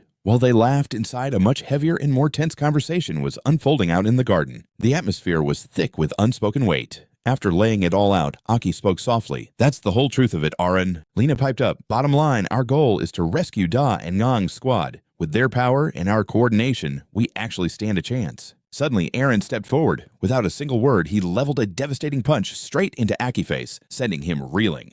Lena froze in shock. As Aki tumbled to the dirt, Aaron moved in for more, and Lena rushed to stop the violence. Stop it. What are you doing? She gasped, realizing her own limbs refused to obey, locked in place by an invisible pressure. Her hands trembled as Aaron's overwhelming aura pushed her back. His eyes glowed with a feral golden light as he lunged with another fist. Do you have any idea? Aaron roared in agony. You ignored every warning and charged into the king's tomb all by yourself. Do you know the hell we went through, the sacrifices I had to make just to survive after you vanished? Aki just took the beating, remaining motionless. Hearing the chaos, Liu vaulted through the window shouting, "What the hell is going on?" Seeing Aki down, she screamed, "Get away from Ngang!" But Arayan's power flared like a storm, pinning everyone to the spot. Stay back. No one interferes. After a relentless barrage of strikes, Aaron finally relented, his breath coming in ragged gasps. But he wasn't done. He hauled Aki up by the collar, pouring his entire soul into a desperate, agonizing scream right in his face. Our friends died. We lost everything while you, our king, just walked away, and now you return talking about some rescue mission. Aki lowered his head, whispering an apology. Then he looked Aaron in the eye with a gaze of absolute unwavering conviction. Aaron, stand with me one more time. I will repay this debt 1,000 times over. Those words finally broke Aaron's hardened resolve. The noise drew out his family. His wife gasped at the sight while his young son shouted in defensive rage at the strangers. Who are you people? My dad hates you. Get out of here. Lena's heart sank. That's Aaron's family. Silence fell save for the whistling wind. Aki turned back as Aaron finally released him, whispering, "Forgive me, my king. Please. I am no longer the Aaron of the great earth that you once knew. That man is dead." He looked down, a voice breaking. "I found peace in this town. I have a family I love. This simple life, it's everything to me. My old strength is gone. Now I only have enough power to protect my family in this small patch of land." A gust of wind caught his cloak, revealing a tragically empty sleeve. Aki's heart ached, seeing the once mighty general so physically broken. Aaron slammed his fist into the dirt before bowing low, his voice trembling with a desperate, heartbreaking plea. "Please, once your wounds heal, I beg you to leave this place and never look back." Elsewhere, Leet lay battered on the ground, struggling to stand. His eyes burned with murderous intent for the monster who killed Den. 3 hours earlier, Liet and Shidur had reached the peaks. Meanwhile, a peaceful cabin sat bathed in the orange glow of twilight. Inside, Tamak gave Frank a warm smile. "Hey kid, we aren't here for trouble. We just need a safe place to rest for a bit." She gave a playful wink and stuck out her tongue. "We definitely don't want to mess with your happy little family, okay?" Frank's face turned bright red as he looked away, stammering, I get it. It's fine. I know you're good people." Shino clapped him on the shoulder. "We're the good guys, kid professional demon hunters." Frank just mumbled a shy, "Sure, whatever." In the kitchen, the stew bubbled with a savory rhythm. Valia sliced vegetables, her voice warm. "Having help is a blessing. It's been so long since this house was filled with life. I feared I couldn't manage the feast alone," she added, offering the two girls a weary but genuine smile. "To be honest, visitors are unheard of in this oasis town. Our hearts were guarded, and we were far too tense at first. Our suspicion was rude. Please forgive us." Lu Du lowered her eyes. "Don't be. We're the ones who intruded so suddenly." With a soft smile, Lu Du continued, "We should be apologizing for the trouble." Lena chimed in, "Please don't mention it. We're just grateful for a roof over our heads. Being taken in by you and Mr. Anian is a debt we can't repay." Valia beamed, "Nonsense, dear. Think nothing of it. Once dinner's ready, we'll feast like kings." Cut to the lush meadows. Aki sat alone, silhouetted against a colossal sun burning on the horizon. He bit his lip, lost in a heavy, silent contemplation of the landscape. Suddenly, a shadow loomed behind him. Anian broke the silence. Anian's lips tightened with sorrow as he approached. Aki looked up, and for a moment, Anian saw a ghost of someone else in his eyes. Anian's eyes widened in shock at the sight of the boy. He looked down, finally speaking his hidden truth. "Even with Lena's word, your tale of reincarnation was Impossible to grasp. I refused to believe such a fantasy at first. Memories flooded back, agitation clouding Nian's face. He'd even raised his fists, a shameful mistake. He stepped onto the thick grass and slowly sank to one knee. He bowed his head in a solemn ancient gesture. Demon King, and Nian formally offers his allegiance to you. Seating himself, Nian began his tale. Years ago, broken and dying, I crawled to this town. My life was fading until she, my wife, healed me and gave me a home. His eyes grew misty. She never pried into my bloody past. She just stayed by my side through everything. Love changed me. I chose to bury the Nian of the Great Earth Hexagram forever. He recalled her gentle, radiant smile. I only wanted to be her shield. When our child came, my world grew. This simple, quiet life. It's the only treasure I ever truly wanted. Aki offered a faint, genuine smile. And Nian, I'm truly glad you found your sanctuary. Then his gaze darkened with a hint of envy. Such a life was a dream I never dared to hold. They called me the strongest warrior. Then they crowned me king. But I never sought the throne. I was the one who forged peace so others could live, never daring to stop for myself. Aki past flashed before him. I defied everyone to enter the ancient king monument. I needed the truth. Those cursed pillars bring only ruin. What secrets do they hide? If I didn't step forward, who would? He frowned deeply. Clinging to a fleeting safety is just a coward's lie. As long as those monuments stand, tragedy will follow. I had no choice. And Nian spoke up softly. My king, the war against demons brought a fragile peace. A lullaby that fooled us all, including me. He looked at Aki with profound respect. That is why you are the king and no one else. Aki stared at the sky. There's a new king now. I wonder where he leads humanity. But after clashing with Van Dyck Luzan, I saw it. The new hexagrams can undergo demonization. It chills my blood. He paused, his curiosity burning. What is the new king hiding? Nian suddenly shouted in alarm. My king, I beg you, do not challenge him. I've seen his power. It is an absolute insurmountable wall of despair. A power born of nightmares. Veins pulsed on Aki's face. Regardless, I must face him. Besides, he smirked. How can you be so sure that I lack the strength to crush him? Nian gasped, frozen by the terrifying irradiating from Aki's transformed state. Scene changed to the cozy dining room. Valia set down a large salad bowl. Dinner served, I even brought out the big table for our guests. Nian smiled warmly. It's been so long since we've had such company. Suddenly, Aki's blade levitated, bleeding a sinister dark energy. Aki turned to his weapon, murmuring, Crimson King! The blade surged with power. Danger is coming, he realized. The atmosphere turned a deathly gray. What's happening? Shino cried. Above, a massive bird wreathed in crushing pressure appeared. Aki roared, Get down! Like a falling star, the bird slammed into the house. A deafening explosion tore through the air, reducing the sanctuary to splinters and ash. Miraculously, everyone escaped the wreckage. Thick dust billowed into the sky as a flock of birds circled the ruins like vultures. Zhudiao stepped from the debris, calm and cold. Found you! The predatory bird shrunk down, perching on his finger with a sharp cry. A wicked smirk crossed his face. It was only a matter of time. The memories of the birds along the way told me everything. A low, gravelly voice echoed, Is it you? Lai emerged from the smoke head low. He looked up, eyes burning with lethal intent. The one who killed Den. Confused by Zhidiao's proposal, Lai questioned him. Why ask me to bring you here, near the spot of Den's fall? Zhidiao replied coolly. It's a logical move. Perhaps it will help me find him. The one who made you kill your own comrade. Lai's suspicion deepened. You mentioned our goals might align. Why, what do you really want? Zhidiao's eyes went cold. He held the answer within a past scarred by betrayal and blood. But he kept it brief. A personal grudge, nothing more. Lai reached into his pocket, his voice steady. The man I seek is no ordinary existence. I've tracked his trail across the wastes, and now, Lai looked out at the horizon. All the clues point exactly here. The ground here is obliterated, scarred by the aftermath of a total massacre. A clash of this scale occurring here is far too convenient, isn't it? Late pointed toward the heavens with a frustrated growl. Teaming up with a freak like you was the High Command's idea, not mine. Late completely ignored the chatter, his mind fixed solely on vengeance. You claimed you could track Den's killer, stop talking, and start hunting. You're wasting our time, Liet roared, but Shidiu silenced him instantly. He required absolute silence to commune with his winged spies. He extended a hand as a bird descended from the sky. Don't frighten the messenger. A cryptic dialogue began between the demon and the beast. Tell me, little friend, what did your eyes witness? The bird chirped a lengthy tale in a tongue only the darkness understood. Shidiu smirked as he translated the melody for Liet. 4 survivors, human warriors battered just like us demons, are currently in full retreat. The moment Leet heard the intel, his blood began to boil. He barked a desperate question. Those warriors, which direction did the rats flee? The bird continued its report to Shidiu. The demon gestured toward the horizon with a cold grin. That way, excellent. The hunt begins. Releasing the scout back to the sky, the duo surged forward. It wasn't long before they intercepted Aki's exhausted group.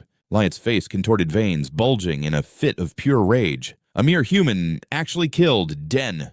He locked eyes with Aki, seeking bloody confirmation. Was it you? Chidur narrowed his eyes, sensing a strange vibration. He judged Aki based on that unsettling, powerful aura. I see now. You wield demonic power, though I've no idea how you stole it. This is going to be very interesting. Knowing nothing of his new foes, Aki whispered to the Red Dynasty. Partner, give me a read. How strong are these two? The system analyzed the dire situation for several seconds. Warning, they are far stronger than the 6-core brat from before, especially that one with his eyes closed. The Red Dynasty pulsed with caution as it monitored Shidyu's energy. His aura is twisted. A truly sinister presence looms over him. Liet couldn't contain his bloodlust any longer. He launched himself like a guided missile toward Aki, his eyes burning with murderous intent. You're the one who slaughtered Den. Liet's power exploded with the weight of a mountain, nearly crushing the spirits of Aki comrades. The shockwave sent the team reeling. Lu's heart hammered against her ribs as she screamed, Aki, are you all right? The strike was devastating, but Aki synchronized with the Red Dynasty to barely evade.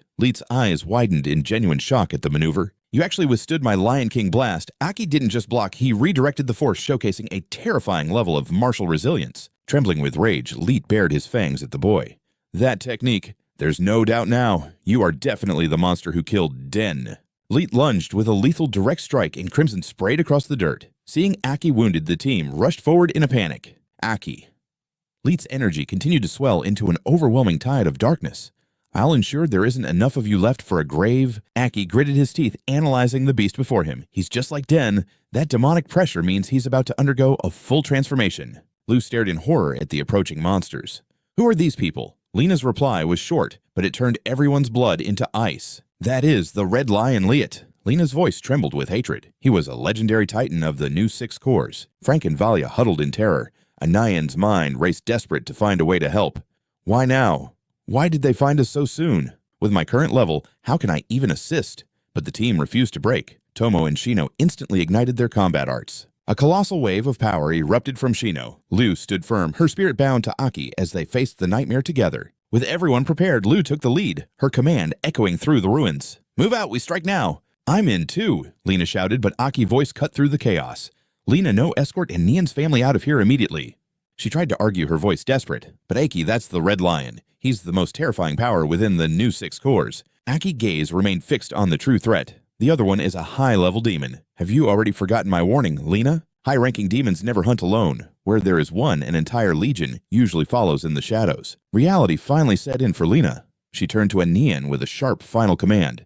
Nian, take your wife and get out of here. Lena, and Nian stammered, wanting to fight, but Lena grabbed him and Frank, dragging them away from the impending slaughter. As Lena escorted the civilians, Lu's trio launched a desperate offensive. Their target was none other than the unstoppable Liet. Liet parried their combined assault with insulting ease. Lu bit her lip in frustration. This is going to be a suicide mission. His reaction speed was off the charts, a red core monster in disguise. With every passing second, Liet's attacks grew more savage. Something's wrong, a chill I can't explain. Meanwhile, Shidyu sat perched nearby, casually enjoying a feast of raw meat. Sorry for ruining your happy little dinner party, Shidyu mocked. Liet snarled at the demon's indifference. Quit eating and help me finish them. Shidyu just chuckled, continuing his meal. But Mr. Liet, you're doing so well on your own. Aki remembered the system's grim warning. Stay sharp, Aki warned his team. He could feel it now, the unsettling predatory pressure radiating from the demon on the rocks. From his high perch, Shidyu watched the chaos unfold. Below him, Tomo, Lu, and Shino threw everything they had at the Red Lion. Lu's voice cut through the chaos, rallying the squad. Hold the line, she roared. Don't let him break the perimeter. He may be one of the new 6 elite, but if we unleash our inner demonic essence, we can crush his momentum. Lu glanced at Aki and Chidori, her mind racing. They needed an opening. Suddenly, Shino lunged at Lee, but the monster slipped away like a shadow. Shino pivoted with a flurry of bare-fisted strikes, but Lie met every blow. Even as the aggressor, Shino felt a stinging pain. Lia's skin was like steel. Damn, his physical endurance is off the charts. Lia's face remained a cold, emotionless mask as he effortlessly parried the onslaught with his bare arms. Sensing an opening while Lia was occupied, Tomo struck from the blind spot. Got you, she hissed, certain this surprise blow would end the fight. But Lee was a phantom. In a blur of motion, he vanished, reappearing behind Tomo. His gaze remained hollow, devoid of even a flicker of humanity.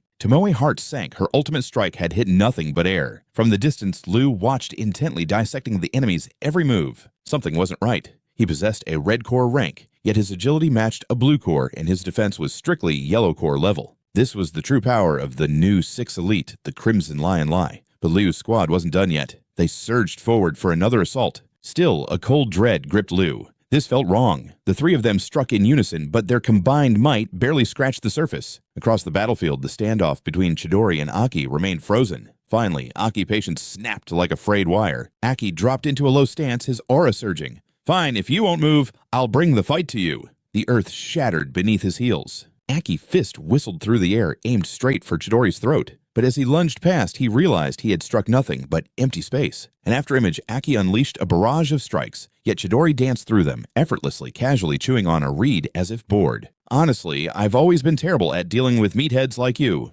Chidori sighed. Then, in a blink, he vanished into thin air. Aki's senses went into overdrive. He spun around just in time, his blade clashing against Chidori's sneak attack from the shadows. Sparks flew as they traded blows, but Chidori pulled back with a thin smirk. "Fast. But you're still far too slow for me." Aki's eyes narrowed. "So you want to race?" He tapped into the overwhelming power of the Crimson Monarch. "Let's see who's truly faster." Aki transformed into a bolt of crimson lightning, streaking across the field so fast that Chidori stood frozen in shock for a split second. Suddenly, Aki appeared before Chidori's widening eyes. Multi-bolt wrap. The explosive force of the technique sent Chidori hurtling into the distance. But Aki wasn't done. He caught up to the flying assassin in midair. "Found you," he growled, slamming a devastating strike directly into Chidori's chest. This time, Chidori's defenses crumbled. He took the full brunt of the impact, his hands trembling violently from the sheer agony of the blow. "Impressive," Chidori wheezed, gripping the Crimson Monarch, but then a voice whispered from behind Aki, "Too bad you killed the wrong person." Aki's vision blurred. The person he had just struck wasn't Chidori. It was Liu. "Aki, why?" She gasped, her voice filled with betrayal. "Liu, no." Aki's voice shook as his world spiraled into chaos. But within his soul, the Crimson Monarch saw the truth. "Focus, boy! It's an illusion," the Crimson Monarch thundered. The mental fog cleared instantly as Aki snapped back to reality. The battlefield shifted. Chidori and Liu were gone. In the distance, Lee was still single-handedly holding off Liu's entire squad in a brutal melee. Lai was an absolute monster. The three of them were barely hanging on in this grueling battle. Suddenly, Liu's sharp eyes caught a fatal inconsistency. "Fall back," Liu commanded as they hit the ground. She ended the skirmish immediately. Why? Because the enemy had vanished. Lai was nowhere to be seen. High atop a jagged cliff, Chidori looked down with a sneer of pure contempt, a suffocating dark aura radiating from his body. "You were wide open," he mocked. Liu gritted her teeth, finally realizing why her instincts had been screaming in terror this entire time. It was all an illusion, a grand deception. Tomoe clenched her fists, her pride stung by the realization they'd been dancing in his palm. "The man we were fighting, he never existed," Shino muttered, a chilling respect for Chidori's mastery washing over him. The deception had been flawless, mimicking reality perfectly. Aki stood frozen, haunted by how easily his senses had been hijacked. When an illusion reaches this level, it becomes reality, Aki realized. We're dealing with a high-tier demon illusionist. "Where is he?" Aki screamed, his voice echoing across the canyon. "Where did Lai go?" Chidori just leaned back completely unbothered. "Him." Chidori's grin turned predatory. "He's already gone to play with the little friends who wandered off earlier." Dread washed over the group. Their hearts sank as they realized the truth. Lena and Anim were in mortal danger. Chidori chuckled from his perch. "I told him, if we're doing this, make sure not a single soul leaves this forest alive. And as for you two, I've finally confirmed it. That scent from that day belongs to you." His eyes locked onto Aki and Liu. Liu's blood boiled with rage. "The scent from that day. What the hell are you talking about, you freak?" A flicker of a dark, suppressed memory crossed Chidori's mind, a humiliation he had sworn to erase. Yes, it was definitely you two. Chidori's jaw tightened with murderous intent. "For killing Little Bean. Lie, and I swore we would rip the life from your bodies." He began to radiate a crushing pressure, the very air trembling around them. "But I've waited long enough," he hissed.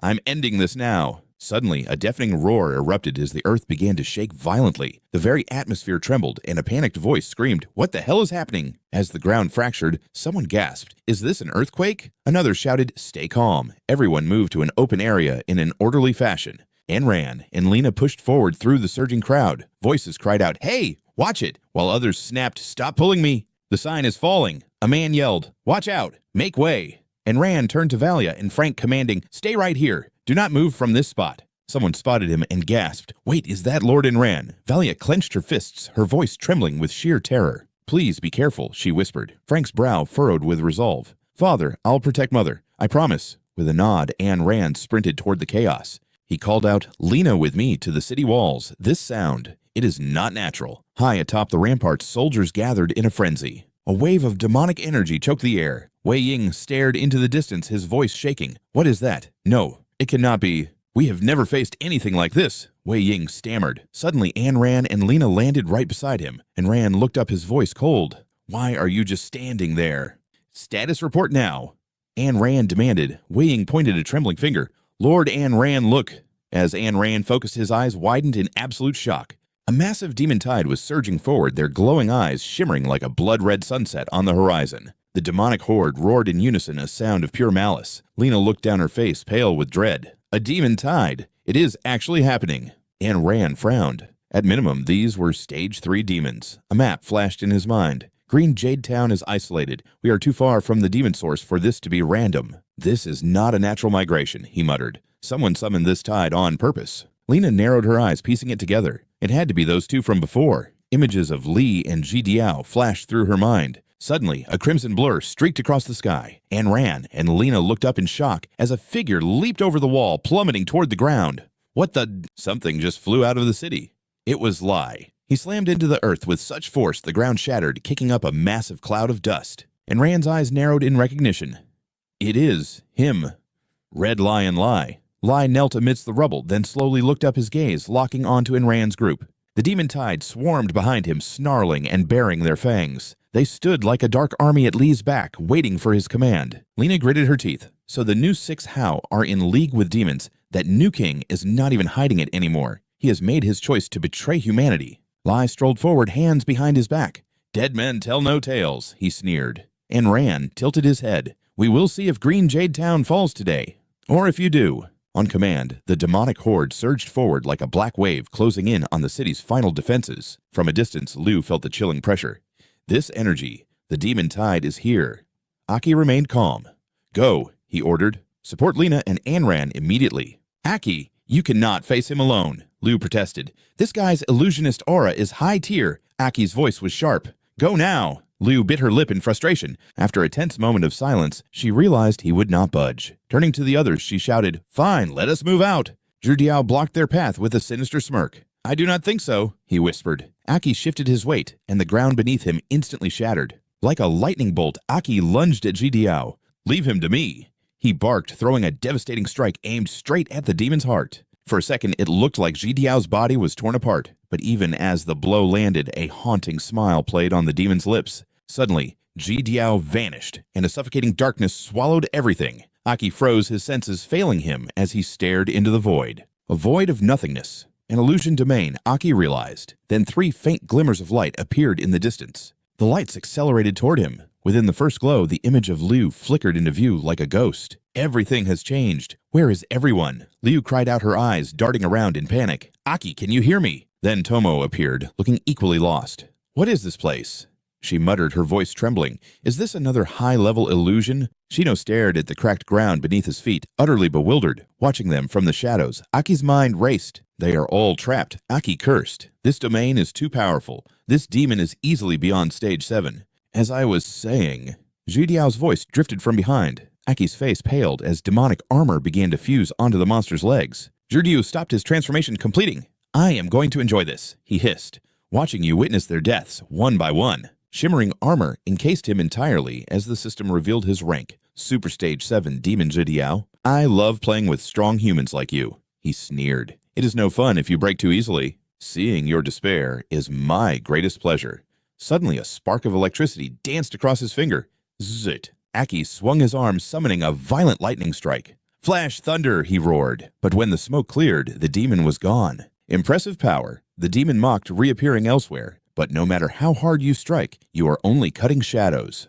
Aki narrowed his eyes. "I see. You are an illusion too. Attacking blindly is just a waste of stamina." "The brat is right," the Crimson King grumbled in his mind. "Save your strength. I hate these tricks. There is nothing solid to cut." Zhu Diao folded his arms, genuinely impressed. "You are calmer than I expected. You have seen real combat, have you not?"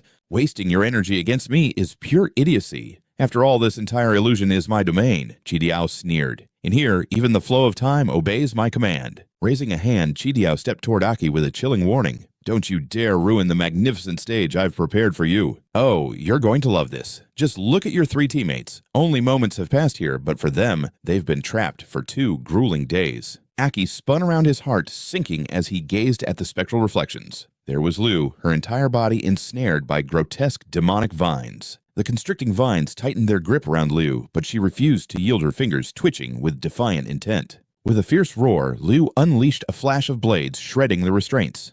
Get lost, she screamed as the severed vines plunged into the murky swamp. Panting heavily with her hands on her knees, Liu's mind raced. How do I break out of this hell? Every attack I've tried has been completely useless. Liu opened her eyes, surveying the jagged wounds covering her body, her breath still coming in ragged, exhausted gasps. Exhaling deeply, she activated her recovery magic.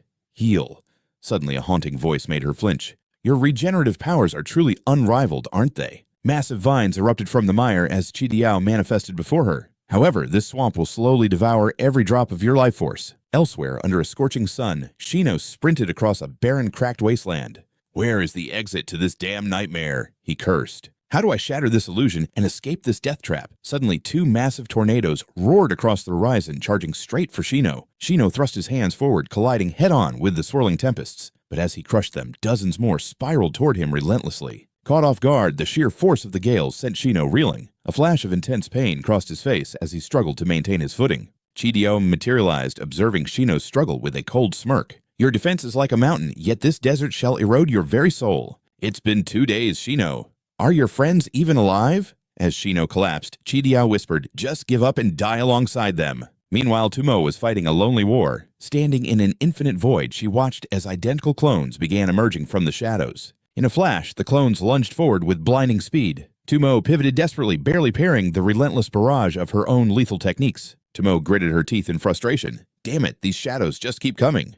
Has it really been 2 days? Suddenly, Chidiao's voice hissed. Your speed is unrivaled, but this mirror realm will shatter your sanity. Chidiao appeared, his colorful feathers drifting through the air like falling snow. Smirking with his arms wide, he challenged her mockingly. Tell me, little girl, can you ever truly outrun your own shadow? Behind Tumo, more clones rose as a haunting command echoed, stand up.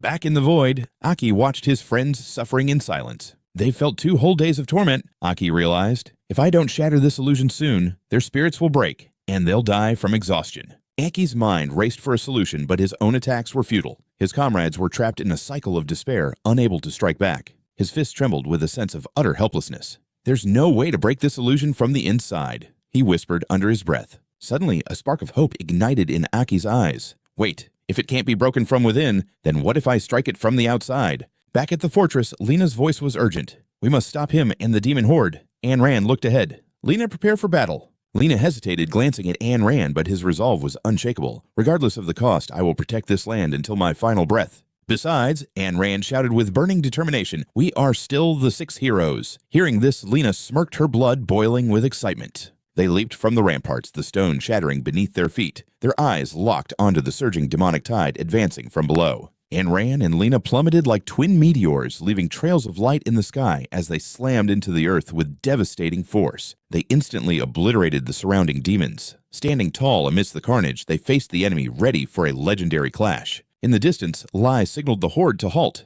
Ayn Rand, the earth, and Lena, remnants of the old 6. Your era is over. You're just history now. Lai gritted his teeth as dark energy surged and sharp demonic spikes began erupting across his face in a terrifying transformation. His hair turned bone white as infernal red armor encased his body. His eyes blazed with the terrifying power of an awakened demon. Demonification. Lena gasped. Lai tilted his head mockingly toward them. Former heroes, why don't you all come at me together? The demon tide will consume everything, Lai declared. Meanwhile, Aki stood frozen, watching the spectral torment of his dear friends. Chidiao sneered. Your precious teammates don't have much time left to wait for your silent contemplation, Aki. They are dying. Come on, release your hidden power. His hand shook violently as veins bulged. He let out a maniacal laugh and gripped his own throat. Let your rage consume you. I want to see your descent into madness as you watch everyone you love being tortured to death. You'll be trapped in this dance of futility, he cackled. Then once you're drained, I'll finally claim your pathetic life for good. How beautiful. My little one will love this. Aki ground his teeth, his voice a low growl. Are you seriously underestimating my comrades? Chidiao suddenly froze, his eyes widening in pure shock as he stared at the shifting reflections of the ongoing battle. Ensnared by the demonic vines in the swamp, Liu's face tightened with grit. As the captain I won't break, I must save them. Simultaneously, Shino was desperately battling the raging sandstorms in the desolate wasteland, refusing to let the desert claim his soul. Shino gritted his teeth, refusing to submit to the overwhelming sandstorm. Meanwhile, Tomo stood defiant against a relentless barrage of lethal lightning, her eyes blazing with an indomitable will to survive. Everyone hold the line, we cannot fall here. Stunned by their iron resolve, Shidyu's mind raced. How is my illusion failing to crush their spirits into dust? He hissed. Aki met his gaze with chilling calm. You truly don't get it, do you? Monster, did you honestly believe humanity would have survived this long if we were as fragile as you think? The demon let out a mocking laugh, pointing a finger at the boy. You lowly humans only exist because you still have some use to us. Suddenly, Aki's stance shifted with predatory precision. Is that so? A surge of ethereal energy began to swirl around his palms. Then I'll show you the true peak of human potential. Raising his hand, Aki's expression turned cold as ice. I am the one who will bring you down. In an instant, his body erupted in a blinding supernova of radiance that consumed the darkness. Shidyu began to tremble as a primal fear took hold of his soul. Why is his aura making my skin crawl? The demon wondered. Savage bolts of lightning began dancing across Aki's fingertips as he spoke with a voice like thunder. Trust, courage, and hope. These are the pillars that keep humanity standing. Above, the crimson sky swirled into a monstrous eye of the storm as the very earth beneath the demon began to shatter. Panic seized the demon as he realized the attack was coming from the outside. Gathering every ounce of his awakened essence, Aki reached toward the heavens and slammed his fist down. Shatter this illusion. At that command, a bolt of divine wrath descended from the heart of the storm, striking the core of Shidyu's mental realm with devastating force. High above his trapped comrades, crackling arcs of electricity began to tear through the fabric of their false reality. Deep within the swamp where Liu was imprisoned, a brilliant light began to pulse. Simultaneously, the ground beneath Shino's feet fractured, allowing rays of hope to pierce the gloom. The space surrounding Tomo began to crumble like glass, flooding the void with brilliance. Liu's eyes snapped open, a spark of pure joy igniting within his soul. Shino and Tomo were equally stunned, a single name flashing through their minds, Aki. Enraged, Shidyu let out a guttural roar as dark energy billowed from his twisted form. Impossible. What kind of monstrous power is this? He screamed, desperate to maintain his domain. But it was too late. A cataclysmic explosion of light tore the world apart. Outside the Great Wall, Lena and Ayn Rand witnessed the sky split by a massive white lightning strike. As the heavens turned blood red, Lena gasped in awe. It's Aki! He did it! Ayn Rand narrowed his eyes. This pressure, it's completely different from his previous demonic transformation. Nearby, the demon horde stared upward in sheer terror, while Li watched silently, ignoring his retreating subordinates. Li's eyes were shadowed with deep thought. Has Shidyu actually been defeated? Could his ultimate illusion truly be this useless? His calm vanished, replaced by a surging fury. He dropped into a low stance, his aura exploding outward. I knew I couldn't trust a pathetic demon to do a man's job. Like a localized meteor, Lai lunged at the two survivors with godlike speed. Sensing the incoming lethality, Ayn Rand stepped forward, manifesting his earthen shield to protect Lena. The impact was like a lion's roar, unleashing a shockwave that leveled everything within 100 meters. And Rand's golden barrier began to spiderweb under the sheer weight of that monstrous fist. With a terrifying grunt, Li's punch shattered the divine defense entirely, his fist continuing its deadly trajectory toward Ayn Rand's chest. Suddenly, a warm hand pressed against Ayn Rand's back, flooding him with healing energy. The force of the blow sent them skidding back, with Lena desperately trying to stabilize him while she healed. Lena poured every drop of her mana into Ayn Rand, her face pale from the strain. Ayn Rand, talk to me. Are you still with me? Ayn Rand coughed, his voice strained. That one strike. It shattered my ribs and bypassed a defense that once stopped the entire army of the Seven Sovereigns. Lena's brow furrowed in grim realization. This man's demonic power far surpassed even Van Dion's. Then a low, guttural voice vibrated through the air. Are you old-era relics really this pathetic lie? Stood tall, radiating an aura of absolute contempt. You couldn't even handle a single casual punch. How utterly boring. As the lightning settled and the illusion finally dissolved, Aki and his team descended back to reality. Their eyes widened as they took in the scorched earth, realizing the nightmare was over. Aki turned back to check on them, his voice steady. Is everyone okay? Stay sharp. Liu pointed toward the rubble where Shi-Diu stood battered but defiant. That monster is on a completely different level, Liu whispered, her breath coming in ragged gasps. His illusion was so perfect my five senses couldn't distinguish truth from lies. It felt more real than reality itself, she continued, leaning on her knees. If it weren't for the bond we share, I would have broken long ago. Shino nodded, his spirit weary but unbroken. The torment in that realm was far too vivid. Every time I fell, I truly believed it was the end. Despite his exhaustion, his fighting spirit flared. But I knew Aki would find a way. He always does. Tomo smiled weakly. Exactly. Aki is our invincible ace. She looked toward their leader with deep admiration. Without him shattering that trap, we would have been lost in that labyrinth of despair forever. Shi-Diu hovered over the ruins, his presence still suffocating, Tomoe admitted. His raw power eclipses any member of the 7 sovereigns we've ever faced. The demon's face was twisted in a mask of pure spite. Lightning.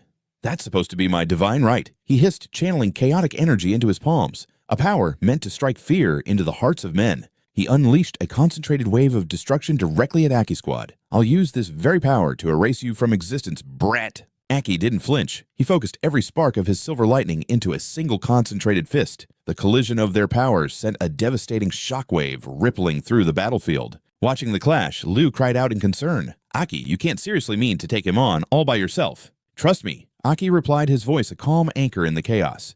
Stick to the plan. Go reinforce Lena and Anran now. A massive explosion erupted between the two combatants. A thick veil of dust and debris swallowed the area. As the smoke slowly cleared, it revealed a landscape transformed into a desolate wasteland by the sheer pressure of their exchange. Before Shi-Diu could even process what happened, Aki team had vanished into the distance. He gnashed his teeth in fury. Damn it, I let those pests slip away. Suddenly, a taunting voice drifted through the settling mist behind him. Feeling unlucky, demon, Aki stepped out from the shadows, silver arcs of electricity dancing gracefully across his skin. It seems my lightning isn't just power, it's the ultimate counter to your kind. Blinding silver lightning snakes around Aki arms, bleaching them bone white. Talon shudders instinctively. He realizes the boy has become a living conduit, scorching the grass, white with every step. Aki has ascended to his demon lightning state. Come at me, he taunts. Enraged Talon unfurls his massive dark wings, ready to kill. Acting tough, are we? In a blur of impossible speed, Talon vanishes, reappearing behind Aki to deliver a lethal finishing blow. His hands move with frightening speed, weaving a high-level illusion. Massive spectral claws lunge toward Aki, the phantom heart-ripping strike. Aki remains eerily calm. With a sudden strike toward his flank, he invokes the Thunder Dragon's roar. A majestic white lightning dragon erupts from his palm. Talon's smug expression shatters into pure shock. He never expected this level of raw destructive power from a mere human. The lightning dragon obliterates Talon's techniques, sending him crashing back. Curse your lightning, he screams, retaliating with his desperate ghost-breaking shadows move. Horrific beaked shadow beasts manifest from the darkness, swarming Aki like a pack of starving demonic predators. Aki slams his heel into the blighted earth. The ground shatters instantly, sending massive stone fragments flying into the air. He rockets into the sky to dodge the swarm. Lightning Spear.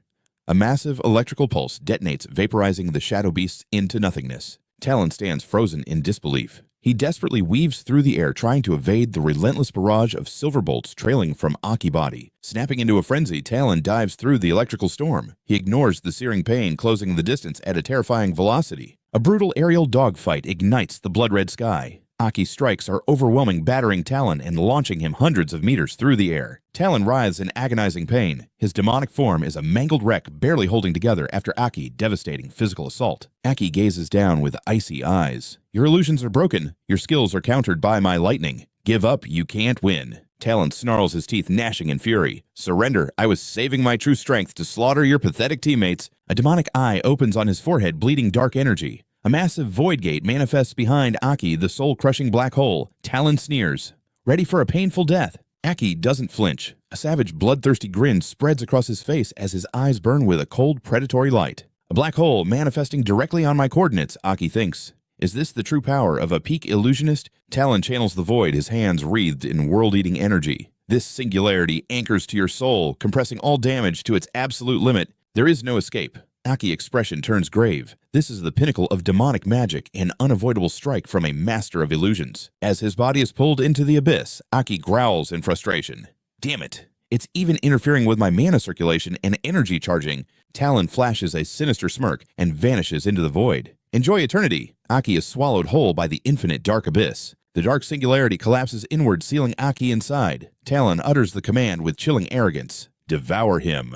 The black hole of misery is a realm of infinite trauma. Talon boasts, you will suffer every nightmare imaginable until your soul finally shatters. No living creature has ever escaped this void. Inside, Aki screams in pure agony as his very life force is violently drained away. It feels like an invisible parasite is feasting on his spirit, siphoning every drop of his lightning energy until he's hollow. Suddenly, the silver mirror on his chest flickers. It releases faint sparks, desperately struggling to resist the soul-draining vacuum. The artifact erupts in a blinding flash. Disperse. Aki finds himself floating in a nightmare landscape filled with hundreds of screaming skulls. The hollow-eyed skulls gape their maws to feast. Ghostly white tendrils of energy snake out from their sockets, seeking a way into his mind. The malevolent energy bores into Aki's chest, beginning the cycle of torment. His body convulses violently as the real agony starts. He groans in total helplessness. An invisible force begins to snap his bones like dry twigs, the sickening cracks echoing through the void. The skulls swarm him like flies, fighting one another to burrow deep into his flesh and feast on his pain. These aren't just spirits, they are the literal essence of suffering, manifested through magic. Aki's screams of torment fill the silence. He feels the sting of 1,000 blades, the sear of hellfire and bone-chilling frost, all while drowning in fear and regret. Visions of his fallen comrades flash before his eyes. My memories. He howls, his consciousness fracturing under the weight of the trauma. Trapped in a purple void, Aki's spirit enters an eternal loop. His face withers and wrinkles instantly as his life force is sucked dry. He feels his body aging decades in seconds. His hair turns snow white, his bones stiffen, and his legendary power fades into dust. Then time reverses. He regresses into the body of a helpless child, yet he still carries the agonizing trauma of his previous aging. He screams as his hair darkens again, maturing into a teenager. He lives 1,000 lives once as an innocent child clutching a teddy bear, only to watch in horror as his family is butchered by villains, forcing him to witness their deaths over and over. In another cycle, he is a common soldier. Despite his bravery, he is defeated on the battlefield and torn apart by ravenous demons. Then he becomes a lonely king, standing atop a mountain of corpses with a legendary blade gripped in his powerful hand. He is the sole survivor of a genocidal war, cursed to live with the suffocating guilt of his fallen comrades' deaths forever. As the memories flicker, Aki's body rapidly shifts between youth and old age. Each cycle piles on new agony in an endless loop of suffering. His physical vessel was torn asunder, his spirit crushed, and his sanity shattered. Jidiao landed heavily, a single vibrant feather drifting from his wing. Standing before the dark void trapping Aki, he boasted of the eternal torment he endured within the black hole, where every second was an endless nightmare. Baring his jagged teeth, he sneered that even the legendary Liu Hao could never hope to escape this abyss alive. Spreading his massive wings, he ascended into the sky and commanded, "Release the sphere." Gazing at the crimson sky, he fell silent, lost in distant memories. Jidiao recalled a past filled with warmth and the joy of being with his beloved. "Little bean," he whispered just as the dark orb imprisoning Aki cracked wide and began to disintegrate. Standing over Aki's broken form, he declared, "Consider this your master's vengeance." Jidiao crossed his arms, looking down at the boy with pure contempt. He smirked, asking, "When did you crawl away to die?" Suddenly, Aki's eyes snapped open within the violet void, revealing the terrifying white glare of the lightning demon. Aki had surged back into his godlike lightning demon form, leaving Jidiao paralyzed with absolute terror. "Impossible!" he shrieked in a fit of rage. "No one survives that." In a flash, Aki vanished, moving with speed that defied the laws of physics. He materialized behind Jidiao, driving a lethal strike through him as scorching breath escaped his lungs. Aki roared with unwavering confidence, "I am humanity's strongest warrior." 5 years ago, the heavens had split open, unleashing a relentless, wrathful deluge. In the C-rank town, blood stained the earth, mixing with the torrential rain that washed over the cold, desolate ground. A lone figure stalked through the carnage of the battlefield. Jidiao stood amidst the corpses, his hair matted and soaked by the heavy rain. Hands in his pockets, he noted the total destruction, realizing a new base was impossible here. A sinister, gentle smile played on his lips. "I told them to be gentle," he mused, his eyes suddenly flashing with a murderous cold intent. "Why must they be so barbaric?" He sighed at his unevolved, slow-witted subordinates. Suddenly a hand reached out through the downpour, firmly clutching Jidiao's cloak. The air froze at the sudden contact. He turned to find a young girl collapsed on the frozen ground, her breath shallow and fading. Upon seeing her face, Jidiao stood paralyzed, his eyes wide with genuine shock. Kneeling beside her, he wondered why a dying human devoid of consciousness would still desperately reach out. He gently brushed her cheek. "Is this survival instinct? How intriguing," he whispered coldly. "Humans are such resilient yet fragile creatures. I can grant you life, he promised, as a massive surge of dark energy erupted from his being. But you will lose every trace of your humanity. A violet gemstone emerged from his chest, glowing amidst the gray rain as he held it aloft. Little girl. The rain continued to hammer down, splashing against the mysterious violet stone in Jidiao's hand. The wind began to howl with ferocity. From now on, I shall call you Little Bean. A blinding violet light tore through the darkness, illuminating the graveyard. Amidst the storm, a spectral butterfly emerged, fluttering weakly in the air. Back in the present, Aki lunged from the shadows with Godspeed, giving Jidiao no time to react. The rain back then. It felt just like this. Jidiao stammered before his strength vanished, and he collapsed into the mud. I'm sorry, Little Bean, he whispered, his pale face sinking into the rain-soaked earth. Jidiao gnashed his teeth, suppressing the agony and humiliation. Before Aki, a blue core floated pulsing with a brilliant divine light. Eldritch symbols began to writhe across the stone's surface like living things. Aki reached out his fingers, closing around the vibrating radiance. The stone shuddered violently, veering away, as if rejecting his very touch. But Aki was faster, snatching the 7th-tier core before it could escape. He stared at the prize in his palm. If his lightning didn't perfectly counter the enemy's nature, this victory would have been far from certain. Aki sensed the overwhelming power of the new Liu Hao nearby, realizing he wasn't yet ready for a direct confrontation. He vowed to grow stronger. Deadlier demons, new kings, and dark conspiracies were waiting in the shadows. I must evolve to protect them all, he resolved, decisively pressing the core into his own chest. Bring it on. Only power will lead me to the truth. The stone fused with his body, igniting a soul-shattering agony. A monstrous wave of energy exploded outward, causing the very fabric of space to tremble and warp. Aki's scream tore through the storm as his internal power reached a violent breaking point. Veins bulged across his face as primal energy surged like a tsunami, causing the sky above to distort. Gale-force winds roared as a massive thundering vortex formed in the sky, spiraling down toward the earth. Aki's eyelids flickered before opening to reveal a hollow, terrifying gaze that reflected an otherworldly glow. Yes, evolve further, Aki roared. Reach the complete 8-tiered form right now. The world shook as the atmosphere screamed, the vacuum-like winds uprooting everything and hurling it into the chaotic sky. Aki's hair whipped violently in the howling gale, dancing amidst the cold, relentless downpour. Through the torrential rain, he advanced with unwavering resolve. He had achieved his 7th demonic awakening, radiating a terrifying, otherworldly pressure. Massive wings folded behind him as he touched the sodden earth. One wing crackled with pure, volatile lightning. He vanished, a streak of light cutting through the storm. Hold on, I'm coming. Meanwhile, the city outskirts had become a crimson slaughterhouse. Our forces were broken and running on empty. Suddenly, Leet stepped forth, his massive barrier shielding the entire wall while sustaining 5 others simultaneously. Not bad for a couple of old fossils, he sneered. His voice dropped to a chilling whisper. But even with these 3 trash heaps, you can't even scratch my armor. How pathetic. Lena struggled to hold her ground. What kind of monstrous defense is this? Not even Aran's strikes could pierce it, and his counters felt like falling mountains. My barrier won't hold much longer. Lu's eyes remained locked on Liet, searching desperately for a single crack in his perfection. That red membrane had to be the key. In a flash, Lu leaped behind him, aiming for a lethal blind spot. But an invisible force slammed into her, hurling her backward like a broken doll. Yet in that failure, she found her answer. Listen up. The harder we hit, the stronger he gets. That red aura is feeding on our attacks, hardening his defenses by the second. She realized it wasn't just armor, it fueled his bloodlust. He was growing more ferocious with every clash. This was his ultimate exclusive skill. Hearing the truth, the 2 closest warriors ignited their mana. They charged Leet in a desperate pincer maneuver. Tomo, I'll take the brunt of his rage, Shino roared. Find an opening and shatter that red film. Before they could even strike, 2 streaks of light erupted. Shino took a direct hit, while Tomoe barely managed to evade the lethal blow. Gritting her teeth, she prepared her ultimate technique, Divine Bee Sting. But just before the impact, she froze. Lu's warning echoed in her mind. A direct strike would only empower his shield further. She couldn't risk it. But Leet had already dealt with Shino and turned his murderous gaze toward her. He unleashed a point-blank blast that blinded the entire battlefield. The shockwave sent her tumbling into the distance. Shino could only scream her name in helpless agony. Just as despair set in, Lu's voice cut through the chaos. She's safe. I got her. She had pulled Tomo out of the blast just in time. There was no time to breathe. Leet lunged again, his red aura manifesting into a colossal, snarling beast. Enough jumping around like insects die. Shino threw himself into the path of the beast. Steel God Impact. He knew the risk. Every ounce of his energy would be swallowed by Leet, making the monster even more unstoppable. Light kicked Shino aside like a pebble and vaulted into the air. Lena's heart stopped. Sino, she cried, her hands glowing with desperate light.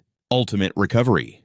A soothing azure radiance enveloped Shino, stitching his broken body back together. Lena watched Leet with trembling eyes. He's becoming a god of war. I can't even move. I have to stay focused on healing. Sensing her fear, Leet turned his bloodshot eyes toward her. Without a word, he tore through the air, aiming straight for her heart. She realized his cruel strategy. He had scattered the vanguard to reach his true prize, the healer who kept them all alive. As Lena and Aran froze in the shadow of death, a bolt of light descended from the heavens. It wasn't aimed at them, it was aimed at Liet. The impact was cataclysmic. Even with his momentum, Liet was sent skidding back by the sheer force of the collision. A glowing crimson sphere pulsed within the crater of smoke. As the dust settled, Liet's invincible barrier finally shattered into 1,000 pieces. Impossible! He gasped, staring at the wreckage of his defense. My ultimate shield, broken by a single strike. From the shadows emerged a figure with flowing white hair. It was Aki. The team stared in stunned silence, hardly believing their eyes. Aki stood tall, a beacon of hope in the darkness. His broad shoulders alone were enough to calm their racing hearts. He tilted his head slightly, his voice deep and calm.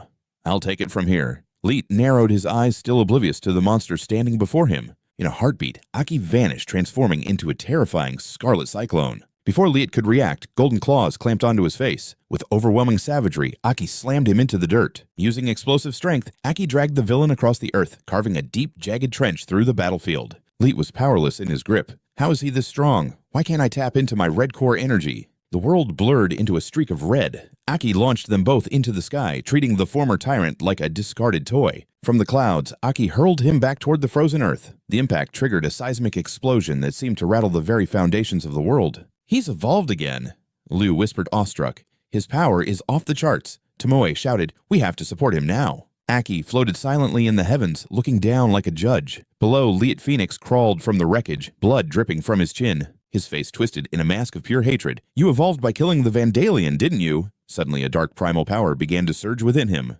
Fine, then I'll just have to tear you limb from limb. As the threat left his lips, a catastrophic pressure erupted, completely enveloping Liet's frame. From that spot, a colossal pillar of energy pierced the obsidian sky. Even Lena trembled at the sight. Was this truly the monster's full power? He hadn't unleashed this before, simply because they weren't worthy of it. At the center of that radiant beam, Liet pressed his palms to the earth, poised to strike. His jaw tightened as searing heat hissed through his teeth, fueled by a boiling mana. Liet had ascended to his peak state, dual Crimson Core Berserker armor form. Yet throughout this terrifying display, Aki's expression remained as cold and unshakable as stone. Unable to wait another second, Liet lunged his feet, shattering the ground as he rocketed toward Aki. Aki didn't flinch. He ignited his own aura and charged head-on. Moments later, the two forces collided midair in a violent struggle for dominance. They seemed perfectly matched, neither giving an inch as the shockwaves echoed. Aki quickly calculated his move, weighing the dual Crimson Core against his own demonic transformation. A daring gamble took shape in Aki's mind, a technique that required his newly fused energy. Suddenly, a strange light flickered in his eyes, Purple Core Illusion. That light expanded into a massive energy barrier, the Purple Core Devourment. In an instant, a sphere of raw power materialized, swallowing both warriors into nothingness.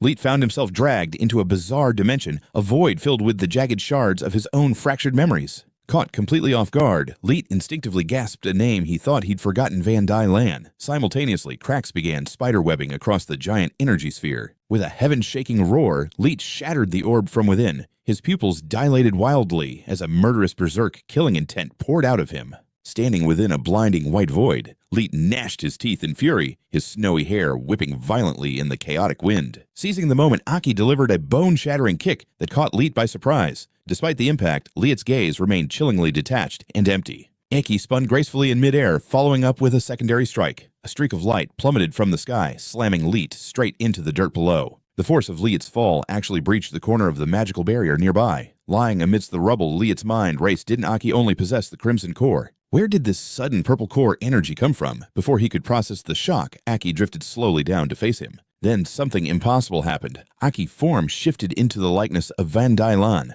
In that dreamlike second, she spoke his name softly, Liet. Overwhelmed by raw emotion, Liet cried out her name in disbelief. The world turned a brilliant white as the image of Van Dai Lan ran toward him. She threw herself into his arms, leaving him stunned. Leaning close, she whispered into his ear, Liet, it's okay. Let's go. Let's leave this all behind. Though his heart ached, Liet's body trembled as his mind fought the deception. After a long moment, he finally stilled, reaching a grim conclusion. Fine.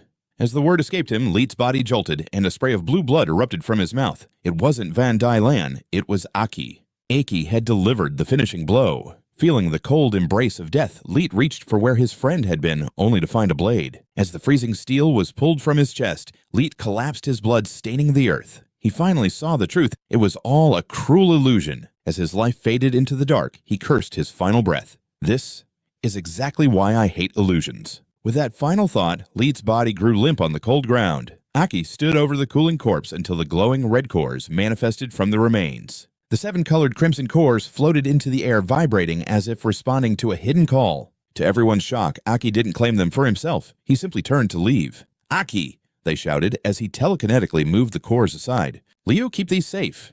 Startled, Liu caught the palm-sized mana cores. The moment she touched them, she could feel the staggering power within. These dual 7-colored cores held an infinite reservoir of energy pulsing with the rhythm of 2 living hearts. Aki explained they were vital for the team's next rank-up. He then thanked Ayn Rand and Lena for their unwavering support as top-tier warriors. Lena's brow furrowed with worry. The battle was far from over. The demon tide was still surging toward them in the distance. The monsters had lost their commander. Aki watched the horde, seeing them hesitate between a mindless assault or a frantic retreat. Ayn Rand spoke up, noting the danger. Even without a leader, a horde of this magnitude was a recipe for disaster. Without direction, the demon tide would become an uncontrollable, frenzied storm. Despite the threat to the town, Aki remained unnervingly calm.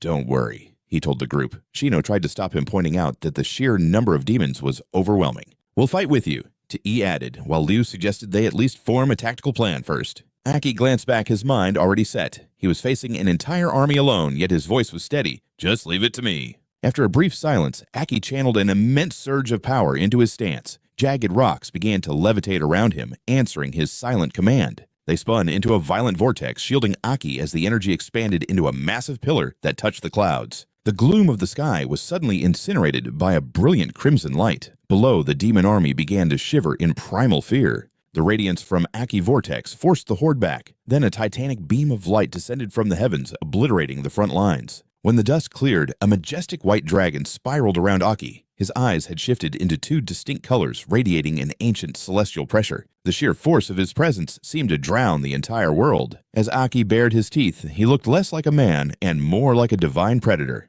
At Aki command, his spectral dragon unleashes a soul-shaking roar. The demonic horde trembles and recoils in terror. Clutching their ears in agony, the demons are blown back from the base. Within seconds, the entire legion vanishes into the horizon. The enemy has fled, leaving behind a scarred wasteland from the brutal clash. Aki comrades stand frozen, unable to process his overwhelming power. Heavens! A single roar sent the entire demon tide packing. Arhan's eyes widen, his pupils shrinking as he witnesses the impossible. He stares at Aki's resolute silhouette. "Aki, our king, just how unfathomable has your true level become?" As the dust settles, the sky begins to clear. Meanwhile, inside Dawn City's council chambers, a lone figure gazes out of the window. It's Tarina, her eyes clouded with profound sorrow. Suddenly, the fabric of reality tears open behind her. The rift expands into a massive void, revealing pulsating spheres of eerie, otherworldly light. Luzanne steps through the black hole, followed by Barros and Hos. Luzanne immediately demands answers. How did Leet end up dead? Barros remains silent but expectant, while Hos stays inscrutable behind his faceless mask.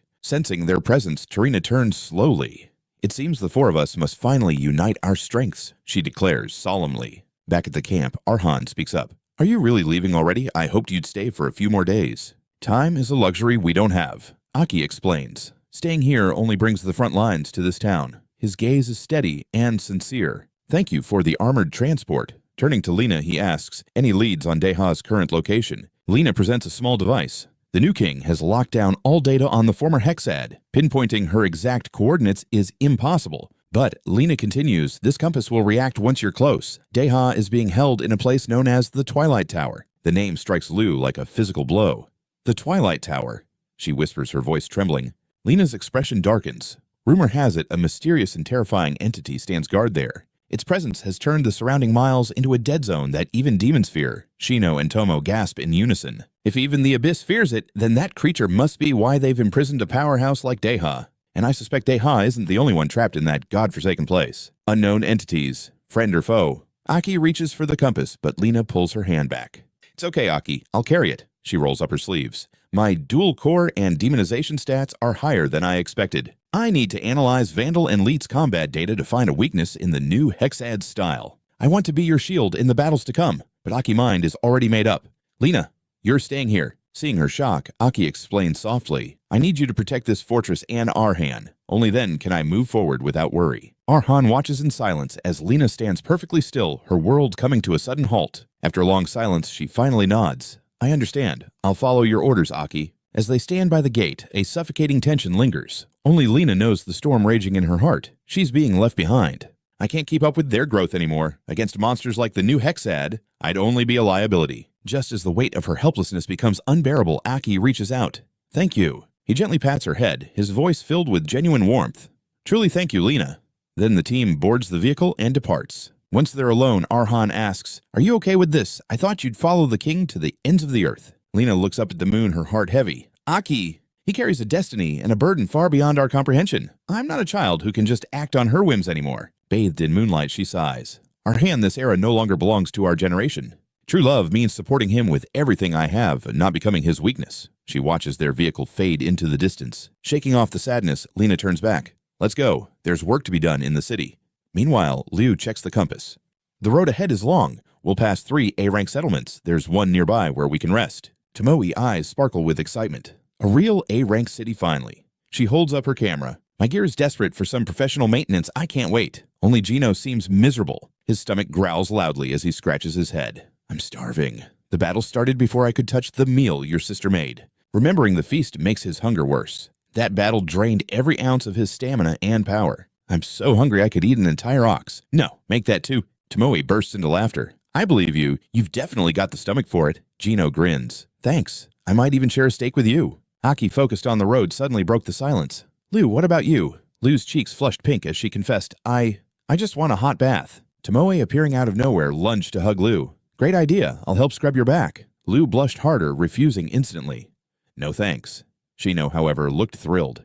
Aki, I can scrub yours too. Aki panicked. Not a chance. Later as he drove, Aki calculated. It was time to push their limits to the next level. Time slipped by until a massive bustling fortress city finally loomed on the horizon. By midnight, they pulled up to an A-rank hotel. At the counter, Mortis was busy auditing the day's gold. He finally sighed. Not a bad haul today. 4 new guests had checked in at dusk, dusty travelers whose true power levels were expertly hidden beneath their worn cloaks. Mortis recalled Aki's prestigious gold card, but one young lady in the group stood out for her reckless spending. She had booked the 2 most expensive suites on the top floor.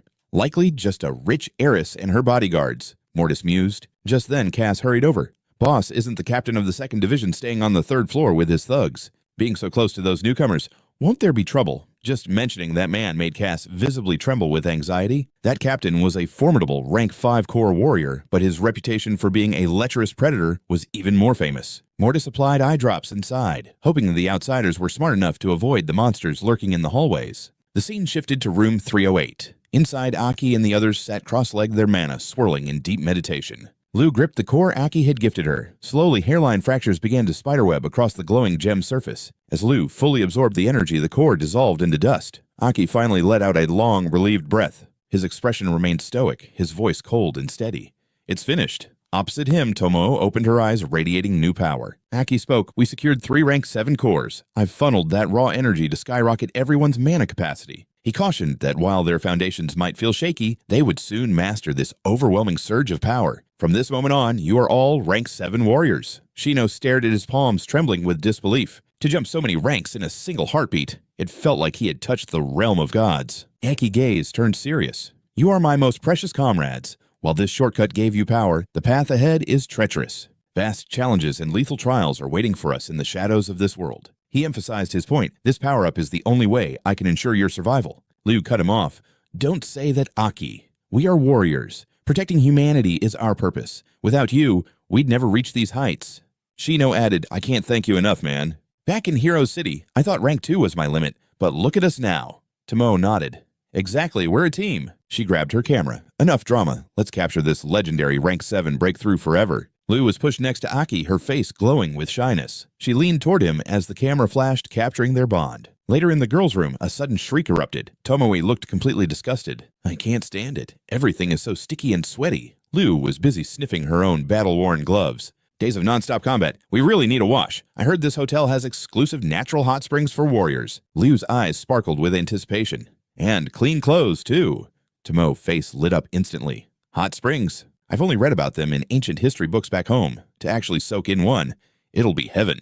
A while later, Tomo shouted, "Finally ready. Let's go tell Shino and Aki to hit the springs with us." Lu agreed, and soon they were pounding loudly on the boys' bedroom door. Shino opened the door cautiously, his eyes scanning the hall.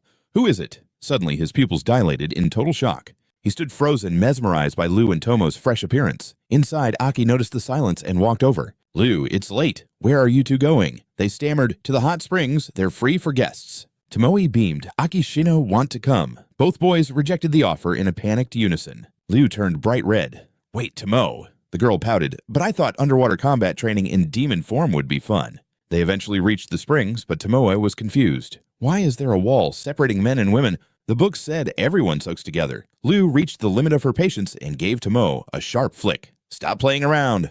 I'll play with you at the beach later. Now get in." Lu dragged her inside before the boys arrived. Just then, the curtain of the men's bath pulled back. A man named Bach stepped out, stopping dead in his tracks. His predatory gaze locked onto the two beauties. Bach licked his lips hungrily. Where did these goddesses come from? A sinister, filthy thought took root in his mind. Fresh prey for tonight. Bach leered at the two girls ahead and whispered, "These two are absolute masterpieces. They look like tourists from out of town." Instantly, Viber locked his predatory gaze onto the two girls as well. The gang swarmed them like a pack of wolves. "Hey there, beauties." Lu turned her gaze cold as ice. "Is there a problem?" Tomoe stepped forward firmly. "Sorry, you've got the wrong people." Bach smirked. "No mistake here. I'm Bach, captain of Silver Moon's 2nd Unit, a rank 5 nuclear warrior." The name's Bach. He stared them down with a greasy grin. "So beauty's interested in grabbing a few drinks with me tonight?" Bach laughed internally. In his mind, there wasn't a single woman he couldn't claim as his own. He believed showing off his status and power would make them swoon instantly. He smirked, fully confident in his easy conquest.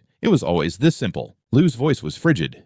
"Rank 5. You just remind me of a piece of trash." Tomo added with a smile. "If you're done, get out of our way." Lu's expression darkened. "We have a hot spring to catch." Bach's face twisted in fury, his entire body trembling with rage. Suddenly, Bach slammed his foot down. "You dare look down on me!" He lunged forward, pinning them against the wall with a heavy thud. Bach glared with savage eyes. "Fine, then I'll just take you by force tonight. You'll learn your place, you ungrateful little brats." Lu stared back, completely unfazed.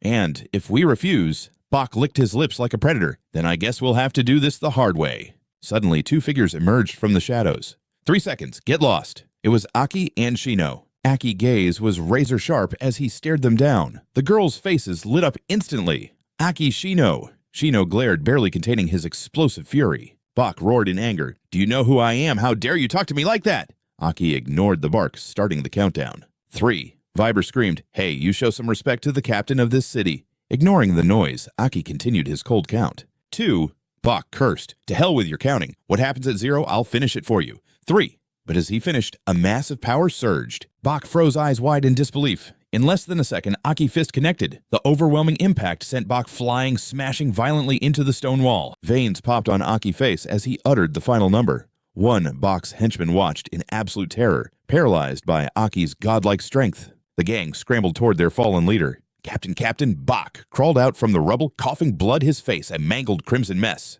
He stammered, "That speed, you're a warrior. But where's your battle gear? How is this possible?" Normal warriors required specialized black suits and chest converters to safely channel the violent energy from a demon nucleus. The higher the synchronization rate, the more power a warrior could draw from the core. This was common knowledge in this era. Aki thought to himself, "But the 4 of us, we moved past that long ago." Bach trembled as he watched them, his eyes filled with pure dread. Aki realized they no longer needed external gear to manifest their power. Suddenly, all 4 radiated a pressure so terrifying it made the air shiver. Bach broke into a cold sweat, and the gang fled for their lives. "You'll pay for this." Lu started to speak, but froze. Before her stood Aki, his ripped, muscular physique on full display. Aki blinked, looking down at her curiously. Noticing her bright red face, he couldn't help but ask, "Lu, why are you so flushed?" "Got a fever." Lu dashed away, blushing furiously. "No, let's just go to the hot springs already." Tomoe chuckled, seeing right through her. After the chaos, the day finally wound down. A strange yet cozy hot spring trip began in a beautiful outdoor bath. Lu's fair skin glowed as she stepped into the pool. Feeling the soothing heat, she let out a long, satisfied sigh. Nearby, Tomoe adjusted her towel to cover her curves. She stretched her arms out, letting out a blissful moan of relief. "So relaxing. I feel like I'm melting." Other women nearby whispered in admiration. "Look at them. Are those female warriors? Their skin is flawless. I'm so jealous. I saw their abs in the locker room. They look more heroic than my husband ever could." Suddenly, a woman approached them with a friendly smile. "Are you 2 warriors visiting from out of town? Your poise is truly stunning." Care for a drink? She set down 2 cups of steaming, fragrant tea on the edge. The woman introduced the brew with pride. This is our Silver Moon City specialty, Snow Peak tea. It's perfect for a soak. Liu thanked her politely. Another girl hurried over with more tea for Tomoe. Soon a crowd gathered. Try mine too. The women were captivated by Liu's beauty, swarming her with their own tea offerings. Liu smiled warmly. Thank you, everyone. She was overwhelmed by the sudden kindness and didn't know which to pick first. Tomoe was already enjoying her drink, her eyes sparkling. This is delicious, she cheered, finishing the cup in one go. Give me another one. Liu took a sip, thinking she should try to be more social and open like Tomoe. Meanwhile, past the divider in the men's bath, the guys stood frozen. They stared at Aki and Shino, whispering in pure shock. Oh, look at those muscles. They must be elite warriors, way beyond the average rank, right? Check those scars, those are demon battle marks. Stay quiet, they don't look like people you want to mess with. Cut the nonsense. Shino's gaze turned icy as he stared into the distance. Suddenly, his voice dropped to a low, commanding growl. Aki. Aki glanced back, his tone equally grim. Shino. Shino spoke first. I've got a question. Aki nodded. Same here. Why is everyone keeping such a massive distance from us? The surrounding crowd cowered heads, bowed in sheer terror. Wait. They were definitely staring this way. To the onlookers, Aki and Shino looked like absolute monsters, cold-blooded and terrifying. After a long soak in the steaming hot springs, the group finally finished their bath. The 4 of them stepped out at the exact same moment, speaking in perfect unison. Is it just me, or does everyone here look completely drained? They're way too relaxed. Tomoe wagged a finger playfully. No way, let me tell you what actually happened. And back at the springs, the ladies were incredibly welcoming. They didn't just serve us tea, they gave us a full list of the best spots to hit up in Silver Moon City. Both boys stood there stunned into a confused silence. Aki rubbed his chin, recalling the bizarre reactions he'd witnessed. That's strange. Our experience was the exact opposite. Tomoe's jaw dropped. Huh, how is that even possible? Liu suddenly turned on her heel, cutting the conversation short. Forget about them, let's move. Tomoe blinked. Wait, where to? Liu gave a small smile. To get Tomoe's that new camera lens. Tomoe let out a joyful squeal. I love you so much. She clutched her camera, her eyes sparkling with excitement. This lens is way too expensive, though. She beamed with gratitude. This is amazing, thank you, Liu. Liu just shrugged. As long as you're happy, it's worth it. Whispers erupted from the crowd ahead. Look at those 4. The group consisted of blue nucleus Barros, yellow nucleus Luzanne, and purple nucleus Tarina. Aki walked past them, completely unbothered. Suddenly, both Aki and Tarina halted at the same time. Stop. A heavy silence fell over them as they stood frozen. Liu looked over puzzled. Aki, why'd you stop all of a sudden? All 3 of them flinched, their eyes widening in shock. They could feel a suffocating pressure radiating from those 4 strangers. Tarina's sharp gaze cut through the air before she ordered her group to move out. Aki team watched in grim silence. The tension was thick enough to cut with a knife. As the 2 groups faced off, the very air seemed to stagnate. Neither Aki nor Tarina moved a muscle, locked in a silent psychological battle of wills. Tarina suddenly looked up, flashing a stunningly beautiful smile. Aki froze, momentarily mesmerized by her, but then she turned back to her subordinates. Let's go. Liu raised an eyebrow. Aki, do you know them? That girl was definitely smiling at you. Aki shook his head, still a bit dazed. No, she doesn't ring a bell at all. He wondered why the purple nucleus energy in his left eye had suddenly surged. Shino's expression turned dead serious. Their auras were bizarre. Every one of them has unfathomable strength. Beyond that, when they stopped, their combined energy felt like a single impenetrable fortress. There wasn't a single opening. Tomoe couldn't hide her curiosity. Maybe they're an elite squad from an A-rank city, or high-level mercenaries. Liu felt a shiver of dread. Possibly. Or they might just be monsters. Suddenly, a loud voice echoed from the distance, cutting through the crowd. Hey, you 4, wait a second. Immediately after a barrage of fireworks exploded into the sky, the display was breathtaking. Tomoe's eyes lit up. Fireworks, it's the Silver Moon Festival. She frantically grabbed her camera to capture the moment. Real fireworks. She'd only heard legends about this back in Heracles City. It was more beautiful than she ever imagined. Aki and Liu stood mesmerized by the glowing sky. Aki narrowed his eyes, a rare sense of peace washing over him. Life felt truly good in this moment. Liu looked back toward the mysterious group, only to find them gone. They vanished without a trace. Suddenly, a deep, resonant voice called out her name. Liu! Aki looked up at the cascading colors and whispered, It's beautiful. Liu kept her eyes glued to the sky as she softly replied, Yeah, it really is. The fireworks continued to paint the night in mesmerizing hues. High above, Tarina Group stood perched on a rooftop, silently overlooking the festive city below. Luzanne was the first to break the silence. Tarina, are those 4 really the ones we've been hunting down? She tilted her head thoughtfully. I can't say for sure, but they're definitely high-tier warriors with extraordinary power. They're full of surprises. Tarina thought back to Aki's face. Especially their leader. He definitely piques my interest. Burrow scoffed. If we aren't sure, why not just slaughter the lot? It's cleaner that way. She let out a weary sigh. Men, always so impatient. Our mission is to follow the intel we gathered earlier. We need to be surgical. We need to track the group responsible for killing Dylan and Lai. The trail suggests they might pass through this very area. Tarina closed her eyes. Passing through doesn't justify a massacre in an A-rank city. Understand, we are legendary 6-nucleus warriors, not some mindless, bloodthirsty demons. Luzayan raised an eyebrow, his voice filled with doubt. So, Tarina, are you planning to use your dead soldier puppet art on them? A wicked smile spread across her face. Exactly. Tonight, I'll find the perfect opening to turn that handsome boy into my ultimate masterpiece. She raised her hand, her eyes gleaming. If they aren't our targets, we'll know soon enough. If they are, he'll be the perfect mold to dismantle them from within. Her grin turned truly sinister as she whispered in a chilling tone, "Imagine the fun, watching him slaughter his own precious friends, one by one." Luzanne nodded slowly. The dead soldier puppet art is truly terrifying. It invades the victim's mind without making a single sound. Once inside, it completely seizes their sea of consciousness, plucking out every single secret they've ever hidden. With a single thought, their free will is erased, leaving only a loyal, mindless thrall. Her elite Six Flags squad has already become a puppet legion.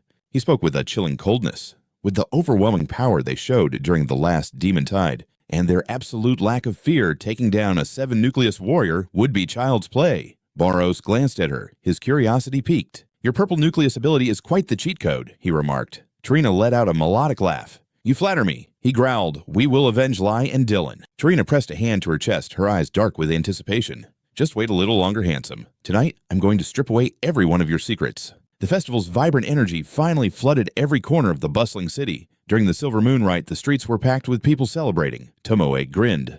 "So lively." "So this is the legendary festival." The girls mentioned. Lou stood awestruck by the massive crowd. A rank A town really lives up to its reputation. Suddenly, a roadside stall caught Tomoe's eye. She grabbed Shino's arm and started dragging him. "Shino, come on, let's go play ring toss right now." Watching their tight bond, Aki and Lou shared a warm smile. But high above, an eerie light pulsed from a skyscraper. Tarina had tracked them down. Her predatory gaze tracked Aki group. "What a touching bond," Tarina whispered, her voice dripping with malice. "It's so perfect. I just have to destroy it." She also made a fascinating discovery during her surveillance. After observing them, she concluded that the beautiful Liu was the official leader of this squad. However, Tarina sensed a hidden truth. The real core of this team was that handsome youth Aki. She smirked with excitement. He shared the former king's name. How fascinating. Mana began swirling violently around Tarina's body. "The hunt begins," she hissed. In a blink, her form dissolved into thin air, leaving no trace. Meanwhile, Shino was buried under a mountain of plushies. These dolls were the hard-earned spoils from Tomo's absolute dominance at the ring toss game.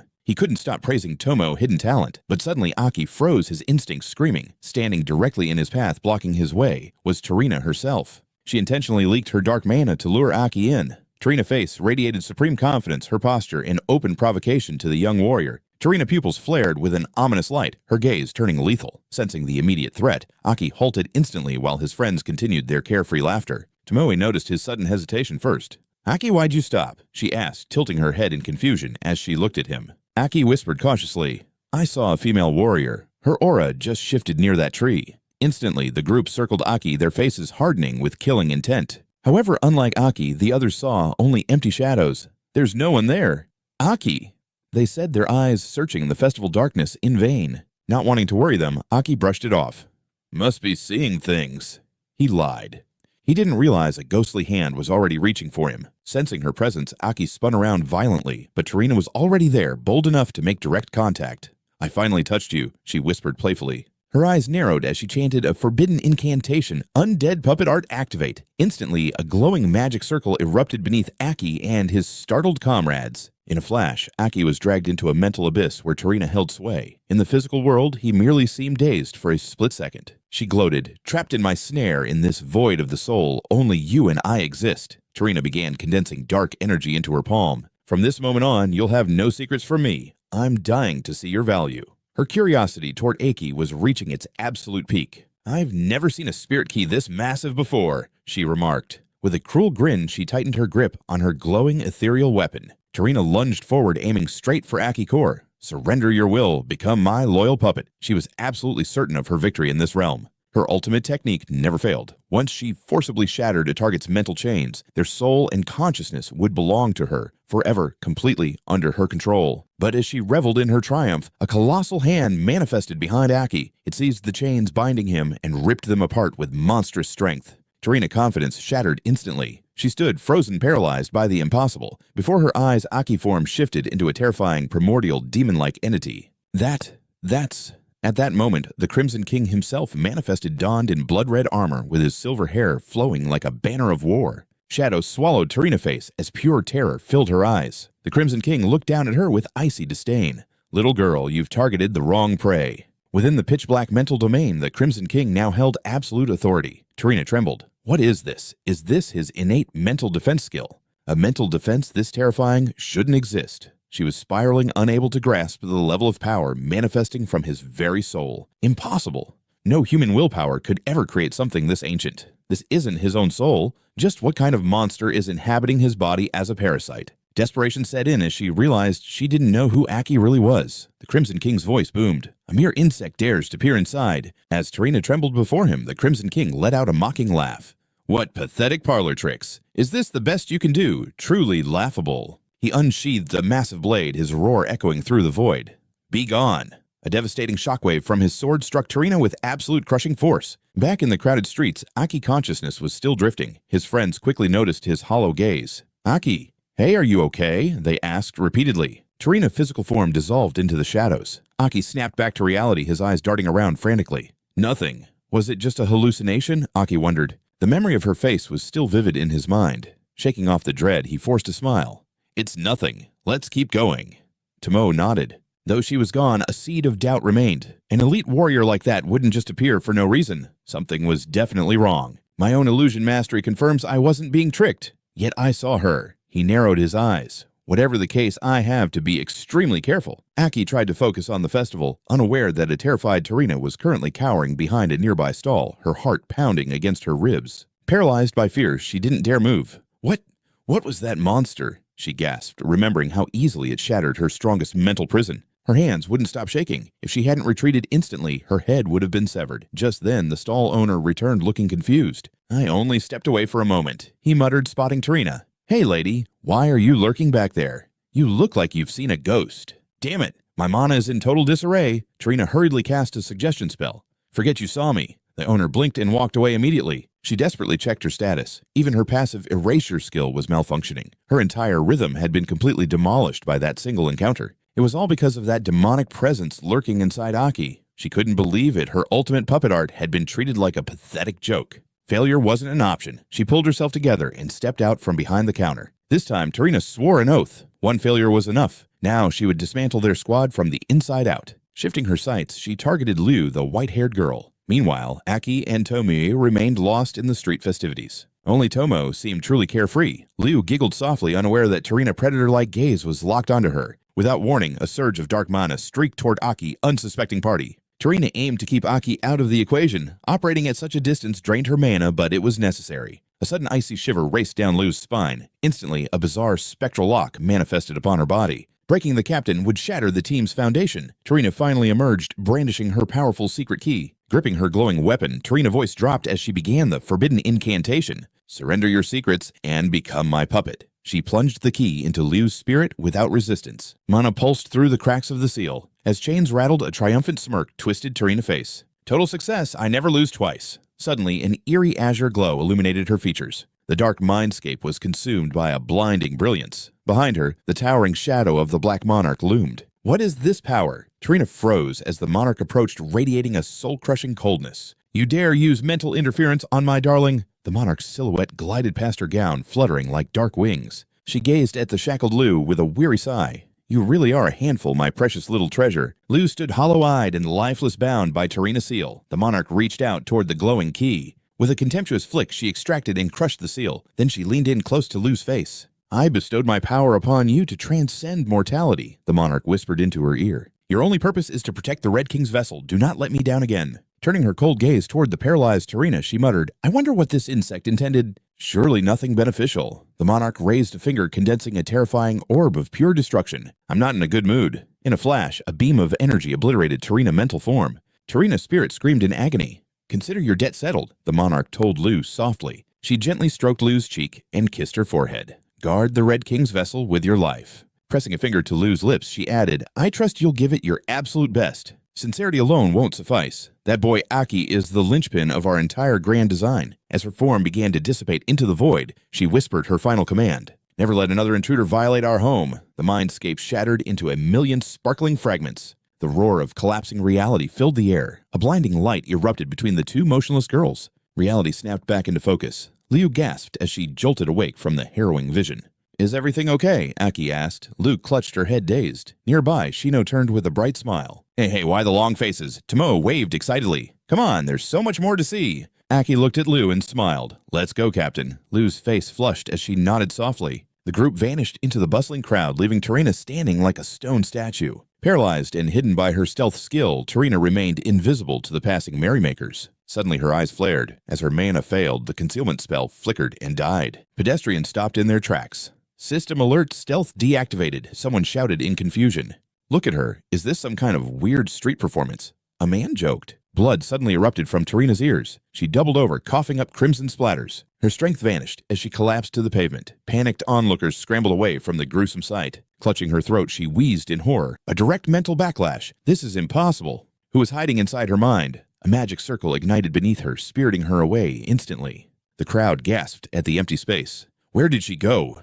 Someone cried out through the smoke. High atop a skyscraper, a flash of light signaled her arrival. Tarina slumped over, broken and defeated. Hose stands frozen as a glowing magic circle erupts from his palm. With a flick of his wrist, he forces Tarina back through space itself. Barros, Hose, and Luzanne rush to Tarina's side as she collapses. Luzanne's voice trembles as he demands to know what went wrong. Tarina gasps in agony. "I was blindsided by a devastating psychic assault. My mental core is shattered. The pain is unbearable." Images of the Red and Black Kings haunt her as she struggles for breath. Whether it's Aki or Lu, they both possess godlike guardians. I couldn't even begin to analyze their true power. Silence falls over the trio as they watch Tarina shiver in fear. Just who on earth is that squad? The scene shifts back to the summer festival. Cameras flash, capturing the Aki squad's carefree moments of joy. Tomoe clutches her camera and leaps onto Lu. "This new lens is incredible, Lu. You're literally my savior." She beams with gratitude for the gift. Lu gently pats her head, whispering that her happiness is enough. Lu suggests heading back to the hotel, but Tomoe just clings tighter. Meanwhile, a massive crowd has gathered outside their destination.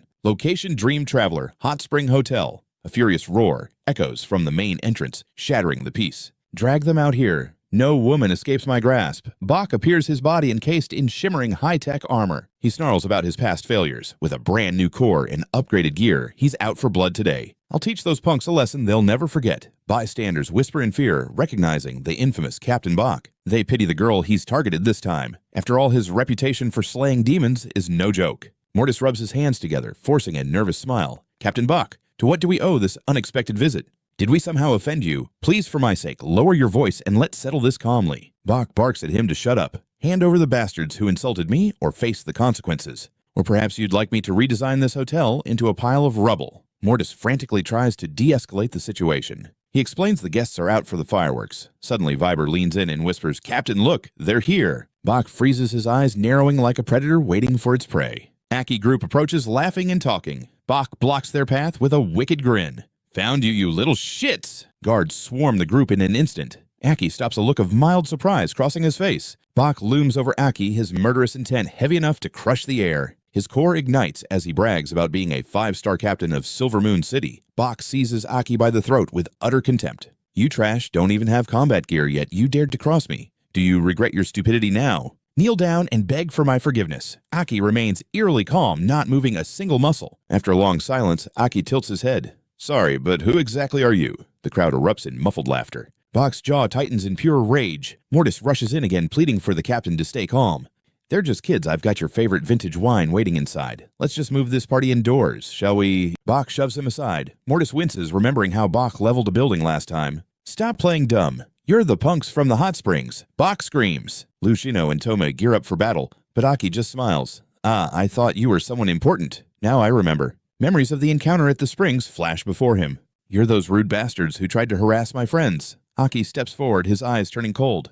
"You're nothing but animals." Bach's eyes turn blood red as his fury peaks. He swings a massive fist at Aki's head. "Then just die." Mortis covers his eyes, certain it's over, but Aki doesn't even flinch as the attack nears. In a blur of motion, Aki strikes. Bach is sent flying through the air like a rag doll. He slams into the fountain with bone-shattering force. Dust and debris explode, obscuring everything in sight. Bach lies broken in the water. Aki scoffs from a distance. Your face was just begging to be hit. Aki tells Viber he went too hard. As the guards charge in a blind rage, he tells them to pay for the damage. Die, you brat. Dozens of blades slash toward Aki at once. Aki remains rooted to the spot. With a single punch, he clears the entire field. He casually turns around as the guards are launched into the air. They splash right into the same fountain as their captain. Aki looks at Mortis with a grin. Now, about that fine wine. Mortis can't help but smile at the sheer power. Mortis bows deeply, his voice heavy with respect. Indeed, we have prepared a feast. Please come inside. Early morning at the hotel, checkout successful. Aki throws the doors open, followed by Tomoe, Liu, and Shino. As the group leaves in silence, a voice stops them. Mortis and his staff stand there bowing in reverence. Good morning, lords. Mortis carries a mysterious bag walking past his line of bowing employees. He approaches Aki and bows. Offering the bag, he says, top-tier wine for your journey. Please accept this gift. Taken aback by the sudden gesture, Aki hesitates. Why so sudden? Mortis offers no explanation, simply bowing even deeper. Please, I insist. Though silent, Mortis knows Aki intervention saved him more than words could ever express. Thanks to Aki crew, that damn Bach is gone. That coward won't dare show his face around here again. Aki still feels awkward receiving such a lavish gift. Why give us something this valuable? Liu whispers to him, sensing Mortis's intent. If you refuse, you'll only make the host feel more uneasy. Liu watches Aki with admiration. He doesn't even care that he saved the hotel by crushing Bach yesterday. Helping others is just routine for him. He's so dense, Liu steps forward and accepts the gift from Mortis. We'll take it. Thanks. Their transport has arrived. Liu calls out to the group, all right, everyone, let's move out. At a hidden base, heavy steel doors groan open. Aki revs his massive motorcycle ready to tear across the wasteland. With Shino and the team behind him, Aki blasts the horn, warning any travelers to clear the path. Checking his GPS, Aki signals the team. Target locked, heading northwest. He narrows his eyes, calculating the distance. Pushing the bike to its limits, the engine roars. At full throttle, they'll reach the destination in 2 days. Tomoe beams excited to rescue the old man, but Liu quickly cuts through her cheer with a cold reminder. Tomoe Lina confirmed it. Sunset Tower is the new king's fortress where Disa is being held. Liu glances back, her hair whipping in the wind. The dangers waiting for us there are still unknown. Forget the games, it's time for battle. Sensing the weight of her words, Tomoe's expression instantly turns deadly serious. Understood, Captain. Tomoe glances at Shino, their eyes meeting. We'll give Aki everything we've got. No holding back. She turns to Shino for confirmation. Right, Shino. Meanwhile, Aki adjusts his shades, lost in his own thoughts. Deza.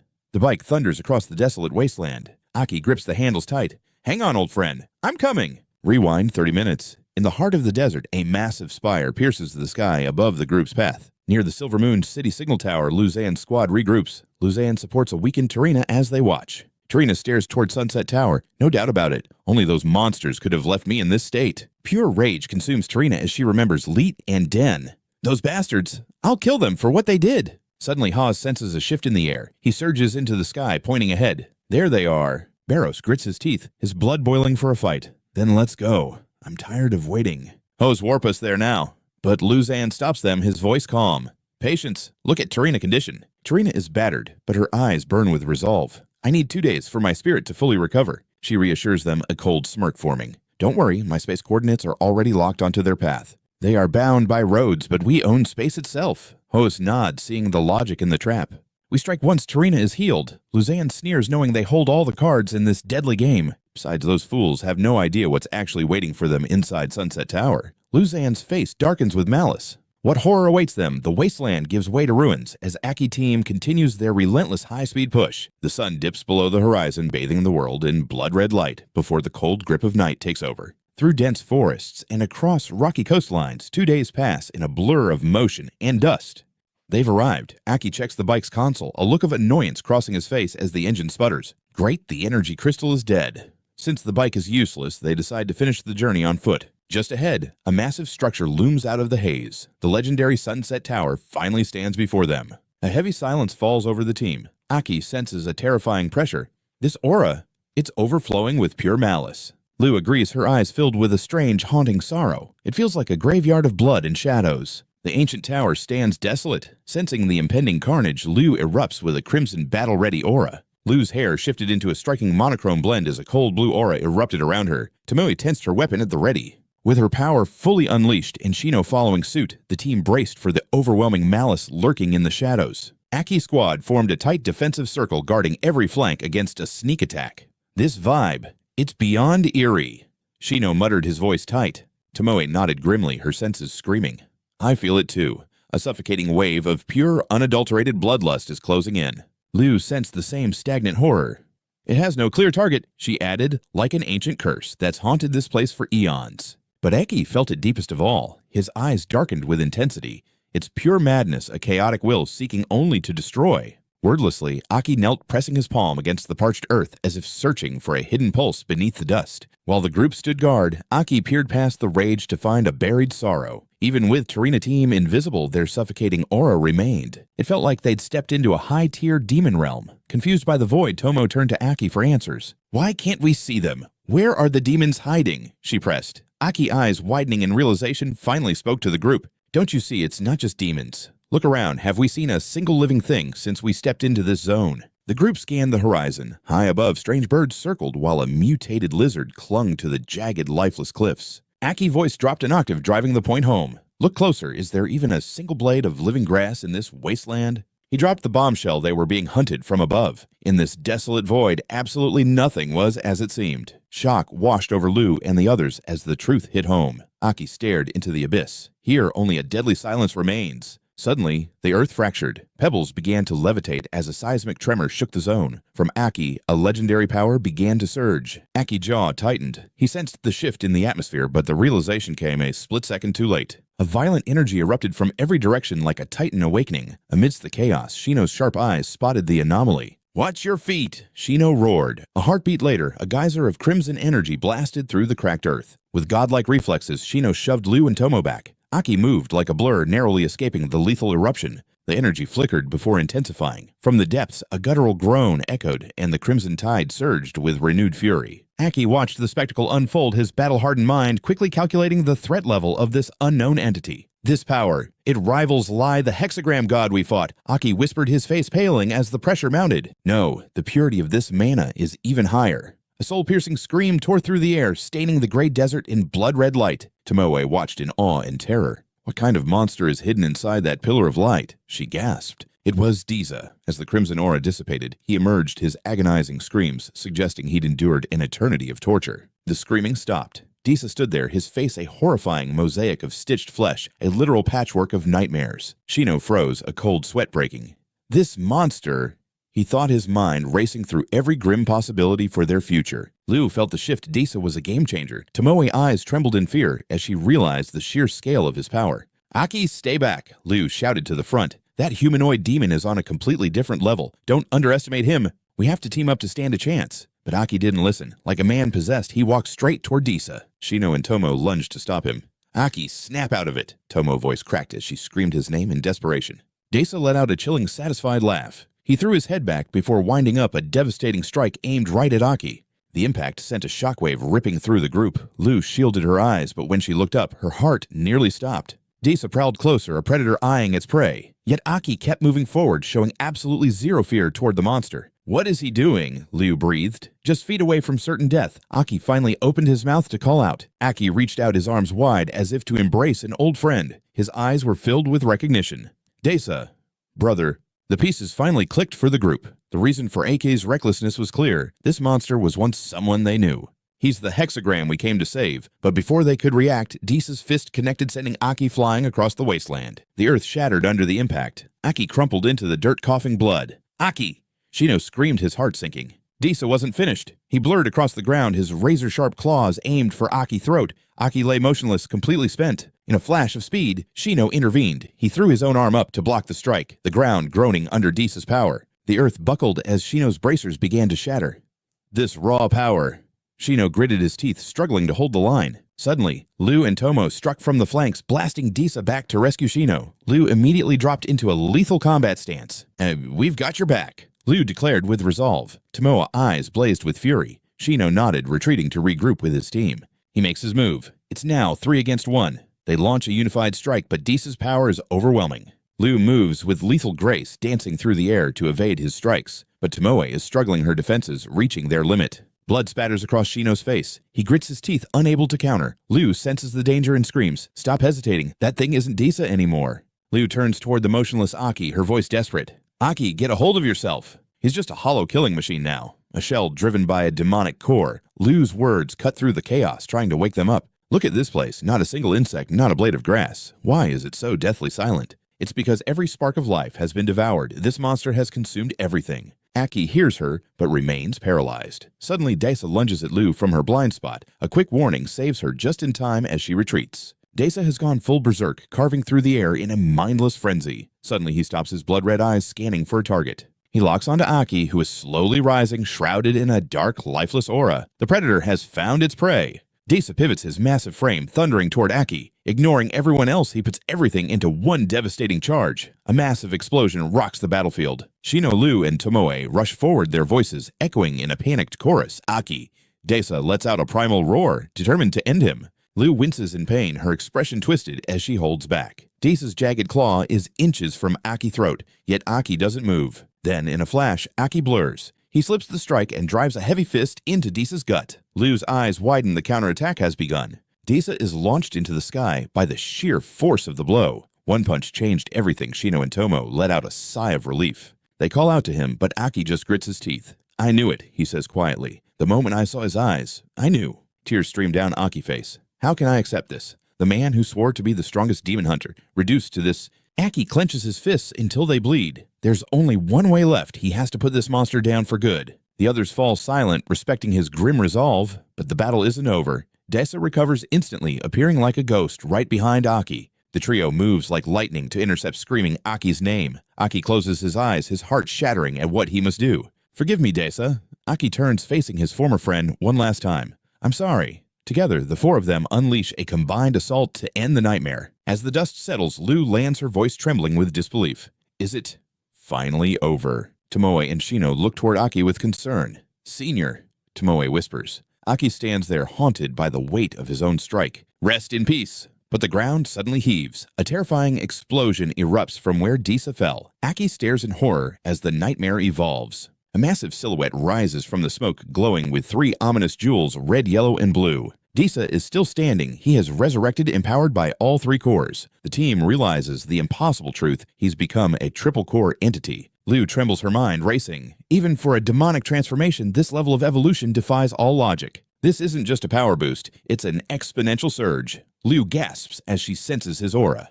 This energy density, it's beyond the 7th rank. Now more savage than ever, Disa charges the group. Every step he takes shatters the earth, showcasing his terrifying new strength. Disa becomes a blurring cyclone of three-colored energy. Shino steps forward, his resolve hardening. "Stay back, I'll take him." Shino remembers the legendary battle of Izane in the Green Province. He tries to emulate the master's technique. Without hesitation, Shino activates his ultimate defense, Earthen Aegis. Shino pours everything into the barrier, but Disa's power is too much. With a single blow, the shield shatters, sending Shino flying. Suddenly, blue wings sprout from Tomoe back. She strikes with blinding speed, unleashing her phantom slash. But Disa counters his spikes, launching a barrage of crimson spheres. Tomoe's eyes widen in pure shock. The red spheres rain down like meteors. Tomoe is forced into a desperate dance, barely dodging the relentless bombardment. Liu is caught in the crossfire as the ground disintegrates. She recognizes the technique, it's spatial magic. Seizing her chance, she strikes back. She appears before Disa, unleashing her most powerful move, Spatial Blade, but to her horror, Disa doesn't even flinch.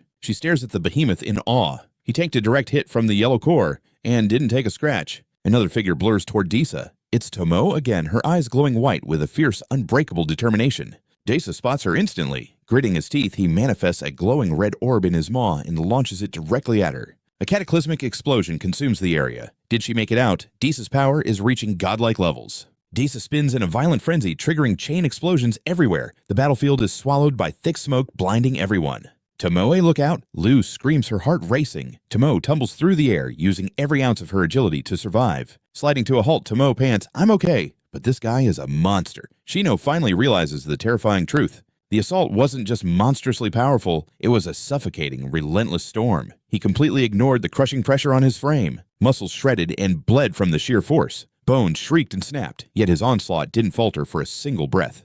Desa lunged toward Liu. She froze in terror. Suddenly, Aki intercepted, driving Desa back and snatching her from death's grip. Aki's feet barely brushed the dirt before the real clash ignited. He dove headfirst into a brutal melee with the beast. Shockwaves leveled the terrain as they collided. They were perfectly matched, locked in a violent, never-ending stalemate. Aki watched, his heart heavy. Is your existence nothing but agony? He realized the man couldn't stop even if he wanted to. Determination flared in Aki's eyes. Then I'll end this nightmare for you. He roared a command to his waiting allies. Follow my lead. Tomo and Liu unleashed their killing intent. Acknowledged king. They shouted, charging forward as one. Seeing Shino's recklessness, Liu shouted a warning, but Shino didn't blink. Rise, he commanded, summoning massive metallic barricades. Leave this to me. Shino slammed the shields forward. It was the quad gate bone breaker. The opening they needed was finally here. Liu vaulted into the air, striking with a spatial rupture. Simultaneously, Tomo vanished, reappearing instantly for a synchronized pincer attack. As Disa reeled from the double strike, Aki blurred toward him. There was no hesitation, only the intent to deliver the final blow. Central Fate slash. The strike shattered the three cores on Disa's chest. Overwhelmed from every side, the Titan finally collapsed. Aki caught him, gently cushioning his fall. The hideous mutated skin began to dissolve, revealing a face they once knew.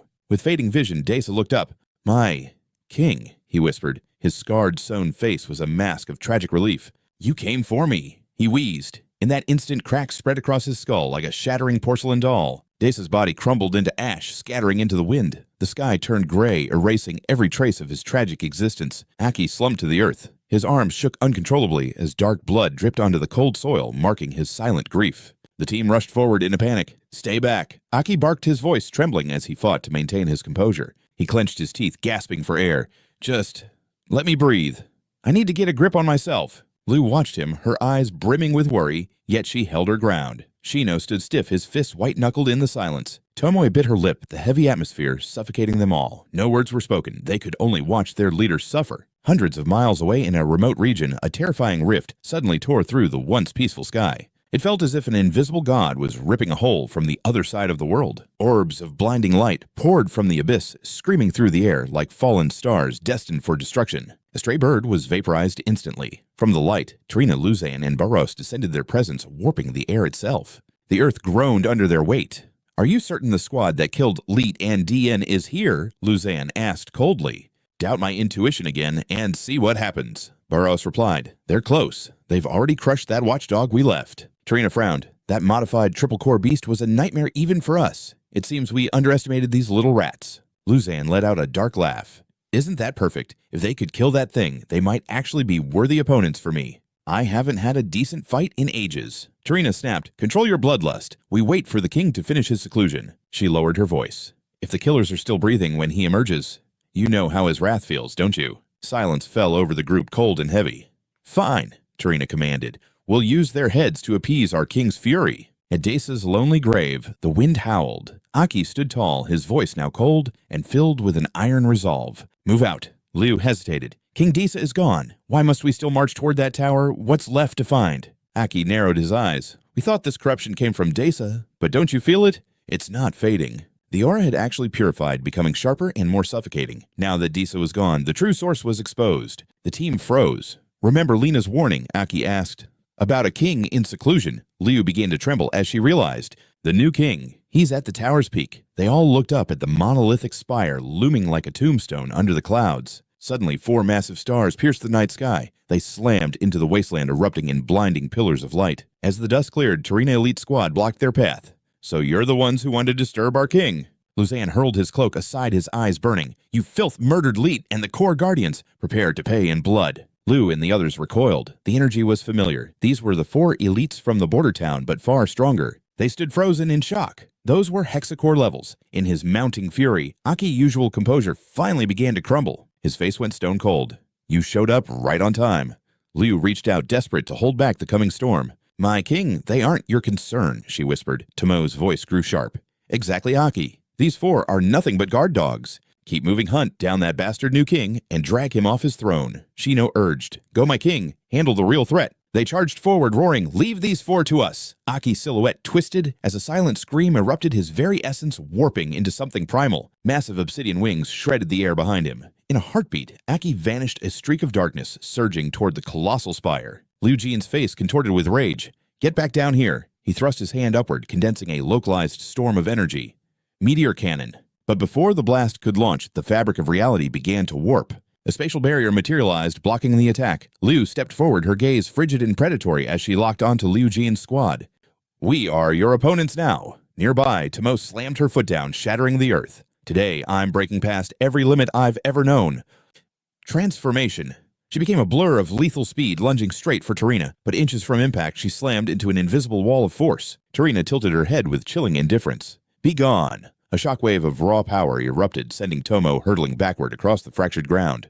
Tarina glanced back, sensing a monstrous pressure rising from the wreckage. Tomo dragged herself up, her expression darkening with a bloodthirsty resolve. Her legs began to reshape, morphing into jagged biomechanical blades that hummed with a lethal, dangerous energy. Fascinating. She's not just boosting mana, she's rewriting her own DNA. A low chuckle rumbled. "Did our last dance finally force you to evolve?" Tomoe's voice was like gravel. "You want to move forward." Liu's roar echoed her. "Only if you step over our cold, dead bodies." Liu Jian threw his head back, laughing until his shoulders shook. "Magnificent, truly magnificent. I thought you were mere insects, but you're actually hungry wolves." "Then the choice is simple," Hoso muttered, devoid of warmth. Barros' aura flared like a dying star. "We'll just have to slaughter you all first."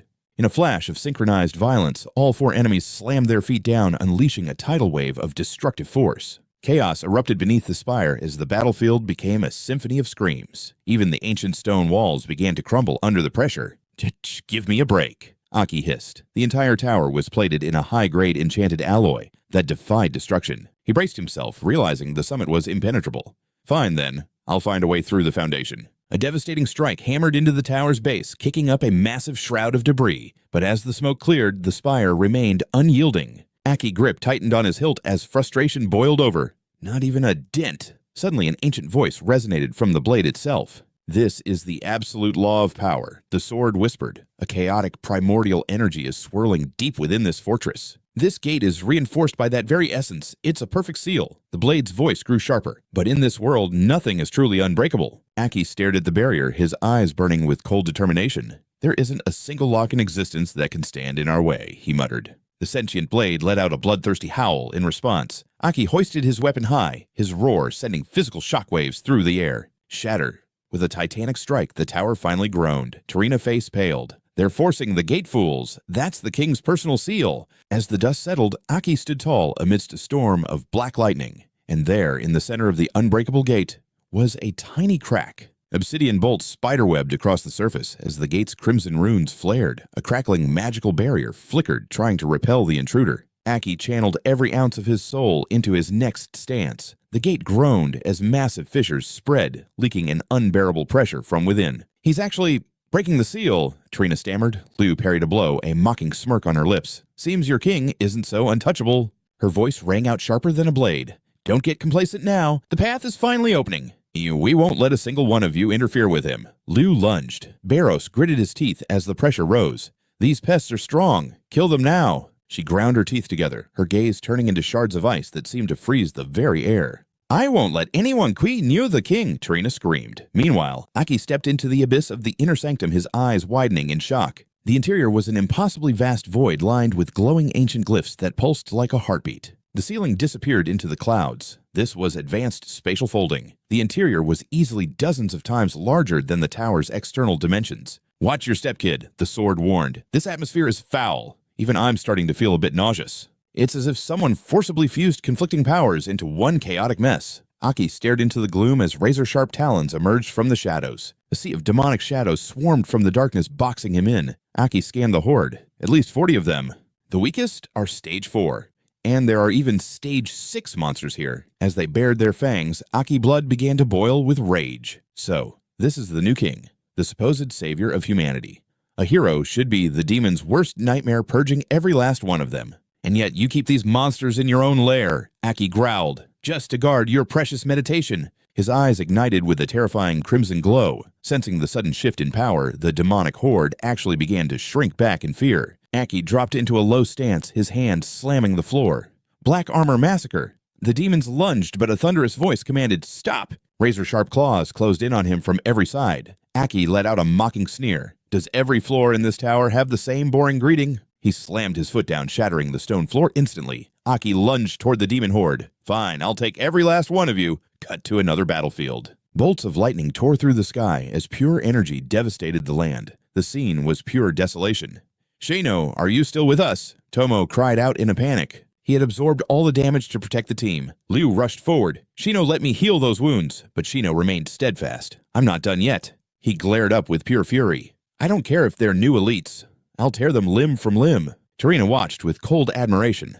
Their strength is impressive. Even with broken bodies, they forced all four of us to team up. She barked a cold command. Drag those pests here and end this now. Give it your all. Tremendous power began to surge, growing more volatile by the second. Having gathered enough energy, the devastating strikes rained down on Shino's team. Liu's eyes went wide with shock. She gasped at the overwhelming pressure. The new 6 elites were monsters, but now their power had doubled. Before them stood Tarina. She hovered above horns, glowing in her dual-core demon form. Then a massive weapon appeared, the Mammoth Warhammer. It was Lujin's weapon, his dual-core demon form bristling with sharp horns. Then came the serrated fang, the deadly blade of Baros. Baros stood there in his dual-core demon form. Finally, the space-time scepter manifested the ultimate weapon of space and time.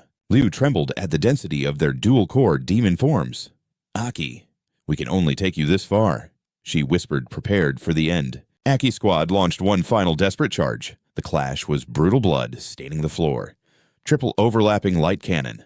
3 beasts gathered energy for a strike, but in a flash, a mysterious force severed all their heads at once. Aki moved like a lightning bolt, taking them down instantly. His eyes turned pure white as he hissed, "You're all too slow." Aki slammed his foot down with a cold glare. "Since you love welcoming rituals so much, let's use your blood to wash these floors." The chamber was now a sea of blood. Brilliant red lightning and blinding white light erupted in a violent display. The thick clouds of dust slowly began to clear. Through the haze, Aki appeared leaning heavily on his sword. Nothing but corpses remained. Floor 1 demons annihilated. A murderous glint flashed in his eyes. "Next floor," he growled, transitioning elsewhere. Brilliant yellow lightning crackled across the sky. Shino was locked in a high-stakes aerial duel, the tension reaching its peak. He gathered his power and slammed into the earth, sending debris flying everywhere. Switching back to Aki position. Floor 2 demons annihilated. Elsewhere, Liu screamed toward the rubble. "Shino!" Suddenly a rift opened behind her. "Still worried about others?" A voice mocked. A blast of energy lunged at her, but Liu reacted instantly. Meanwhile, Aki had already wiped out every demon on floor 3. Floor 3 demons annihilated. Back to Liu, she gritted her teeth in suspicion. "Something's wrong. My body feels heavy and sluggish." Liu looked back, a realization hitting her. A voice echoed from behind as Tarina appeared with a scythe.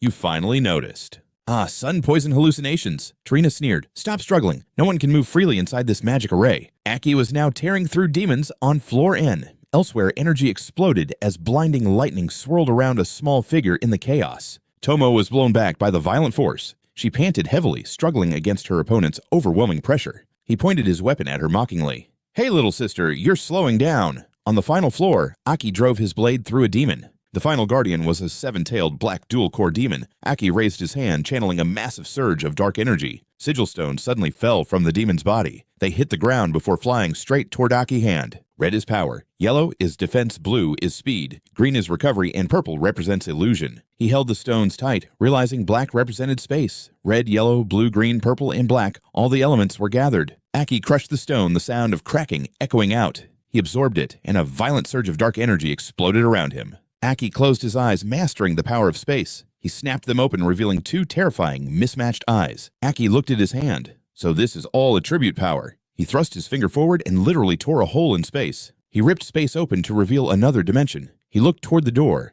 Beyond this lies the top of the tower. Aki gasped, sensing a presence. He turned around. It was the one called the New King. Meanwhile, Lujin raised his hammer to finish Shino. Lugin smirked mockingly. "You can't even activate your shield anymore, can you?"